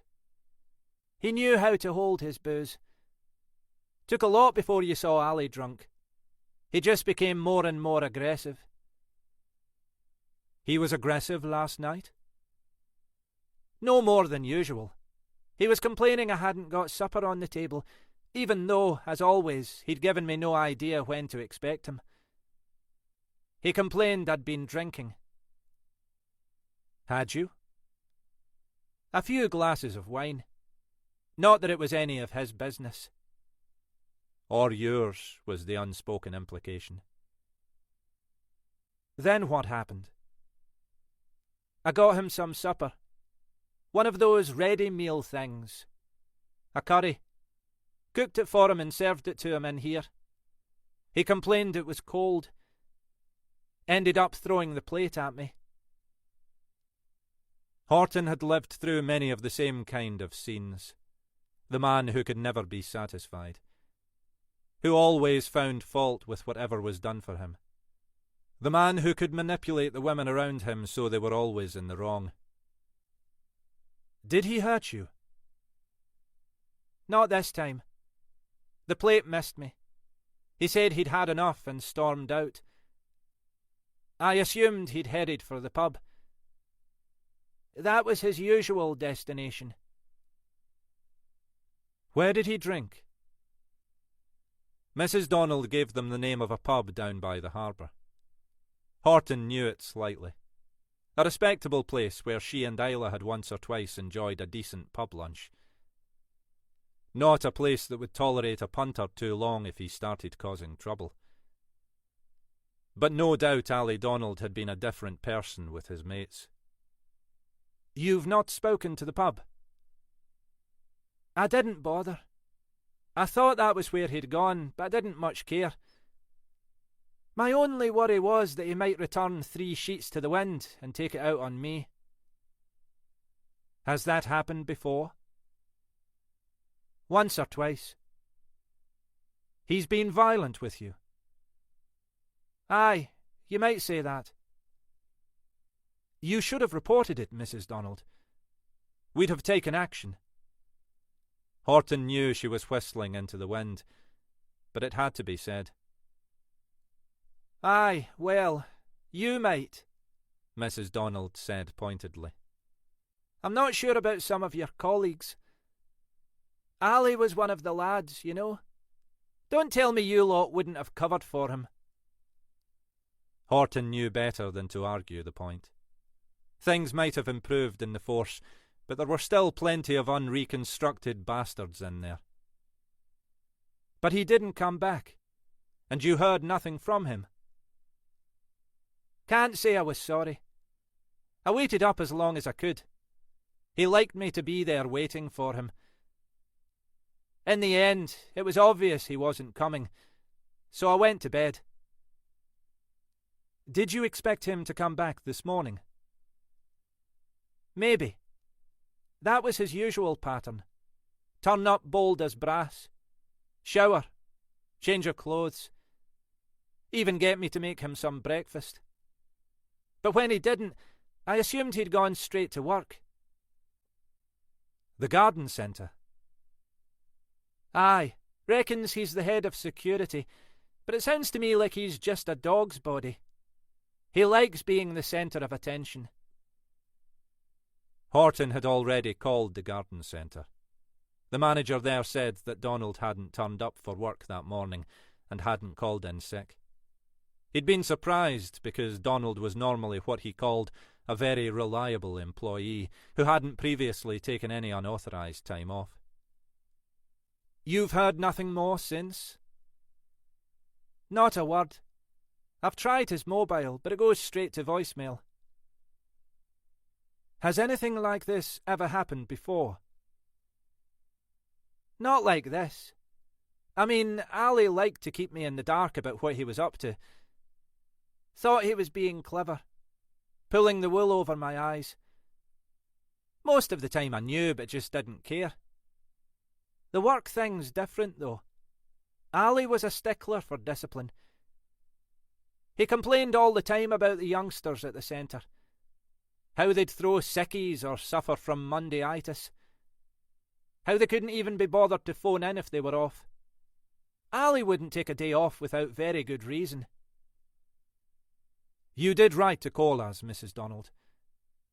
We'll need some information on your husband. His mobile number, a recent photograph if you have one, a description of what he was wearing last night. She paused. I'm sorry to have to ask you this, Mrs. Donald, but do you know the name of the woman your husband was seeing? Aye. Name and address. That was another area where Ali wasn't as smart as he thought. I've known fine well who she is for months now. Horton nodded, feeling slightly weary. She was tempted to wonder how people could live like this. But she remembered her own mother's endless compromises and concessions. How long it had actually taken her to do something. How she'd pretended, for years on end, that it was all tolerable. That it would improve. DC Carlyle will take down all the details, Horton said. She sat for a moment in silence, then added, One more question, Mrs. Donald. Since your husband's retirement, do you know if he's received any odd letters? Letters? Mrs. Donald looked baffled. What sort of letters? Letters that might be construed as threatening, for example. Not that I'm aware of. But Ali wouldn't share that sort of thing with me. Is this relevant? It might be. Horton hesitated. Then, deciding the news would be breaking in the next couple of hours in any case, she said, Are you aware that two of your husband's former colleagues, William Crawford and Robert Graham, both died in the last few days? Somebody mentioned to me that Billy Crawford had been found dead. Drowned or something, they said. Mrs. Donald stopped. What does this have to do with Ali? Very probably nothing, Horton said. But it's looking as if Crawford and Graham were both unlawfully killed, and we think there's a possibility that their deaths might be connected. The head of comms couldn't have put it more circuitously, she thought. They'd both been receiving threatening letters. Letters that might be interpreted that way. We don't know if the letters have any connection with their deaths. And there's a faint possibility the Pope might not be Catholic, Horton added silently to herself. You're not aware that your husband received anything like that? You think, Ali? We don't think anything yet, Horton said firmly. But we have to look at all possibilities. Ali never mentioned anything. But there were lots of things he didn't bother mentioning. I can have a look around, if you like. See if I can find anything. She smiled. I know most of Ali's hiding places. I bet you do, Horton thought. If you come across anything that might be relevant, let us know. She slid a business card across the table. We'll keep in contact, but if you need me, use those numbers. They spent a few more minutes collecting details about Ali Donald, and then left Mrs. Donald to her searching. As they walked back down to the car, Carlyle said, She didn't seem too troubled by her husband's disappearance. That's one way of putting it, Horton said. Can you blame her? If you ask me, her biggest fear is that the old bastard might decide to come back.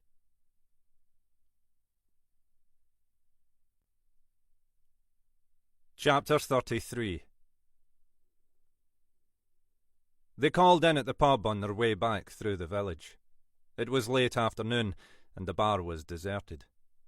They found the landlord behind the bar, busy polishing glasses. Horton waved her warrant card under his nose. This about underage drinkers? Should it be? Not that I'm aware. But that's usually what you lot pester me about. Not this time. Do you know Ali Donald? Ali? Aye, I know him. That's a punter, anyway. One of your regulars? Helps keep me in business, you know. Was he in here last night? Aye, too right he was. What sort of time? Came in about 7, I guess. I threw him out just before 9. Threw him out? Well, in a manner of speaking. The landlord continued ostentatiously polishing a pint glass, as if expecting that a genie might emerge from its innards. He'd had one too many. Well, several too many. He was drunk? Not incapable, you know. Donald can hold his drink, usually. He ought to be able to, the practice he's had. But he was getting a bit belligerent. He placed the glass back on the bar and appraised it for any remaining blemishes. Horton couldn't believe he treated each individual item of glassware with this level of care. He came up to order another pint and a whisky. Lad behind the bar quite rightly asked him if he was sure that was a good idea. Donald got a bit pissed with him, asked if he was refusing to serve him. Lad said he thought perhaps Donald had already had enough. Donald offered to take him outside. You can imagine. I can imagine, Horton agreed. Part of the job. I'd been in the kitchen sorting out some stuff with the chef. Heard this ruckus out front, so came to see what was going on. By that time, Donald's mates were already calming him down. I just gently suggested to him that maybe the lad had been right and it was time to be making tracks. Donald may be a pisshead, but he's not a numpty. He took the hint. You say this was around 9? Aye, something like that. We stopped serving food at 9 and we'd just got the last order out. That was why I'd gone into the kitchen. Donald left alone? As far as I know. I made sure he went out the door and kept an eye out that he didn't come back. His mates all stuck around. He shrugged. I say mates, but it's just the 4 or 5 older regulars. I don't suppose they know each other beyond that. The landlord put the pint glass back on the shelf and straightened up. What's this all about, anyway? Donald caused some trouble on his way home. Donald never went home, Horton said. He's been reported missing. The landlord's surprise looked genuine enough. Missing? Since last night? Since he left here, as far as we are aware at the moment. Horton decided to twist the knife slightly, on the off chance it might provoke some further information from the landlord. You may have been the last person to see him. Jeez. Well, Donald was a pain in the arse at times, but I wouldn't wish him any ill. You think he might have had an accident? The state he was in, I wouldn't be surprised. We're not speculating yet, Horton said. He may be perfectly safe and well somewhere. As far as you're aware, he was heading home once he left here. The hesitation was noticeable. I've no idea. I just assumed that. You're not aware of anywhere else he might have gone? It was worth checking, Horton thought, whether Donald's infidelity was common knowledge among his drinking associates.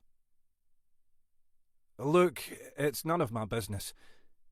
But in this game, you hear things. What did you hear? Everyone knew, really. Donald was never discreet about it. Boastful, even.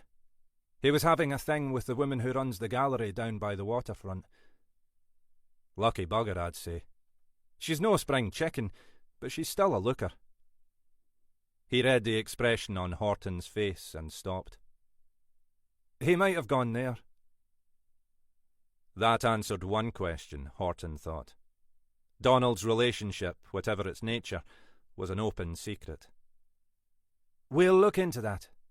Thank you for your help. Look, I hope you find him. He was one of you lot, wasn't he? Once upon a time, Horton agreed. Aye, he never let us forget, the landlord said. That, Horton thought as they turned to leave, answered another question. Ali Donald's past would have been no secret either. They left the car in the small car park at the bottom of the hill and walked the last few metres along the waterside. The sky had largely cleared, and the Cromarty Firth was an unaccustomed deep blue, flecked by white wave caps. There was a stiff breeze blowing from the sea, and it felt as if spring might finally be starting to arrive. They cut up to the right, away from the sea, in search of the address Mrs. Donald had given them. Kirsty MacLeod's house was in the middle of a narrow alleyway leading up from the sea to the main street behind. It was a 2-storey, white-fronted cottage with a front door onto the street. To its left, half a dozen steps led down to a small courtyard with a shop front at the far end. A neatly painted sign read, Kirsty MacLeod, Artist, Gallery. Glancing at Carlyle, Horton made her way down into the courtyard and peered into the shop window. It was filled with watercolours depicting what she took to be local landscapes. Competent enough to her untutored eye, but nothing special. She imagined they went down well with the summer tourists. As they entered the shop, a woman looked up expectantly from behind the counter at the rear. "We're looking for Kirsty MacLeod," Horton said. The woman frowned. "You've found her. How can I help?" She rose from behind the counter, a tall, statuesque woman with an undoubted presence. She had swept back silver-grey hair and a face that Horton would have characterised as handsome rather than conventionally beautiful. Striking, though, she thought. She could see why the landlord had been smitten. Despite her name, MacLeod's accent sounded more English than Horton's. Horton showed her ID. "You know an Alistair Donald?" "I think you'd better come through." MacLeod led them back behind the counter into what was clearly her studio, and then through another door into a sitting room in the adjoining cottage. She gestured for them to take a seat on an overstuffed sofa draped in a flowered cover, and sat herself down in one of the other armchairs. "What about Ali? When did you last see him?" "I'm not sure. A few days ago." "You didn't see him last night?" MacLeod looked from Horton to Carlyle and back again. "What's this about?" "Mr. Donald has been reported missing," Horton said. "We're trying to trace his recent movements. We were advised you might be able to help us." "Were you indeed? I wonder by whom?" "Mr. Donald was an acquaintance of yours?" "You might say that." "What would you say?" "Lover. Sexual partner. Maybe something more vernacular." "Friend?" "If you say so." "Did you see him regularly?" "Frequently, but not regularly." Horton sighed. "Can we cut to the chase, Miss MacLeod? Our understanding is that you and Mr. Donald are involved in a relationship. Is that correct?" "That's correct." "And he visits you here?" "Nowhere else." MacLeod shifted in her seat. "Look, Ali and I have an arrangement. It suits us both. And frankly, it's no one else's business." This was beginning to sound very like the way Mackay had described Billy Crawford's relationship with Meg Bernard. "Not even his wife's?" she asked. "His problem, not mine." "But Donald didn't come here last night?" "No. Should he have done? I can let you organize my diary, if you like." "Our information is that he left his home around 7. From there he went to the bar, and he was in there until around 9, when he left. He didn't return home, and he didn't turn up to work this morning. Nothing's been heard from him since he left the pub." There was silence for a moment as MacLeod took this in. "What makes you think he might have come here?" "Would you have expected him to?" Horton said. "In those circumstances?" "Maybe. I'm not keen on him coming here if he's the worse for wear.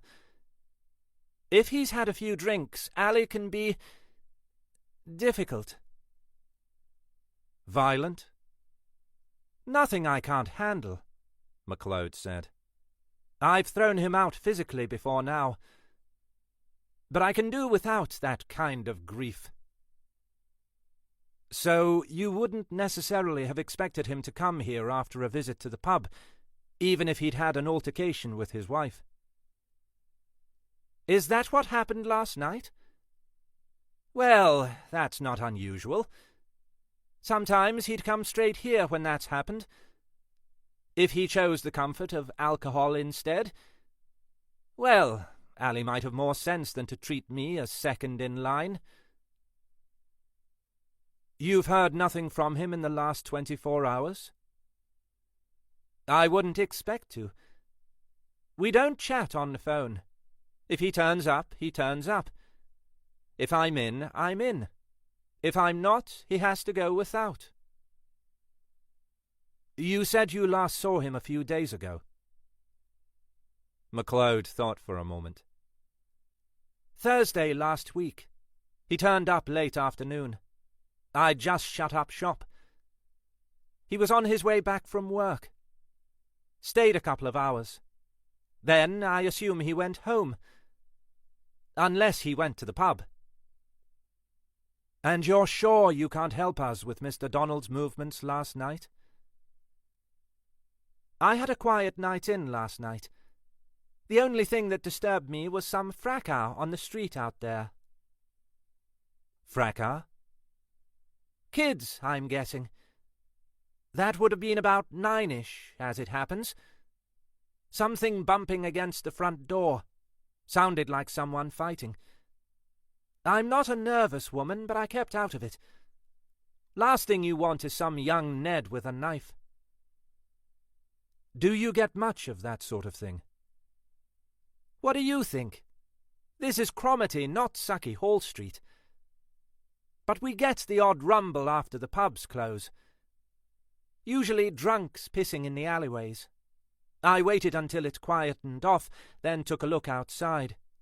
There was no sign of anything. Thank you for your time, Miss MacLeod. Horton was already rising. So what do you think's happened to the old bugger? MacLeod said. He's not just vanished in a puff of smoke.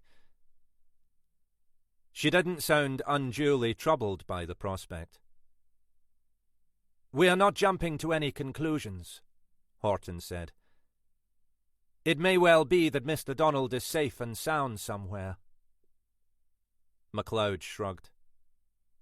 As far as I know, there are only 4 points to Ali's compass. His wife, his job, the pub, and me. Probably not in that order. But maybe he'll surprise me. You don't sound too concerned by his disappearance, Miss MacLeod. Don't I? Well, maybe I'm more concerned than I sound. But I'm guessing not many people will be shedding tears if anything's happened to Ali Donald. Horton nodded. That, she thought, was beginning to look like yet another pattern in this case. Another possible victim. Another unmourned bastard.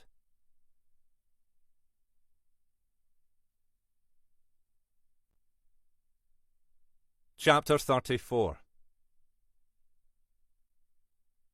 They were still only at the start of the tourist season, but the Caledonian Bar was doing well enough in its new guise.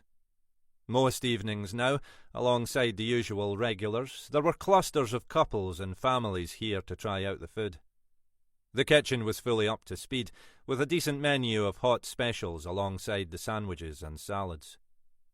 Kelly Armstrong could hardly believe this was the same place she'd worked in the previous summer. All memories of that time were behind her now.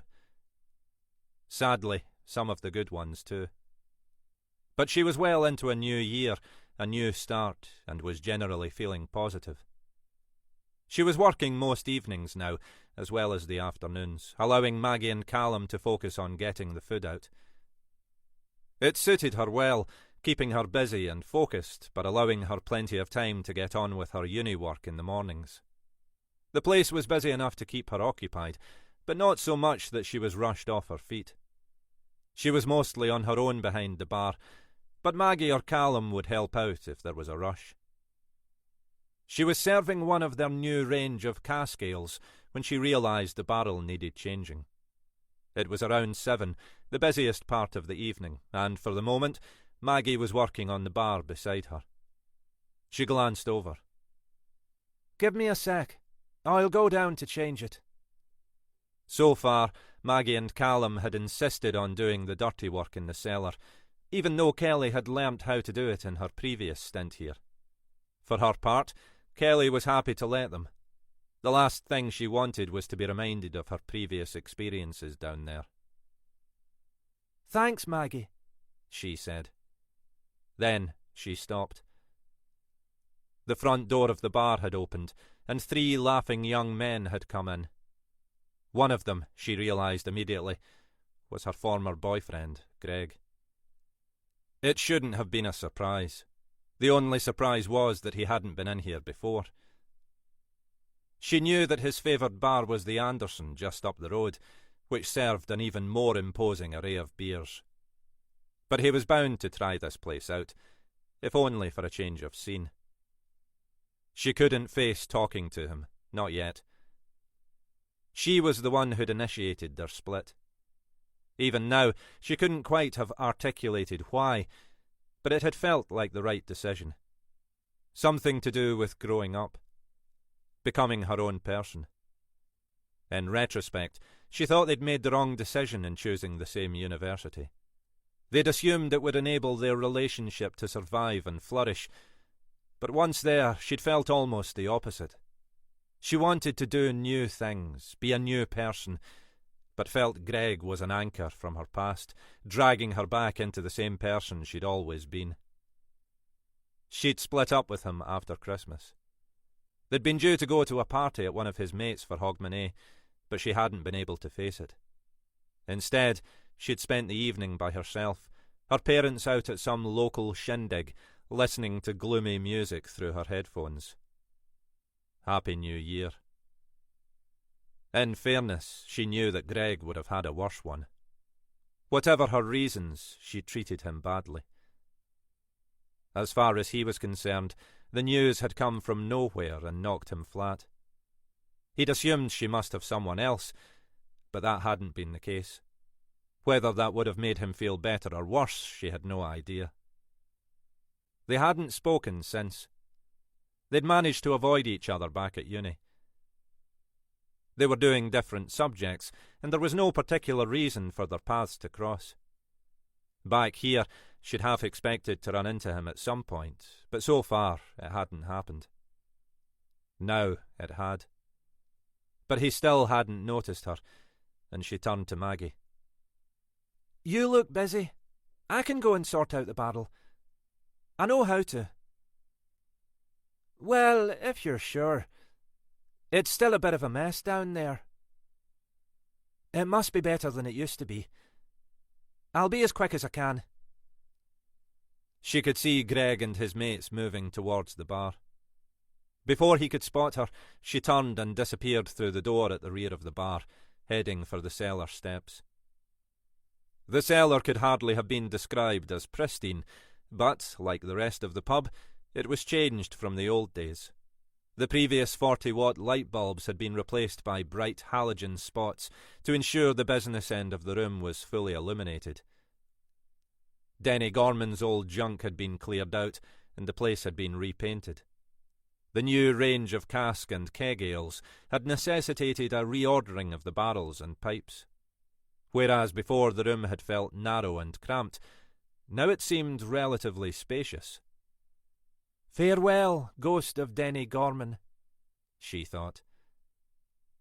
This place had been her last lingering phantom from the old regime, and with one visit it had been exorcised. She wished she'd made herself come down here before. It took her only a couple of minutes to change the barrel. Even that task was so much easier with proper lighting and more space. She completed the job and then turned and stopped. There was a figure standing in the cellar doorway, silhouetted in the light from the stairs. For just a moment, her mind was whisked back to the previous summer when Denny Gorman had stood in that same spot, refusing to let her pass. It was as if, despite everything, his spirit was still haunting the place. Kelly? Oh, Christ, she thought. Not Denny Gorman. Worse than Denny Gorman.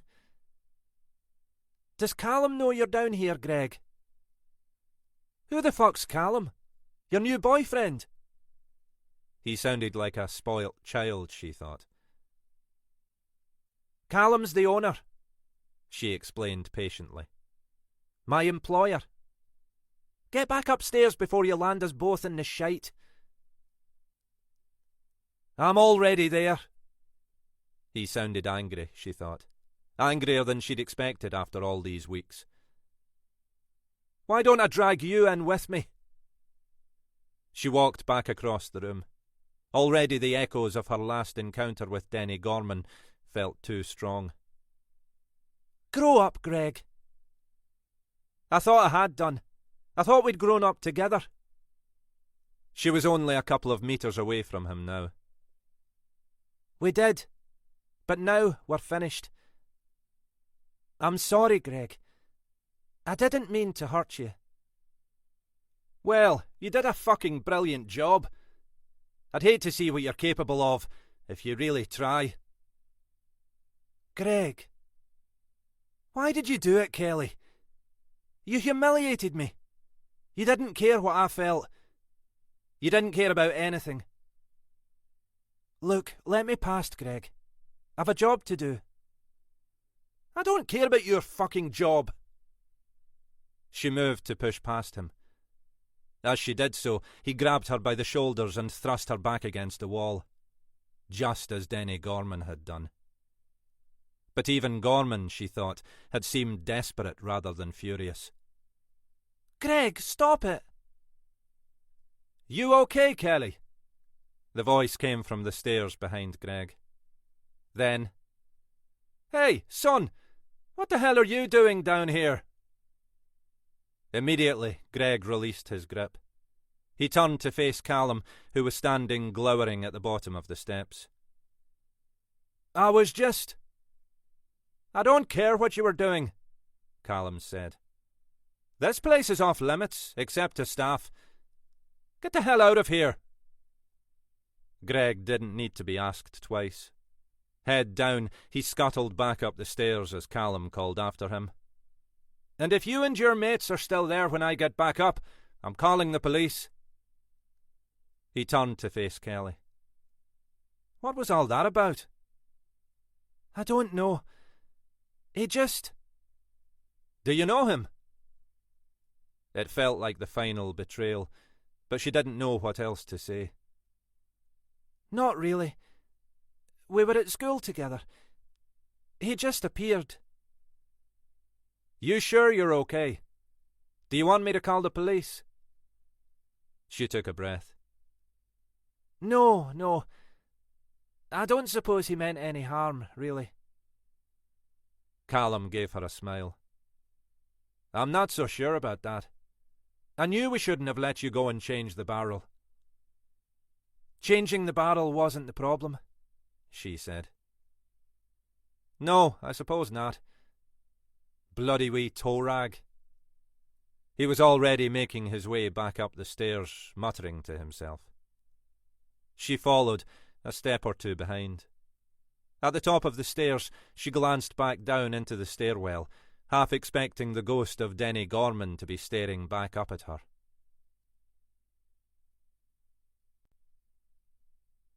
Chapter 35.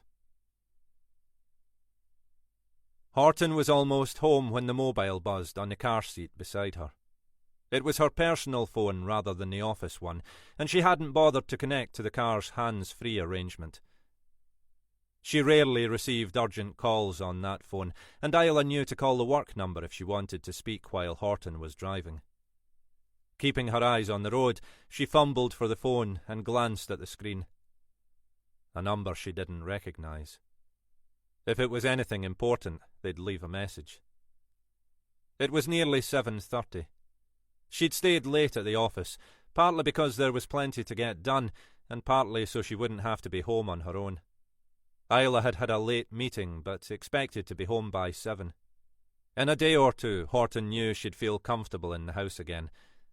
But for the moment, after everything that had happened, she didn't want to be there alone. It was already dark, and as she pulled into the driveway, Horton felt a slight frisson, knowing she'd have to navigate the short distance between her car and the front door. But Isla's car was already there, and she'd have heard Horton's car arriving. There was a moment, as Horton fumbled with the key in the lock, when she half expected to hear that voice again whispering threateningly in her ear. She pulled open the door, stepped inside, and, feeling as if she'd finally reached sanctuary, closed the door firmly behind her. Isla was in the sitting room watching Channel 4 News. She'd already opened a bottle of wine and set it out on the low table with 2 glasses. "I thought you might need it," she said. "Too bloody right," Horton said. "It's been quite the day." "Go and get changed," Isla said. "Dinner's cooking." "You've been busy." "It was a real effort, taking it out of the freezer and sticking it in the oven. I'm glad my efforts are appreciated." Horton made her way upstairs to change out of her office clothes into something more comfortable. That was part of their ritual, putting the day behind them. Tonight, those domestic rituals felt more important than ever. She threw jacket and handbag onto the bed and began to dig out a suitable sweatshirt and pair of jeans. As she did so, she remembered the call she'd received in the car. She retrieved the phone from her bag and checked the screen. Whoever it was had left a voicemail message. There was also another more recent missed call, received while she'd been chatting to Isla, this time from a number she recognised. She thumbed the return call button. Alec? Hi, Jenny. Sorry to trouble you in the evening. Thought it might be better than office hours, in the circumstances. Mackay usually made a point of not disturbing his team outside work time unless it was absolutely necessary. I think I'm still allowed to talk to you, Alec. You sure about that? As long as we don't discuss the investigation. Aye, well, about that. Alec. Not a discussion. I just want to tell you something. She sighed. Go on, then. I ran into Bridie Galloway today. Ran into? Ach, it's a wee village. I can't avoid everyone. It was in the local store. And? She was talking about Jackie. Well, she would, wouldn't she? She thought we ought to be looking at the last few cases he was involved in, before his retirement. Well, obviously. The thing is, she reckons his whole attitude changed around that time. He became less cocky, more anxious, worried about his own safety. Not your typical Jackie Galloway at all. This was before that last case that finished him off? She says so. Sometime in that last year or so. We're going back through those last cases anyway. But I don't see why someone would have waited 20 years to follow through. Me neither. But I promised Bridie I'd pass on what she said. You might want to talk to her again. Get it from the horse's mouth. But don't tell Helena I sent you. It's a deal. How are you doing, Alec? Ach, you know. I can imagine. I saw the news tonight. Crawford's and Graham's deaths being treated as suspicious. I'm guessing that means I'm not off the hook yet. Alec. I'm not fishing. Just acknowledging I'm not likely to be readmitted to the fold in the immediate future. We all want you back, Alec. As soon as possible, as far as I'm concerned. Aye, I know. And it's much appreciated. Have you heard anything from Chrissy? Not a dicky bird. I'm not sure if the ball's in her court or mine. If neither of you picks up the phone, nothing's going to happen. I can't argue with that. Doesn't make it any easier, though. Let me know if I can help. Aye, lass, I will. Don't think I don't appreciate it. Beneath this curmudgeonly exterior lies, well, a deeply misanthropic interior. But you get my point. I think so, Alec. Keep well. Aye, and you. She ended the call and finished getting changed. She knew she was delaying checking the voicemail, increasingly certain what it would be. Isla would probably advise her simply to delete it. Then get the number blocked. That was the sensible response. But she couldn't bring herself to do it. For one thing, if it was David, he'd find other ways to try to contact her. She could try to get legal action to stop him, but on what grounds? She felt threatened by him, but there was no evidence that he'd actually threatened her. All he wanted to do, he said, was talk. In the end, just as Isla was calling up the stairs that dinner was ready, She played back the voicemail. It was exactly as she'd expected. Virginia. David. Look, I'm sorry about the misunderstanding last night. Misunderstanding? I didn't mean to frighten you, but I really do need to talk to you. There are things I need to tell you. Important things. Urgent things. There was a pause, and she could hear him down the phone. Look, Virginia, I found out what it is you do now. Funny old world, isn't it?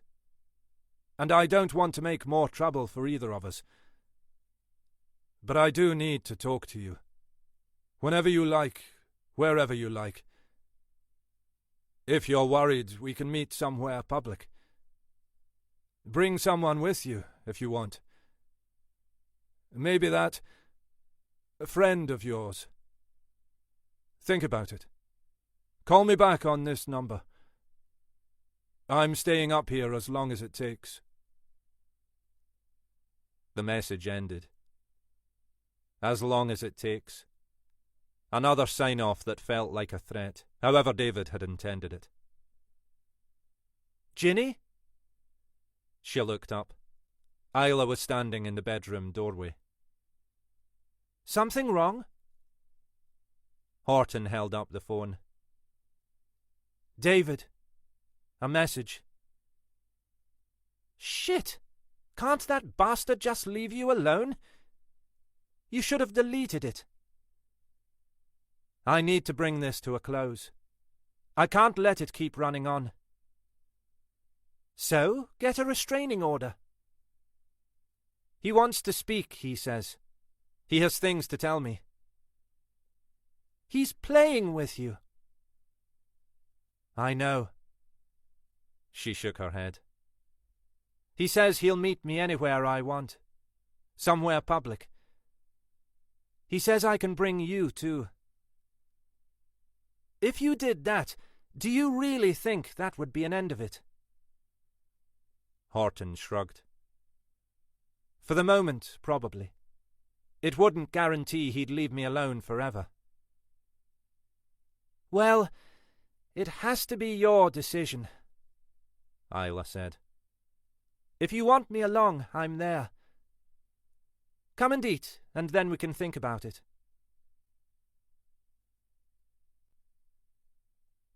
Chapter 36. Mackay had spent the rest of the afternoon trying to maintain his sanity. After leaving Bridie Galloway, he took a long walk along the beach, traipsing around the bay towards Shannonry Point. It was a fine afternoon. He stood at the far end of the bay, looking back along the curve of the beach and the scattering of buildings in Rosemarkie, enjoying the chill wind off the water. He wasn't normally one to enjoy walking for its own sake, but this at least made him feel less imprisoned by the small bungalow and his own head. When he reached Shannonry Point, he sat for a while on one of the wooden benches, watching the early tourists mill around him. There was no sign of the famed dolphins this afternoon, but, in any case, Mackay preferred watching the dolphin seekers. They ranged from the serious enthusiasts who'd sit there on their fold-away stools, expensive-looking cameras set up beside them, through to the casual tourists, shrieking to each other whenever they mistook some wave cap for a dolphin or seal. The walk back felt longer and harder work, perhaps because there was only the bungalow to look forward to at the end of it. By the time he reached the outskirts of Rosemarkie, the sun was low over the hills, throwing shadows across the water. Another day drifting to its end. Another day of going nowhere, doing nothing. Still lacking the will to cook for himself, he microwaved a frozen chili con carne and watched the news as he ate. The Scottish National News carried a short piece on the investigation into Crawford's and Graham's deaths. The regional news included a lengthier clip of the press conference featuring Helena Grant alongside the chief super. Grant had acquitted herself well, as he'd known she would. She was good at that kind of thing, sounding authoritative and reassuring without actually giving away much of substance. The script had presumably been carefully prepared by the comms team, focusing on possible linkages between the two deaths and the men's previous lives as police officers. The implication was that this might be some kind of revenge killing. Fortunately, it didn't seem to have occurred to any of the attendant reporters to ask how long the officers had been retired, or why anyone might have chosen to exact revenge at this particular time. He poured himself a beer and made the call to Jenny Horton. He could tell that Jenny, for all her politeness, was wondering why he was telling her how to do her job. Even without Bridie Galloway's prompting, they'd be looking carefully at the cases investigated by Galloway's team. If this was some kind of belated revenge killing, that was where its roots would lie. Afterwards, unable to face any more television, he'd booted up his laptop and sat aimlessly exploring the internet. One of the few facilities the bungalow did have was half-decent Wi-Fi, presumably a legacy from the days when the owner had had aspirations to use it as a holiday let.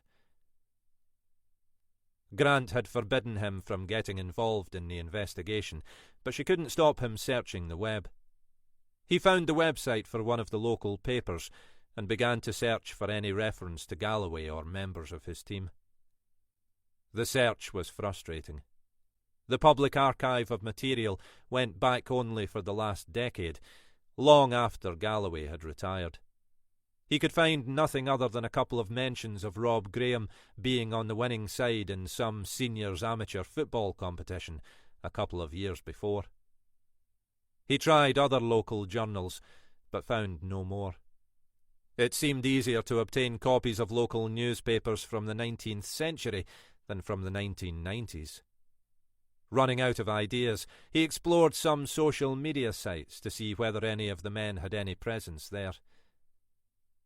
He could find only a page for Shona Graham, which looked as if it hadn't been updated for many months. So much for all human life being exposed on the internet, he thought. It might be the case if you were a teenager, but not so much if you were a sexagenarian retired ex-copper. For Mackay himself, it was an alien universe. He'd never used any kind of social media and had no understanding of why anyone might want to. Irritated by his lack of progress, he took a second beer out of the fridge. Another slippery slope, he thought as he opened the bottle. But for the moment, he was feeling just like letting himself slide. It was as he was walking back into the sitting room that an idea struck him. He couldn't fool himself that Helena Grant would approve, but he couldn't see it would do any harm. After all these years, he could rely on Craig to be discreet. He scrolled through his phone's address book until he found Craig Fairley's phone number. It was 7:30. Craig was a stereotypical Scotsman in many ways, and would have finished eating long ago. He'd probably be settling himself down to a beer and the telly.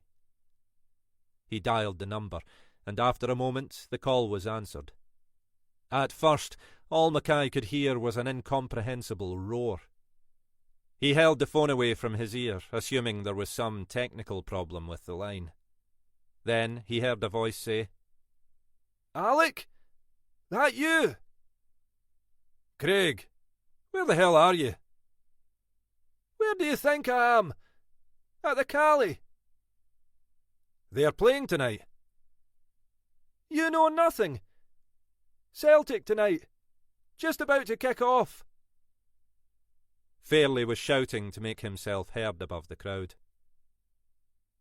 "Not my thing, football. You know that." "Long time no hear, Alec. What can I do for you?" "It's maybe not really the time to try to explain, but I'm looking for a favour." "Ah, well, that figures. You never call, you never write."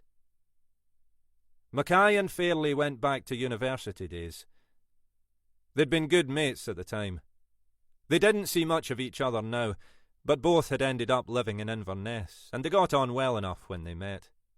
Fairley had become a journalist and found himself what he described as the least secure job on earth as a reporter on the local paper. They'd done each other a few favours over the years. Fairley had dug out some bits of useful information for Mackay, and Mackay had occasionally given Fairley early notice of some impending story in return. Nothing untoward.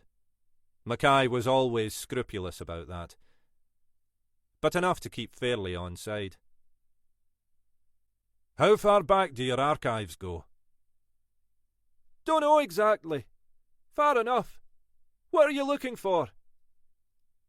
Stories from about 20 years ago. Would that be possible? Aye, I should think so. Everything should be available either electronically or on microfiche, I imagine. We're gradually digitising everything, but it's a slow process. Would I be able to have a look? Aye, of course. It's theoretically open to the public anyway, but we tend not to advertise the fact. Wouldn't mind picking your brains too, if you can spare me a few minutes. For you, Alec, anything. Cost you a pint or two, mind. How about tomorrow morning? I'll be in the office, barring any local catastrophes.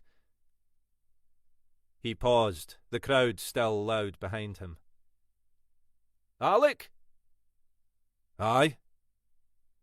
You going to give me some gen on this latest story? These ex-coppers? That's a very long story, Mackay said, imagining how Grant would react if she knew he was even making this phone call. I can't afford to step out of line. That right? Things have changed then. I'll tell you what I can tomorrow. Thanks, Craig. No bother. Behind Fairley's voice, the roar of the crowd was increasing.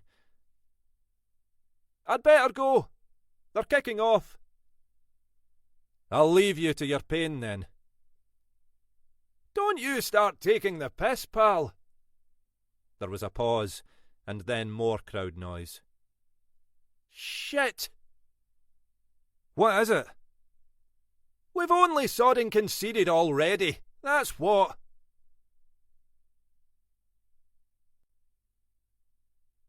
Chapter 37. Mackay wasn't sure whether he felt better or worse for having contacted Fairley. Better, in that at least he was doing something. Worse, in that he really should be doing anything other than sticking his nose back into the investigation. Fairley would be discreet, but it wouldn't take much for word to get back to Helena Grant. He was what he was. He couldn't help himself. Grant knew that better than most. If he got himself suspended or even sacked, well, that was how it would be. Still restless, he took another sip of the beer and picked up the phone again. Okay, Alec, he told himself. If you're so fucking impulsive, just dial the number. Dial it.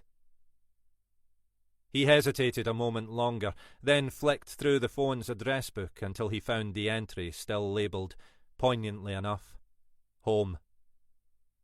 The landline rang out until it clicked to voicemail. Mackay ended the call. He wouldn't have known what message to leave.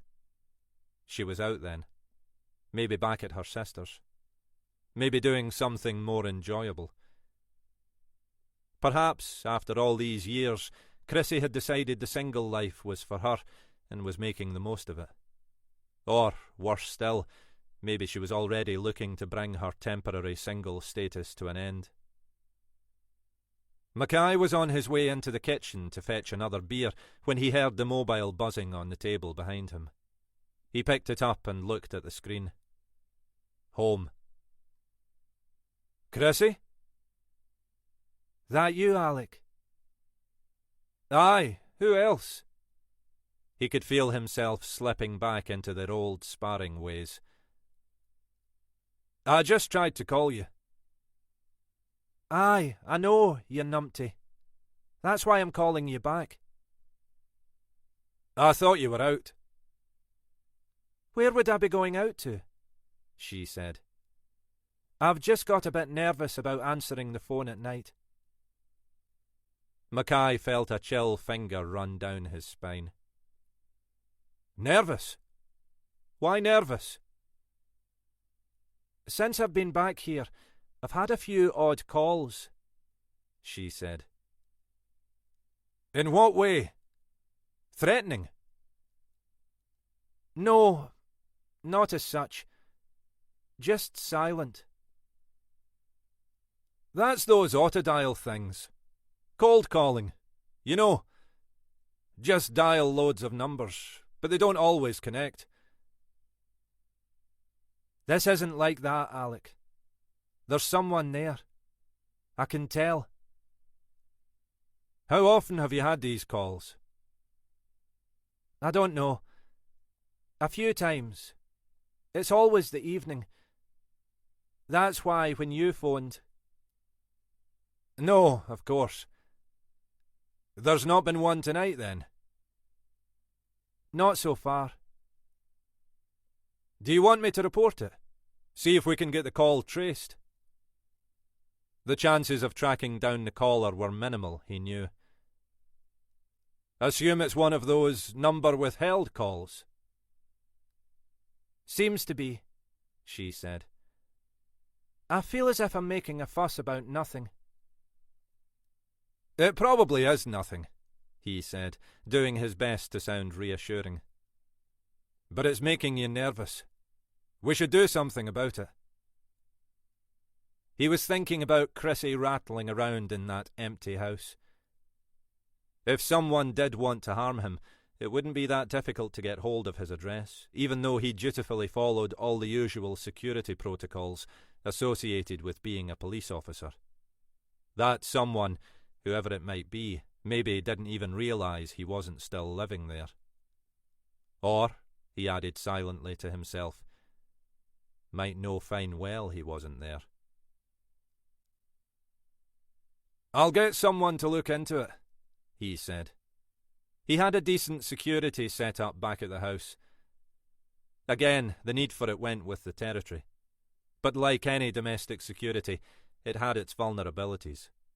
If someone knew what they were doing, it wouldn't be difficult to penetrate. Well, if you really think it's necessary.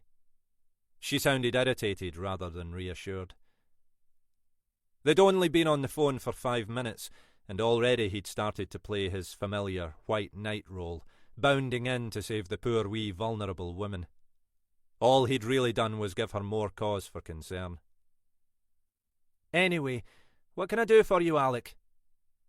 It was the voice he could imagine her deploying in her days as a medical receptionist. I just thought we ought to talk. We're talking, Alec. Do you have anything much to say? It was no good, he thought. They were back into it. The same old routine. We need to talk properly, Chrissy. Sit down and really talk through what the problems are. Try and work it out.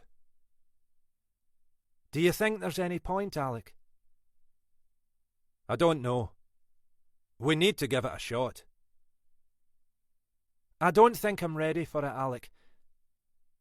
Look, I'm prepared to give it a go. There's too much between us to let it drift away without trying. But not yet. I need to get my head together. Need to think through properly what I need to say.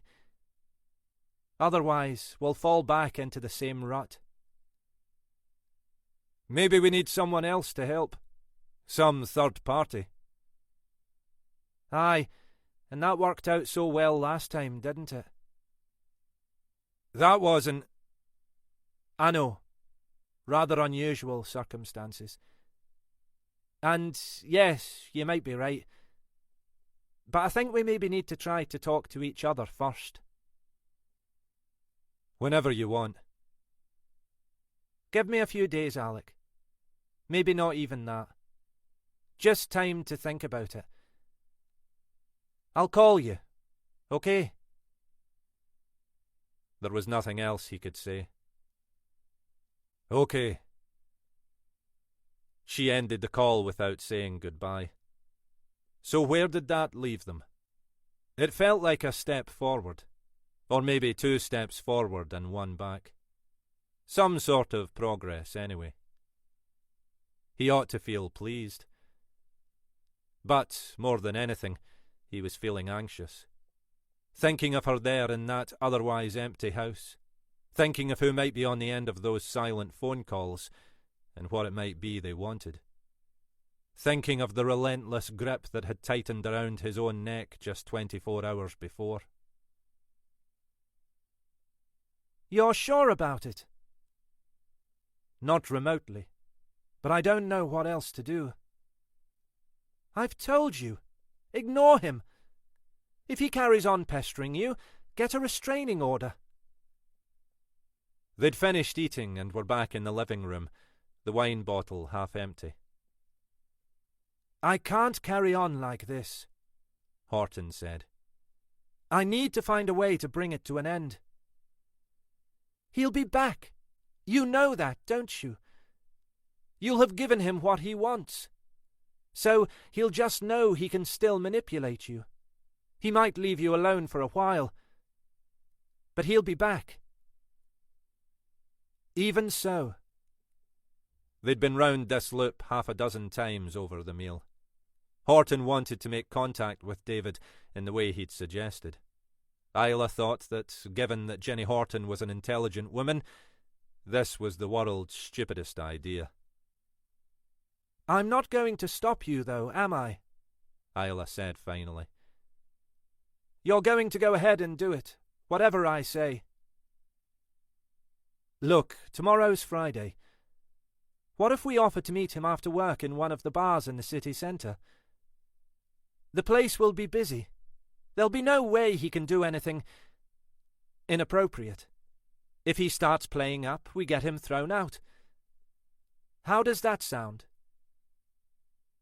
Idiotic, Isla said. What he does then isn't the point. The point is that you'll have given him what he wants. He'll have won. Again. It's not about winning and losing. It is for him. That's the man he is. Isla took a breath. But I can see you're not going to be happy till you've done it. And I can't say I blame you. If I were in your shoes, I'd probably do the same.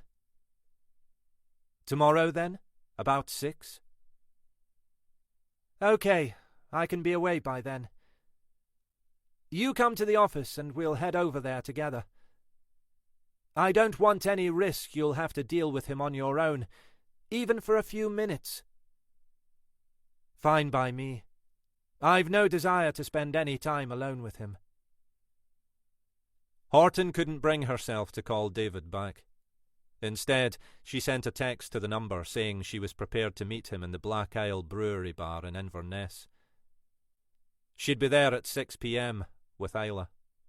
If David didn't turn up then, he'd have missed the only chance she was prepared to give him. 2 minutes after she'd texted, the phone began to ring. The same number. You're not going to answer it? Isla said. Christ, no. They both stared at the buzzing phone until it fell silent. Jesus, he knows how to scare the shit out of me, doesn't he? Of course he does, Isla said.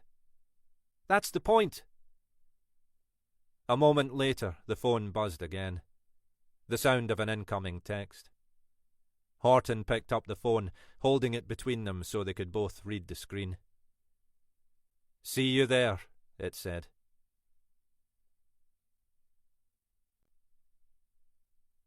Chapter 38. You okay, Jenny? Horton blinked at the sunlight streaming in through the office window. Sorry, was completely lost in this lot.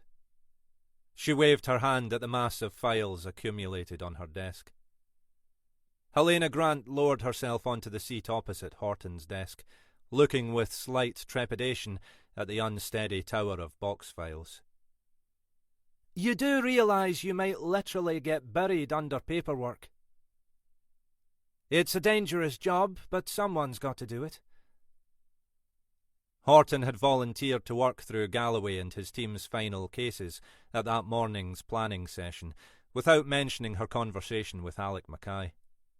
It was an obvious line of investigation in any case, though no one had seemed very keen to take it on. Probably, she reflected now, because it was among the most boring tasks imaginable. The material was all archived, and when she'd first called the records unit, Horton had expected it would take some days to retrieve the files. But the unit head had seemed only too keen to oblige. We all want to see this one sorted, she'd said. It'll probably take us a day or so to pull out all the records, but we can send them over to you as we go, so you can make a start. Sure enough, later in the morning, the first couple of crates had been delivered to her office. Any luck so far? Grant asked. Nothing obvious. It's like you'd expect. Most of the cases are routine stuff, especially 20-odd years after the event. Stabbings and fights in the city centre on a Saturday night. Domestics. The individuals involved are all small-time. I can't see there's anyone or anything in here that might come back to bite Galloway or the others 2 decades later. Mind you, I've plenty more to go through, and I've been promised a couple of other crates to come. Lucky you. Do you want me to find some more resource to help? I'll see how it goes. But it might be better to stick with one person doing it. There might be links or patterns that tell us something. Maybe, Grant said. And, of course, it might be that none of this has anything to do with a specific investigation. Might have been more about what Galloway was up to behind the scenes.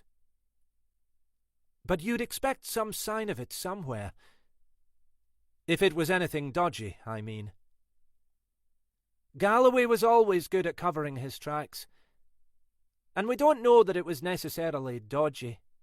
Maybe, for once, Galloway managed to make the wrong enemy for the right reasons. She paused. Though, frankly, that doesn't sound like the Jackie Galloway I remember. Horton nodded. Even from these files, reading between the lines, I get the impression of a nasty piece of work. Some of the interviews just sound too neat, you know? Aye, I know, Grant said. He was pretty adept at getting the answer he wanted. I had a look at that last case of his. The drugs bust that went wrong. Must have made interesting reading, even after all this time. Very interesting, Horton said. There's nothing on the file about Galloway's disciplinary hearing. Assume that's all held confidentially somewhere? It was handled by the Complaints Commissioner, so they'll have all the files. We may need to get access to them. Seemed an odd one, even more than Alex said. Galloway's original statement reckoned he hadn't seen where the knife had come from, or who'd stabbed the victim, but that he wasn't responsible. That was Galloway all over, Grant said. He was never responsible. It was one of the others, Crawford, I think, who said that Galloway was grappling with the young man over the knife. He described it fairly neutrally, that the young man was stabbed in the course of the struggle. But the stories don't tally. Doesn't surprise me, Grant said. Could have been either or both of them. Or Graham. All more than capable of shafting each other. You think the key to this might lie there somewhere? Horton shifted uneasily. In principle, I suppose it could. These were people trying to muscle into the city drug circuit. Alec reckoned that Galloway had been tipped off by one of his dubious friends. So all that might have got up the wrong person's nose, especially with the way it turned out.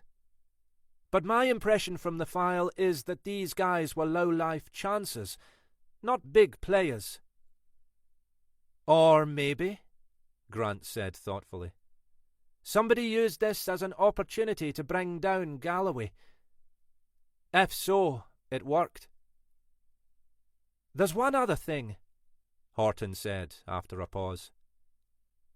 Go on.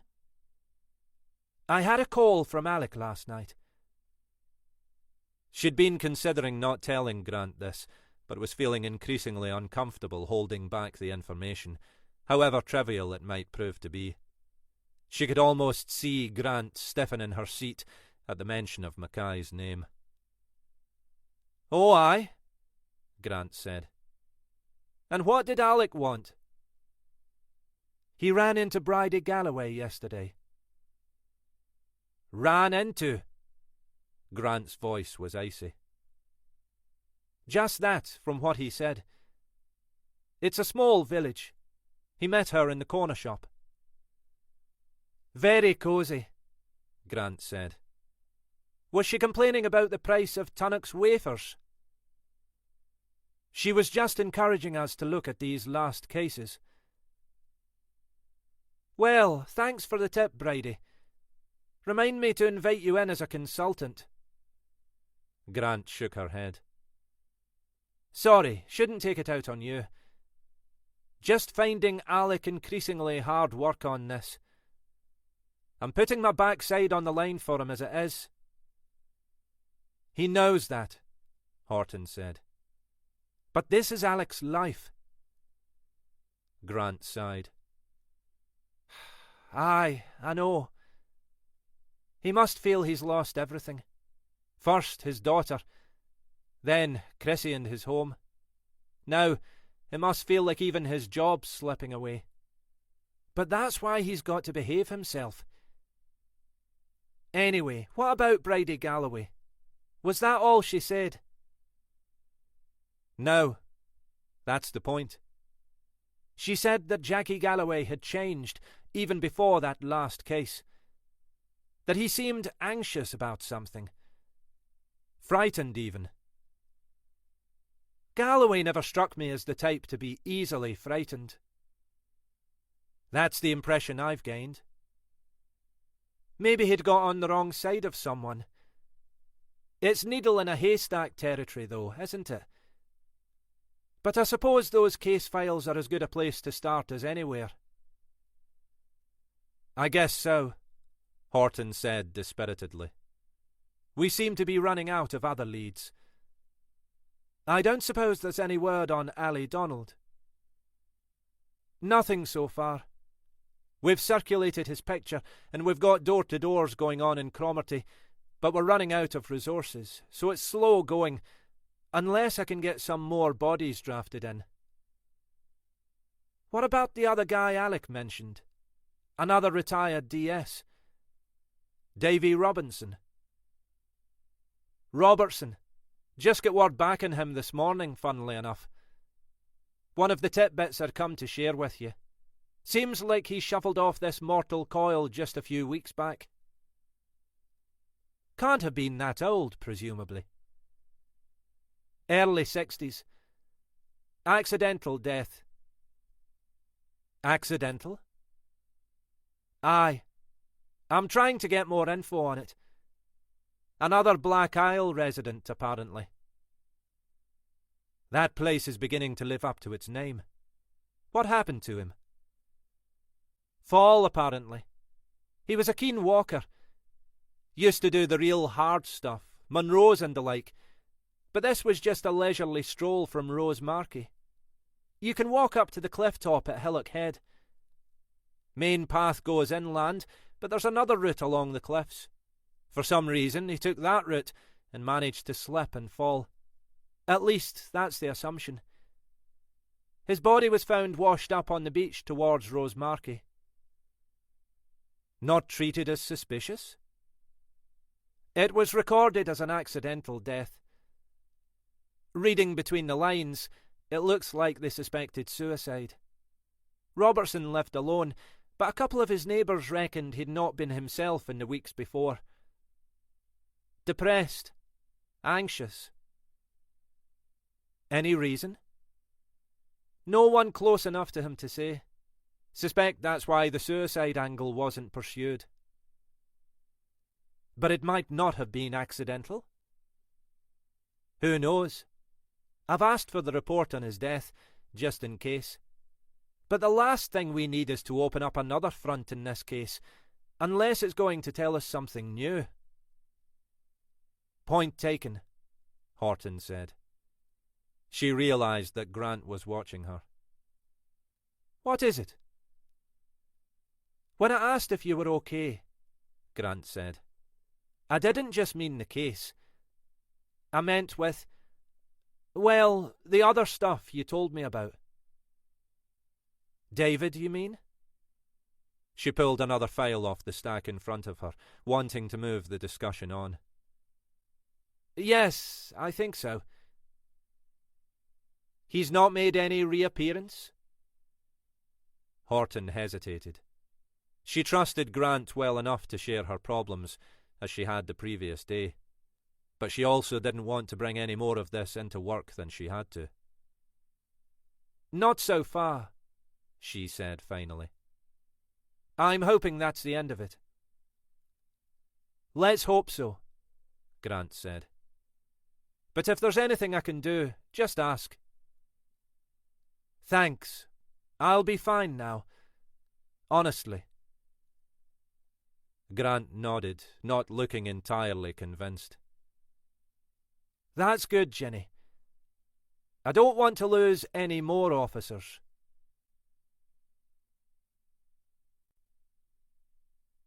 Chapter 39. Alec, good to see you again. Craig Fairley was a tall, well-built man, with a tight mop of curly blonde hair. Mackay had always suspected he worked out, but had never actually caught him doing it. The newspaper offices were on a business park on the outskirts of town, a small oasis of tranquility, far removed from Mackay's stereotypical idea of a busy newsroom. But he supposed that was how it was now. They ran a chain of regional papers on little more than a skeleton staff. Locally, the team comprised a couple of all-purpose reporters, a network of freelancers, and a core administration and IT team. The biggest group of staff, predictably enough, was the advertising sales team. According to Fairley, the old days of reporting real news were largely gone. It's mostly rewriting press releases these days, he said. If a real story comes up, we'll cover it as best we can, and we do the local human interest stuff. But it's not exactly Woodward and Bernstein. It's more putting enough in the paper so people will pick it up and see the adverts. Whenever they'd met over the last few years, Fairley had complained that redundancy was on the horizon. Budgets get tighter and tighter, and it's the bloody hacks who are most disposable. But without news, they're not a newspaper, Mackay had protested. You know the old saying, Fairley had responded bleakly. No news is a local free sheet. Wall-to-wall adverts and a few puffs for local traders. You don't need much else. Even so, he'd managed to hang on. It's not much of a life, he said. But it's better than being a bloody PR. At least I'm rewriting the press releases, rather than drafting the crap in the first place. Today, Fairley was in a more cheerful mood, maybe because he was still hoping to get some inside dirt on the investigation. Well, good luck with that, old son, Mackay thought. He led Mackay to a small room at the rear of the building. It was a bare, functional space, the walls lined with grey filing cabinets. In the middle of the room was a small table just large enough to accommodate a microfiche reader and a computer terminal. Welcome to what we grandly call the archive, he said. Not exactly the British Library, or even the National Library of bloody Scotland, but more than a century of editions. He spent a few more minutes explaining the setup to Mackay and helped him log in as a visitor to the online system. "That's about exhausted my expertise," he said. "But if you have any problems, speak to young Liam. He's the acne-eyed youth on the desk outside. Knows this place inside out.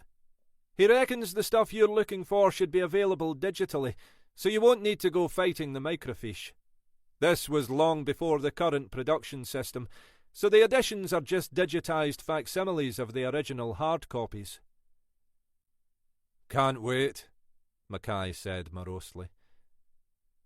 He was already asking himself why he'd embarked on what was almost certainly a waste of time. "Anything particular you're looking for?" "Not really. I'd like to say that I'll know it when I see it, but I'm not even sure that's true."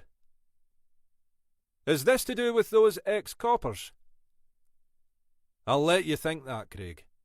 Will make life easier for both of us." Fairley laughed. "You've not changed, Alec. Only forthcoming when it suits you. You wouldn't want it any other way. Think how bored you'd get if I told you everything." "I'll leave you to it then. Give me a shout when you're done." Left by himself, Mackay flicked idly through the electronic records, working out how to identify and examine a particular edition of the newspapers. He wasn't even sure where to begin. Galloway had resigned in mid-1997, and Crawford and Graham had retired a few months later. From what Bridie had said, Galloway's anxiety had sprung up some months before he left the force. To be safe, Mackay probably needed to consider stories any time in, say, the preceding year and maybe even longer. That meant potentially going through some 300 or more editions. And even then, there was no guarantee. And, in all honesty, maybe not even much likelihood that he'd spot anything relevant. Still, what else did he have to do with his time? Sighing, he brought up the first edition, which he selected arbitrarily from early June 1996, and began to skim through it. In practice, the process proved easier, though no less boring, than he'd envisaged.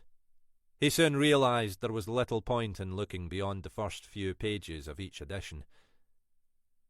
After that, it was all human interest features, television and sport. He developed a routine of working in detail through the first couple of pages, skimming through the next few and ignoring the rest. On that basis, he was able to get through it in only a couple of minutes. Just another 10 hours or so to get through the rest, then. After another hour, he was feeling even less encouraged.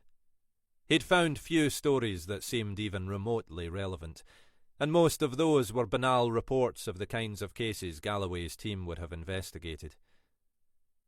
He'd found no references to Galloway himself, or to any of his immediate colleagues. Quotes from the force were generally attributed either to a police spokesman, or, occasionally, to senior officers.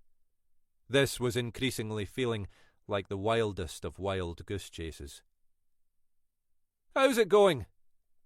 Fairley had entered the room without Mackay realising, and was standing behind him, gazing blankly over Mackay's shoulder at the computer screen. No doubt trying to divine the significance of that particular front page. "Well, that's easy, son," Mackay thought. "It has no fucking significance. Like every other page I've looked at." "It isn't, really." "Ah, maybe you'd be better picking the retentive brains of a seasoned newspaper man." "Aye," Mackay said. "You recommend anyone?" "Funny boy." Fairley rested his backside on the edge of the table next to Mackay, as if settling in for the duration. "Seriously, though, if you give me an idea of the sort of thing you're looking for, I might be able to point you in the right direction." "Fuck it," Mackay thought. He was getting nowhere as it was. "Okay, he said. But, Craig, if you even mention outside these four walls that you've spoken to me, well, I'll find ways to make the rest of your life even more miserable than it's been so far. You forget I'm a Cali supporter. We're immune to misery. Fairley smiled. Look, Alec, I'm a journalist. A proper one, not like the unpaid interns they bring in these days. Aye, my instinct is always to look for a story, and I'm grateful for some of the morsels you've tossed in my direction. But it's in my interests to keep you sweet, not shaft you. If I can help you with this at all, well, I'm sure you'll do me a similar favour one day. Either that, or I'll get my rewards in heaven. Ever optimistic, Mackay said. Spoken like a true Cali supporter. Aye, well, it's what keeps us going. So, what's this about, Alec? You mentioned the ex-coppers. You'll have your memories of Jackie Galloway, I'm guessing. Everyone's got memories of Galloway. Not many fond ones, though. Still, poor bastard, from what I hear of his last days. I wouldn't wish that on anyone. He paused, watching Mackay intently. But if you're looking for dirt on Jackie Galloway, I'd have thought there was plenty in your own files. Aye, maybe, Mackay said vaguely. We've got people going through all that. I'm just looking for a different perspective. Fairley's face was expressionless. That right, Alec? You always were one for going your own way. Chances were, Mackay thought, that Fairley had already picked up some whispers on the grapevine. The only question was how much he knew. Every avenue and all that. What sort of stuff are you looking for? Galloway's last days in the force. Any evidence he might have got on the wrong side of the wrong people. From what I remember of Galloway, that was his standard working method. Although word was he was very much on the right side of some of the wrong people, if you get my drift. You must know better than me. You were part of his team. No comment, Mackay said. I was just a rookie T-boy. But I'm looking for something a bit outside the norm. Galloway was an arrogant bastard. There wasn't much that fazed him. But there are rumours that something did in those last few months. I've no recollection of it. To me, he was just the big boss. I did what I was told. Fairley leaned over and peered at the front page Mackay had brought up on the screen. We talking 20-odd years ago? 1997. You remember? Tony Blair, Charlie Kennedy, the Devo referendum. Aye, aye. Bliss in that dawn it was to be alive. Fairley closed his eyes as if hoping to commune with his younger self. I don't know, though, he said after a moment. As far as I can recall, every good journey deserves a moment of rest. Please enjoy this carefully selected music to soothe your spirit. And remember, this audiobook is completely free for you.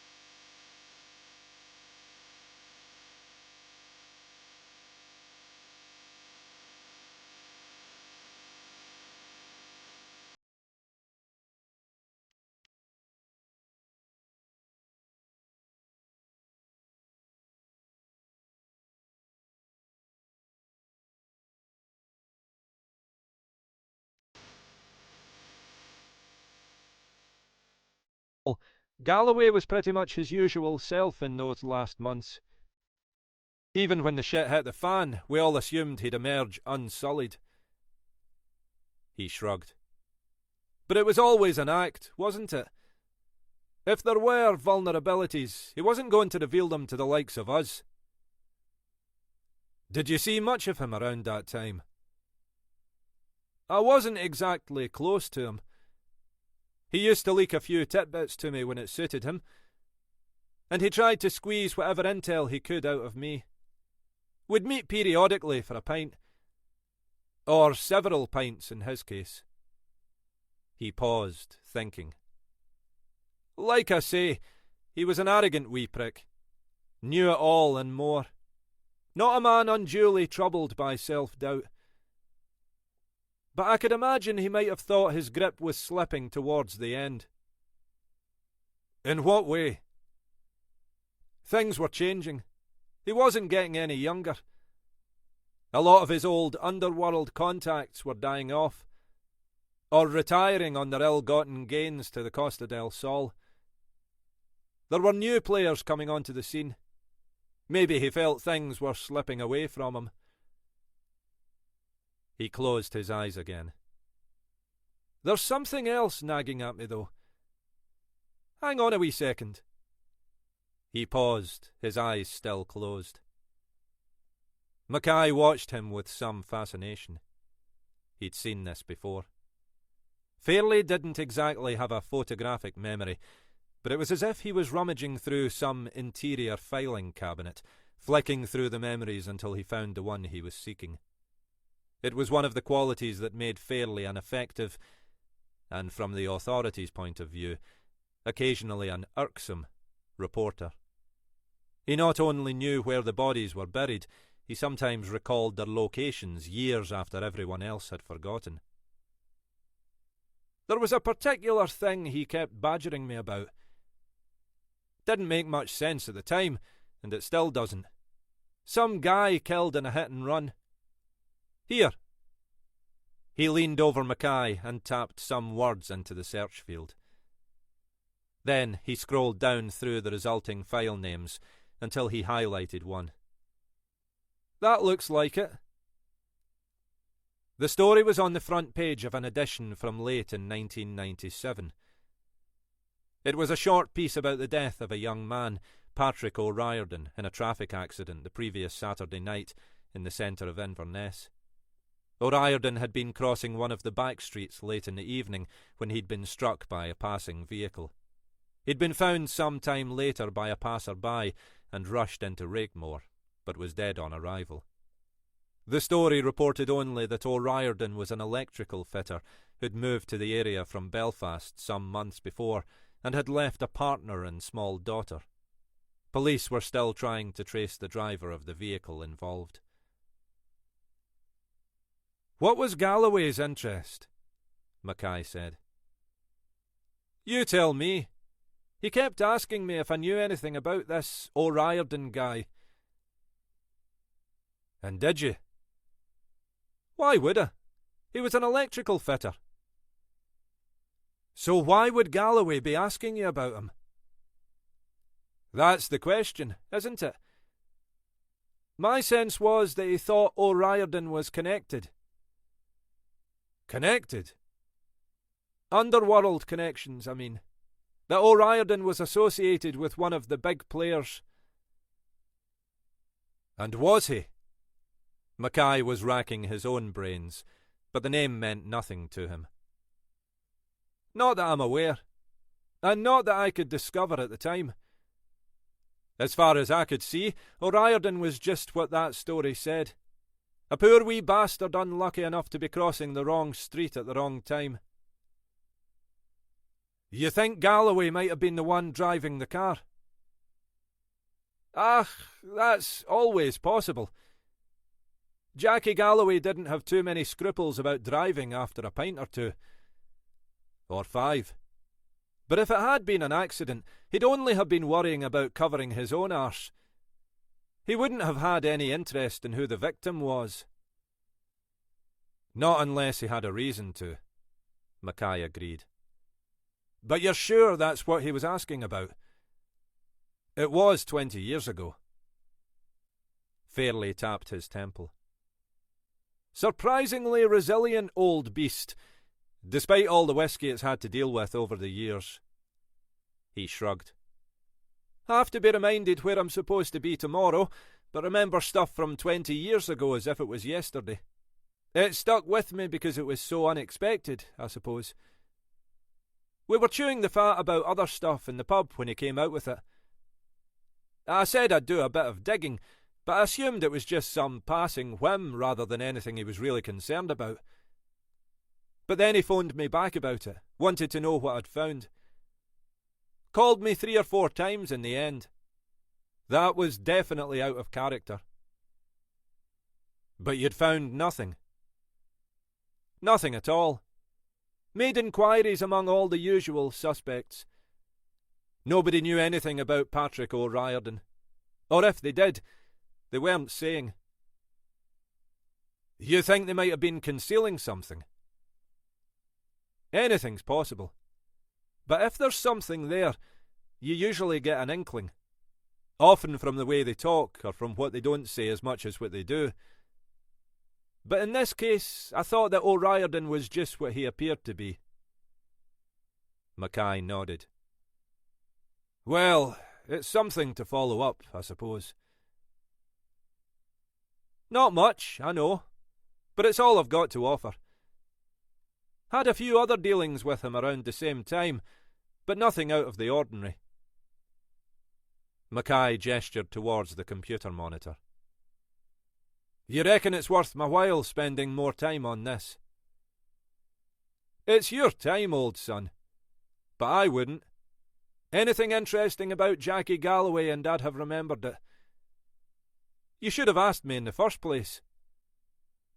Aye, so I should, Mackay said wearily.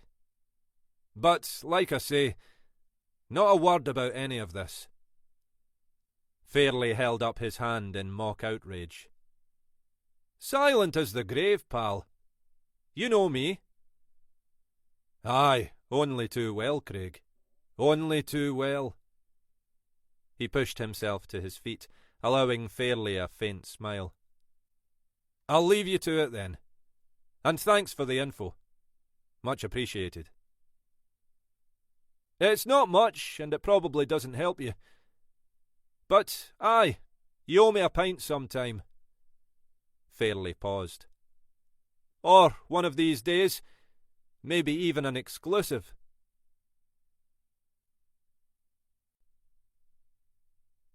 Chapter 40. Jenny Horton was pulling off the Raigmore roundabout onto the A96 when Mackay called. Alec? You driving? Yes. I've got the hands-free on now, so carry on.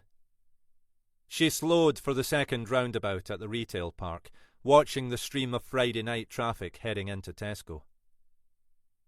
Got a little something for you, maybe. Alec. Don't worry. I'm not going to put you in a difficult position. You've already done that. I had to tell Helena about your conversation with Bridie Galloway. Aye, well, I assumed you would. How'd she take it? Not best pleased, let's say.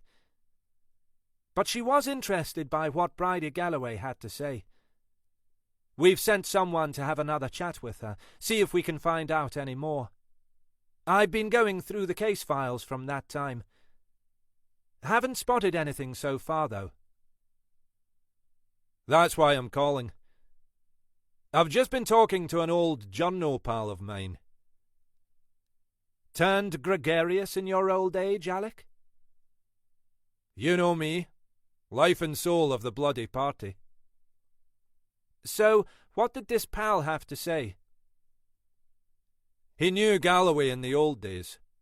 I was asking him what he remembered about Galloway's last few months in the force. Anything out of the ordinary. And? There was one odd little tidbit. He said that, around that time, Galloway had got himself into a stooshy about some hit-and-run killing in Inverness. Horton's hands tightened on the steering wheel. Hit and run? Some electrical fitter. Patrick O'Riordan. Northern Irish. Horton released the breath she hadn't even realised she'd been holding. Not her father, then. Why was Galloway interested? Galloway seems to have got it into his head that O'Riordan had underworld connections. Kept badgering my pal to find out what they were. And did he? Have connections, I mean. Didn't seem so. Just what he appeared to be. A poor wee bastard who'd got on the wrong side of a speeding lump of metal. Why would Galloway have cared? You think he was the driver? It's not beyond the bounds of possibility. But I wouldn't have expected him to care who the victim was. He'd have been more concerned about possible witnesses or CCTV. He might have been worried if this guy O'Riordan really did have underworld connections. Galloway wasn't the sort to run scared of the local villains. Even the biggest players up here were small fry in those days. Galloway had them where he wanted them.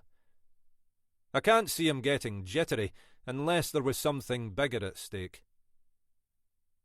You think there might have been something your friend missed? He's a good journalist and he'd have known all the local players.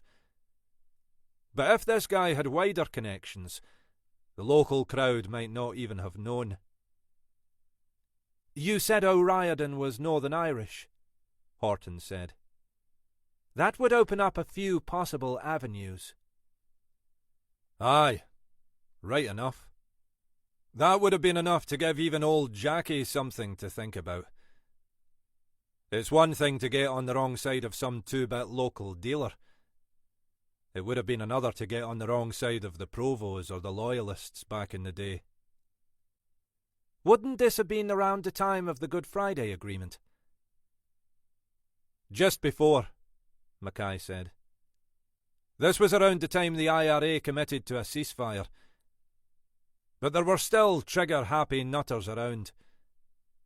So, aye, I suppose it's possible. Though Christ knows what anyone with those connections would have been doing in Inverness. Sounds worth looking into, though, given we're not exactly inundated with leads. You've not managed to get me off the hook yet, then? Our inquiries are continuing, Alec. Aye, point taken, lass. It's Helena's backside on the line. Aye, I know that. I don't envy her that. This one's got the potential to screw us all over. Ex-coppers, a multiple killer. And now you're suggesting the paramilitaries might have been involved too. That's sure to lower the heat. You can always rely on me to make life easier. She finished the call as she reached the turn-off to Ardasir. She'd stayed on at work until she could ensure her arrival home would coincide with Isla's. She didn't believe David would play any more games, particularly now they'd set up the meeting for the next day. Even so, she was still reluctant to be in the house by herself. It was already nearly dark as she approached the village, the sky clouding over again after the day's brief respite from the rain. Behind her, over the city, the setting sun reddened the western sky. Ahead, there was only a looming blackness that presaged more rain. As she pulled into the driveway, she was surprised to see the house still in darkness. Her first thought was that Isla must have been delayed in the office, but Isla's car was already there. Perhaps she'd only just arrived back herself. The front door, Horton could now see, was ajar. She climbed out into the darkness, involuntarily glancing behind her. The path and the road beyond were both deserted, the evening silent except for the rustle of leaves. The air felt damp, as if rain were imminent. She stepped into the dark hallway, fumbling for the light switch. Isla? The interior of the house was as silent as the night outside. Horton blinked at the brightness of the hall light, pausing till her eyes had adjusted. "Isla, I'm back." There was no response. Puzzled, Horton moved towards the kitchen. Then she stopped. There was a dark shape on the kitchen floor below the front window, half concealed in the shadow cast by the kitchen door. "Isla?" Horton stepped forward slowly, her eyes fixed on the doorway and whatever lay beyond. Reaching inside the kitchen door, she found the switch and turned on the lights. Then she released a sharp breath that she only just prevented turning into a scream. Isla was face down on the kitchen floor, head twisted away from Horton, her body motionless. Beneath her hair, a small trickle of blood was visible on the stone floor tiles. For a moment, Horton stood frozen.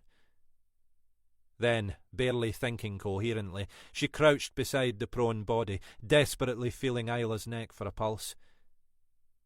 She realised that, probably for the first time in her life, she was praying. It took her a few agonised seconds to find the pulse, her senses confused by the pounding of her own heart. But there it was, strong and steady. Isla was unconscious, but not dead. Horton twisted round, her relief allowing her the presence of mind to recognise that she had her back to the kitchen door. Someone had done this to Isla. Someone who could still be in the house. She dug in her pocket for her mobile, thumbing 999 even as she was dragging it out. There was an interminable moment until the call handler answered, and then Horton found herself babbling. "I need an ambulance and the police. My partner's been attacked." The handler, with calm professionalism, talked her back into coherence until Horton was able to provide the details and the address. "You think the attacker might still be there?" "I don't know," Horton said. "The front door was open when I arrived." "We've made it a priority call," the handler said. "Stay on the line till they arrive. There's a car coming from the airport, so it should only be a few minutes. The ambulance won't be far behind." Mumbling thanks, Horton lowered herself to sit beside Isla's body, her eyes fixed on the kitchen door. Was it possible David had done this? Could he have turned up here, got into some kind of argument with Isla? She reached for Isla's hand. As their fingers touched, Isla stirred and her eyelids flickered. "Ginny?" she murmured. "There's an ambulance on its way." Isla's eyes had already closed again, as if she were drifting back into sleep. She could already see the reflection of blue lights on the surrounding trees through the kitchen window. Moments later, she heard a car pulling up in the driveway outside. She said to the call handler, "I think the police are here." "Do you need to let them in?" "No, I left the front door open when I came in." She heard the call handler relaying the message to the dispatcher in contact with the officers. Almost immediately, the front door opened, and the comfortingly familiar face of PC Billy McCann peered round the kitchen door. It took McCann a moment to take in the situation. "How is she?" "Alive, anyway," Horton said. "Unconscious, but her pulse seems strong enough. She stirred a moment ago." "Ambulance should be only 5 minutes or so behind," McCann said, crouching over Isla's body. "Any idea what happened?" "None at all. When I got here, the front door was ajar, and I found Isla like this." "You think whoever did this could still be in the house?" McCann glanced back to his companion. "I don't know. I just came straight in here. I've not heard any movement." "We'll check it out. You think this is connected with what happened the other night?" "You mean, did David do this?" It's possible. Horton was still clutching Isla's hand tightly, as if afraid she might literally slip away. If he lost his temper... McCann nodded. Aye, I know the type. I'm sorry about my mate the other night, by the way. Arsehole. No worries. Outside the window, there were further blue lights flickering through the trees. Looks like the ambulance, she said. The second officer was already at the front door, waiting to greet the two paramedics as they alighted from the vehicle. Horton reluctantly released Isla's hand and stood back to let them get on with it. We'll check out the house, McCann said. If there's no sign of anybody, we'll get a bulletin out on the surrounding roads. Mind you, there won't be a lot of spare resource on a Friday night. He gave her a smile. But you'd know that. The paramedics were going through their routine of tests. One of them, a tall, skinny young man with floppy ginger hair, looked up. I think she'll be fine. Unconscious, but she stirred a couple of times while we've been moving her. Doesn't look too deep. She did the same while I was waiting. I thought at first she was going to wake up. The head wound looks worse than it is. Lot of blood, but a fairly superficial gash. We'll take her in and get her checked out, though. Might be concussion. Do you want to come in with us? I'll follow behind, Horton said. If you're sure she's okay. Sure as I can be, the paramedic said. Obviously, until the docs have looked her over. We'll probably need to keep her in overnight. Horton nodded. I'll get some night things and a wash bag sorted. Then I'll follow you over. It would be a relief, she thought, to busy herself with some prosaic tasks. The kitchen door reopened, and McCann stuck his head in. I think you'd better have a look at this. Puzzled, she followed him out into the hallway. McCann was standing by the living room door. You'd best prepare yourself, he said. It was a shock for us. You don't need to look if you don't want to. What is it? A body. A body? She couldn't process this for a moment. It's a man. That's really all we can tell. I'm no expert, and we've tried not to disturb things any more than we could help, so we don't get the usual bollocking from you lot.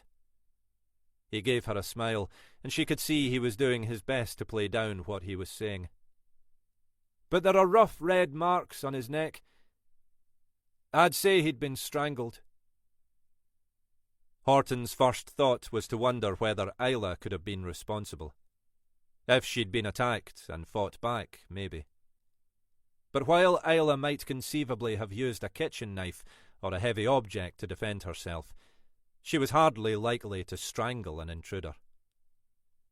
She could see McCann had been following the same train of thought. Do you feel up to taking a look? I imagine I've seen worse. That's what we thought. But it's different when it's your own house, isn't it? He wasn't wrong there, Horton thought. Let's give it a go, she said. If we can do it without contaminating the scene. I don't want a bollocking any more than you do. We were careful, McCann said. Went in there just long enough to check he really was dead. Artie's upstairs making sure there's no one else about. You should be able to see his face from the door. She followed McCann and peered round the door into the sitting room. McCann had turned on the lights when they'd first begun their search of the house, so she had no difficulty in making out the body spread-eagled on the carpeted floor, its white face twisted towards her. It still made no sense, but somehow she was unsurprised by what she saw. The dead man in their living room was, of course, David.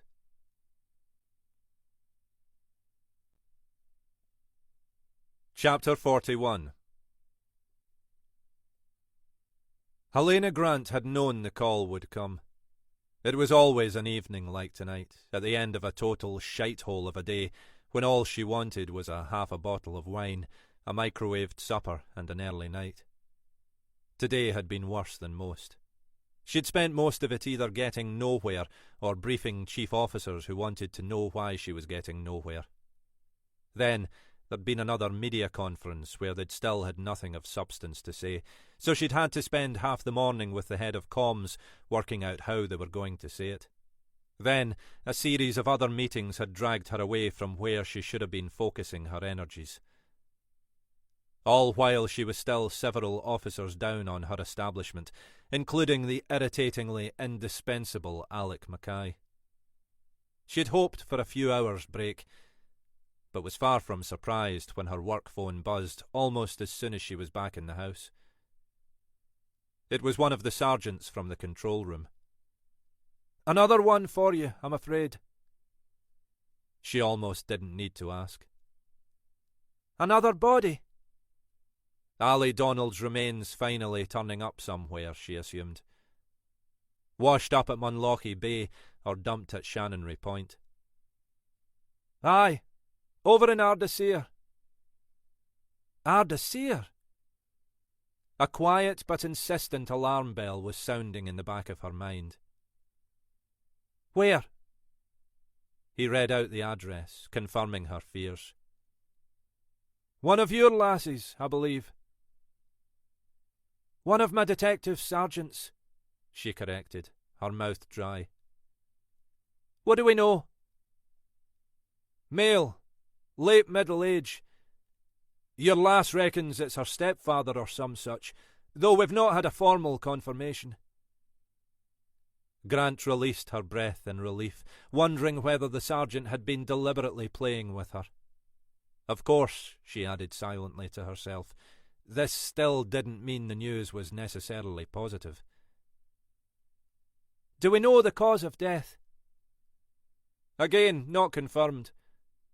But the PC on site reckons it looks like strangulation." "Strangulation? How the hell could he get strangled?" "That's your job, isn't it? Finding out, I mean." "Smart arse," Grant thought. "Sometime, when I've more time on my hands, you may find yourself regretting this conversation. How's DS Horton?" "Fine, as I understand it," the sergeant said. "But her friend's being taken into Regmore." The mid-sentence pause was brief but undeniable. Another officer who still hadn't grasped what diversity meant. "She was unconscious when your colleague arrived home. Some sort of head wound. They don't think it's serious, but they've taken her in to be checked out." "I'll get over there. Have the examiners been called?" "On their way." Grant sighed and ended the call. Another perfect Friday night, then. She knew it went with the job, and it wasn't as if she had anything much else planned. But just once in a while, she'd have liked the chance to enjoy the place she'd moved to after Rory had died. Her plan had been to start a new life in this new house. Not to forget Rory, but to allow his memory to take its due place in her emerging future. Instead, she felt in stasis, lacking the time or the energy to take on anything new. Every day felt like yet another call-out to yet another incident. The last thing she needed was another unconnected murder. She'd obviously need Horton to stand back from this one, which left her staffing even more depleted. All she could do was find out as much as she could, and then decide how to handle it. Wearily, she slipped her shoes back on and reached for her coat. As she did so, the phone buzzed again. The same control room sergeant. "You're not going to believe this." "Somehow, I think I am." We've got another one for you. It's my lucky night, isn't it? Go on. Body found washed up by Munlochy Bay. PCs have just arrived. Looks like the body's been in the water a day or two, but they found some ID in the clothing. Alistair Donald? There was a moment's silence. The undetectable sound, she thought, of thunder when it's been stolen. Aye, that's right. So, her prediction had been right, even down to the likely location. She'd known, even when Donald had first been reported missing, that it would come to this. Another ex-copper. Another member of Jackie Galloway's team. Another dead body. OK, she said. I'll get someone there as soon as I can. Though Christ knows how, she thought. We're thin on resource at the moment. Aye, tell me about it. There was no trace of sympathy in the sergeant's voice. I can't afford to leave our lads out there for too long.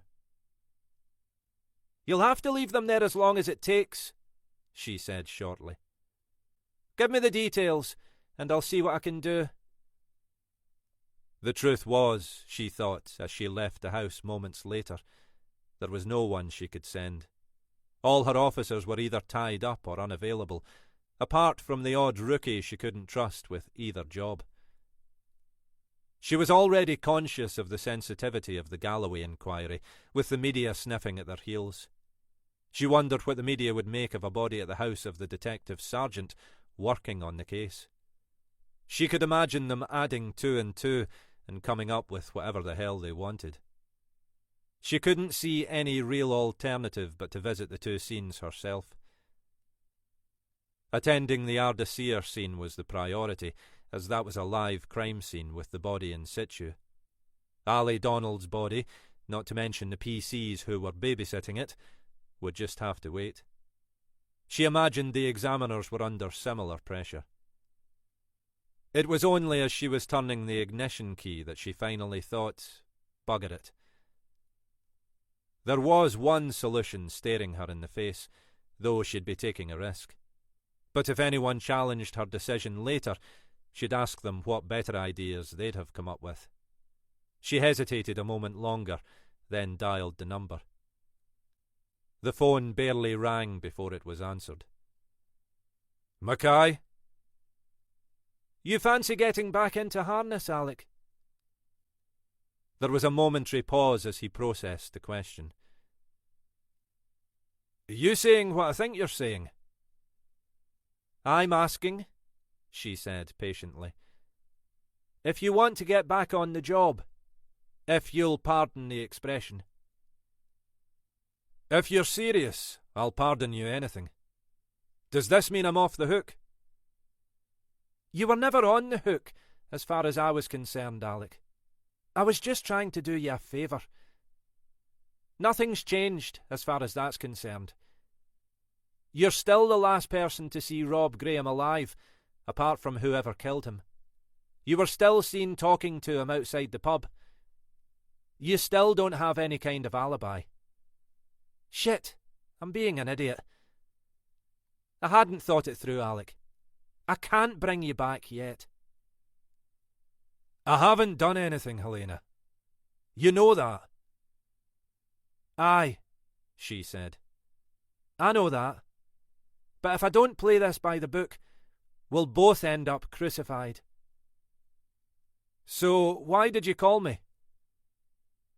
Ach, because I'm desperate, Alec. You heard about Jenny? What about Jenny? She recounted what had happened at Horton's house that evening. Jenny's off to Regmore with Isla, and I couldn't involve her in this anyway. I've no other senior officers available. She realised, with something approaching shock, that she was on the brink of tears. It was as if all the pressures had crept up on her, overwhelming her without her realising. She couldn't remember the last time she'd felt so far from being able to cope. She could tell that Mackay could read at least some of this. "What do you want me to do?" "Alec, I can't." "Look, you need help, Helena. I can provide it. Simple as that." "It's not that simple, Alec." "If there's a problem, sling the blame in my direction.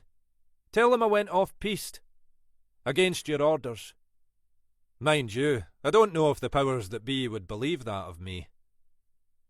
Suddenly, as unexpected as the previous moment's near tears, she laughed.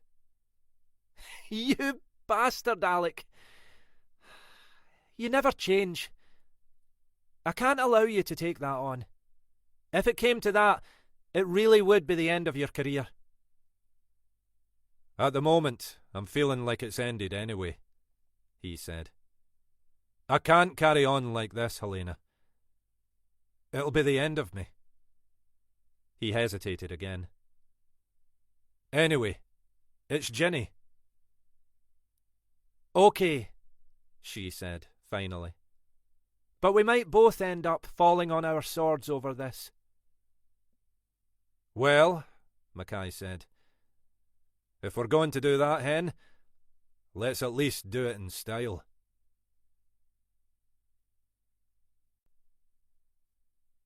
Chapter 42. "How are you doing?" It was the quiet time, late afternoon, before the dog walkers and the families came for a drink and a bite to eat. A couple of elderly men were having a blether in the corner, painstakingly working their way through a single pint each, but otherwise the place was empty.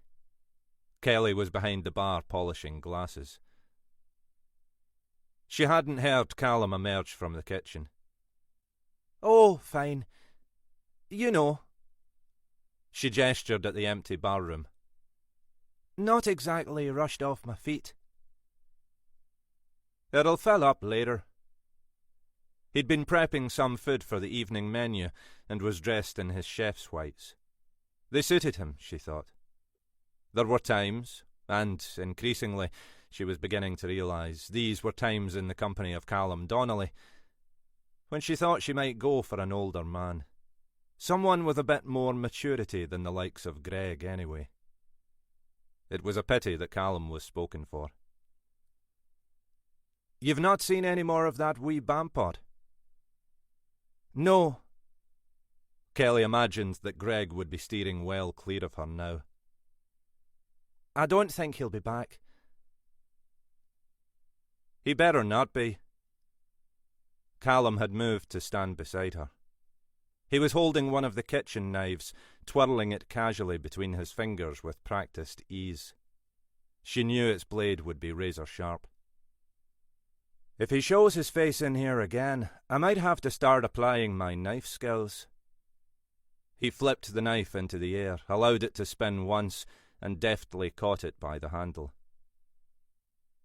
"You wouldn't." She stopped, realising he was laughing at her. "Of course not. But I'd kick his backside down the street."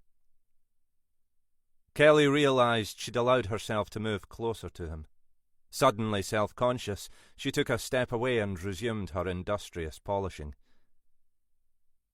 "I don't think he meant any harm." "It didn't look that way to me." Callum leaned forward, and for a moment she was convinced he was about to put an arm around her. Instead, he reached to adjust one of the beer pump clips. Kelly released her breath, aware she didn't know how she'd have reacted if Callum had touched her. She stepped away along the bar, making a pretense of checking the row of optics, conscious he was still watching her. "You need someone to take care of you, Kelly," he said after a moment. She didn't look back. She wanted to ask him whether he had anyone particular in mind, but couldn't bring herself to speak. Finally, she said, "I'm fine, really." She forced herself to face Callum. As she had expected, he was watching her, his hands still juggling idly with the knife. She wanted him to say something more, but after a second he shrugged and smiled. "I'd better get back to the kitchen. That veg won't prep itself." He waved the blade in the air in the manner of a costume drama swordsman. Kelly smiled back, feeling as if she'd lost the power of speech. She could hear movements from the kitchen, then the sound of Maggie Donnelly's voice calling for Callum. Maybe, Kelly thought, Callum had heard those noises a moment before she had, and knew his wife had returned from her trip to the cash and carry. Maybe that was why he'd said nothing more. The bar doors opened, and the first of the evening crowd came in. A middle-aged couple with their dog. Kelly took a final glance towards the kitchen door, and then moved to serve the couple, trying to stop herself from thinking about what, if anything, might have just nearly happened. "I see the walking cadaver's already arrived, then." McCann blinked as Mackay's figure loomed over him. With all other rooms currently being treated as potential crime scenes, McCann had been sitting on the stairs, writing up his notes while he waited for CID to arrive. Now that CID had done so, in the intimidating form of D.I. Alec Mackay, McCann wished he'd been standing to attention instead. "Sir?" McCann knew Mackay by reputation, but had never had any dealings with him. It seemed best to keep things on a formal footing until he received some guidance otherwise. "Yon Jock Henderson, examiner." "Oh, right. He arrived about 10 minutes ago." "Punctual by Jock standards." McCann had risen to his feet. "PC Billy McCann." He held out a hand for shaking, but Mackay ignored it. "Pleased to meet you, son. So, what's the story?" McCann glanced at his notebook, wondering whether he should retrieve it to support his account. "Just the headlines for the moment, son. You can save the details for when we've all got time to blether." Mackay leaned against the wall and gestured for McCann to sit down again. "Mind you, if we're waiting till old Jock's finished his perusals, we've probably got all the time in the world. Best make yourself comfortable." McCann hesitantly lowered himself back onto the stairs and quickly summarised what had happened after his arrival at the house. "Jenny seemed okay?" Mackay asked. "I think so. I mean, she was obviously concerned about the condition of—" McCann hesitated, clearly wondering what terminology would be acceptable to Mackay. "Her partner? Aye, well, obviously." "How did she react to the sight of Chummy in the living room there?" "The body, I mean. Not Jock." "Seemed to take it in her stride. Is it right it was her stepfather?" "Aye, something like that," Mackay said vaguely. "She didn't know he was here, though.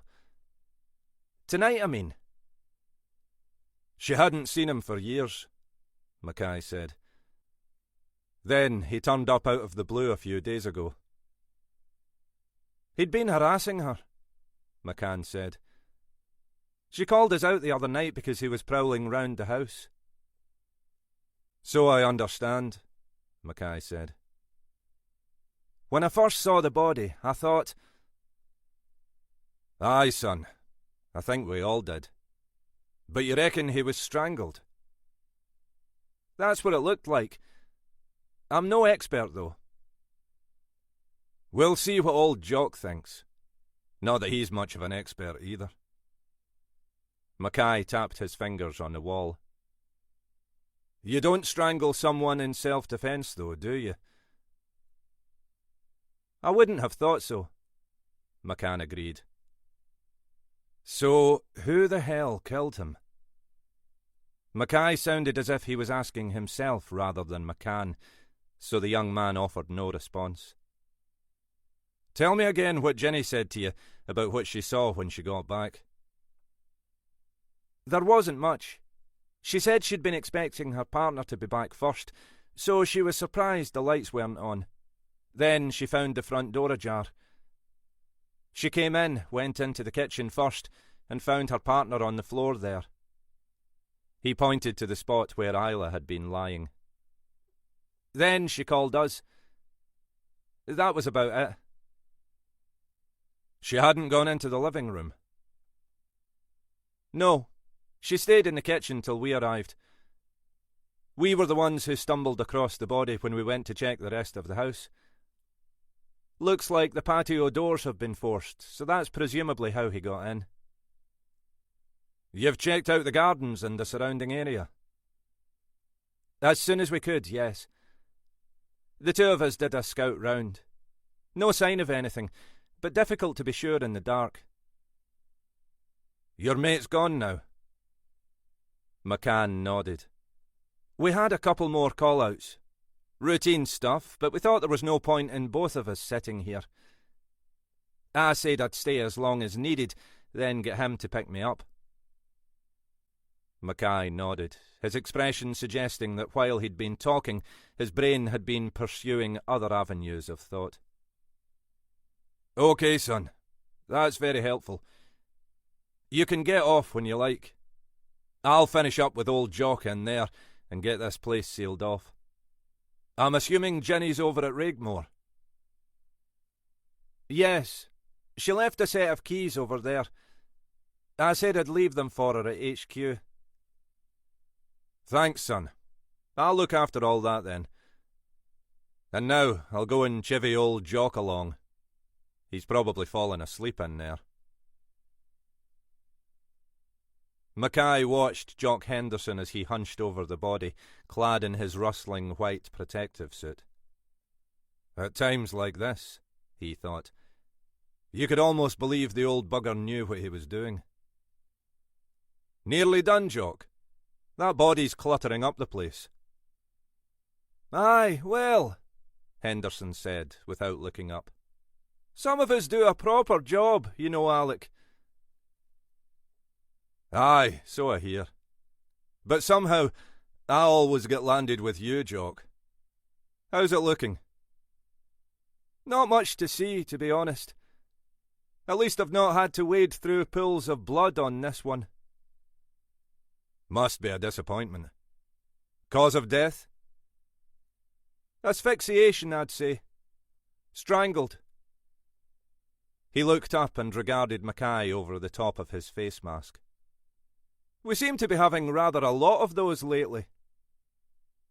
Mackay nodded, thinking back to the hands that had gripped his own throat in that dark corner of Fortrose.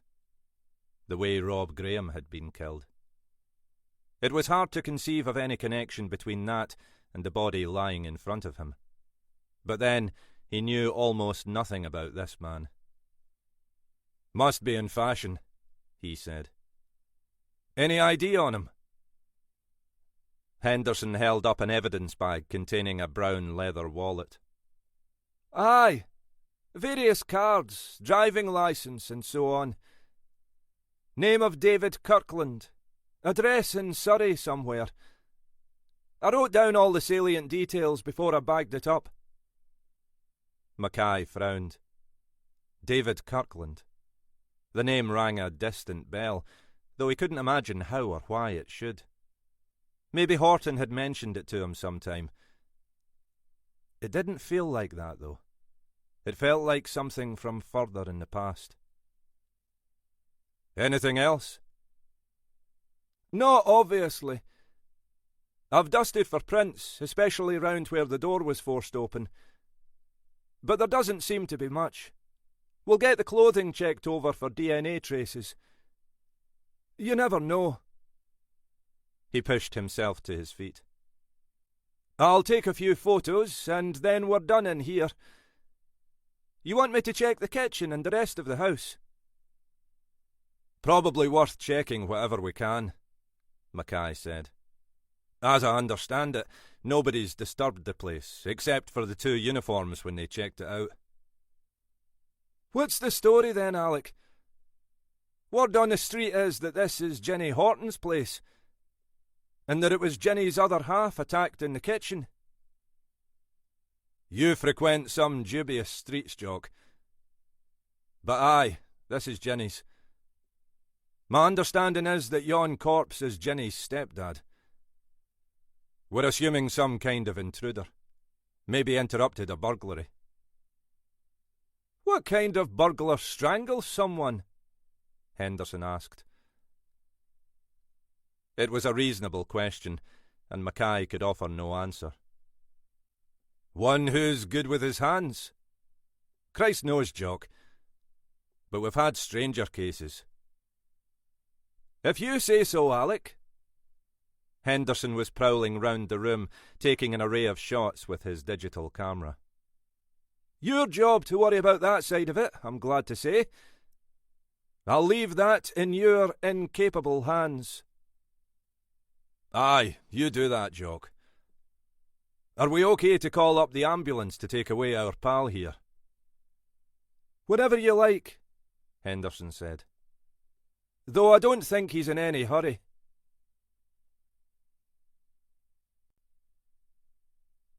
Chapter 43. Perfect, Helena Grant thought. As she'd headed up the A9, the rain had begun to fall again, buffeted by a rising wind from the sea. The Black Isle often seemed to have its own weather, and she wasn't surprised that the rain grew heavier as she passed through Munlochy and took the turn off to the bay. She was a skilled driver, but in the dark and rain she found herself struggling to navigate the twists and turns of the single-track road. She'd been down here once before, when there'd been a spate of burglaries and damage to holiday cottages in the area, and she recalled that the road deteriorated further as it approached the shore. It was nothing that her small 4x4 couldn't cope with, even in bad weather, but it required all her concentration. It was another few minutes before she spotted the cluster of lights through the trees.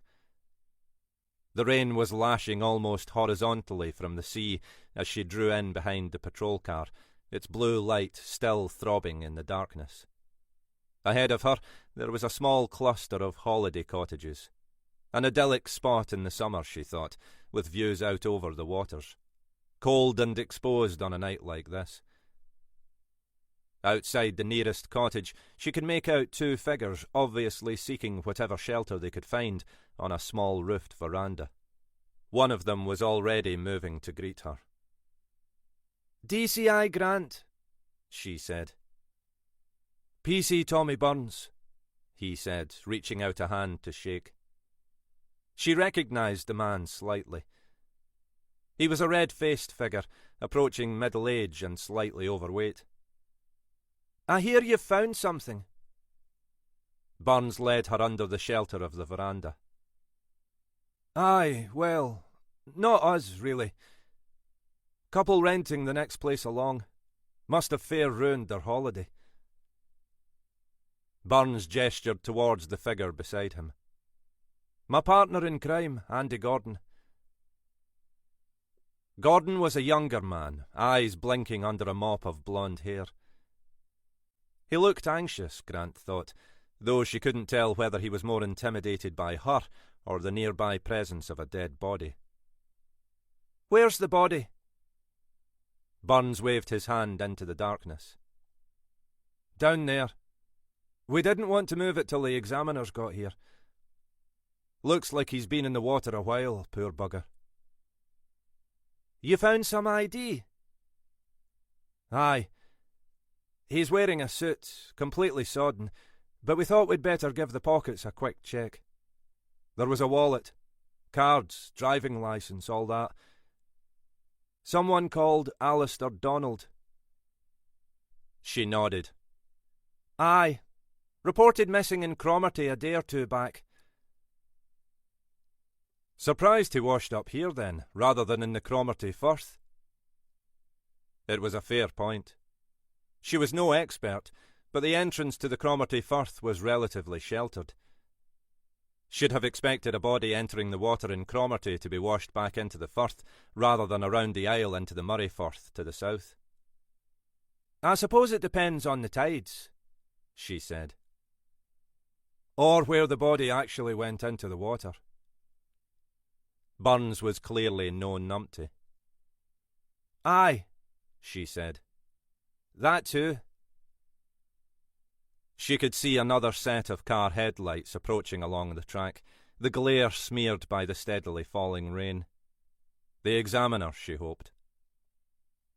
Who are the people who found the body? Couple renting the cottage next door, Burns said. English. He gave the word an emphasis which wasn't exactly disparaging, but implied that only the idiot Sassenachs would take a holiday in this part of the world at this time of the year. Nice enough, though, he added. They'd been over to Fortrose to get some shopping.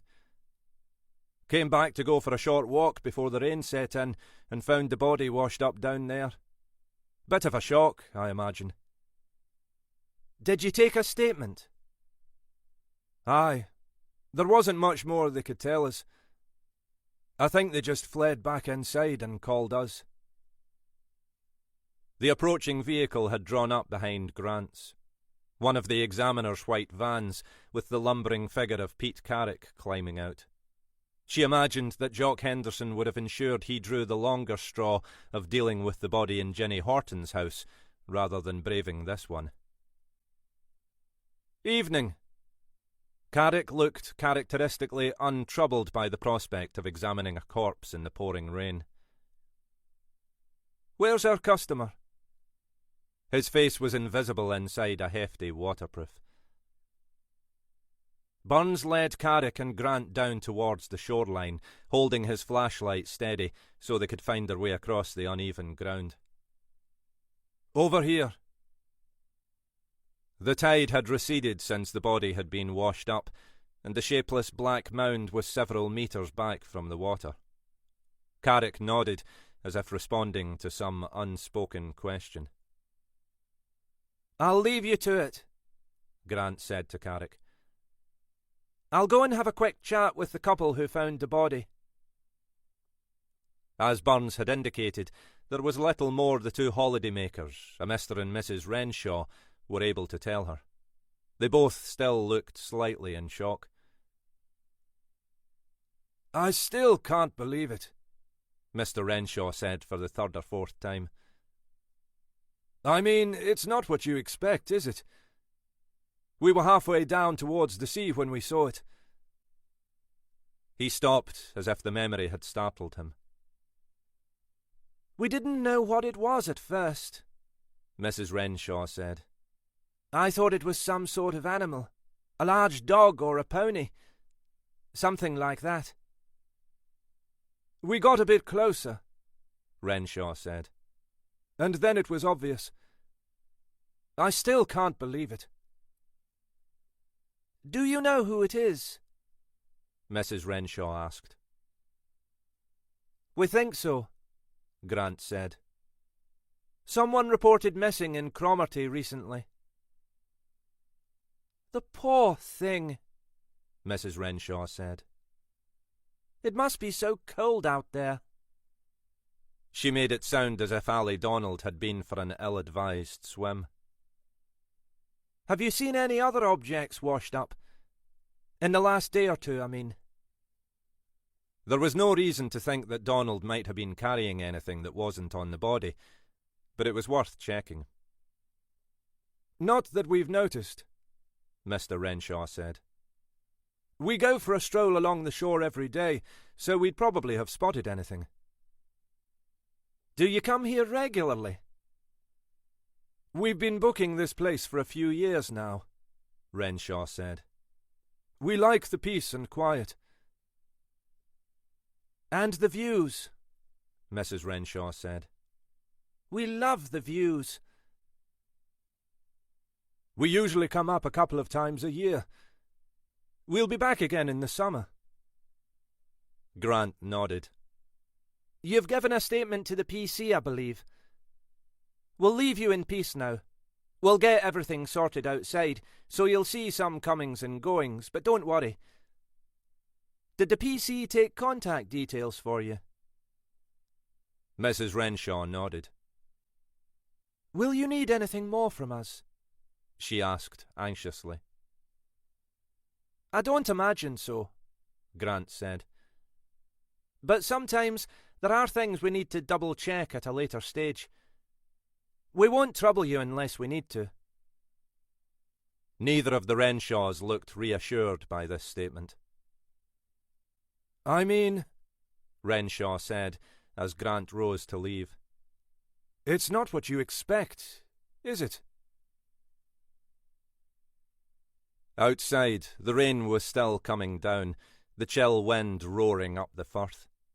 Carrick's protective tent was flapping and clattering away in the wind, as if it might leave the ground at any moment. He emerged a few minutes later, pausing as he removed his face mask to check the tent moorings. Then, resembling an ungainly phantom in his white suit, he hurried over to join them. "Done about all I can," he said. "Not much chance of finding anything useful on him. Been in the water too long. Although—" He paused, as if thinking. "When did you say he went missing?" "Couple of days ago. Why?" "Difficult to be sure, especially in these conditions.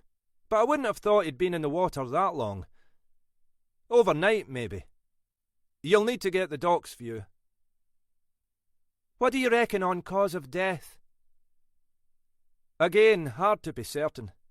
There are some odd-looking cuts and lesions on the body. I'm not the expert, but I'd say made before death rather than in the water.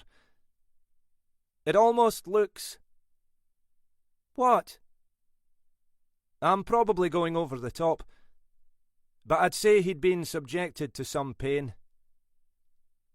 "Pain?" "Pain." Carrick seemed hesitant to proceed. "Lesions, some cuts, maybe burns." He took a breath. "Almost as if he'd been, well, tortured." "Tortured?" "Ah, well, I'm probably being ridiculous. Doc'll laugh at me. And tortured is maybe too strong. But, like I say, pain." "Christ! The poor bugger. Not many people seem to have had a good word to say for Ali Donald, but no one deserves that." "Donald," Carrick said. "Is this another ex-copper, then?" "Aye, another member of Jackie Galloway's happy band." "Before my time," Carrick said. "We seem to have a pattern, though." "Aye," Grant said. "We do. And if you're right about this one, it seems to be escalating."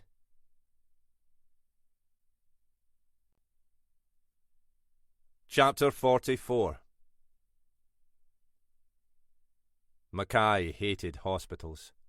Others might have called his dislike irrational, but Mackay thought it was reasonable enough. Hospitals were full of sick people. If you were in there, it was either because you were sick or because you knew someone who was. Or because you'd broken your toe and knew you'd be spending the next 8 hours twiddling your thumbs in A&E with only piss-poor vending machine coffee for comfort. Nobody wanted to be here. Not even, as far as Mackay could tell, most of the staff. They were a decent bunch on the whole, he knew, but too many of them looked overstretched, exhausted, pale and dead-eyed in the face of another endless shift. He'd already had a brief argument with a security officer who told him he couldn't come in outside visiting hours and who'd initially seemed unimpressed even by Mackay's warrant card. It was only when Mackay began to make admittedly empty noises about the consequences of hindering a police inquiry that the man had grudgingly allowed him to pass. It had taken him a further 15 minutes to track down the ward where Isla was being treated.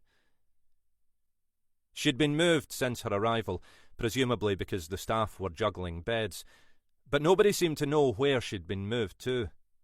Eventually, he'd found a helpful auxiliary nurse who'd been able to extract the information, and point him in the right direction. Now he was kicking his heels outside a locked ward, where everyone was clearly too busy to respond to the bell or pay any attention to a grumpy DI tapping vainly at the window. Finally, a couple of porters arrived, pushing a pale-looking elderly woman on a trolley. "Waiting to get in, pal?"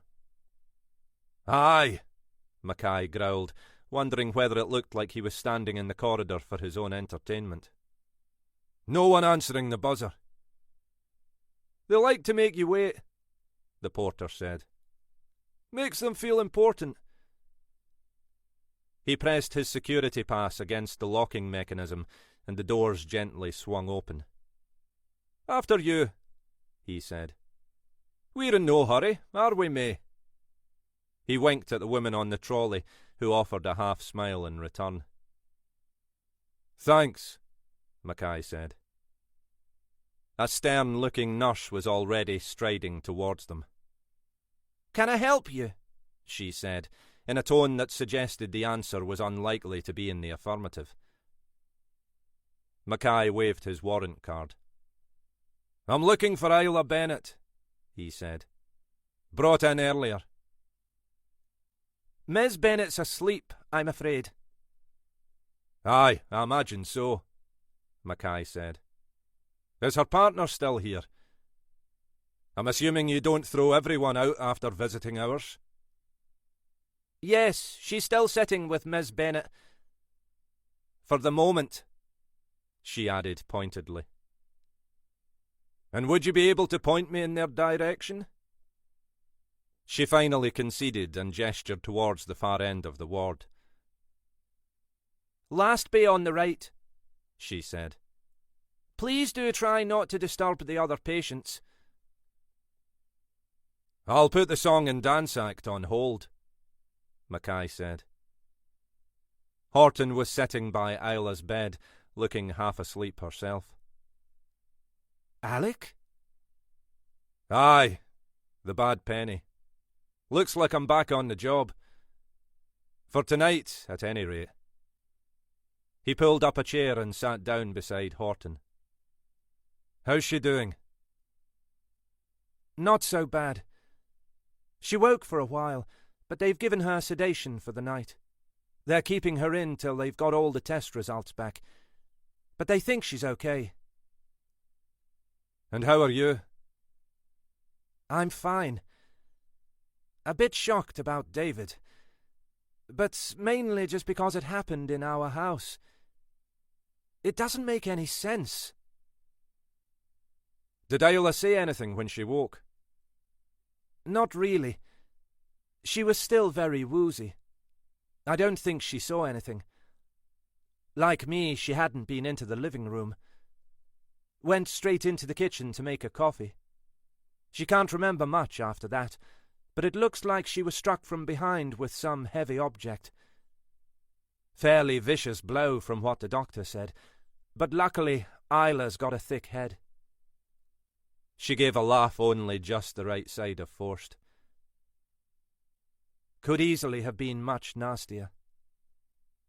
"Small mercies," Mackay said. "So, she knew nothing about—" "David? I don't think so. She was spared that, anyway. Not that either of us is likely to be entering a prolonged period of mourning, if that doesn't sound too brutal." "From what you've said, it doesn't sound like he'll be much missed. At least he won't be around to harass you again. Do you think that was why he was there again last night?" "I don't know. Even that makes no real sense," Horton said. "After all the hassle, I'd finally agreed to meet with him. On neutral territory, with Isla present, so he couldn't play any of his games. He'd agreed to that, so why would he change his mind?" "Maybe neutral territory wasn't really what he wanted. Maybe he just agreed to the meeting to keep you stringing along." "Could be," Horton said. "But that doesn't explain who killed him, or why they decided to do it in our house." Do you know of anyone who'd want to kill him? I imagine there were dozens of people, some more serious than others. But no, it's years since I've seen him properly. I don't know who he might be mixing with now, or what he might be involved in. She shrugged. I just wish he hadn't brought whatever it is to my house. Aye, well, from what you say, that was the sort of man he was. His ID has an address in Surrey. Does that sound right? Probably. He was living somewhere near Guildford, the last I knew. That was a few years ago. We'll have to liaise with the local force down there, Mackay said. I'm guessing that whatever's behind this is something that's followed him up, for whatever reason. I'd assume so, Horton said. I don't know that he had any business up here, other than with me. Mind you, he was the sort of man who had his fingers in a lot of pies. As far as I know, he'd never been back up to these parts since... She stopped suddenly. Mackay frowned. Since? Horton shook her head. I was going to rabbit on, and then I remembered that you don't know about any of this, do you? From your tone, I'm guessing not. I've never told you about my background, have I? Well, not much. A fine English rose, the flower of the home counties. As English as, I don't know, double dealing and exploitation. Something like that? Except I'm not, really. Not what? Not English. So, what are you then? If you weren't already sitting down, I'd tell you to sit down. The shock might be too much. The fact is, Alec, I'm as Scottish as you are. Well, nearly. For a moment, Mackay found himself in the unaccustomed position of not knowing what to say. Well, that explains a lot, he said finally. Does it? Aye. I always knew you were far too capable to be English. He shook his head. But, okay, take me through this slowly. How come you're Scottish? I've never heard anyone who sounds more fucking English. And, believe me, I've heard some gobshites over the years. You say the nicest things. I spent virtually all my childhood in the depths of Surrey. But I was born up here. So, what were you doing down there then? Operating undercover? Missionary work? My mother moved south when I was small. With David. She recounted the story she'd previously told Isla. Mackay was having some difficulty processing all this. Your dad was a copper? Apparently. Killed in a hit and run? Yes. He was a PC. When would this have been? 20-odd years ago. I was just a baby. What was his name? Peter Horton. Mum kept his name. She and David never married. Doesn't ring any bells, Mackay said. I'd have thought it would. Officer being killed's a big deal, whatever the circumstances. He paused, thinking. David Kirkland does, though, now I think about it. David?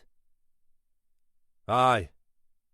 When Jock Henderson told me the name on the ID, it set something buzzing in my mind, but I couldn't remember what it was. He was another one of us, wasn't he? That's what he told me. Left the force when we moved south.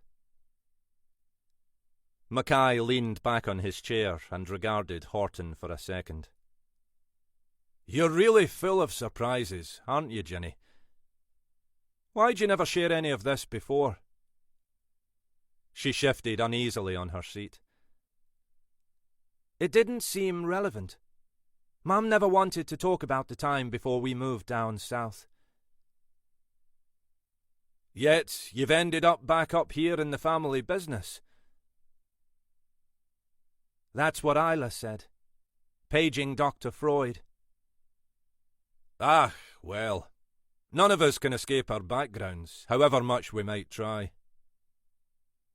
That's a bit philosophical for you, Alec. I'm in a philosophical mood, Ginny. That's what a few days of enforced inaction does to you. He was silent for a moment, his fingers drumming softly on the metal frame of Isla's bed. David Kirkland, though, he said finally.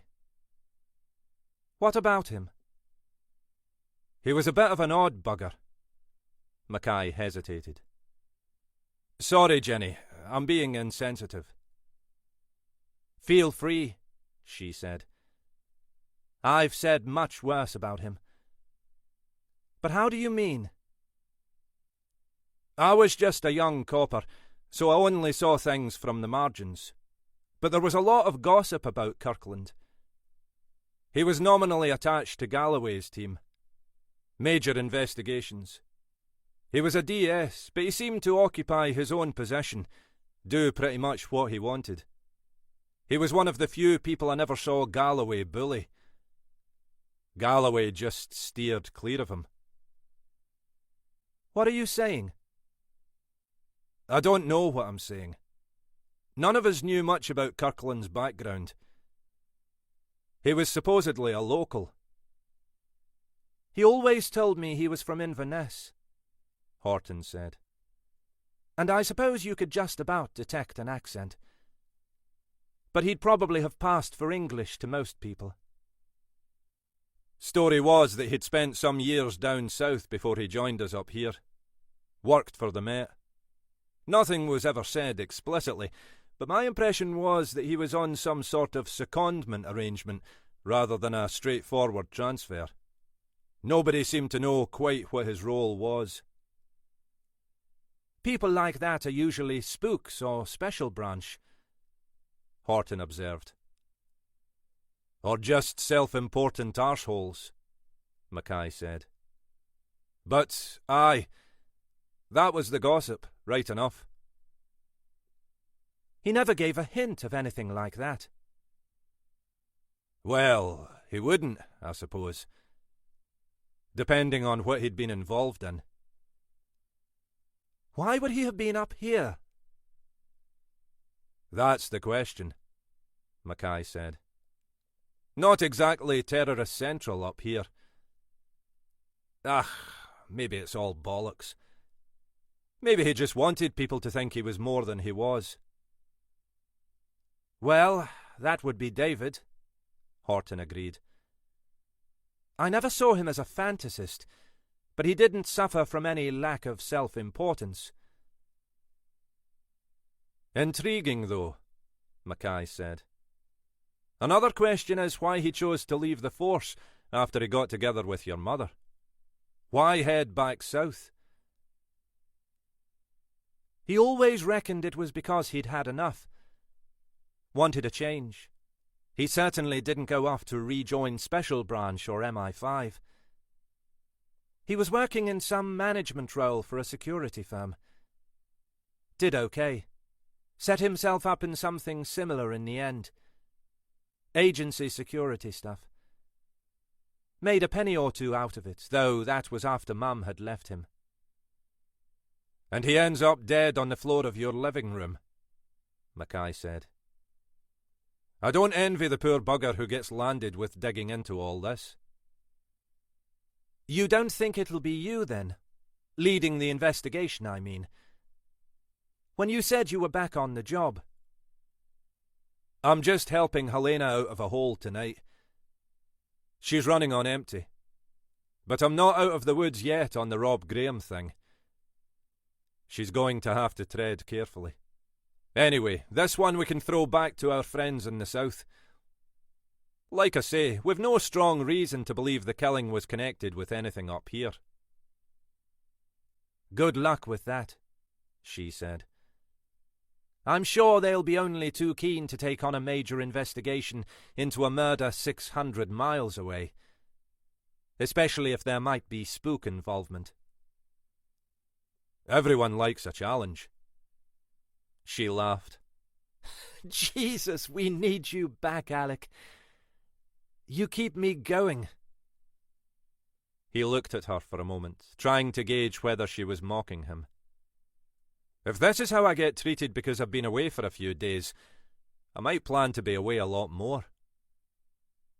Ach, I won't boil your head, Mackay, Horton said in a bad Scottish accent. By George, Mackay said, pushing himself to his feet. I think she's got it. Welcome home, girl.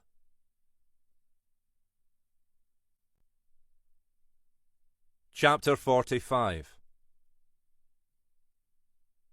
Outside, the rain was falling harder than ever, and Mackay scurried to his car, head bent low against the freezing wind. He threw himself into the driving seat and dragged out his phone, thumbing for Helena Grant's number. She answered almost immediately. Grant? The weather at her end sounded even worse than it was in Raigmore, her words muffled by the roar of the wind. Jesus, Helena, where are you?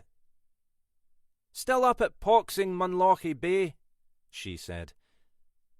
Waiting for the ambulance to come and collect Ali Donald's body. Thought I might as well send the uniforms on their way so they can go and deal with drunks on Union Street, or whatever's next on their list. It is Donald, then? We're pretty certain. He's been in the water a bit, but the ID checks out. Looks like we might have some worrying developments, though. Carrick reckons this one might be more than just murder. Reckons some pain's been inflicted on the body. Some form of torture. Christ! Where the hell's this going, then? You tell me. How's your evening been? And, more importantly, how are Jenny and Isla? Jenny seems fine, and it looks like Isla will be too, assuming the tests don't reveal anything unexpected. And my evening's been enlightening. Has Jenny ever told you anything about her background? Not really. From somewhere down south, isn't she? As it turns out, no. He repeated what Horton had told him. She's really Scottish. You're going to have to start treating her with some respect, Alec. Aye, right. And when have I ever treated my fellow Scots with any kind of respect? True enough. So, this stepdad, or whatever he was David Kirkland? Ring any bells with you? Vaguely. The one everybody reckoned must be special branch or some such. I assumed he'd been sucked back into the mysterious world of spookdom. Turns out he was being an abusive stepdad to our D.S. Horton, Mackay said. Who knew? Maybe he was just a fantastic prick after all. Though, given someone had a reason to kill him tonight, maybe not. I suppose he was a member of Galloway's team as well, Grant offered. Notionally, anyway. Maybe this is part of the same deal. He was barely part of Galloway's team. They stuck him there for the head count, but I don't recall him having any operational contact with Galloway. Or much other kind of contact, for that matter.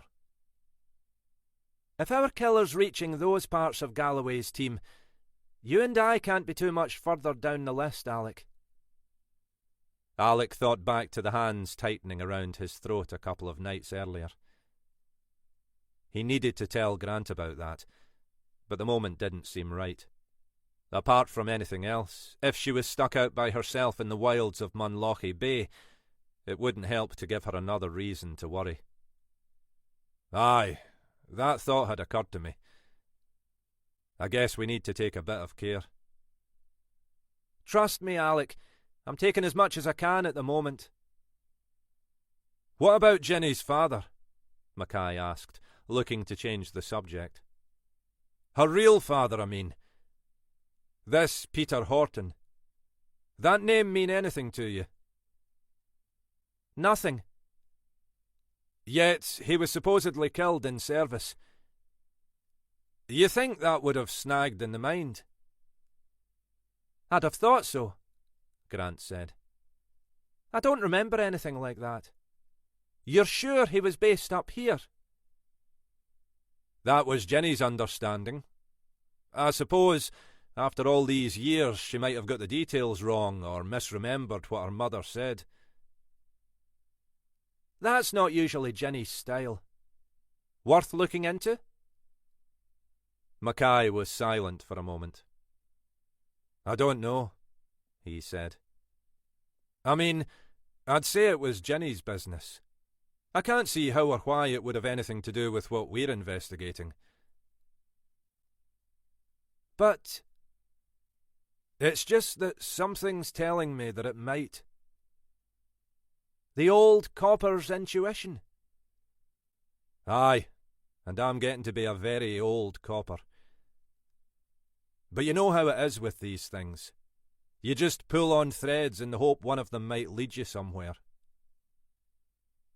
I'll look into it myself, Grant said. Don't want to risk setting any hairs running where Jenny's concerned. Thanks for humouring me, Hen. Speaking of which, I'm off the job again now. Let's play it by ear, shall we, Alec? I'm trying to look after both our interests.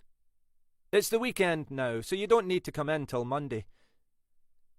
Who knows how many corpses we'll have by then? That's what I love about you, Mackay said. Your unbridled sense of optimism. Aye, Grant said. It's part of my Scottish character.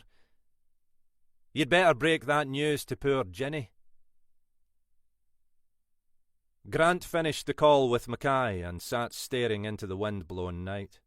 She'd found a garden chair and made herself as comfortable as she could in the shelter of the unoccupied holiday cottage.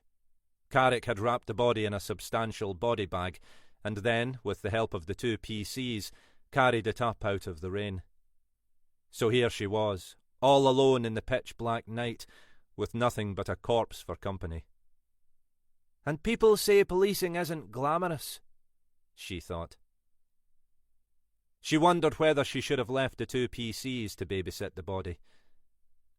But they'd both got a full list of call-outs, whereas she was planning to do nothing more than head back for a whisky and a long hot bath.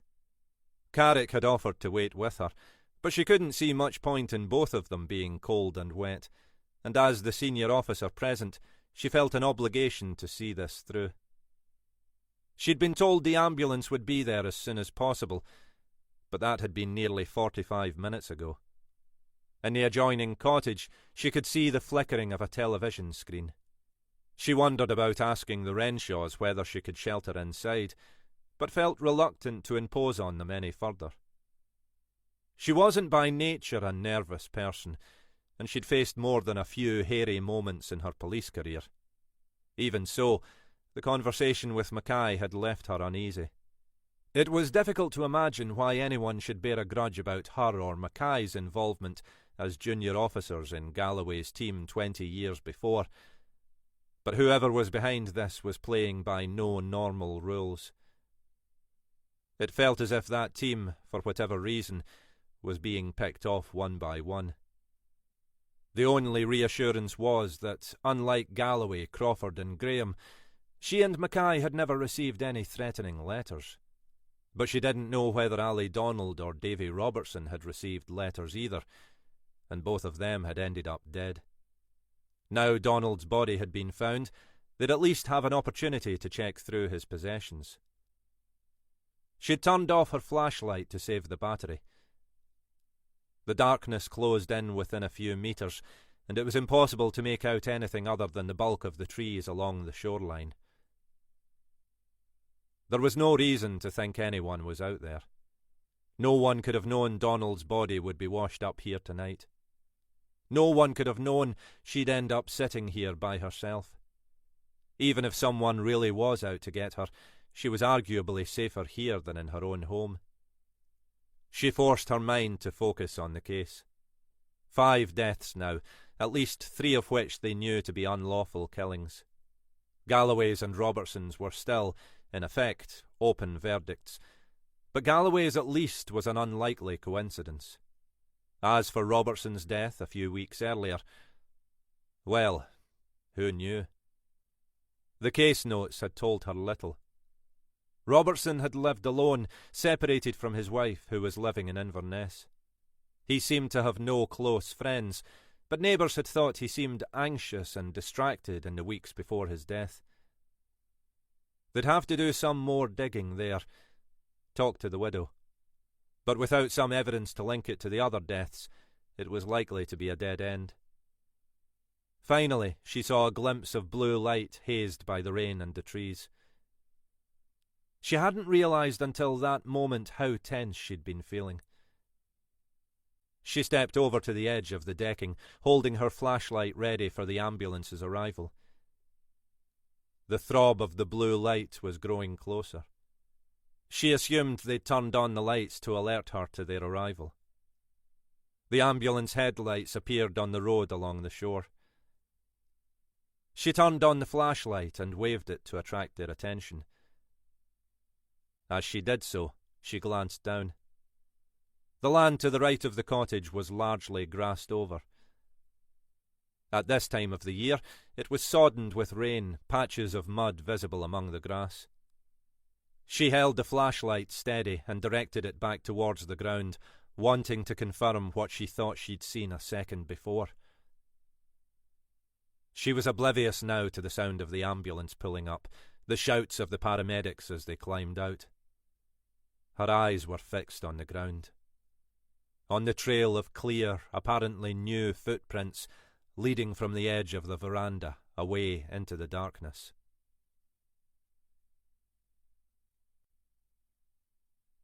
Chapter 46. They usually served food until around 8:30, the pub staying open until 11. Kelly had finally passed her driving test on the second time of trying, and had received an aged handed-down car from her parents as a late Christmas present. It meant she could work the evening shift at the Caledonian Bar without worrying how to get home.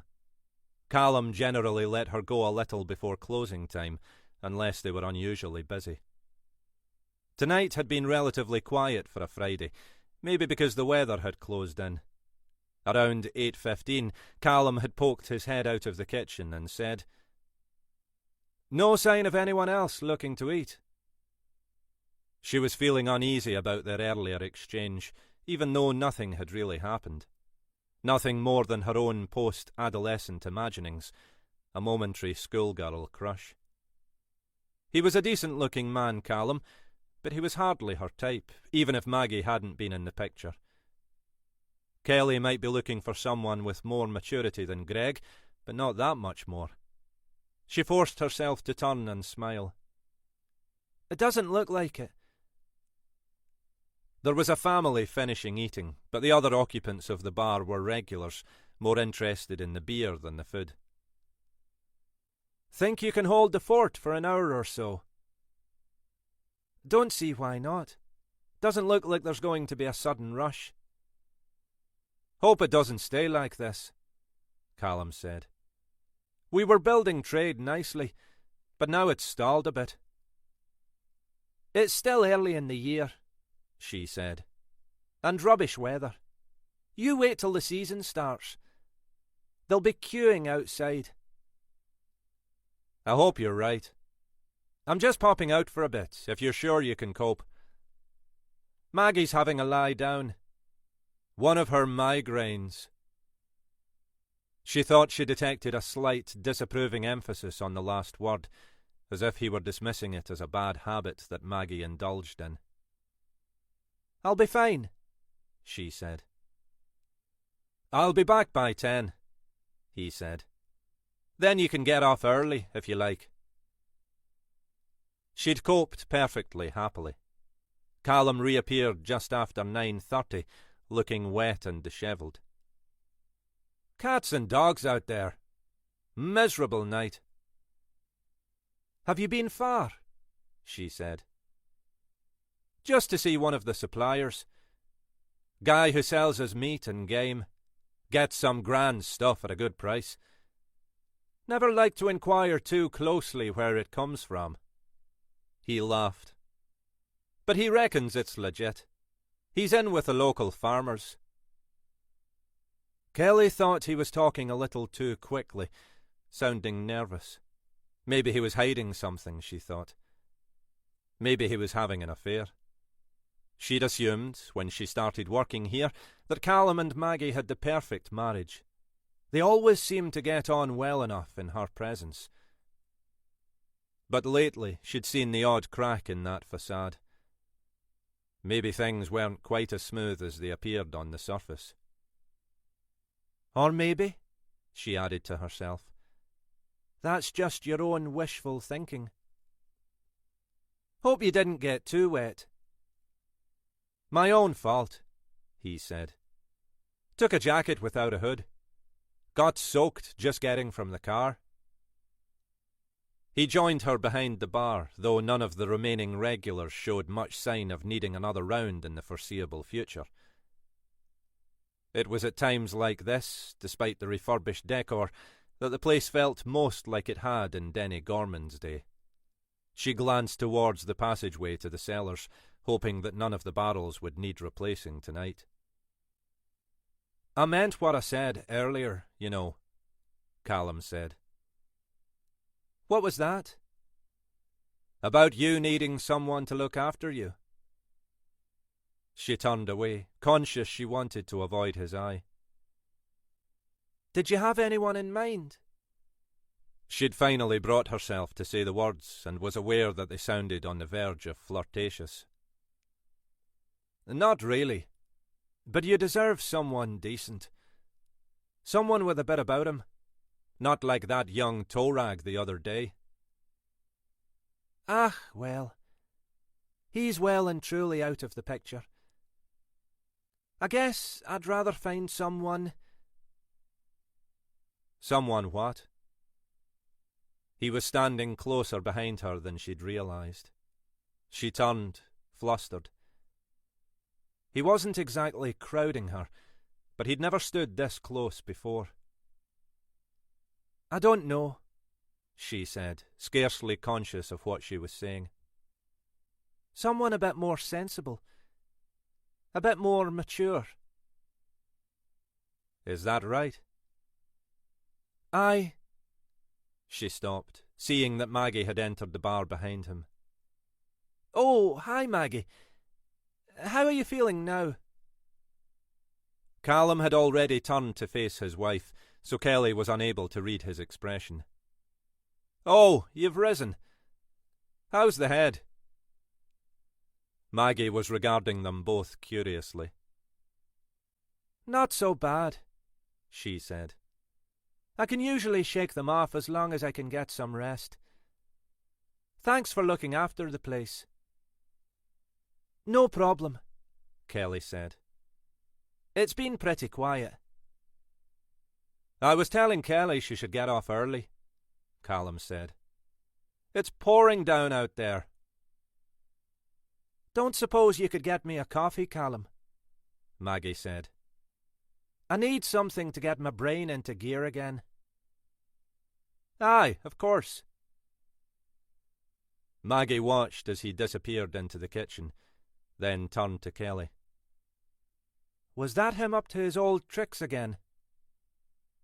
"I don't know what." "Don't worry, Kelly. I'm not blaming you. I know you're not leading him on. If you were, you wouldn't be still working here. You're a decent kid. I just know what he's like. Kelly could think of nothing to say. She was feeling, well, her age, she supposed. Smart as she might be, she knew she was little more than a kid. More than vulnerable to being exploited by someone better versed in the ways of the world. Her first feeling was embarrassment, but her second was anger, though she couldn't have said whether it was directed at Callum or at Maggie. He hasn't tried anything on, she said finally. Really? He will, Maggie said. I can see the way his mind's working. Except it's not his mind that's mainly in charge. And when he does, don't be fooled. Tell him to bugger off, and then tell me. Don't trust him, Kelly. If you're not careful, he'll tell you night is day, and you'll end up believing him. Now get off home for the night, and we'll see you tomorrow. Kelly nodded, conscious she was on the verge of tears. She turned, grabbed her coat, and made her way out into the night.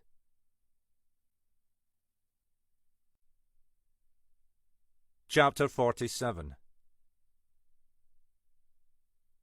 This isn't me, Helena Grant thought. I don't get nervous. I don't get scared. Not like this. Not after all these years. She was clutching the steering wheel tightly, head forward, staring out into the rain. She must be almost back up to the main road by now, but an anxious part of her was still expecting that the car would stick, wheels spinning vainly in the sodden ground. The last thing she wanted was to be stranded out here tonight. She saw the glow of a streetlight up ahead and realised she was at the junction. Relieved, she paused to turn left onto the main road back towards home. It was only then she admitted to herself that she didn't want to do it, that she was afraid to go home, that if someone really had been watching her tonight, that person almost certainly knew where she lived. She turned right instead, heading further down the black aisle towards Fortrose. She reached over, flicked through her phone's address book and dialed the number. Alec? Helena, are you okay? I am fine. Well, fine-ish. Thought you'd have had enough of my blethering for one night. Actually, I was wondering if you were still up to receiving visitors at your palatial new residence. Tonight? Aye, well, I'll have to tell all the other guests at my Friday night soiree to clear out, but I don't suppose Nicola and Alex will be too offended. Don't know about Ruth and Kezia, though. They look settled in for the night. Where are you exactly? Not far, she said. Just past Munlochy. My door's always open to you, Hen. You know that. See you in 10 minutes, then, she said, when he told her how to find the place. The kettle will be singing on the hob for you, Mackay said, then added for the avoidance of doubt. Metaphorically speaking, that is. The rain had slowed by the time she reached Mackay's bungalow, though there was still a fine drizzle misting the streetlights. Mackay had heard the car and was standing in the doorway. You must be freezing, he said, bustling her in. You definitely drew the short straw tonight. She followed him through into the living room. You weren't kidding about the shabby and soulless bit, were you? She said. Ach, I'm warming to the place. She looked around. With a bit of effort, you could make it quite cosy.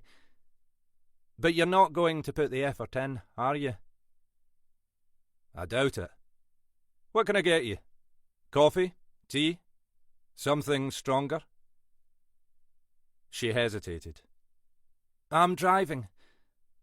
But to be honest, after the night I've had, I think I need some fortification. We can organise you a taxi back. Your car'll be safe here. And tomorrow's Saturday. Which doesn't mean I won't be in at work. Your choice, he said. I can offer you a decent whisky. One of the few things I made sure to bring with me from home. Home? Ah, you know. You've talked me into it, she said. Whisky and a taxi. He returned from the kitchen with 2 unmatching glasses and an unopened bottle of Dalmore. So, what's been bad about tonight? Apart from having to deal with a washed-up corpse in the pouring rain. She was slumped on the cheap vinyl sofa. He seated himself on the armchair opposite. She told him what had happened while she was waiting by Munlochy Bay. Mackay was silent for a moment. I should have told you, he said finally. Told me what? What happened to me in Fortrose the other night. He placed the 2 glasses on the table and poured them a decent measure each. Which was? That I was attacked. Out of the blue. After I left Meg Bernard's house. Oh, Jesus, Alec. Why the hell didn't you tell me? You seemed pissed enough with me already.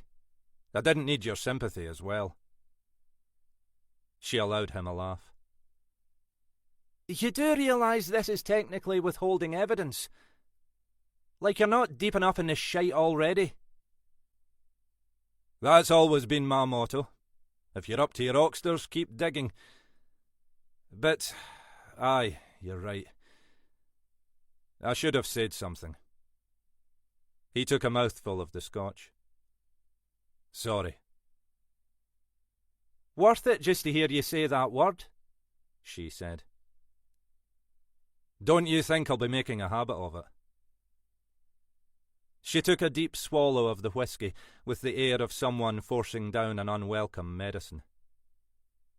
What the hell's going on here, Alec? Jackie Galloway's team apparently being picked off one by one. You and me may be on the list, even though we were the most junior members of Galloway's crew. Who the hell would bear that sort of a grudge after all this time? Plenty of people capable of bearing a long-term grudge, Mackay observed. The real question is why they've waited so long. He stared into his glass as if seeking inspiration. I'm still interested in this Peter Horton. Jenny's father? Mackay swirled the whisky for a second, then took another mouthful.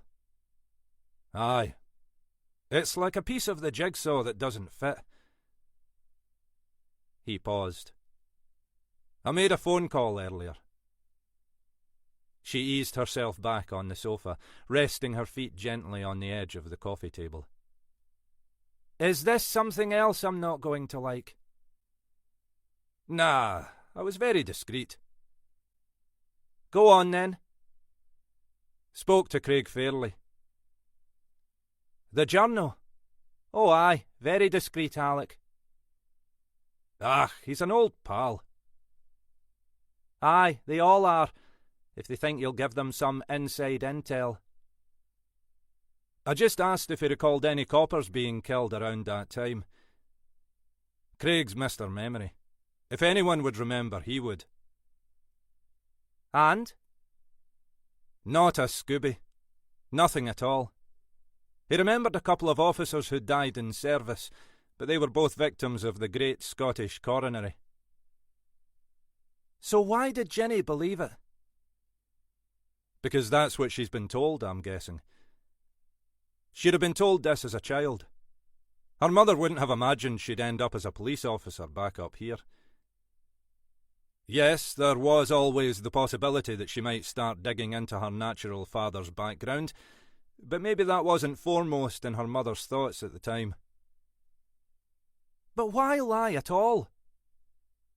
People lie for all kinds of reasons, don't they? We don't know who Jenny's father really was or what happened to him. Maybe her mother just wanted a positive story. Grant considered for a moment. In which case, all this might have no significance after all. Just a nice story to tell the wee one. Except that David Kirkland was a copper. Maybe that was what gave her the idea, and made it plausible.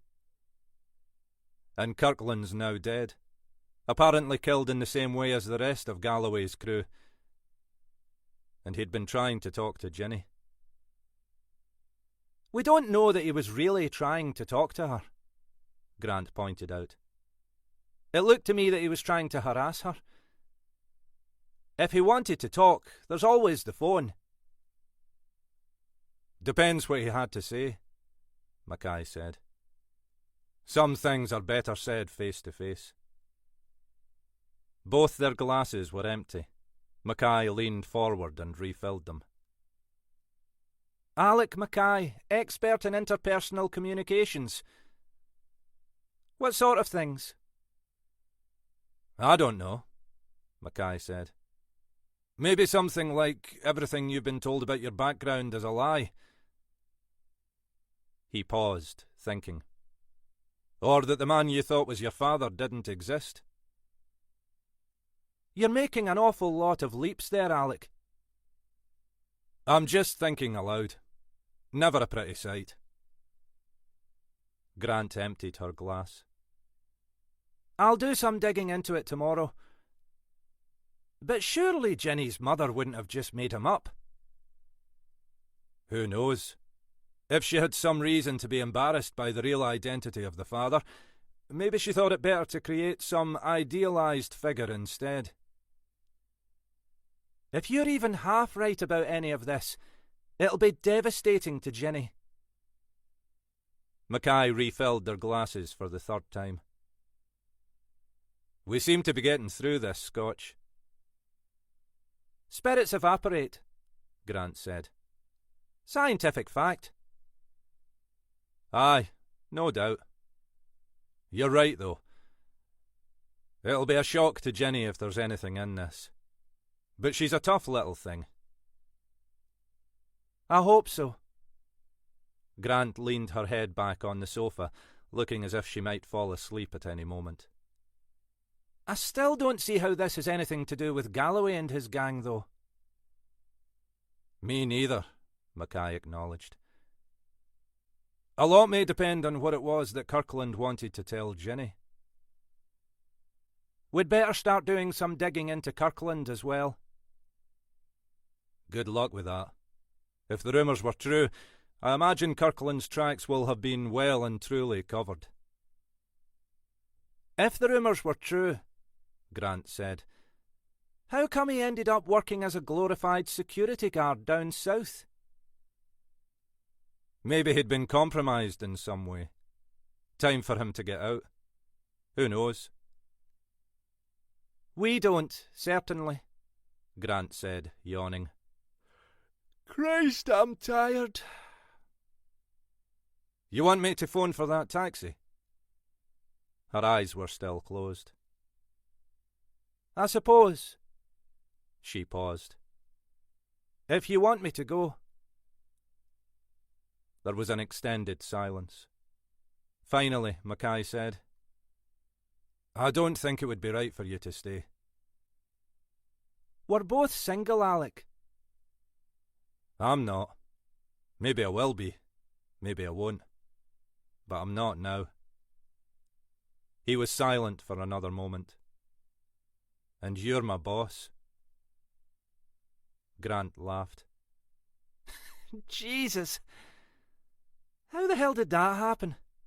Alec Mackay being the cautious, sensible one. But, aye, you're right, Alec. It was the whiskey talking. I'll phone the cab then. As he climbed to his feet, he leaned over and poured her another measure. While you're waiting, you can let the Scotch have a few last words. Christ, she said. I'm going to regret this in the morning.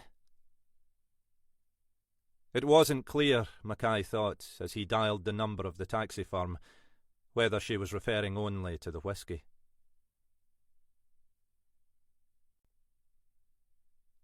Chapter 48. She was standing in the small car park at the rear of the bar, fumbling clumsily for her car keys when he appeared. The rain had lessened to a fine mist, and it was almost as if he materialized from the darkness. She stood, frozen, car keys clutched too tightly in her hand. Kelly, I'm sorry. She took a breath. You'd better go back inside, Callum. I don't think it's a good idea for you to talk to me like this. What did she say to you?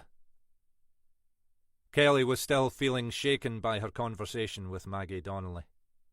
It was only a couple of weeks until she went back to university. She could just jack all this in and focus on her studies. It would mean she had a bit less money for next term, but that would hardly be life-changing.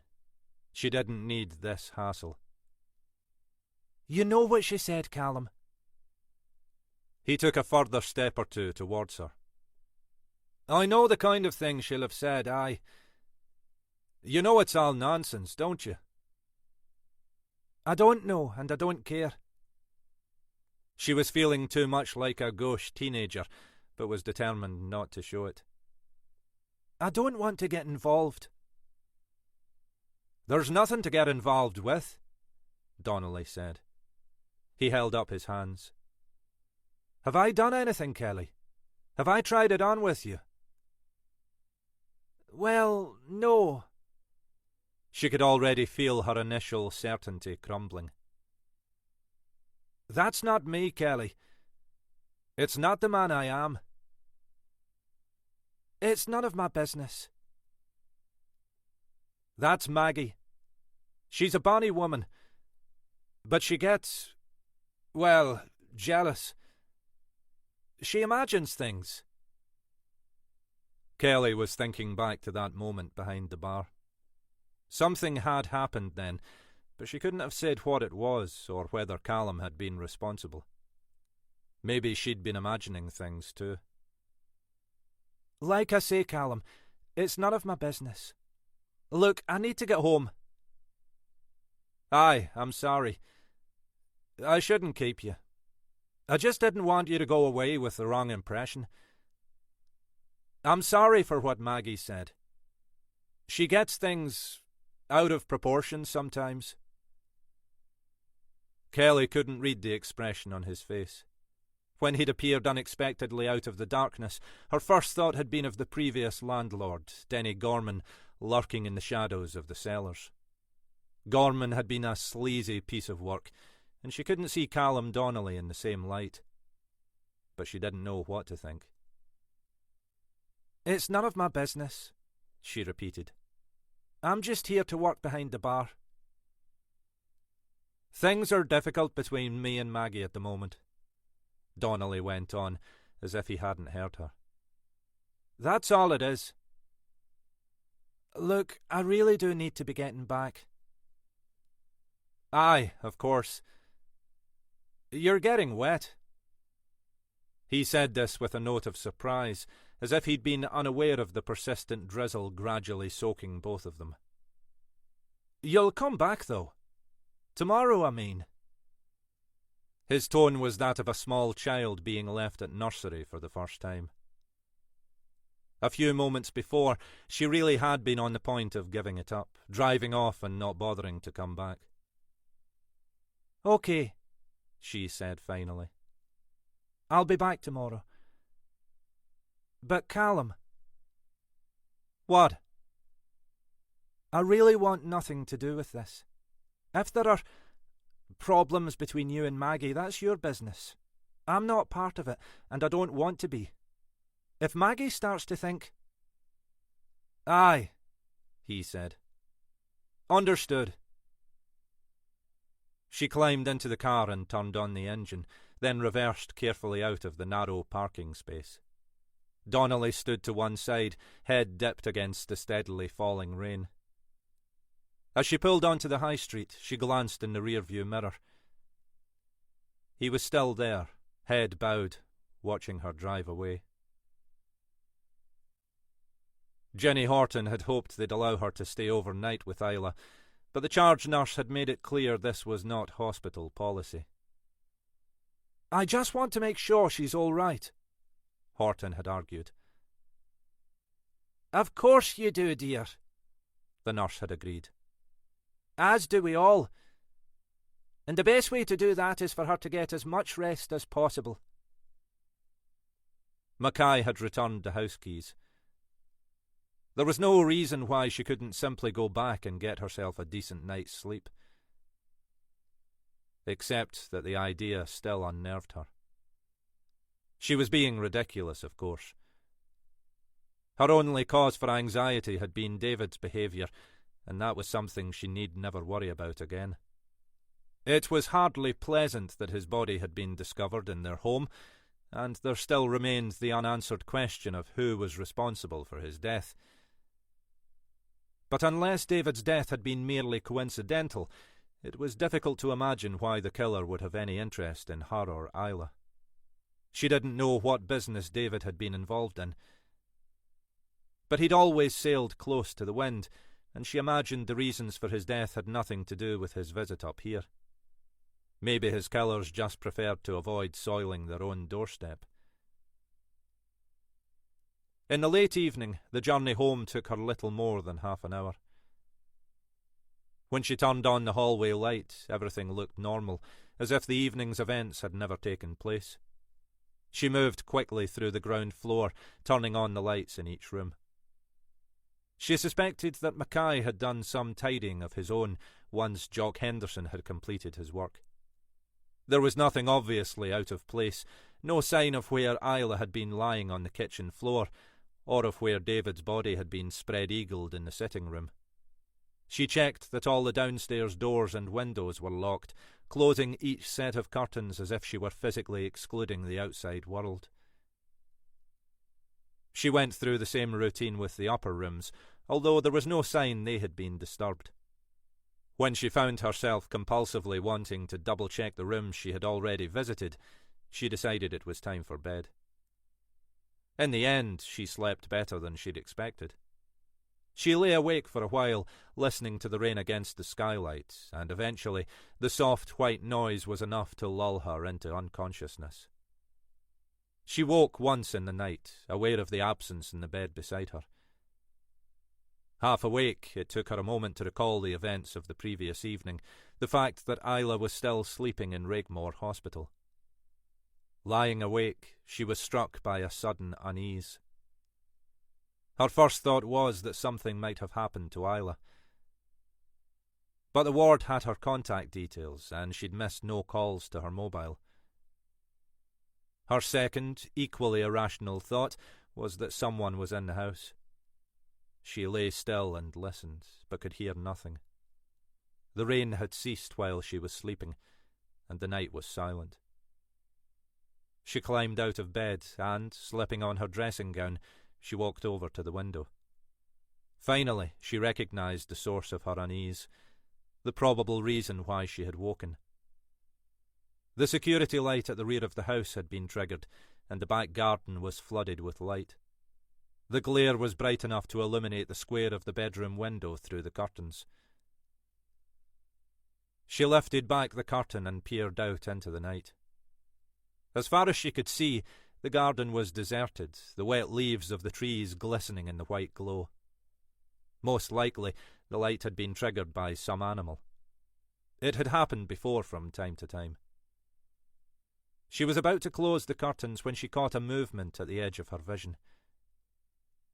She pressed her face against the glass. For a second, she thought she glimpsed a human figure, dark against the green backdrop.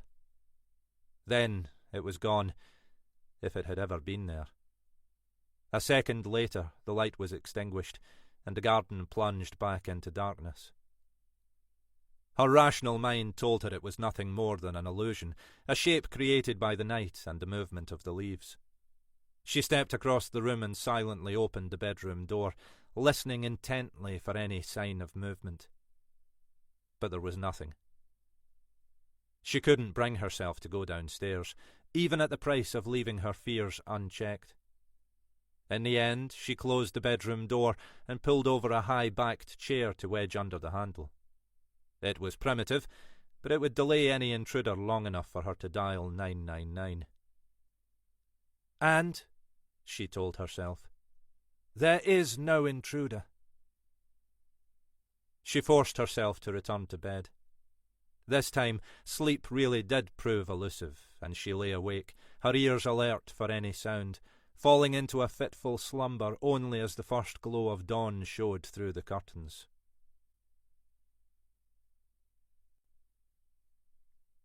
Chapter 49. Helena Grant's regrets the following morning were as she'd predicted. Mostly, she regretted the excess of whisky which had left her with a mild but nagging headache and a general sense of not being up to speed with the world. Partly, she regretted what she'd said to Mackay. The words had been out of her mouth before she realised what she was saying. She still wasn't sure what had motivated her. A genuine desire, the whisky, or just her nervousness about coming back home alone. Whichever it was, the words had been said, and there was no way to take them back. And there was part of her, she realised, that was regretful about Alec Mackay's response. He'd been right, of course. He wasn't single, and in a soberer mood, Grant would never have wanted to risk hurting Chrissy. And she was his boss. She was already sailing close enough to the wind in her dealings with Mackay. The last thing she needed was anything that might compromise her further. Even so, it had taken all her courage to return home alone the previous night. She'd been tempted to reveal to Mackay how nervous she was feeling, but she'd been afraid he'd invite her to stay merely out of sympathy.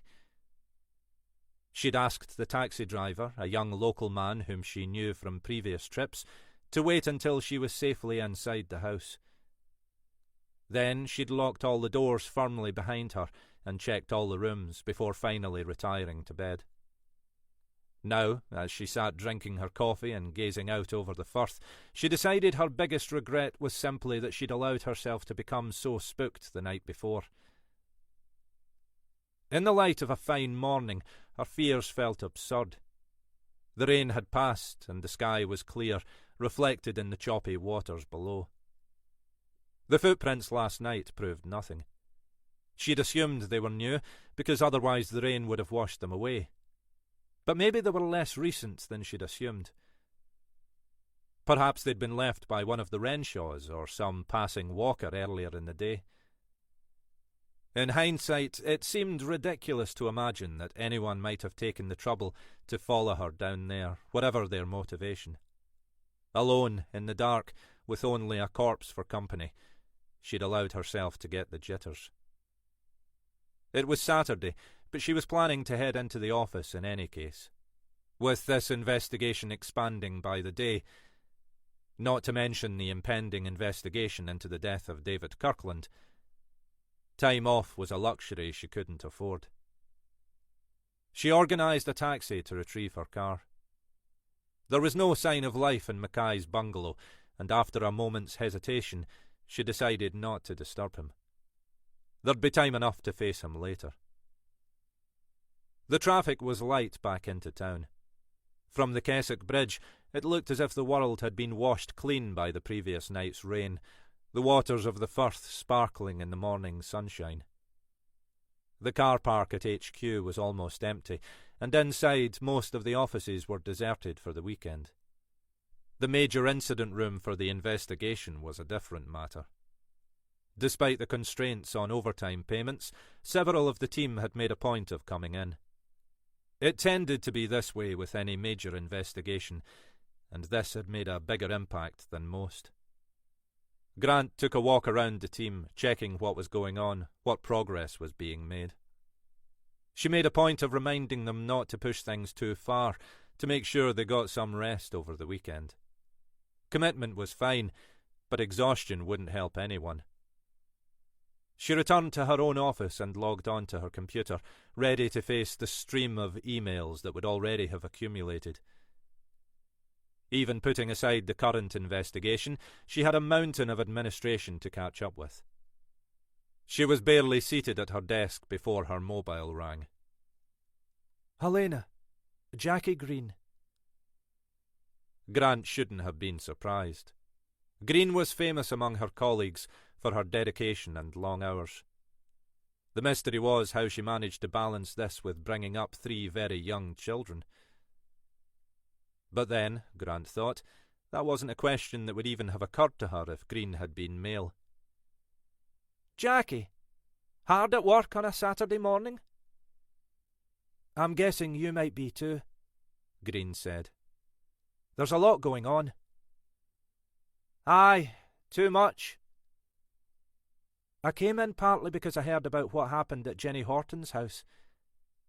I understand this body we've got is her stepfather. Well, almost, Grant said. He never married Jenny's mother, so there's no legal relationship. Not much of any kind of relationship, in fact. She never minded speaking openly with Jackie Green. I thought you'd want me to look at him ASAP, Green said. In the circumstances. Appreciate that, Jackie. At the moment, anything that makes our lives easier is welcome. I'm not sure I'm going to make your life easier, Green said. Wish I could. I had a feeling you were about to say that. I've not had a chance to do more than take a preliminary look so far, but a couple of things, Green said. First, the cause of death was asphyxiation, strangulation, pretty much identical to Graham and very similar to Crawford. So, it looks as if this is part of the same pattern, Grant acknowledged. It turns out that Kirkland's an ex-copper too, and was once attached to Galloway's team. This just gets bigger and bigger. She paused. You said a couple of things. Well, maybe more than a couple. Next thing is that Kirkland wasn't killed where he was found. The body was moved after death. Grant was silent for a moment. You're saying someone went to the trouble of dumping his dead body in Jenny Horton's house? That's the size of it. But why the hell would anyone do that? And before you say it, yes, I know it's my job to find that out. The final thing is that, although asphyxiation was undoubtedly the cause of death, there were a number of other lesions and injuries to the body, all of which occurred before death. Green paused, as if taking a breath. I'd say he suffered before he was killed. There are also lesions on his wrists and ankles that suggest he'd been tied up. Jesus! Grant was thinking back to what Pete Carrick had said the previous night about Ali Donald's body. Have you had a chance to look at the other customer we brought in last night? You're keeping us busy over here, aren't you? But yes, I have. That was going to be my last point. Same cause of death? Same type of injuries? You have been told that nobody likes a smart arse. More times than I care to remember. You're spot on. Pretty much identical. Pete Carrick used the word torture. There was another silence. Finally, Green said, I don't think that's an unreasonable description. Christ, what are we dealing with here? A lunatic, Green said. With a grudge. Hell of a grudge after 20-odd years. Aye, I'd say so. Grant ended the call and stared at her computer screen as if it might offer her some answers. All she ever seemed to get were more questions and an increasingly heavy workload. And she still had to decide what to do about Mackay. That thought brought her back to the mysterious Peter Horton. She really needed to check the records, see if anyone of that name had ever been employed as an officer here. But the HR offices would be closed until Monday, and she wouldn't be able to gain access to the old Northern Constabulary files without their help. After a moment's thought, she picked up the phone and dialed a number. Control room? The DCI Grant here. I don't suppose Charlie Willock's on duty today by any chance. Sergeant Willock? The operator said pointedly. Willock was old school and allowed only more senior officers to use his forename. Aye, he's in today. Did you want to speak to him? It took a moment to transfer the call. Willock? Charlie, it's Helena Grant. She knew that Willock really wanted to call her Ma'am, but was smart enough to recognise it wouldn't be welcome. His compromise was usually to avoid calling her anything at all. What can I do for you? Just want to pick your brains. Pick away, if you can find them. Willock was one of the oldest serving officers in the region, less than a year away from retirement, with a reputation for an encyclopedic knowledge of the force and its employees. Does the name Peter Horton ring any bells with you? Horton? As in your DS Horton? Same spelling, yes, Grant said. With the force maybe 20 years ago. Officer or staff? Officer, as far as I know. Based in Inverness. No. Rings no bells at all. Pretty sure we've never had an officer of that name. Not in my time. He made it sound as if this period encompassed most of recorded history. Staff member, then? It's possible, I suppose. I couldn't claim to know everyone who's ever worked here. But I don't think I've ever come across anyone of that name. Where did you get it from? It just came up in conversation. Somebody reckoned he'd died in service. Ah, no, that's nonsense. No, that's what I thought. I wondered whether they'd got their wires crossed somehow. Completely crossed, I'd say. Aye, well. Thanks for the input, Charlie. You've confirmed what I thought. Whoever Peter Horton might have been then, he'd never been an officer up here. The question was how much more of the story, if any, was actually true. Had Peter Horton existed? If he had, who had he been? And had he really died in a hit-and-run collision? She dialed Mackay's number. Alec? Helena? Recovered from the whisky yet? Mackay sounded as if he'd only just woken up, but he often sounded like that, even in the middle of the day. Aye, just about. How are you? I see you got your car. Aye. Thought it best not to disturb you. I wasn't thinking straight last night. I shouldn't have let you go home alone. Aye, well, let's not go there, eh? We'd both had a dram or two too many. Long as you made it back safely. I've just been talking to Charlie Willock, she said. Lucky you. That man can bore for Scotland. But he knows the force. I was picking his brains about Peter Horton. And? He's pretty sure that Horton was never an officer here. Couldn't swear there wasn't someone of that name employed in a staff role, but he's no recollection of it. And the hit-and-run story sounds like complete bollocks. There was silence at the other end of the line. Then Mackay said, Shit. I've just had a thought. First time for everything, Alec. Go on. You know I said I'd spoken to Craig Fairley. I asked him what he remembered about Jackie Galloway as well. Oh, aye. This was you being discreet, wasn't it, Alec? And? Well, maybe nothing. But it was when you mentioned the hit and run. With all last night's excitement, I'd forgotten about it. Go on.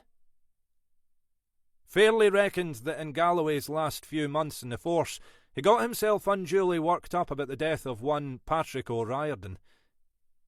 Hit and run death in the centre of Inverness. At about the time we're talking about. Exactly. It's another interesting coincidence. Why would Galloway be interested? Fairley reckoned that Galloway was worried O'Riordan might be connected. Connected? Organised crime connections. Not local ones. That wouldn't trouble Galloway. But something bigger. But why should that trouble Galloway? Unless he'd been responsible for O'Riordan's death. Good question. Was there any evidence that O'Riordan was connected? Well, presumably Galloway had nothing more than suspicions. Fairley reckoned he found nothing. And Fairley usually has the nose and sources to dig out anything if there's anything to be dug. So I'd say not. Except that there's also the interesting fact that O'Riordan was Northern Irish. Ah. Again, may mean nothing. Lots of people are Northern Irish. Some of them are electrical fitters. Mackay was silent for a moment, and Grant could almost hear him thinking. One other thing, he said. It just occurred to me. Fairley said O'Riordan had a young daughter. And lots of people have young daughters. Aye, but not many get themselves killed in hit-and-run incidents. Fair point. It's probably all nonsense. But strikes me as enough to justify some digging. Even if there's something to be found, are we likely to be any more successful than Galloway and Fairley were 20 years ago? It's a long time ago. Sometimes you just strike lucky. That's the best you can offer, is it? That we might strike lucky? You never know, Mackay said. Like you say, there's a first time for everything.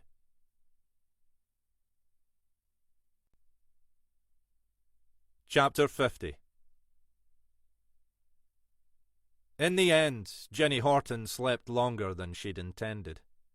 She'd fallen asleep only as dawn was showing through the curtains, and she'd slept fitfully even after that. But she'd been physically and emotionally exhausted. It had been a long week even before the previous night's events. And she'd finally fallen into a deeper sleep, waking only when her mobile buzzed loudly on the bedside table. She thumbed the call button without even bothering to check the number. Horton? Ginny, it's Isla. Just letting you know I'm back in the land of the living. Oh, God. Sorry. I meant to call first thing. But I couldn't sleep, and then I overslept. In a mix of guilt and relief, she hardly knew what she was saying. No worries. I thought you'd be worn out. You must have had a hell of an evening. How are you feeling? A bit sore-headed, but otherwise okay. Consultant's just been round. He reckons everything's fine. No concussion, no serious damage. So I'm free to go whenever you can pick me up. In that case, I'm on my way. Well, I'll need time to dress. I think we'd all be grateful for that. Isla hesitated. What's the story, Ginny? What happened last night? No one here seems very keen to enlighten me. I'll tell you when I get there, Horton said. I've got no memory of anything. Just walking in the house, going in the kitchen, and then nothing. Were we burgled? It's a long story, Horton said. But no, nothing's damaged or missing. Nothing physical, at least, she added to herself. I'll get straight over there, and then I can tell you all about it. She showered and dressed hurriedly, then jogged down the stairs 2 at a time, eager to get going. More than anything, she just wanted to put all this behind them. Outside, the weather was glorious. There were buds breaking through on the bushes around the house, and spring was finally arriving. All of that felt like a harbinger of better things to come. It was as she was locking the front door that Horton sensed the presence behind her. She couldn't have said what alerted her. A scent, a sound, the movement of a shadow across her vision. But she suddenly knew she wasn't alone. She moved to turn, already raising her hands, jutting keys clutched in her fist, preparing to defend herself. But she was too late. Before she could move, the gloved hands closed around her neck and began to tighten.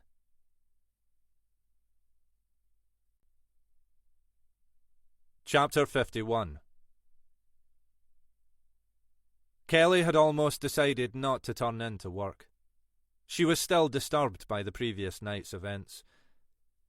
The conversation with Maggie, the even odder exchange with Callum in the car park. Now she didn't know what to think. Whatever the truth, it was their business. Kelly had no desire to get involved, not even to find herself the confidant of one or other of them. So, her first thought had been just to walk out after all. She was only a casual bar worker, and she'd be gone anyway in a couple of weeks. But then she asked herself why she should do that. Why should she forego a job she enjoyed and the extra money it gave her, just because the Donnellys made her feel awkward? She wasn't a quitter. She'd walked out from this place the previous year, but that had been unavoidable. She didn't want to make it a habit. That way, she'd begin to believe it showed some flaw in her character. So, in the end, she turned up, punctual as ever. At least until the tourist season was properly underway, the place still tended to be relatively quiet at this time of day. For the moment, there were just 3 regulars sitting having a blether around the log fire at the far end of the bar. Maggie Donnelly was standing behind the bar, watching them. "Wasn't sure whether you'd be back," she said as Kelly approached. It was impossible to read either her tone or her expression. "I don't walk out on anything unless I've a good reason to," Kelly said. "Maybe you've a good reason to." Maggie Donnelly was silent for a moment. "He spoke to you again last night, didn't he? Outside?" "I know. You told him not to. You told him to go away." "I did." Kelly was damned if she was going to apologise. Callum had approached her. She had done her best to tell him not to. There was nothing else she could have done. "What did he tell you? That I get things out of proportion? That I'm jealous and paranoid about his behaviour?"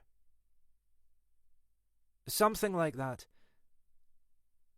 Kelly could see no reason to deny it. It wasn't her job to protect Callum Donnelly. "He said he hadn't done anything. Which he hasn't.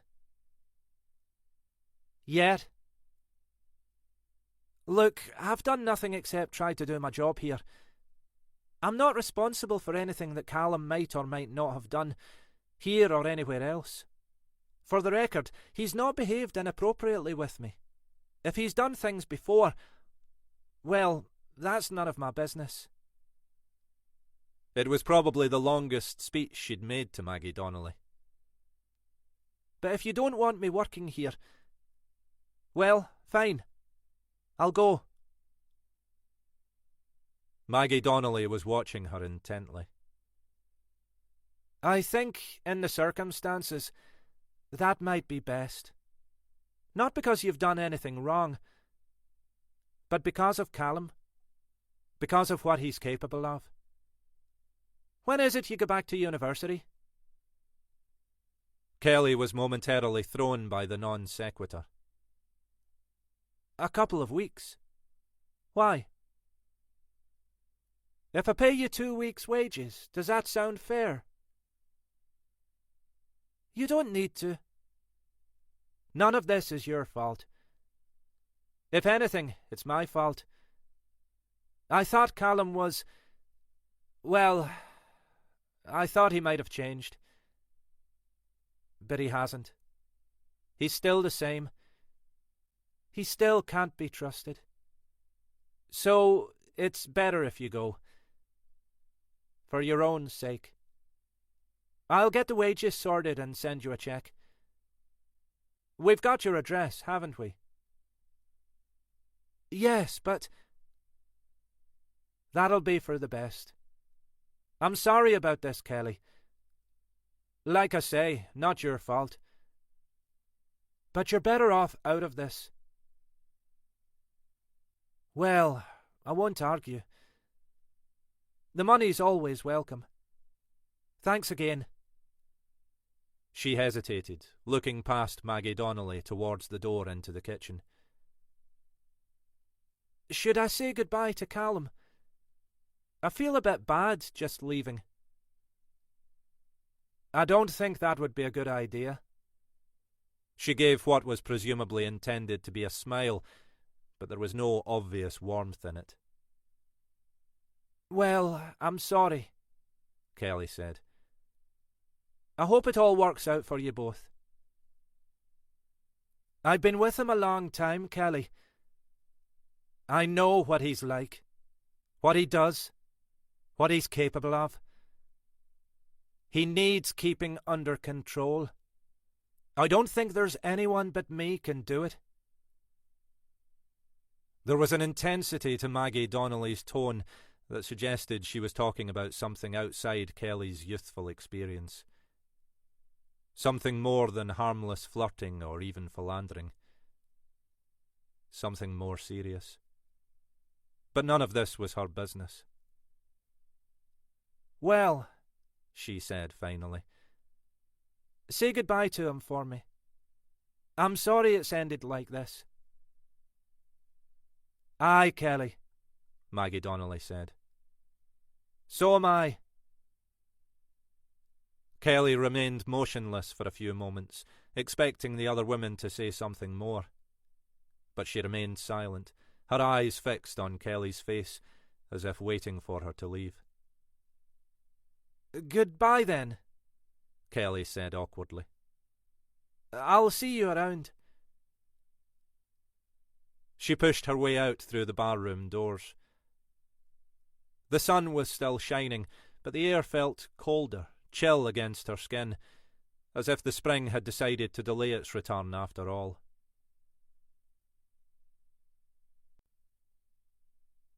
Chapter 52. Isla Bennett checked her watch for the 10th time in as many minutes. It was nearly 2 hours since she'd spoken to Ginny. She'd assumed Ginny would leave home more or less immediately and would have been here long ago. Even allowing for the traffic, it shouldn't have taken her more than half an hour to make the journey from Ardasir into the hospital. Maybe she was having trouble parking. Maybe there was some road closure or accident that had disrupted Ginny's journey in. But, in that case, Isla was surprised that Ginny hadn't phoned. She'd tried calling a couple of times, feeling foolish at her own anxieties. The phone had cut to voicemail. That, in itself, was unusual. Ginny made a point of answering, if she could. She generally turned the phone off only if she was caught up in some police business that made interruption impossible. Perhaps that was the answer. Perhaps Ginny had been called in unexpectedly to deal with some work commitment. Isla knew how much pressure Ginny and her colleagues were facing at the moment. but that made even less sense. If Jenny had been called in to work, she'd certainly have phoned to let Isla know what was happening. So, where the hell was she? Isla forced herself to sit quietly until 2 hours had passed. She'd already had to repel one of the nurses who, no doubt with the best of intentions, had repeatedly inquired whether her friend had been delayed. Well, obviously she has, she wanted to respond. Instead, she'd just smiled and nodded and said she was sure Jenny would be along shortly. At the 2-hour point, she tried Jenny's mobile again. As before, it cut straight to voicemail. She'd already tried the landline at home, but both of them tended to ignore that because the only calls they received were junk ones. As she expected, it rang, then, like the mobile, cut to voicemail. Unsure what to do next, she flicked through the address book on her phone, wondering if there was anyone else she could call. Maybe one of Jenny's work colleagues who might at least be able to say whether she'd been called back in. The only relevant number in her list was Alec Mackay's. Mackay had given it to her the previous year when Jenny had been in hospital overnight after all that stuff up in Rosemarkie. "If you need anything," he'd said to Isla, "just call me. Anytime. I'll do whatever I can." At the time, Isla had been unable to imagine any reason why she might need or want to call Mackay. She had nothing against the man. From Jenny's accounts, he was a decent boss, his growling bark far worse than his bite, and a likeable enough individual once you got beyond his surface surliness. But Jenny had never shown any great inclination to mix with her colleagues outside work, other than the odd Christmas meal or swift drink at the end of the day, and Isla had been more than happy to go along with that. The phone barely rang before she heard the distinctive voice at the other end of the line. "Mackay?" "Alec, I'm really sorry to bother you. It's Isla Bennett here." There was a momentary silence, and she knew he was trying to work out who she was. Finally, he said, "Jenny's Isla?" "Yes, Ginny's Isla." It was a reasonable enough description, she thought. "Sorry, bit slow today," he said. "Late night last night, with one thing and another. How's the head?" "I seem to have survived," Isla said. "All okay, according to the docs." "Glad to hear it. Nasty business. Have they released you from the quackery then?" "Yes, but, well, that's why I'm calling." "What is it?" "I'm waiting at Regmore. Ginny was supposed to be picking me up. We spoke a couple of hours ago, and I thought she was coming straight over, but she's not turned up yet." She felt like a small child complaining her mother was late collecting her from school. Mackay's response, though, was more serious than she'd expected. "She told you she was coming straight in?" "That's what she said. My impression was that she was just going to throw some clothes on and get over here." "This was 2 hours ago?" "A bit more." "You've tried her mobile?" "Yes, of course. Just go straight to voicemail." "That's not like Jenny," he said, echoing her own thoughts. "She almost always takes calls. She's not left any messages, anything like that?" "No. I've been checking my voicemail and texts in case I'd missed something." There was a longer, more ominous silence. "Have you been told what happened last night?" "Ginny said she'd fill me in when she got here. All I know is that some bugger hit me over the head." "This is something I should be saying to you face to face," Mackay said. But we found a body in your sitting room. Well, Jenny did. It was Isla's turn to be silent, as she struggled to formulate a response. In the end, all she could manage was, I don't understand. Jenny found you unconscious in the kitchen. The front door had been left ajar. She called the police and ambulance and stayed with you till they arrived. Then, when the uniforms checked the rest of the house, they found a body in your sitting room. A body? David Kirkland. David? Ginny's stepfather? It appears he'd been murdered. Strangled. My God! Poor Ginny! My impression was that she wasn't exactly mourning his passing. But, aye, it must have been a shock. But who? We haven't a clue who or why. He paused. I suppose that's why I'm beginning to share your anxiety about Ginny. Whatever the reasons for Kirkland's death, I'd assumed it was something personal to him. It hadn't occurred to me there might be any threat to Ginny. But I don't want to take any chances. You really think she might be in danger? I can't see any good reason why she should be, Mackay said. It's much more likely that Kirkland's killing was linked to his own activities or background. Nothing that would involve Ginny. But, well, we don't know anything for sure. I'll head over to your house and see if I can find out what's happened to her. Can I get you on this number? Yes, she said. I'll call you if she turns up in the meantime. Aye, thanks. And I'll call you when I get to the house. I'm sorry to put you to all this trouble. I'm sure it's nothing. I'm just being paranoid. Aye, well, Mackay said. Let's hope so. The traffic on the A9 and A92 was light, even for a Saturday afternoon. Mackay had seen nothing that might account for Horton's delay in reaching the hospital.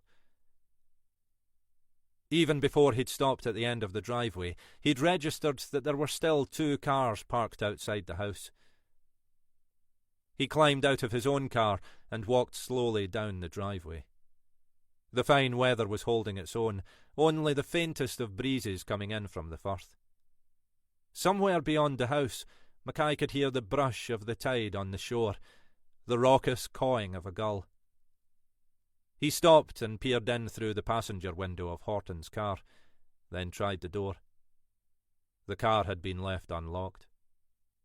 Mackay dipped his head into the interior and examined the front and rear seats, but neither offered any clue to Horton's whereabouts. He slammed the door shut, then walked over to the front door of the house. He jammed his finger on the doorbell and held it down. There was no response. Mackay pushed gently at the door. It was, as he'd expected, firmly locked, apparently with the full mortise lock engaged. Mackay looked around him. The front garden was laid mainly to lawn, with no obvious places of concealment.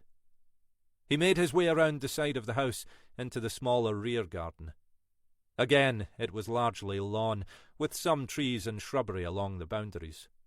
Other than a couple of gulls pecking aimlessly at the grass, there was no sign of life.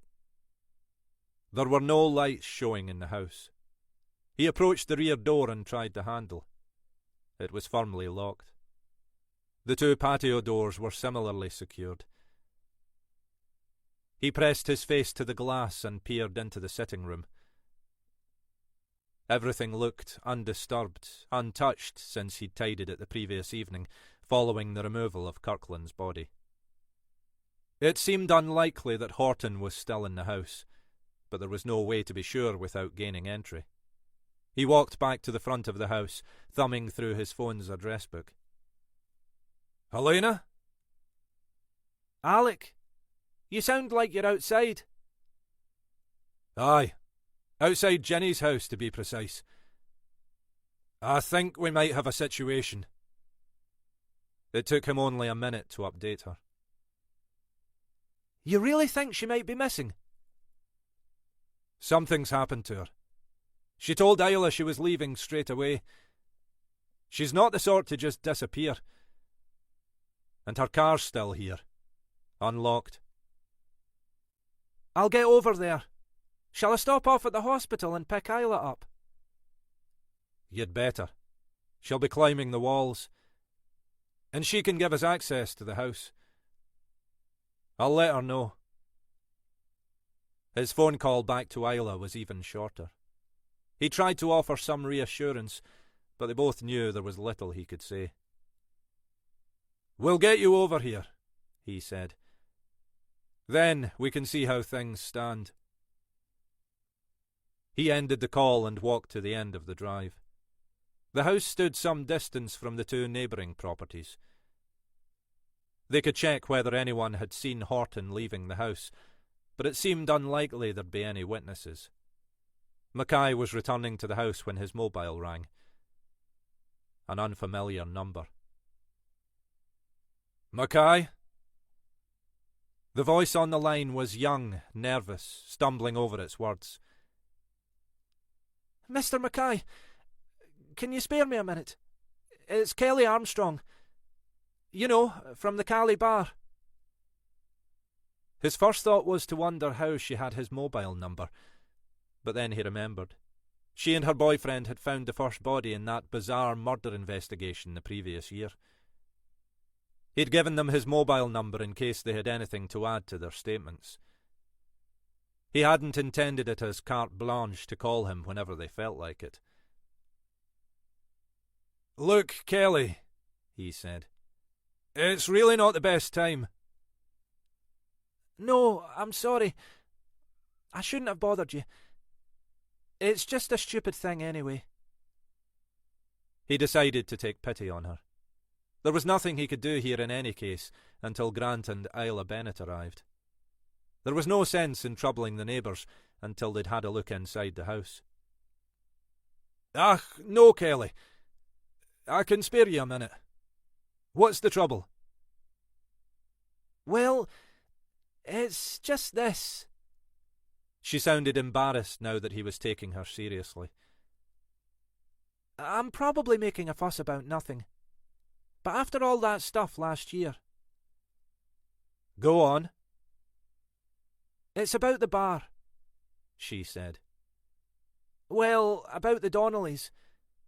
The couple who've taken it over. They've done a decent job, that couple. What's the problem? She told him what Maggie and Callum Donnelly had said to her, recounting her final exchange with Maggie. With respect, Kelly, it doesn't sound a lot.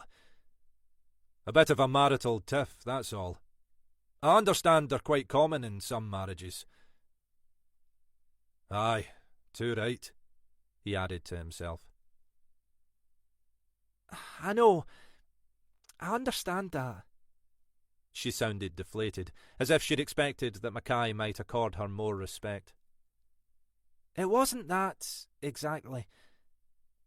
It was something about the way she talked about him and his... well, his behaviour.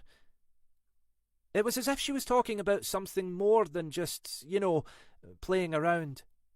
As if she was trying to warn me of something. I kept thinking about it afterwards, and it just felt odd. In what way? Kelly Armstrong was no fool, Mackay reflected. She'd been more than right about that sleazebag Denny Gorman. If she felt there might be something wrong about Callum Donnelly, it was at least worth listening to, even if now wasn't the ideal moment. It was the tone, I think. She didn't exactly sound jealous or anything like that. It was more that she was concerned about me. About my safety. I don't know. As if he might be some kind of threat. Maybe she just thought you might be vulnerable. Emotionally, I mean. I know. That's what I assumed at first. But it felt more than that. I can't really explain. Just, well, you know. She stopped, as if unsure where she was taking this. Intuition. Aye, I know. The copper's best friend and worst enemy. He paused, struck by a sudden thought. I'm not saying you're wrong. You're smart enough. There's not a lot I can do, though. Donnelly didn't actually do anything, did he? Nothing, no. I felt a bit uncomfortable, but that might have been my fault as much as his. I'm just wasting your time, aren't I? We'd always rather people talk to us, Kelly. Better safe than sorry. Look, I'll try to find an excuse to talk to the Donnellys. See if I share any of your concerns. There's not a lot more I can do. No, I understand that. She sounded as if she didn't believe him. I will do it, Kelly. Trust me. I'm not fobbing you off. I can't promise it'll go anywhere, but I will talk to them. Thanks. I know I'm being stupid, but... Like I say, better safe than sorry. It was no more than instinct built on instinct, he thought, as he ended the call. Or, to put it another way, nothing based on bugger all. Even so, he dialed the number that had been established for the major incident room, hoping someone would be there on a Saturday morning. In the middle of an investigation, the odds were on his side. Sure enough, the phone was answered almost immediately. MIR, Carlyle speaking. Josh, Alec Mackay here. Gov? He could almost hear Carlyle jumping to attention. Josh Carlyle was a bright, serious, hard worker, always keen to please his superiors. In normal times, Mackay found it almost impossible not to take the piss out of him. It had taken him months to stop Carlyle calling him sir. Wonder if you could do me a small favour, Josh. I want to get some intel on a guy called Callum Donnelly. Can you get onto the PNC team and find out what they've got? Anything in particular? Any past convictions, cautions, anything really. There may be nothing, but I'd like to know. Mackay gave Donnelly's current address at the Caledonian Bar. That's all I've got. From his accent, I think he's Irish or Northern Irish. Probably Northern, when I think about it. Don't know if that's right, and if so, how long he's been over here. The Caledonian Bar, Carlyle said. Isn't that... Aye, the very same. Just coincidence, though. Unless there's a curse on that bloody place. It was clear that Carlyle wanted to ask more, but Mackay was in no mood to share. Just see what you can find, Josh. It's probably a waste of time, but give it a go. If you say so, Gov. Aye, Josh. It's the privilege of high office to bugger your underlings about. Humour me, eh? I'll get back as soon as I can. Much appreciated, Josh. Moments later, Helena Grant's car pulled into the end of the drive. Mackay stepped forward to help Isla Bennett out of the passenger seat. He'd always found her a mildly intimidating figure, but today she looked slight and pale, as if diminished by everything that had happened. Her head was bandaged, but there was no other sign of any injuries. How are you feeling? Mackay said. Physically fine, she said. Emotionally shot to hell. What's happened to Ginny? I wish I knew. Her car's there, unlocked. The front door of the house is double locked, as far as I can tell. Isla fumbled in her handbag for a set of keys. Let's see if there's any clues inside. It took her a moment to unlock the front door. Grant sat in the kitchen with Isla while Mackay checked the rest of the house. No sign of her, he said. The bed's unmade. Looks like the shower's been recently used.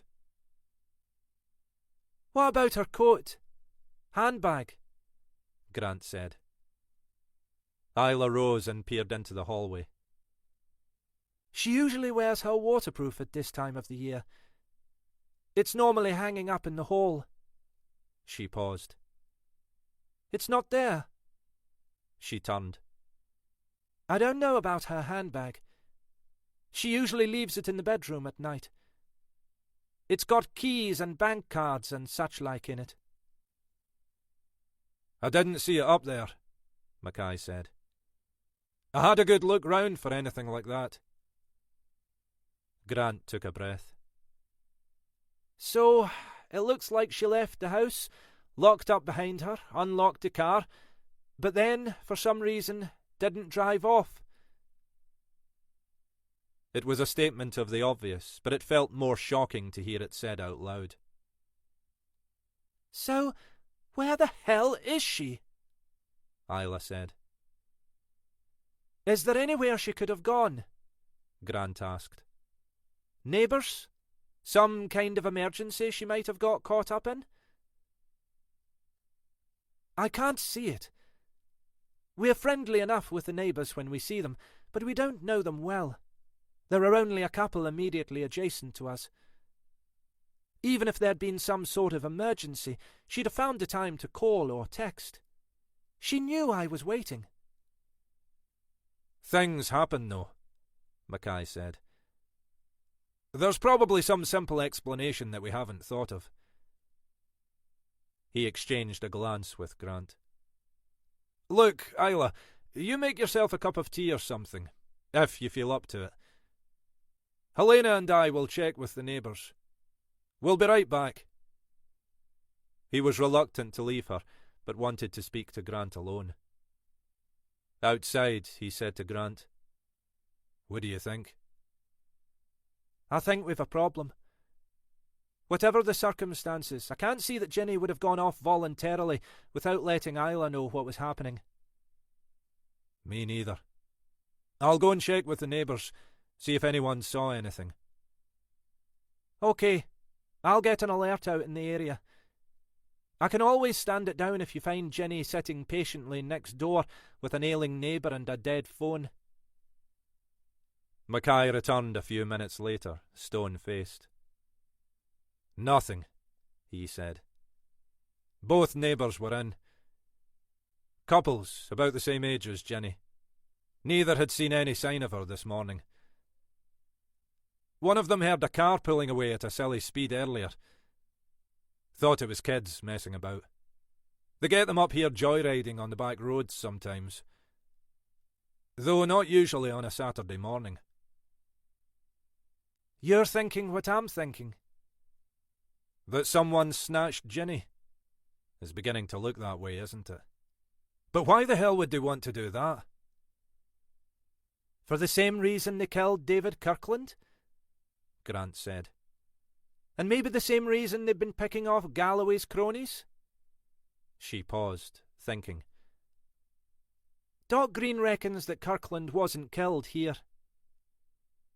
How do you mean? He was killed elsewhere, then his body was brought here. And before he was killed... She stopped, as if unable to say the words. There were various lesions on the body. It looks as if he'd suffered some pain. The same was true of Ali Donald's body, apparently. Jesus! Mackay was staring at her. So, if Ginny... Exactly. Christ. We need to find her. But why Ginny? I mean, we can connect all the others with Galloway one way or another. But Ginny's nothing to do with any of that. God knows. I don't care at the moment. I just want to find her before any harm comes to her. I've put an alert out for what that's worth. I've set someone trying to scour the cameras on the main roads in case they spot anything. And I've asked for a couple of the team to come up and speak to the rest of the neighbours. I'll get an examiner over to check over Ginny's car and the area around it as a crime scene. But none of that feels very promising without more of a clue where we should be looking or what we're looking for. Why the hell Ginny, though?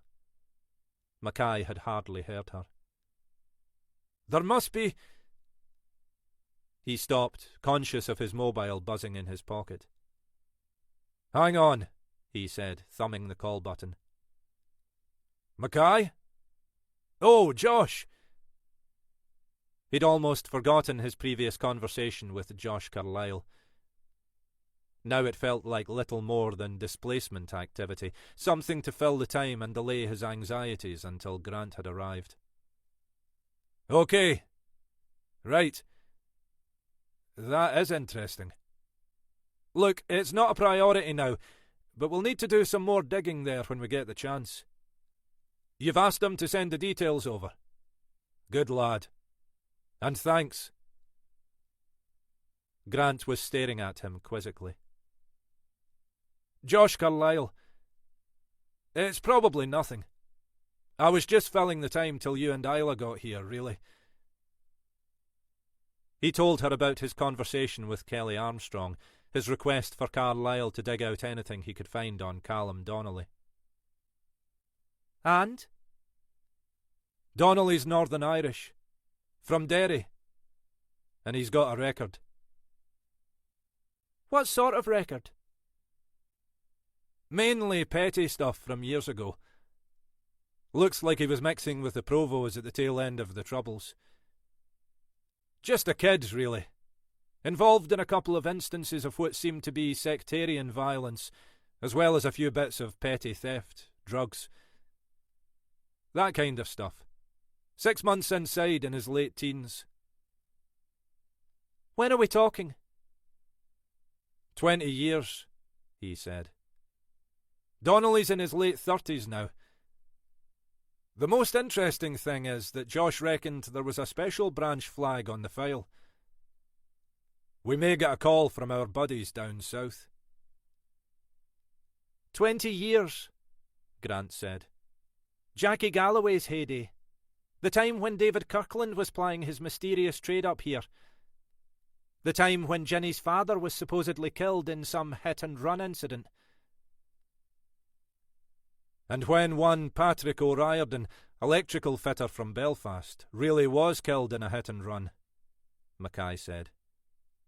Be interesting to see how the various dates align. He could see that Grant's mind was running through the possibilities. Okay, she said. So we're pulling out some interesting jigsaw pieces. But how do they fit together? Christ knows, Mackay said. But it feels to me like it might be worth talking to Donnelly. Grant gestured towards the house. Do you think that this has anything to do with Ginny's disappearance? I haven't a clue. But it feels like another piece of the jigsaw. Are you saying you want to go and talk to Donnelly now?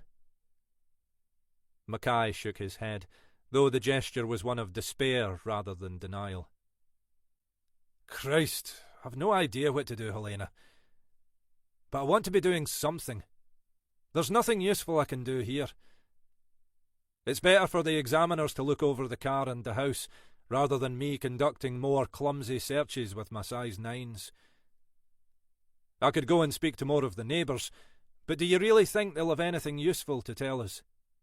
I'd just be going through the motions, and time's running out. You really think that bearding Callum Donnelly in his lair might be more useful? Ugh, I've no idea. But I'm not sure it could be less useful. Okay.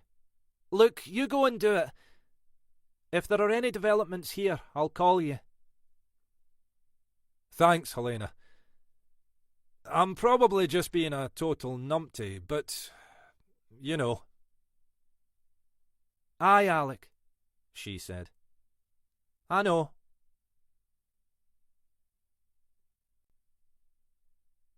Chapter 53. Mackay was crossing the Keswick Bridge when Helena Grant called. He assumed there'd been some development, and she was summoning him back. Helena? Any news? Nothing here, but one or two things that might be relevant to you. Go on. First thing is, I had a call from the officer I've got working with the camera team. They've been looking at footage over Keswick Bridge at the appropriate times this morning. I'll give them a wave. And? Vehicle behaving erratically. Speeding and then cutting up other vehicles, as if in a hurry. Sounds like just another day on the Keswick Bridge. Aye, except that when we checked, this vehicle had false plates. That right? Plates relate to a blue Ford Focus, registered in Stirling. This was a silver 4x4 Kia. We're trying to check the cameras further up the A9, but no luck yet. She paused. Then there's the second thing. I'm all ears. I'm getting worse than you, Alec. Can't stop digging. I was standing here, trying to offer some support to Isla, but both of us just wanted to be able to do something. So I made a call to an old mate in Edinburgh who specialises in counter-terrorism. As luck would have it, he was in the office and was able to do a bit more searching on their systems into Callum Donnelly. Like Josh said, most of his record is trivial stuff.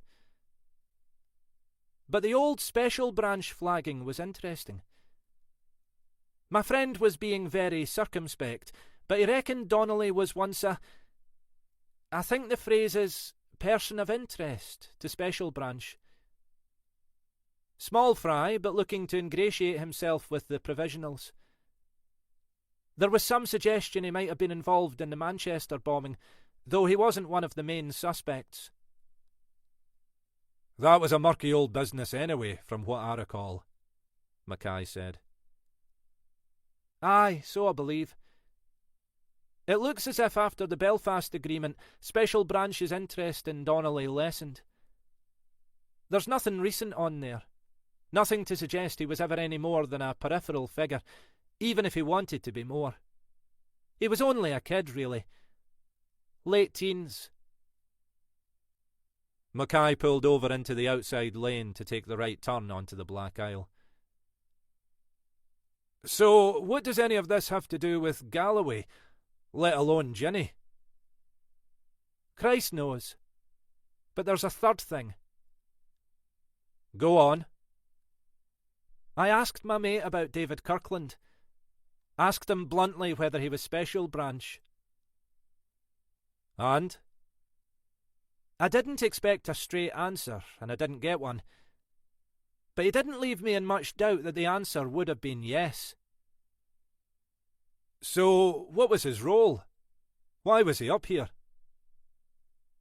The word used was nursemaid. Nursemaid? Witness protection. That would explain why he had bugger all to do with Jackie Galloway. Presumably just attached to specialist crime for want of anywhere better to put him. So, who was he protecting? That's what I've been wondering. And the name that keeps popping back into my head is Patrick O'Riordan. Mackay slowed as he headed through Munlochy, then pulled out onto the main road to Cromarty. Any real reason for that? Bugger all, she said. Your mate Fairley found no connection. Craig's the best, Mackay said. But only in a local context. And, to be fair to him, if it was that kind of connection, he might have decided not to probe too deeply. But we don't have much beyond the fact that he came from Belfast. And the way he died. But, aye, I know. It's just the usual copper's hunch. I'm not saying you're wrong, mind, Mackay went on. And if you're right, the next obvious question is, who killed O'Riordan? And why? We've a hell of a lot of questions, Grant said. And bugger all in the way of answers. And meanwhile, Jenny's out there somewhere, facing Christ knows what. Tell me about it. What I'm doing feels like a wild goose chase, but I don't know what else to do. There's not much. I've got a team doing door-to-doors of the neighbours, but not hopeful they'll tell us much. We've got an alert out on that vehicle. The examiners are on their way to check out the house and Jenny's car. Beyond that, I'm running out of ideas. Let's hope this produces something. Text me the vehicle details. They might ditch the registration plates when they get up here, but it's something to look out for. As he pulled up outside, the Caledonian bar looked peaceful enough. Inside, the bar was quieter than the last time Mackay had been in here, with just a couple of old boys in the far corner. A bored-looking young man was standing behind the bar, playing a game on his mobile. "I'm looking for Callum Donnelly," Mackay said. "Aye, aren't we all?" the young man said. "Let me know if you find him." Mackay drew out his warrant card. "Don't get smart, son. I'm on a short fuse today. Do you know where he is?" The young man looked unfazed by Mackay's credentials. "That's what I'm saying. They called me in at the last minute because that wee lass had let them down. Then I get in to find a note asking me to open up and take charge. No sign of either of the bloody Donnellys, and no food prepared, so I've had to send people away if they're looking to eat. Then I get all the abuse for not being able to provide food." He stopped, clearly sensing Mackay's impatience. "Can I check through the back?" Mackay asked, moving towards the rear door. "Knock yourself out." The young man had already returned to his game, oblivious to Mackay and what he might be doing. The kitchen was deserted, with no sign of any food preparation. Mackay made his way upstairs and peered into the 2 bedrooms. Both were tidy enough, with no evidence of any hurried departure. He hurried downstairs and checked the cellar. Again, there was no sign of anything disturbed or out of place. He returned to the ground floor and found the exit into the rear yard. In Gorman's time, this had been another gloomy space cluttered with junk. The Donnellys had cleared the rubbish and opened up the rear entrance to create a car park. At the far end, in the corner by the wall, there was a small outbuilding. It was locked, but both the door and the lock itself were old and rusting, the door frame warped by damp. Mackay wasn't a large man, but he leaned his full weight against the door, pulling the lock away from the frame. Almost immediately it gave, and the door opened. The space within was less tidy than the other rooms Mackay had explored. There was a workbench scattered with nails and screws, shelves lined with paint pots, and below those a neatly stacked pile of logs, presumably for the wood stove in the bar. There were a couple of drawers beneath the worktop. Mackay pulled them both open and peered inside. One contained nothing more than a selection of battered-looking tools.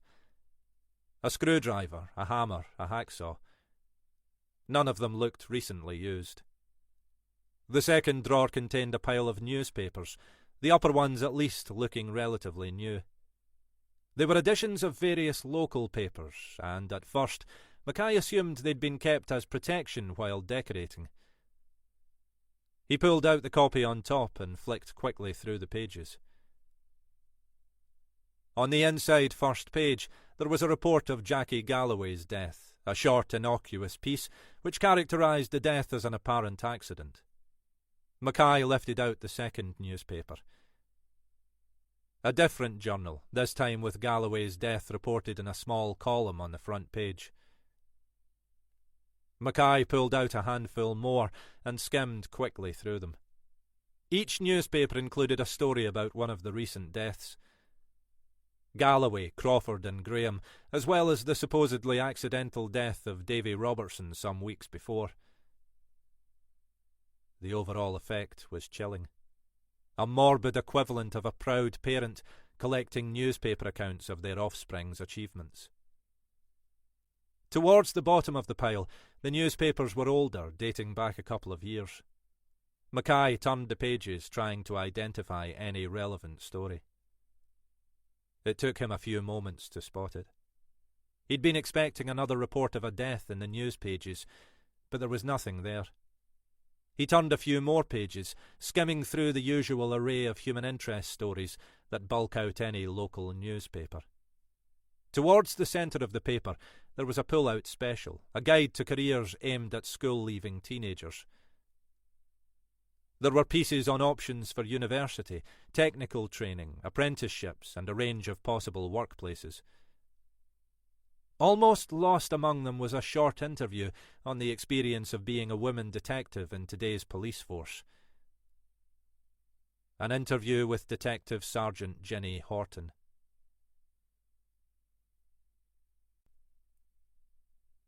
Chapter 54. Mackay pulled out another newspaper from a month or two earlier. Now he had a better idea what he was looking for. It took him only a few seconds to find it, this time in the sports section. A short report of a local marathon, with photographs of the winning runners. In second place, Jenny. A third newspaper carried a similar report about a half-marathon Jenny had run over in Nairn. Other than the pile of newspapers, the drawer was empty. The remainder of the room was equally unenlightening. If he'd been hoping for some clue as to the Donnellys' current location, it looked as if he'd be disappointed. He dialed Helena Grant's number. "I was just about to call you," she said. "Anything?" "Not a wild goose chase, anyway," he said. "I've no idea what's going on here, but it looks as if Donnelly's our man. Just wish I knew where the hell he was now." "We might have a lead," she said. "That's why I was calling. I've just had a call relayed from the control centre. They had a complaint phoned in from some irate cyclist who reckons he was nearly knocked off the road by a speed demon in a 4x4. "Our 4x4? "Looks like it. Being an irate cyclist, he made sure to take the number." "Where was this?" "North side of the Black Isle. Up near Kilbokey. 10 minutes ago or so. Best thing is, they seem to be turning into a private road, so we may have them." "Do they know they were spotted?" "Cyclist reckons they didn't even notice he was there. Can't be sure though, obviously." "Did this guy see who was inside the car?" "Not clearly. Had the impression there was more than one person. Said they seemed distracted." "I bet they bloody did. Do we know the exact location?" "Pretty much. I'll email you the map link. You can get that on your phone?" "Aye, no bother." "I'm setting up roadblocks on the roads out of the Black Isle," Grant said. "I'll get back up there as soon as I can." "I'm on my way." The email arrived just as Mackay was getting back into the car, and he spent an agonising few seconds trying to match the image to his knowledge of the Isle. Then, oblivious of other traffic, he U-turned and put his foot down hard as he headed back towards Avok and took the right-hand turn up into the hills. It was a single-track road over the top of the peninsula, initially through scatterings of relatively new bungalows, and then out into more open country. The traffic was light, but the road was winding and narrow, and his frustration grew with every stab at his brakes. At the summit, he took the left turn towards Killen. Once through the tiny village, another turn took him onto the road heading north towards Kilbokey. Minutes later, he emerged onto the main road along the north of the Isle. He slowed, his eyes fixed on the roadside for the expected private road. He almost overshot it. The entrance was obscured by overgrown shrubbery which had covered the two crumbling gateposts. At the last moment, he hit his brakes and pulled into the roadside. He climbed out of the car and peered through the gateway. A rough wooden farm track led down from the road, twisting off to the left 100 metres or so below. Beyond the trees, the waters of the Cromarty Firth were blue under the clear sky, the summit of Ben Wyvis seeming almost close enough to touch. Clutching his police baton, the only weapon he'd had available in the car, he walked slowly down the track. Beyond the bend, the path stretched only a short distance further, ending at a battered-looking static caravan. A silver 4x4 was parked to its left. Mackay moved back into the woodland. There was no sign of life. The only sound was the shuffle of leaves in the breeze off the sea. He worked his way around the edge of the trees, eyes fixed on the caravan, until he was close enough to see into one of the small windows. He could make out nothing in the dim interior. He moved further round to the rear, then stepped up as close as he could. Inside, he could now make out a figure standing, its back to the caravan door, and one other seated figure. Beyond that, the scene was lost in shadow. It was then he heard the scream. It was like nothing he'd ever heard before. A howl of anguish from the depths of pain. There was no way to tell whether the voice was male or female, old or young. It was like a wailing from the heart of hell. All caution gone, Mackay flung himself at the caravan door. It was outward opening, and for a moment he expected it to be locked. But the handle gave, and the door opened. Mackay's brain struggled to process what he was seeing. Callum Donnelly was lying supine on the ground, stripped to the waist, his hands and feet bound with plastic ties, blood pulsing from a glaring crimson gash in his stomach. As Mackay entered, Donnelly screamed again, even more blood-curdling than the first in the close confines of the caravan. Maggie Donnelly was standing over him with a butcher's knife in her hand. She seemed not to have registered Mackay's appearance, and was preparing to lower the blade once more to her husband's naked chest. Mackay had no time to take in anything else. He kicked out at Maggie Donnelly's arm, his foot striking her wrist, sending the knife across the small room. As if she'd only now seen him, she turned. She looked inhuman, her features twisted in a savage scowl, her eyes blank. Mackay moved towards her, but she had already retrieved the blade, slashing it blindly in the air. She was unrecognisable from the woman Mackay had met days before, spittle running from her mouth, scatterings of darkening blood on her blouse. She lunged at Mackay, the blade arcing perilously close to his face. He took a step back, trying to judge his moment. Then, as she approached a second time, he swung the baton and struck her hard across the side of the head. She reeled back, losing her footing, stumbling across her husband's bleeding body. Mackay had heard all the clichés about the strength and resilience of the insane, but had never believed them. Maggie Donnelly, though, was rising again, even as he fumbled for the handcuffs in his pocket. He turned, trying to raise the baton for a second blow. But she was already too close, the blade inches from his chest. He fell backwards, trying to find purchase for another strike. Then he became aware of movement to his left. Jenny Horton had been bundled behind the door, feet and hands bound like Callum Donnelly's. She had managed to half roll, half throw herself across the floor, colliding with Maggie Donnelly's legs from behind. Donnelly fell forward, the knife slipping from her grasp, its momentum carrying it past Mackay's face. Immediately, Mackay was on top of her, dragging her hands behind her back and snapping on the handcuffs with a practised movement. She struggled fiercely beneath him, but he pressed his weight hard on her back, trying to keep her immobile. Outside, he could hear the wail of police sirens growing closer. "About fucking time," he said breathlessly to no one in particular. "The fucking cavalry."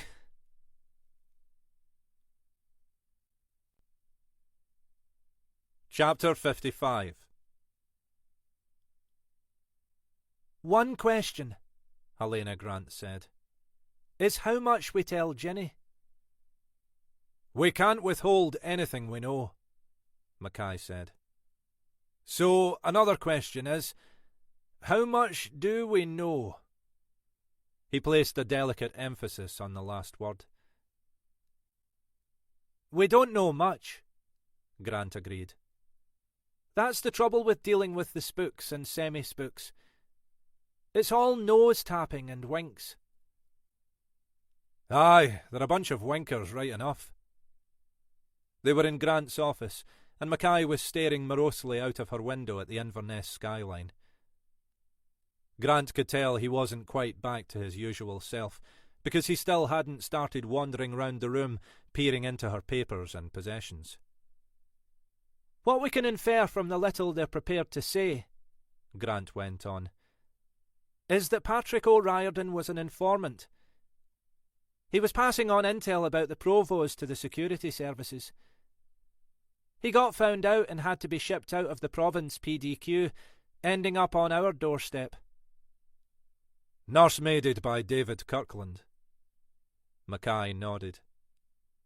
"Was O'Riordan his real name?" "I'd guess not. He comes over here, leaves his wife and young daughter behind, gets set up in a new life, new identity." Grant spoke as if to herself, wanting to get this straight in her own head. "How the hell do you do that?" Mackay asked. "Just leave your wife and daughter behind like that?" "Maybe the plan was for them to join him later. Although the fact that he almost immediately got his new partner pregnant over here suggests it wasn't his priority." "Aye, and he didn't just leave them behind," Mackay went on, as if he hadn't heard. "He actually left them in danger. What if O'Riordan's pissed off ex-colleagues decided to vent their anger on his wife or daughter?" Mackay sounded personally affronted by O'Riordan's behaviour 20 or more years before. It was possibly not the time to delve too deeply into the psychology of that, Grant reflected. "I don't know," she said. "Maybe there's honour among terrorists. Maybe O'Riordan was just a bastard." "Aye, well, I suppose there is that faint possibility. Then he gets himself killed anyway. Coincidence?" "I'm guessing not," Grant said. "I'm guessing someone wanted him discreetly taken out, and that someone gave Jackie Galloway an incentive to have it done. More things we'll never know for sure." "But why Galloway? And why the hell would he agree to it?" Mackay shook his head. "I suspect that discreet removal services were part of Galloway's offering. One way of keeping the right people sweet and justifying the backhanders he was getting. Easier for Galloway to make sure the job was done properly and that any investigation would run into the sand." "Must have been a bloody idiot to take on this one, though." "He wouldn't have known, would he? He'd have just been given the target by one of his local contacts. He'd assume that O'Riordan was just some toe-rag who'd got too far up the wrong noses."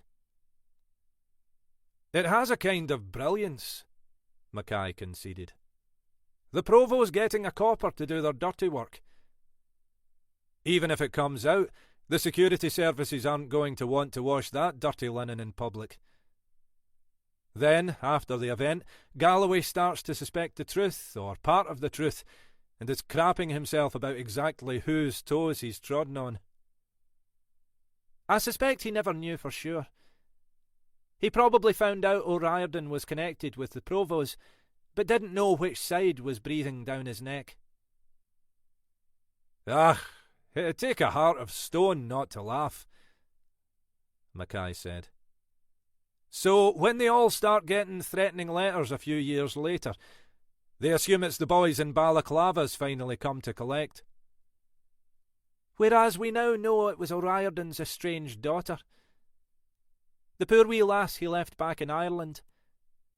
Now all grown up, married to Callum Donnelly, and with the mother of all grudges. Or, more accurately, father. She paused. You have to wonder about the psychology, don't you? She doesn't blame O'Riordan for deserting them, but she wants to wreak her revenge on the people responsible for his death. She probably persuaded herself that, if he hadn't been killed, O'Riordan would have eventually brought them over here. People can talk themselves into any old bollocks. But how the hell would she have found out about Galloway? Aye, that's an interesting question, isn't it? Grant was silent for a moment.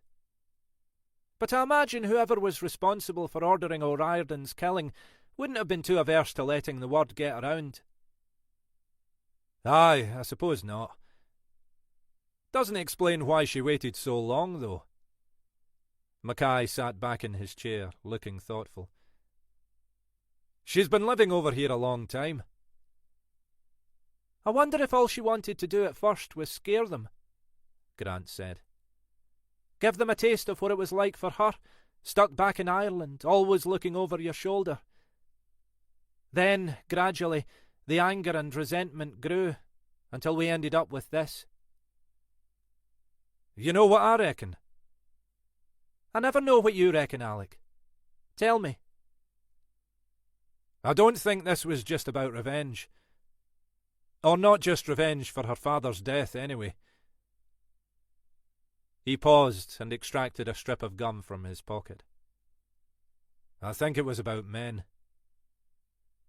Isn't it always? Look, Mackay said. Maggie Donnelly. She's off her head. We can agree on that. I'm not sure that's the technically acceptable terminology. But, aye. Whoever wants to come up with a better name for it can face her armed with a knife in a static fucking caravan, Mackay said.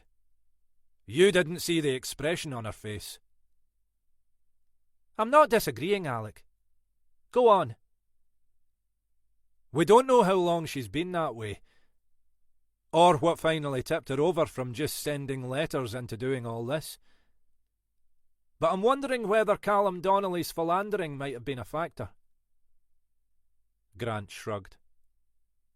Aye, your young woman was bang on about that. Kelly Armstrong. She's an astute wee thing. Mackay looked wistful for a moment, and Grant knew he was thinking of his own lost daughter.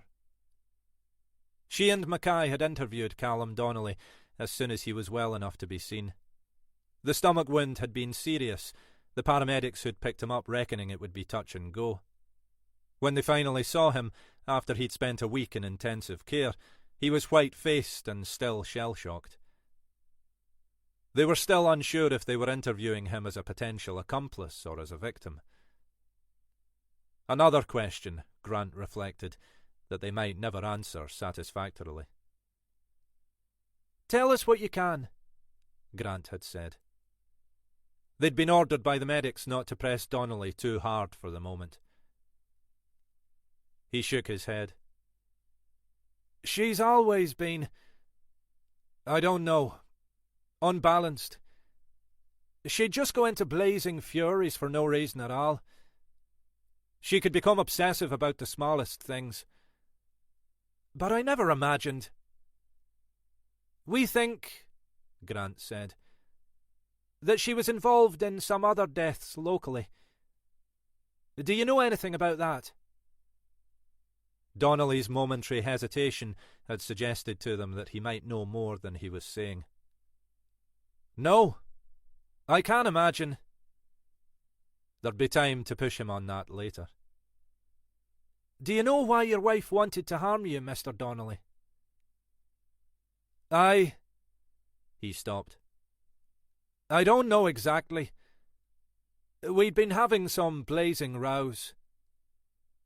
About what? Another hesitation. What brought it to a head this time was the young girl we'd had working in the bar. Kelly Armstrong. Donnelly looked surprised. Aye, Kelly. Maggie thought I was trying to, you know. And were you? Maybe. I don't know. It wouldn't have been the first time. He shrugged. I'm not proud of it. Aye, like hell you aren't, Grant had thought. You think that was it? That was what made her attack you? I don't know. I don't understand any of it. She's assaulted me before when she thought I was, well, you know, but nothing like this. She attacked me at home, that morning, out of the blue, hit me over the head with something. When I recovered, she'd already got those plastic ties on me and was dragging me into the back of the car. I couldn't believe she was strong enough to do it. He blinked. We bought that bit of land when we took over this place. Where the caravan is, I mean. The plan was to build a house there when we'd got enough money together so we wouldn't have to live over the bar. I hadn't been there for weeks, but Maggie used to go over there to work on the garden. That's what she said, anyway. She bundled me out of the car and dragged me into the caravan. That's when I saw that other woman. Detective Sergeant Horton, Grant said. Detective? Dear God. I didn't know who she was. They hadn't pushed the interview any further. Donnelly had been in no state to respond, and they didn't want to risk invalidating any evidence that might emerge from his testimony. You think that was it? Grant said sceptically. That's what pushed her over the edge? No. Not in itself. But I was thinking, all of them, Galloway, Crawford, Graham, Donald, the whole bloody lot of them, were bastards, one way or another. In every case, their widows will be better off without them. You know, the way Sutcliffe believed he was doing the Lord's work. Maybe she was the same. Ridding the world of chauvinist bastards. I've heard of worse motives, and a proxy revenge on the father who abandoned her. You might have a point, Alec. Or you might just be telling me something about where your own head is at the moment. She paused. She attacked you too? Aye, well, there is that. And to come back to my first question, how much do we tell Ginny? About having a sister. Or a half-sister, I suppose. A half-sister who wanted her dead because she'd usurped her position? Christ, I've heard of sibling rivalry. That'll all need to come out at the trial, won't it? Not much we can do about it. Grant nodded. Of course. But there's something else. Something more than being nearly murdered by the sister you didn't even know you had. I'm sharing this with you because I don't see why I should be the only bugger having to decide what to do about it. The benefits of seniority. Go on. When the examiners were reviewing the crime scene after David Kirkland's death, they took samples of DNA from Kirkland, Jenny and Isla for exclusion purposes. Mackay looked up, his expression suggesting he knew where this was going. I had a call from the lab today. They wanted to check the identities of the individuals involved because they were worried there'd been some cross-contamination of the samples. Ah. There were similarities between Kirkland and Jenny's DNA. Shit. You mean that bastard might have been her real father? Grant shrugged. It sounds as if her natural father was a bastard either way. But at least Ginny could have some illusions about O'Riordan, or whoever he was. I don't think she has many about Kirkland. It's not relevant to the case, Mackay said. We don't know for certain. And the prosecution is going to be a nightmare in any case.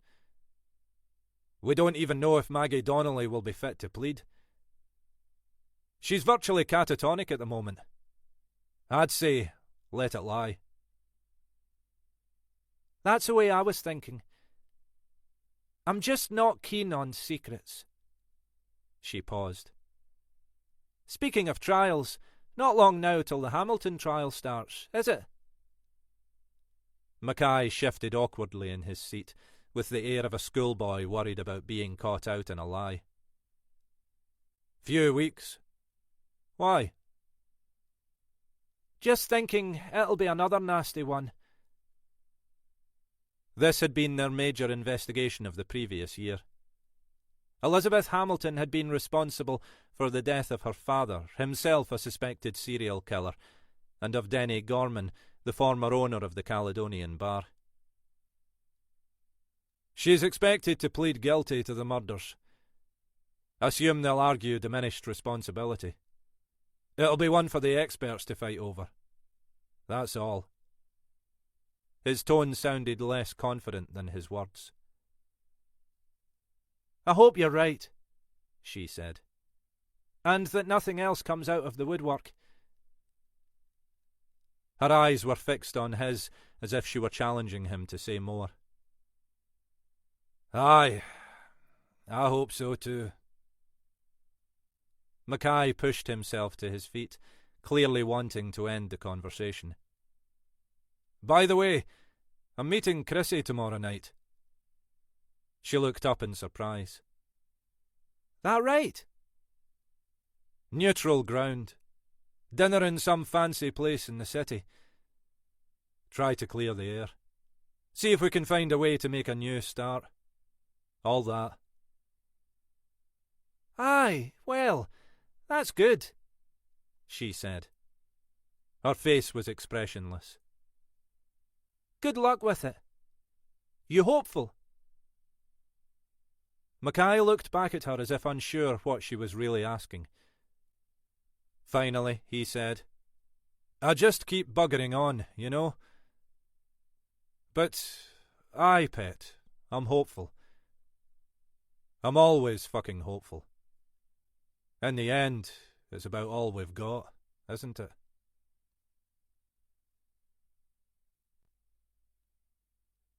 You've been listening to Death Parts Us by Alex Walters, narrated by David McCallion. Published by Whole Story Quest Audiobooks, an imprint of W.F. House Limited. This work is copyrighted 2017 Alex Walters.